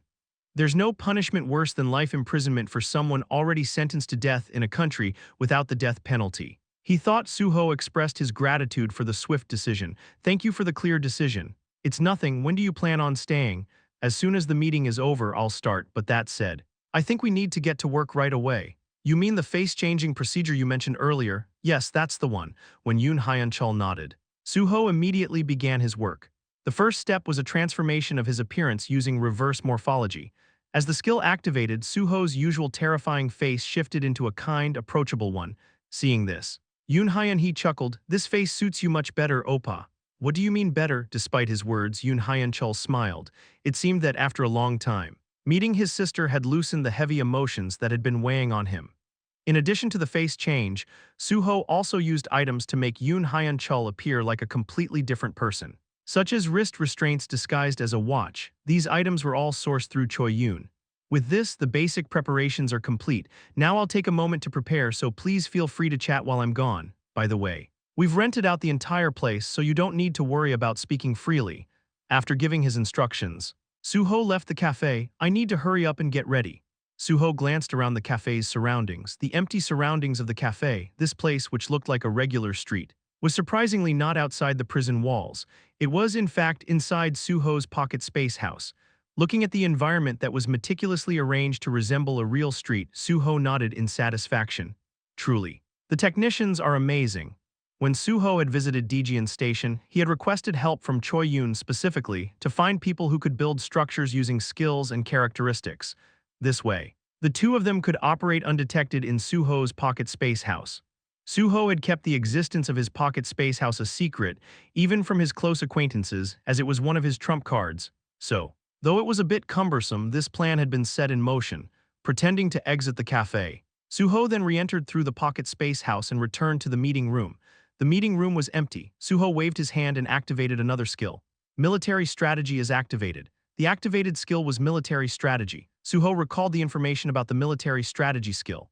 Military strategy, grade, consumes mana to summon clones that resemble the caster in both appearance and behavior. Clones have a slight sense of autonomy and possess the strength of the abilities assigned by the caster. can exchange positions with the clones by consuming mana proportional to the distance. This was the military strategy skill, once wielded by the Crusaders, and now it was Su-ho's. As Su-ho activated the skill, one of his clones identical to him appeared, not bad looking. After admiring his first clone for a moment, Su-ho began changing the clone's appearance just as he had done for Yoon Hyun-chul. The disguise was flawless. For this, he had brought plenty of disguise items. Once finished, Su-ho removed the transformation from Yoon Hyun-chul and instructed his clone on what needed to be done. Next, he called Hwang Sidon. "The meeting's over, please send the prisoners back, I'll be leaving now. Understood, I'll escort you to the entrance." As Su-ho stood up, the guards escorted Yoon Hyun-chul back to his cell. And Su-ho left with Hwang Sidon, making his way out of Chungak prison with ease. Once outside, Su-ho drove the car away from the prison. After reaching a spot with a scenic view of the river, Su-ho re-entered the pocket space house and went back to the cafe. "Haha, really? Yeah, you wouldn't believe how much I cried that time." The sound of a lively conversation came from the back room, where the two were catching up. After all the waiting, it seemed they were finally settling into their conversation. Smiling, Su-ho said, "Sorry for the wait, the preparations are complete, shall we head out now?" "Oh, sure." The two barely touched their coffee. They must have had so many stories to catch up on. Su-ho handed them blindfolds. Seeing this, Yoon Hyun asked, "Do we have to wear them again this time?" "Yes, it will be a bit of a hassle. But please bear with me for just a moment." "Understood." Without any discomfort, the two quickly put on their blindfolds. Su-ho took their hands and with a flick of his wrist created an exit from the pocket space house, leading them outside. Once outside, Su-ho let go of their hands and said, "You can remove the blindfolds now." At his words, the two removed their blindfolds. Before their eyes, a refreshing view of the river unfolded. After gazing at the beautiful river scenery for a moment in silence, Yoon Hyun-chul finally spoke. It's nice." His words were sincere. During his time in Chungak, being a death row inmate, he had never seen such a view, only catching glimpses of it on TV. Su-ho smiled and responded, "I hope you get to see even better views while traveling. Thank you for making this opportunity possible." "Haha, I asked for it because I wanted to, no need to thank me, but more importantly." Here, as Su-ho continued speaking, he handed over a wallet filled with cards and cash, as well as the keys to the car he had driven. "It'll take at least 5 days. So feel free to relax during that time. Spend as much money as you need and use my car. If you need anything else, just contact me through my phone. I'll also reach out to Hyun-hee." "Understood, but are you sure about this?" In response, Su-ho chuckled, "There's no need to worry about that. This isn't something I started without preparation. After all, you're out here in broad daylight, aren't you?" "That's true, I should stop worrying. You're someone of a different caliber than me." "Then I'll be in touch. I hope you both have an enjoyable trip." After politely bidding them farewell, Su-ho left first. The two waited until Su-ho had left before heading to the car. However, naturally, as Yoon Hyun-hee climbed into the driver's seat, Yoon Hyun-chul chuckled and asked, "Can you drive? I've worked hard to live. Driving is essential for that." Hearing that, Yoon Hyun-chul grinned. "Right, let's see what it's like riding in a car driven by my little sister." With a brighter smile than usual, Yoon Hyun-chul got into the passenger seat. After parting ways with the Yoon siblings, Su-ho immediately began to disguise himself as Yoon Hyun-chul once he was out of their sight. "I really need to level up reverse morphology or something. It's such a hassle to keep doing this," he thought. Currently at B rank, reverse morphology could only change his face, but once it leveled up, it would be able to alter his body and even his voice. That's why he was eager to head to Chungak. If this project, designed to raise the rank of Blood Furnace, went smoothly, he wouldn't have to worry about skill upgrades anymore. Having completed his disguise, Su-ho checked his appearance one last time before activating Military Strategy's Clone Movement. Clone Movement was another option provided by Military Strategy. The Crusader players became famous not only for their legions of Paladin clones, but also because of this very skill, which allowed them to move stealthily and unpredictably. When a simple Paladin player can move like that, their utility becomes immense. Su-ho mused. That's why he had been determined to acquire Military Strategy. As the skill activated, a list of possible clones to move appeared in his view. There was only one clone available. It was the person currently imprisoned at Chungak instead of Yoon Hyun-chul. Su-ho selected the clone and used the Clone Movement skill. Clone Movement is activated. Swish. As the skill activated, Su-ho's real body vanished without a trace. The movement occurred in the blink of an eye. When Su-ho opened his eyes after the move, he found himself in the prison's yard, where the inmates exercised. This must be around the time for outdoor activities, he thought. Chungak prison was operated differently from regular prisons. Most of the time, the prison focused on reducing inmates' stress and reforming them, because the prisoners here were much more dangerous compared to regular inmates. no matter how much they've been bound with special restraints that limit their magical power. You can't control everything, he mused. There was no one around Su-ho. Normally, you'd expect to see a group of people around the leader of a section, but here Su-ho was alone. Sitting by himself, it seemed the other inmates were extremely wary of Yoon Hyun-chul. Then Su-ho noticed a familiar face in his line of sight. It was Kim Gung-won. Kim Gung-won was sitting at a distance. Staring at Su-ho, when he saw him, Su-ho gestured for him to come over. Kim Gung-won's eyes widened and he quickly hurried over, whispering as he approached, "Are you the big brother?" "Yeah. It's me, whoa." When Kim Gung-won heard big brother, his eyes grew wide in surprise. Su-ho asked, "Why are you so shocked? I didn't hide this from you." "Ah, no, it's just surprising." "You know, but what happened? Just a little while ago, the little brother didn't seem quite right." "What do you mean didn't seem right?" he was answering. "But he seemed a bit out of it." He had heard that clones have a small degree of autonomy, but it didn't seem too awkward. Still, I can't expect perfect acting. Su-ho thought it was fortunate that Yoon Hyun-chul was the target, as he was a man of few words. Su-ho then asked, "Why are you sitting so far away instead of coming to sit next to me?" Kim Gung-won hesitated for a moment before answering honestly. "Well, I noticed something was off with your condition earlier. So I kept some distance. You're good at spotting things, huh? Haha, well, but big brother. May I ask why you're here at Chingok instead of Yoon Hyun-chul? I'm just here to make life difficult for the bad guys." You're going to make them suffer?" "Yep. That's my goal." There was no need for Su-ho to go into the specifics of his plans with Kim Gung-won. After all, the work would proceed quietly. Perhaps that's why Kim Gung-won looked at Su-ho with a strange expression. "All right. I understand, but is there anything I can do to help with that?" "There is. You're smart, right? You probably know most of the guys here in Chingok, right?" "Yes, I know most of them." As expected. Kim Gung-won was sharp. Those who were weak had to be well informed about these things to survive. Su-ho continued, "Then let's have everyone come in for a one-on-one interview. They should come by their respective prison blocks. And not a single person should be left out. Also, when you bring them, make sure you find out what crimes they were charged with and how much time they have left." "Understood." Though Kim Gung-won tilted his head. Unsure of the exact reason, he nodded and agreed. Since it seemed like Su-ho wasn't going to offer any more details, Kim Gung-won quickly started moving. Chapter 146. From that point on, Su-ho's group interviews began. After Kim Gung-won informed the block leaders, he brought them to Su-ho following the order of the room numbers.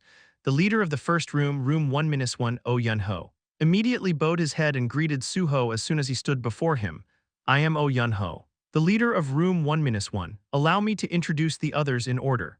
The cells at Chingok prison usually housed a minimum of 6 and up to 8 inmates. Following Kim Gung-won's instructions, Oh Yun-ho began introducing the names, crimes, and remaining sentences of the inmates in the room, starting with himself. When the last introduction was made, Su-ho narrowed his eyes and said, "There are no decent people here." It wasn't an exaggeration.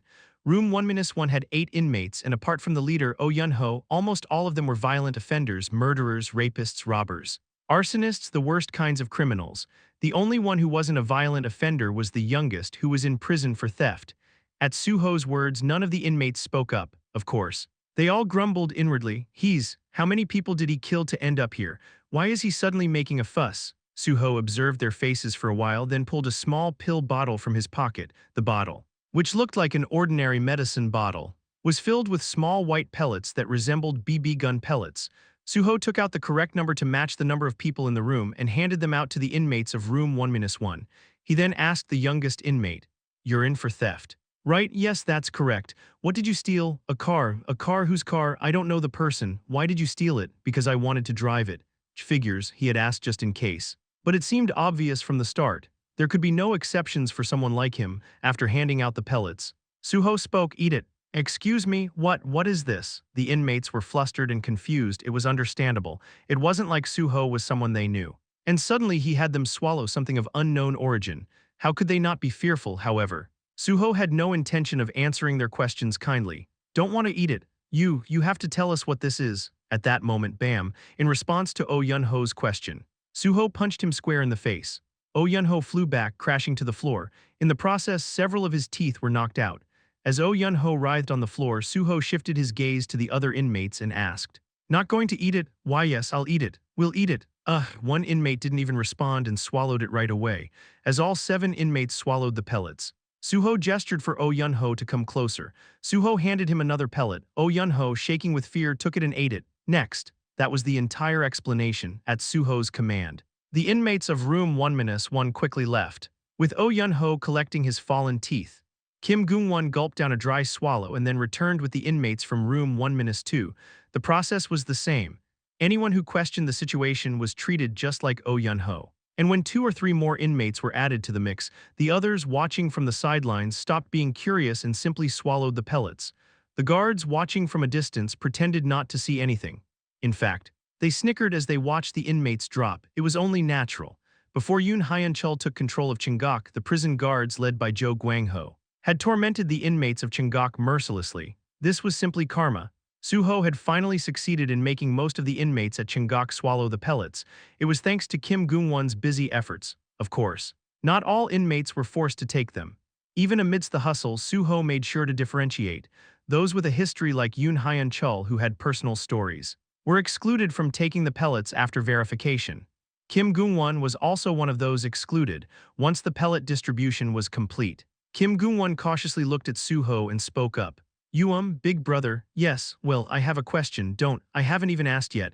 You were going to ask about what I gave to the inmates. Right at Su-ho's words, Kim Goong-won awkwardly responded. Haha, yes, how did you know? Don't worry about it. If you find out what it is, you'll have to eat it too. Kim Goong-won swallowed a dry gulp and, avoiding Su-ho's gaze, said, I won't ask and I won't eat it. Good choice. Su-ho had no intention of feeding Kim Goong-won the pellets, because what he had given to the inmates wasn't just some toy bullets, but insect eggs. The name of the creature was Seonggo, Chinese letter, a parasitic insect known for absorbing life force. In his past life, it was a favorite tool of a famous insect mage player known as Chungma. Su-ho knew well that the Seonggo absorbed vital energy called Chin Kienus, rather than simple vitality or energy. Vital energy was the innate energy one is born with, essentially life force different from regular energy, which could be restored with food and rest. Seonggo would grow by absorbing this innate energy, but its primary function was much darker. If it absorbed vital energy without a proper purification skill, it would cause severe side effects. And so Su-ho did not want to risk using the powerful Seonggo. Instead, he had used a lesser version of it, one that absorbed experience points and vitality rather than vital energy. Indeed, Su-ho had planned to use the inmates as an experience factory from the start. Once they get out, they'll just cause more trouble. It's better for them to donate experience points to the world. He thought the Seonggo would not cause the inmates to lose levels. However, in order to level up again, they would have to recover the experience points they lost. Now, I just need to wait. For the Seonggo to fully hatch and grow to its adult form would take at least 4 days, so Su-ho had planned to stay for 5 days in Chungak. 5 days would be more than enough for them to grow. After checking the time, Su-ho turned to Kim Goong-won. Goong-won. Yes. Big brother, I'm going out for a bit. Make sure to take care of things here. Huh? Oh yes, understood. Although Kim Goong-won didn't understand exactly what Su-ho meant. He agreed to take care of things since they were in the same room. Su-ho entered the bathroom, then stepped into the pocket space house. Once inside, he used military strategy to create a clone, transformed it into Yoon Hyun-chul, and gave it a mental command. He then sent the clone into the prison block. Su-ho's clone emerged from the bathroom. As it quietly leaned against the wall, Kim Goong-won, who was observant, approached the clone and closely examined it. And as a sharp-eyed man, Kim Goong-won quickly realized something. The clone standing before him was not the big brother he knew. At that moment, Kim Goong-won couldn't help but think, is this guy completely insane? How can he do this like it's his own room? Still, it only reinforced Kim Goong-won's resolve. The more he saw, the more he was convinced that he should never mess with Su-ho. I thought I was going to suffocate. After entering the pocket space house, Su-ho immediately removed the disguise as soon as the clone was sent out. In the end, there's nothing better than comfortable clothing in your own space. Once the disguise was removed, Su-ho set an alarm on his phone to track the time for the clone's shift and changed into a simple tracksuit. Then, he walked into one of the buildings he had set up in his pocket space house. This place was quite a distance away from the cafe where the Yoon siblings had been, and Su-ho had no intention of sitting idly while the Seonggo matured. As he opened the building's door, a dark, dimly lit room unfolded. Flinch, at that moment. A noise from inside startled him. Su-ho fumbled for the light switch on the wall. As he flicked it on, magical energy-powered lights came to life, casting light across the room. And the source of the noise revealed itself. Eek, a person squirming under the bright light. It was none other than Chang-sik, the former leader of the Chang-sik gang. He was a shell of a person now. It was no surprise. Since the disbandment of the Chang-sik gang, he had been trapped in the pocket space house, suffering punishment at Su-ho's hands.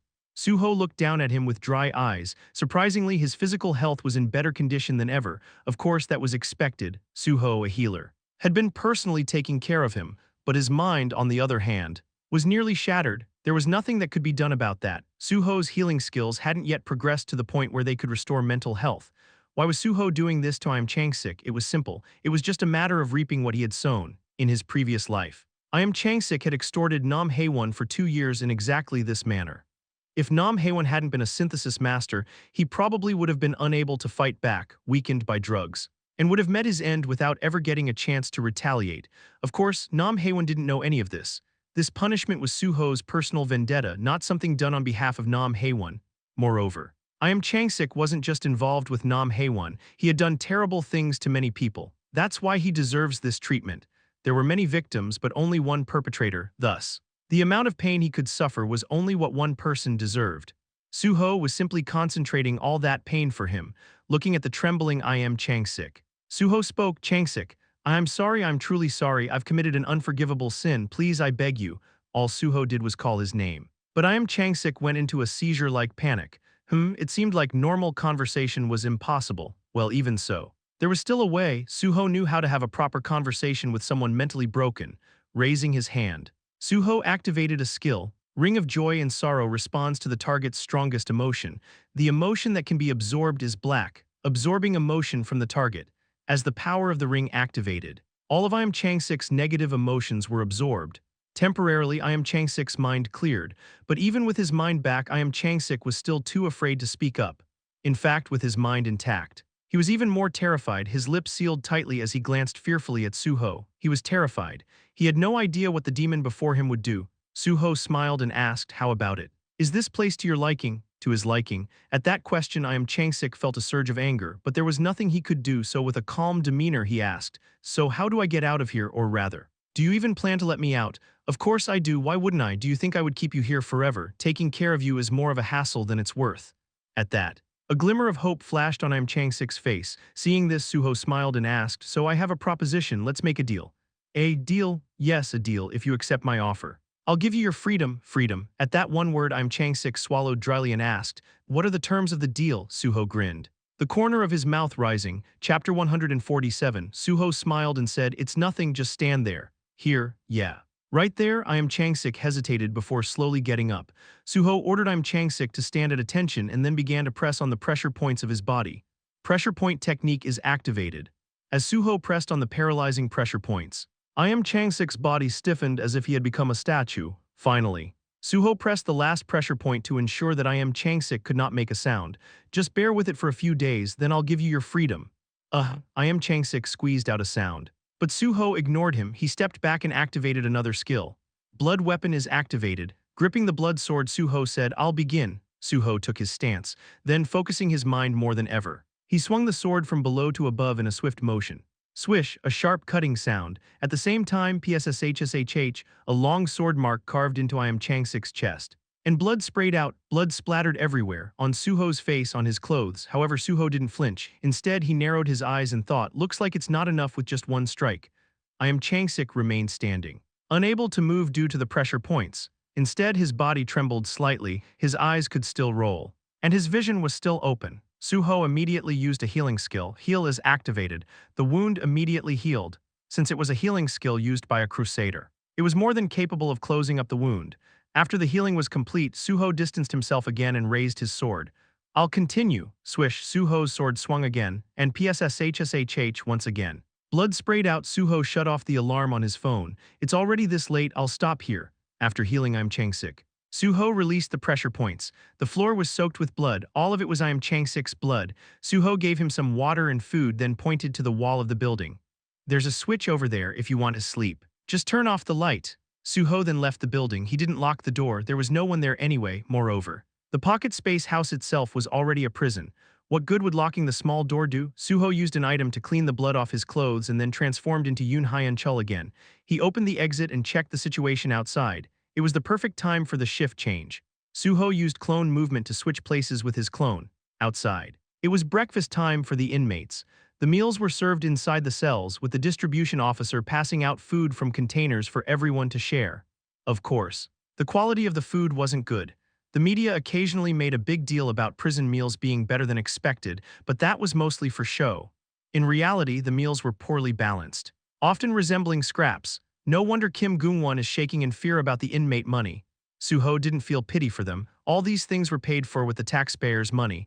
Looking at Kim Goong-won, who was eating unusually slowly compared to the other inmates, Su-ho asked, "Why are you eating so slowly? Hyung, why?" "No reason." Kim Goong-won barely stopped himself from saying, "You're back." Su-ho had given him a warning glance. Su-ho asked again, "Does the food here not taste good to you?" "It's not that it doesn't taste good. It's that I can't even taste it." "Why?" Suho's question made Kim Goong-won look at him as if he were crazy. It wasn't until Suho noticed the expression that he remembered, "Ah, right, sorry." "Really? Aren't you going too far? Don't worry, if you listen carefully, I'll untie the knots before I leave. You know there are other things you've tied up, right? I know, by the way, everything's been quiet, right?" "Yes." "Nothing happened, you've been quiet." "Good." Suho nodded and then looked at the other people in the room. There were 5 people in Yoon Hyun-chul's room, including Kim Goong-won and Im Chang-sik. Normally, there would be at least 6 people. But Suho deliberately only placed 5 in the room. It was to make better use of the cramped space. However, the amount of food distributed was the same as other rooms. Thanks to that, while the quality of the meals in Yoon Hyun-chul's room was poor, there was always enough food. Suho looked at one of the inmates, who was eating heartily. "Hey, yes, come here," Suho called over the inmate who was sitting farthest away from him. His name was Baeseong Hwan. At Suho's call, Baeseong Hwan put down his food and quickly came over, kneeling beside him. It wasn't a command to kneel, but most of the inmates, including him, instinctively adopted a submissive posture in front of Suho. Driven by fear, after inspecting Baeseong Hwan's body, Suho asked, "You didn't spit out what I gave you yesterday, did you?" "Yes." "I didn't." The thing Suho had given him yesterday was the Seongo. Suho hadn't made any exceptions for the inmates in his room. Aside from Kim Goong-won and a few others, he had fed Seongo to almost all the inmates in the prison. Suho had planned to use all of Chungok's inmates as experience factories from the start. That's why Baeseong Hwan had been given it as well. Of course, Baeseong Hwan and the other inmates had no idea what they had ingested. They only nodded nervously with fearful expressions. Suho continued, "How do you feel? How's your body?" Baeseong Hwan thought for a moment before tilting his head and answering, "I'm not sure. I had no problem using the bathroom. So I don't think anything's wrong, but I do feel kind of tired." "Really?" "Yes." "Didn't you get any system notifications?" "No, nothing," as expected, the Seongo, since it was just an insect egg. There was no immediate abnormal effect or debuff. That's why Chungma liked using it. Suho nodded and activated another skill. Mana detection is activated. Once mana detection was active, the mana fluctuations in the surroundings became apparent. Suho carefully examined Baeseong Hwan. Inside his body, he detected a small, faint but definitely present life form. It's hatched. A small life form. Faint but undeniable, that was the Seongo. What had once been an egg had now absorbed the host's energy and successfully hatched, busily sucking up the host's experience. "Now, just wait for it to fully mature in 4 days." Suho gestured toward the table. "All right, go eat the rest of your meal." "Yes, thank you, Hyung." Baeseong Hwan bowed and went back to eat. His expression now one of rapture as he tasted the food. "Ah, this is happiness." He almost looked like he was about to cry. It was understandable, after living without tasting food properly for so long. It was only now that he could feel something as simple as taste again. To him, this cheap soybean paste soup felt like the most exquisite food he'd ever had. Of course, the other inmates, unaware of the situation, found it ridiculous. What an idiot. What a fool. No matter what they thought, Kim Goong-won hurriedly finished his meal, knowing that his taste would be sealed again soon. Yoon Hyun-chul was definitely the king of Chungok, at Suho's request.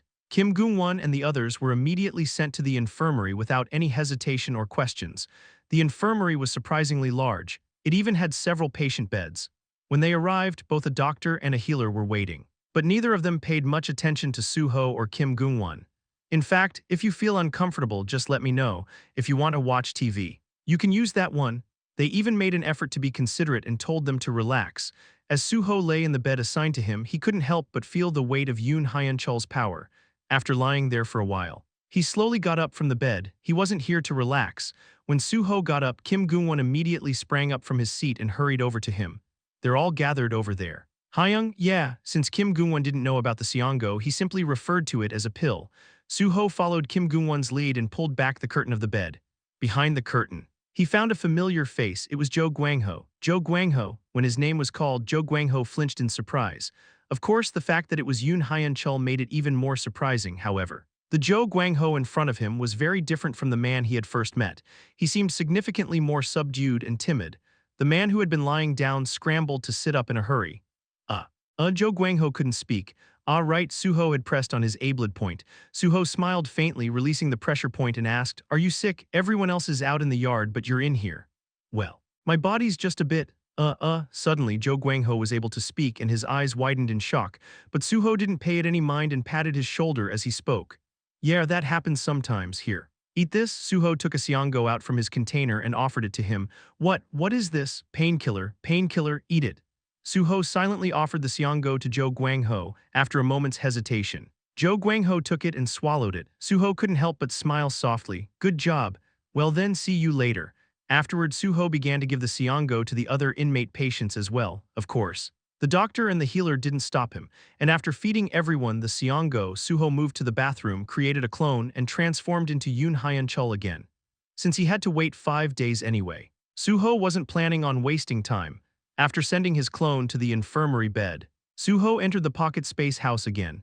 Chapter 148, Swish, blood splattered. The blood pouring from Iam Chang-sik's chest sprayed in all directions and as expected. Su-ho was drenched in it. It was Iam Chang-sik's blood. Iam Chang-sik trembled, but he couldn't groan or shudder. That's because his pressure points had been activated. Heal is activated. 4 days had passed since Su-ho first started cutting Iam Chang-sik, and today marked the 5th day. Tomorrow, Yoon Hyun-chul would return.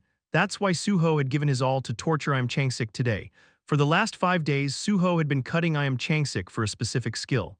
That skill only granted experience from living enemies. So Su-ho had to push himself to get the most out of it, but it seemed that even 5 days of effort were still far from enough.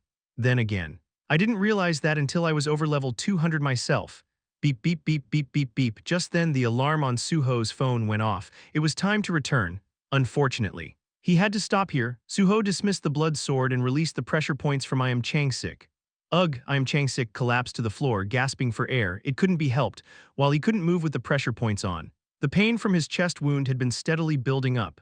Now with all the accumulated damage, he couldn't help but convulse, his eyes rolling back in his head. But Su-ho felt no sympathy for him. Instead, with his usual detached demeanor, he treated him before using an item to clean up the nearby blood. Afterward, he placed the Chang-sik gang's drugs, some water, and a bit of food near Iam Chang-sik. "See you later." The promise to grant freedom was never something Su-ho intended to keep, after all. Iam Chang-sik hadn't kept any of the promises he'd made to his many debtors. Su-ho exited the pocket space house using clone movement and found himself back in Yoon Hyun-chul's room, where breakfast was in full swing. The clone had been sitting against the wall, and when it was swapped out for the real Su-ho, he stretched his neck and signaled that he had returned. Nearby, Kim Goong-won quickly approached and sat next to him. "You're back, Hyung. Yeah, what about breakfast? We were waiting for you." At those words, Su-ho naturally released Kim Goong-won's sense of taste. "Thank you." Hyung, once his sense of taste was restored, Kim Goong-won bowed his head and eagerly went to the table to start eating. But today, the scene at the table seemed a bit odd. Su-ho shifted his gaze to Bae Seong-hwan, who was poking at his food looking much thinner than usual. The other inmates looked the same. Su-ho chuckled and called out, "Seong-hwan." "Yes." Hyung, Bae Seong-hwan came over with a weak voice at Su-ho's call. It wasn't just a feeling, he had really gotten thinner. His cheeks had hollowed out and his complexion looked poor. "It was because of the xianggo," Su-ho asked. "Do you feel sick?" "Well, I don't think it's a cold or anything. But I'm feeling weak and have no appetite." Su-ho narrowed his eyes and activated mana detection. The mana waves became visible as he focused on Bae Seong-hwan. After examining him, Su-ho noticed a clear presence in Bae Seong-hwan's abdomen and smiled faintly. It was the xianggo, now much larger than it had been 5 days ago. "It's matured nicely." They said 4 days would be enough, and indeed, it was. Su-ho said, "Want help? Huh, you said you're in pain, want help? How? Close your eyes. Huh, can't you hear me?" "No, it's not that." Bae Seong-hwan obeyed and closed his eyes. The other inmates, including Kim Goong-won, watched with interest. Su-ho activated a skill on Bae Seong-hwan, who had his eyes shut. Recovery is activated. As recovery activated, a golden light surrounded Bae Seong-hwan. "Don't open your eyes." Bae Seong-hwan felt the sudden surge of energy and nearly opened his eyes in surprise, but at Su-ho's warning, he kept them shut tightly. It was then. A wave of nausea hit. It felt like the kind of nausea one would experience after eating dozens of yogurt cups, and in the end, Bae Seong-hwan couldn't fight the feeling and had no choice but to vomit. Since he hadn't eaten much. Almost nothing came out except water, but what did emerge from his stomach was none other than an insect. It was a xianggo. The white and thick insect resembled a grub and soaked in stomach acid. It squirmed on the floor, proving it was still alive. Stop. Seeing the scene, the other inmates were also overwhelmed with disgust and nausea. Bei Xiang-Huan finally opened his eyes, startled by the commotion, and when he saw the squirming Xianggo in front of him, his eyes widened in shock. What is this? Quiet, H-huh, go eat, you've been suffering because of this. Because of this insect, when Su-ho said it was because of the Xianggo. Bei Xiang-Huan's eyes flared with anger for a moment. Seeing this, Su-ho warned him first, don't touch the insect, just go eat. But I need to get rid of the insect. Don't do anything useless. Just go. Why yes, I understand. Again, do you have anything to say? At Su-ho's question, Bei Xiang-Huan looked confused for a moment, then his eyes widened. And he bowed his head again. Thank you for helping me get rid of the insect. Thank you so much. Be sure to thank me properly.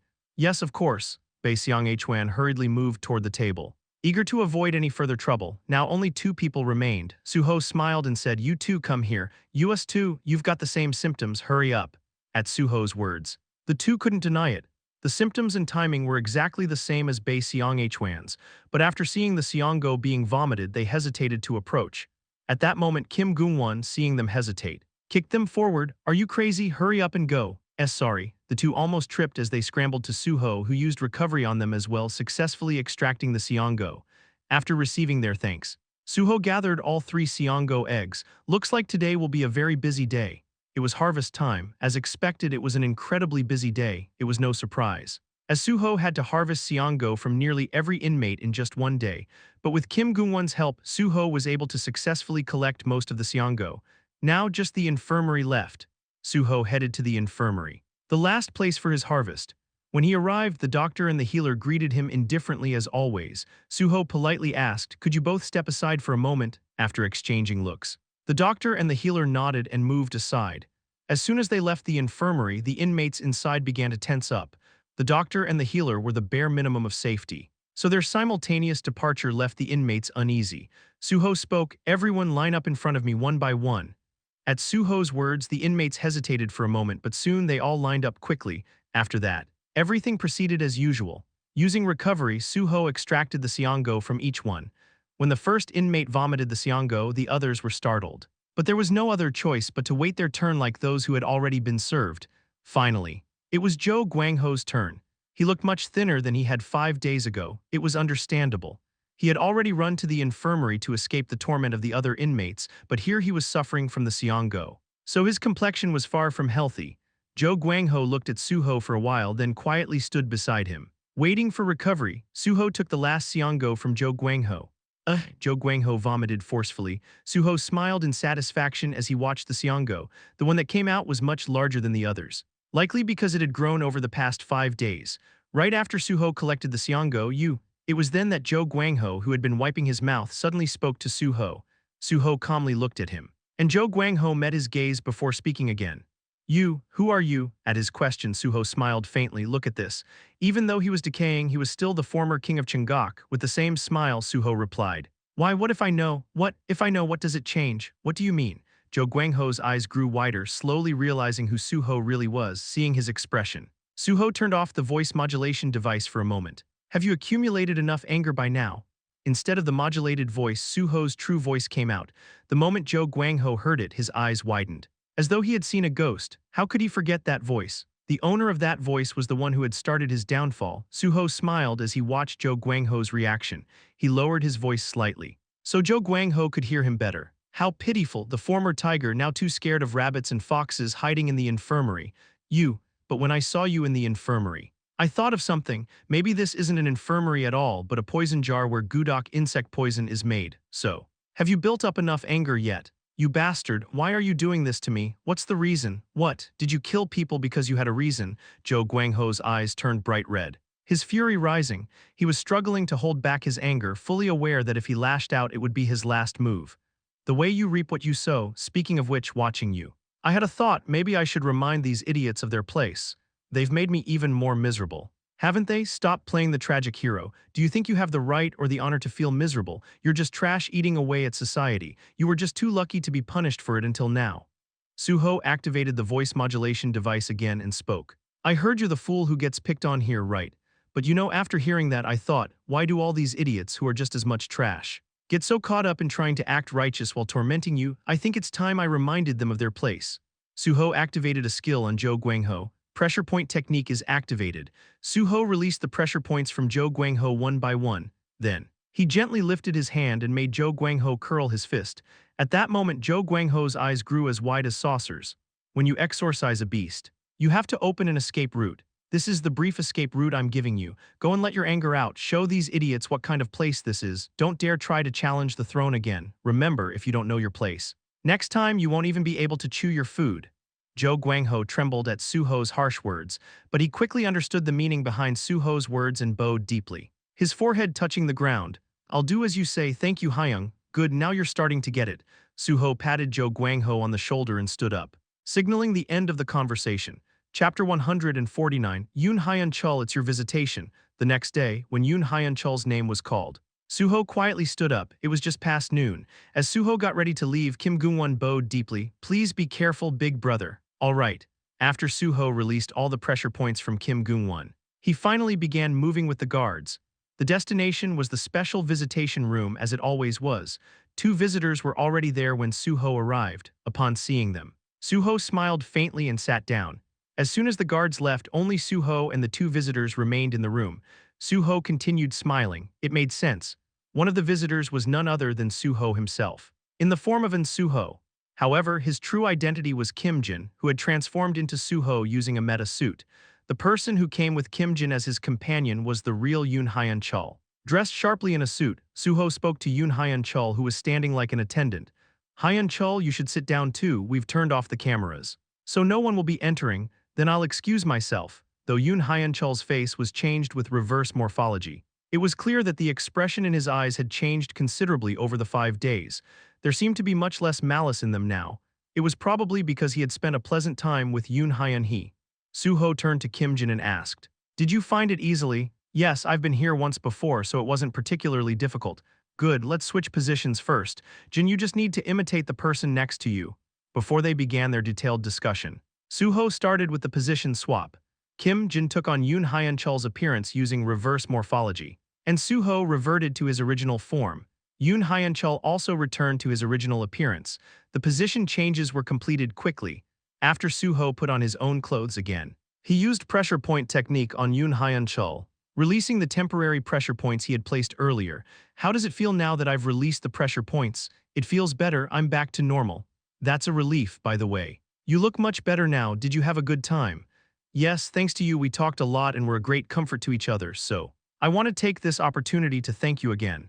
Yoon Hyun-chul stood up and bowed deeply. Seeing him like this, he truly looked like a completely different person, but knowing who he was, Su-ho had given him this opportunity. Had Yoon Hyun-chul shown any hint of sinister energy, Su-ho would have never let a death row inmate out of the prison. Of course, even though Su-ho could know a lot about the surroundings, he couldn't fully understand a person, but he had the ring of joy and sorrow for that. That ring has been a great help during conversations. The ring of joy and sorrow could catch even the faintest negative energy. Su-ho then told Yoon Hyun-chul about everything that had happened in Chungok during his absence, what he had fed the inmates, and what state they were all in as a result. Of course, Su-ho didn't go into the details about the Seongo. There was no need to elaborate that much. Instead, Su-ho spoke about Zhou Guangho, the new tiger he had released into Chungok. When he mentioned that he had restored Zhou Guangho's strength, Yoon Hyun-chul looked worried and asked, "Do you trust Zhou Guangho?" "I don't trust Zhou Guangho, instead I trust you." "Hyun-chul, if Zhou Guangho bears his fangs at you even after my warning, you'll need to subdue him. Don't kill him. Just reduce him to the state he was before." "Understood, that's something I can handle myself." As expected from Yoon Hyun-chul, he was reassuring, but unless Zhou Guangho was a fool, he wouldn't dare show his fangs to Yoon Hyun-chul. Su-ho had made it clear that while he could restore Zhou Guangho's power, he must never eye the throne. Su-ho continued talking with Yoon Hyun-chul, discussing where he had been and how he planned to live going forward. Though he hadn't traveled to many places over the past 5 days, he had visited all the places he wanted to see. He was especially grateful that he had been able to visit the mausoleum of his late girlfriend. Su-ho smiled and said, "I'll take responsibility for Hyun-hee. I'll also make regular visits to give her the chance to go out just like we did this time." "Thank you if you do that. I'll do whatever I can for Chungok. Hyun-hee is waiting for me outside too." "I see you asked her to come alone just in case, but she insisted on coming, huh?" "Haha, yes, she insisted on greeting you personally, so I couldn't refuse." After talking for a while longer, Su-ho checked the time and stood up. He bid farewell to Yoon Hyun-chul and left Chungok with Kim Jin. Outside Chungok, Yoon Hyun-hee was waiting, seeing her. Yoon Hyun-hee hesitated, unsure, as she knew Su-ho was adept at face changes. Su-ho. Yes, it's me. Su-ho smiled when Yoon Hye realized it was him. She, just like Yoon Hye-chul had done, bowed deeply. Showing her gratitude, thank you so much. Thanks to you I was able to spend a good time with my brother. It's nothing, I should be thanking you too. For giving me a good time in Chingok. But why did you come here when I told you not to? It's far after all. I couldn't just stay away. People do have some sense of decency, don't they? Haha, it's really fine anyway. Hop in the car, I'll take you to the station. The three of them got into the car as they drove. They discussed how they would spend their time going forward. She decided to return to Aram Orphanage after talking it over with her brother for the past 5 days. She didn't want to use the support money from Su-ho to start a business or live lavishly. Instead, she wanted to go back to the orphanage like home and take care of the children there. That's a good idea, then I'll visit the orphanage from time to time. No, you don't have to do that, I'm sure you're busy with government work. I go because I want to, not because I have to. After some more conversation, Su-ho dropped her off at Chingsong Station. Then turned the car around and headed towards Seoul. I'll drive. You want to? After Yoon Hye left, Su-ho was left alone with Kim-jin. Kim-jin naturally took the wheel and after a while, Su-ho spoke, I'll need your help with Chingok from time to time. Of course, anytime. Good. Is there anything uncomfortable about staying at Nexus? No, everyone is great, thanks to the team leader. I feel thankful every day. Su-ho smiled at Kim-jin's response. Kim-jin was someone who knew how to appreciate favors, that's why Su-ho had cast him in this role. Su-ho asked, are you doing well with the training? Yes. I think we'll be able to find a way to counter the team leader's avatar soon. A counter method? Are you serious? Yes, I'm serious. This was interesting to Su-ho. It's not going to be easy. No, it won't so. I don't think we can do it one-on-one, but we're coordinating with the entire Banshee team to make it work. Really? Su-ho didn't find this to be a lie before being a hunter. Kim-jin had been the #1 ranked player in the global game ops, known for his all-around versatility. His railgun skills in ops were capable of not only physical combat and brain coordination but also orders and care. He was unbeatable for a reason, clearly. His experience from ops was not to be underestimated.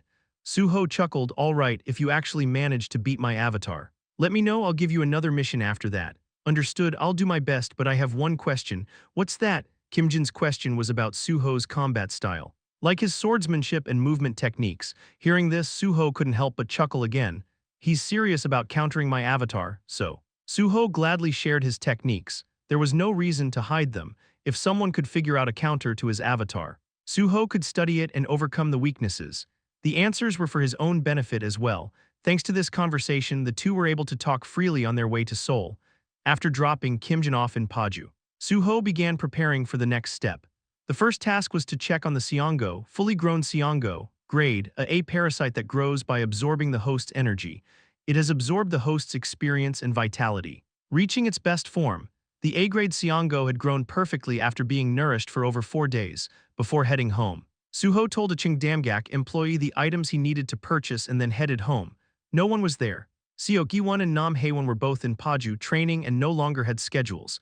After finishing his shower, the employees brought the ordered items. Su-ho gathered everything and went down to the basement. He spread the ingredients including the Seongo on a large table. It's best to ask Hae-won to synthesize this. But the elixir he was about to make shouldn't be known by others. Not only was the elixir's value enormous, but the Seongo, which was made from human vitality, had to be kept secret to avoid potential problems. Eventually, because of Chungma, Seongo distribution was banned. Thus, even though the efficiency was slightly reduced, it was better for Su-ho to make the elixir himself through a combination process. Using the low-grade combination technique he had learned earlier, a unique combination jar appeared before him, and he placed the Seongo and other ingredients into it. Combination jar filled with grown Seongo, added apothecary's vessel fragment, added artisan's shard. The 3 ingredients added were the apothecary's vessel fragment, necessary for creating elixirs, the artisan's shard, always required when making elixirs related to skills. Adding the A-grade Seongo to these 2 common ingredients will complete the elixir I want. It seemed like an easy combination recipe, but to make the elixir Chungma used, Su-ho had to add exactly 25 A-grade Seongo, each with specific properties, and Su-ho had gathered 502 Seongo from Chungok.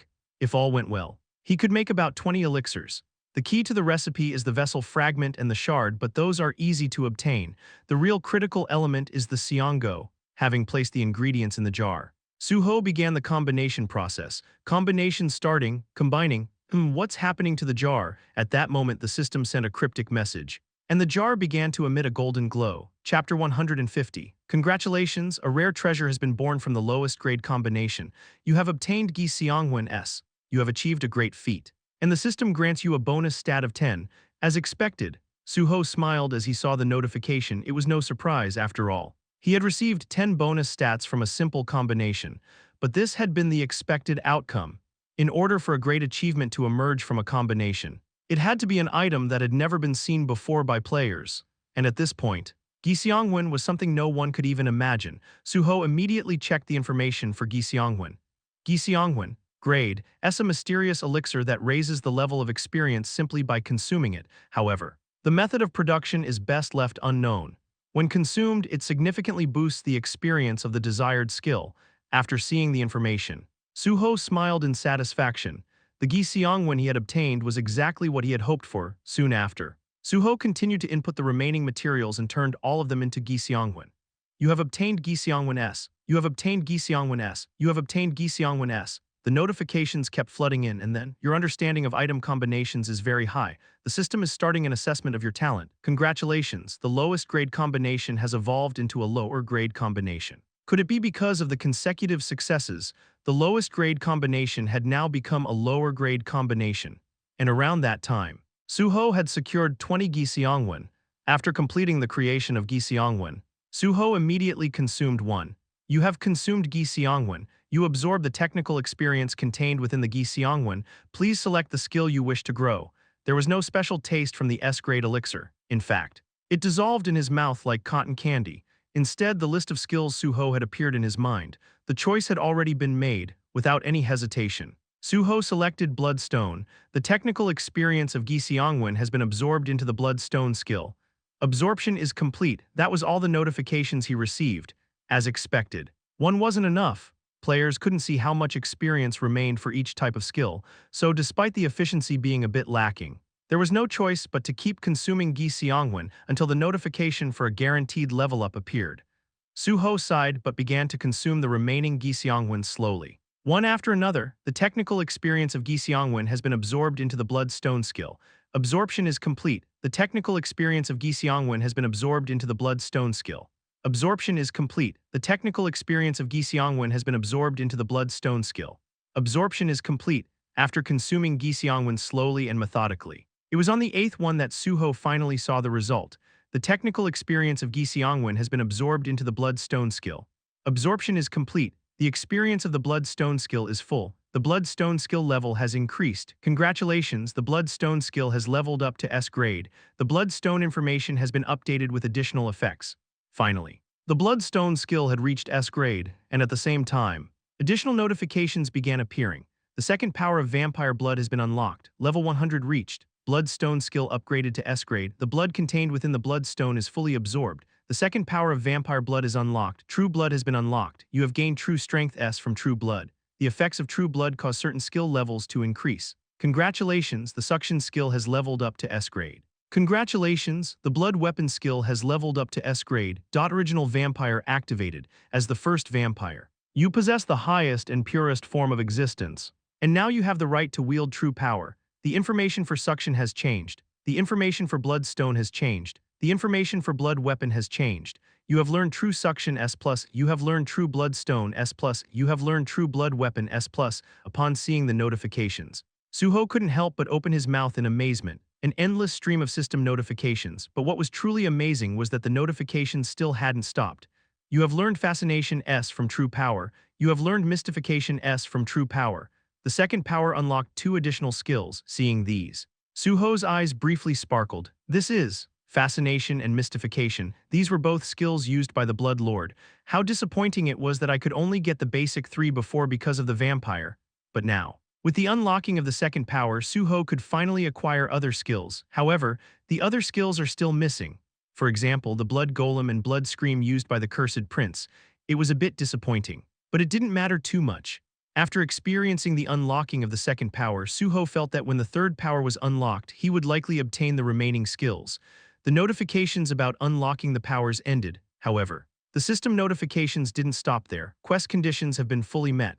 You have completed the special quest. New blood becomes stronger. A new bloodline has been added to new blood. The bloodline of Giants F has been created. Congratulations, you are the first to obtain the Giants bloodline. You have achieved a great feat. And the system grants you 10 bonus stats. As a reward for completing the special quest, you receive 5 bonus stats. Finally, the special quest was completed. Su-ho looked at the system notifications with a curious gaze. But then, Giants bloodline, Giants, could it be the same Giants I know? Su-ho quickly checked the information for the Giants bloodline. Giants bloodline, grade F, the bloodline of the Giant race. Also known as the Giants, it is sealed. To unlock the seal, a pure baptism of giant blood is required. Upon seeing the information, Su-ho let out a wry laugh. After completing the special quest, the reward wasn't a straightforward one, but rather another conditional quest. Su-ho frowned at the absurdity but then decided to think positively. No, I shouldn't think too negatively. If the Giants mentioned in the skill description are indeed the Giants I know, this could be an insane reward. It was just as he thought. The Giants, also called Giants, were one of the strongest races among the extraterrestrial beings Su-ho knew. In terms of their warrior position, there were no other warriors stronger than the Giants, so the fact that a Giant's bloodline was given as a second-tier special reward was truly surprising. But, is this something that can already be revealed? Su-ho was quite astonished, after all. He only knew of the Giants from the later part of the Cataclysm. Of course, Su-ho could still meet the Giants at this point. He knew about all the gates existing around the world, however. There was one thing that worried him, their levels. The Giants usually have a minimum level of over 200. Su-ho's level was 110, while his stats were much higher than those of players at a similar level. The same was true for the Giants. Su-ho stroked his chin, pondering. There was a proper sequence for everything, but even so, as a second-tier special ability, it was something he needed to acquire quickly to enhance his strength and efficiency. So, the place I can attempt this challenge now is only there. Of course, there were other places he could go, but the most feasible one right now was there. Su-ho added the giant gate to his schedule and checked his status. And Su-ho, level 110 class, Crusader traits, New Blood Heracles candidate strength 36 health 12 mana 1 sense R 75 bonus stats 25. The quest activation symbol next to the traits disappeared. He had wondered whether there would be any changes to his name. But there were no changes to the trait names. Su-ho then chuckled upon seeing the bonus stats, 25 bonus stats. It was enormous, but it all had a basis. 10 for creating Gi Xiangwen for the first time, 10 for being the first to obtain the sealed Giant's bloodline, and 5 for completing the special quest. I doubt there's anyone else in the world earning bonus stats like this. After thinking it through, Su-ho decided to invest all 25 bonus stats into mana. He really wanted to invest them all into sense to bring it to orange grade, but since there would be additional benefits from unifying it, he decided to hold off. I'll just wait until the stat redistribution. Su-ho then checked the information for the 3 S+ grade skills and the 2 new skills he had just obtained. He couldn't help but marvel at the skill options. These options are much better than I expected. It was genuine admiration, as the previous A-grade skills were upgraded to S+. Additional options were revealed, and due to the True Blood's true power, these new options were even better than the original ones. While reviewing the skill options, Su-ho suddenly thought maybe I should speed up the plan, really. With these options, he felt it was time to move forward. In that case, I'll have to move faster. It was time to return to the association. Su-ho immediately called Jiang Qiaomin. Hey Su-ho, yes, team leader, I just completed the Singularity quest. So I'm contacting you. Really? You must be tired, great job, it's nothing. By the way, remember the gate I was going to raid as a decoy instead of using Singularity Leave, the one I chose? That one, why are you going to raid it now? Yes. I'll raid it and then return. It seems time to make preparations for the next step. I'll contact them for you right now, but are you sure it's okay? You just finished the Singularity quest, maybe you should rest. No. I'm fine, I'm in good shape. If I rest any longer, it's just a waste of time. I'll handle it quickly and then return. We need to have the team dinner too. Ha ha ha. I've never heard someone talk like they're going for drinks after a sealed gate raid. Got it, I'll contact them now. But be careful, do you know what kind of place that is? Yes, I know, but don't forget I chose it. Yeah. Okay, I'll contact them now. Good luck. Thank you, team leader. After the call, Su-ho began preparing to leave.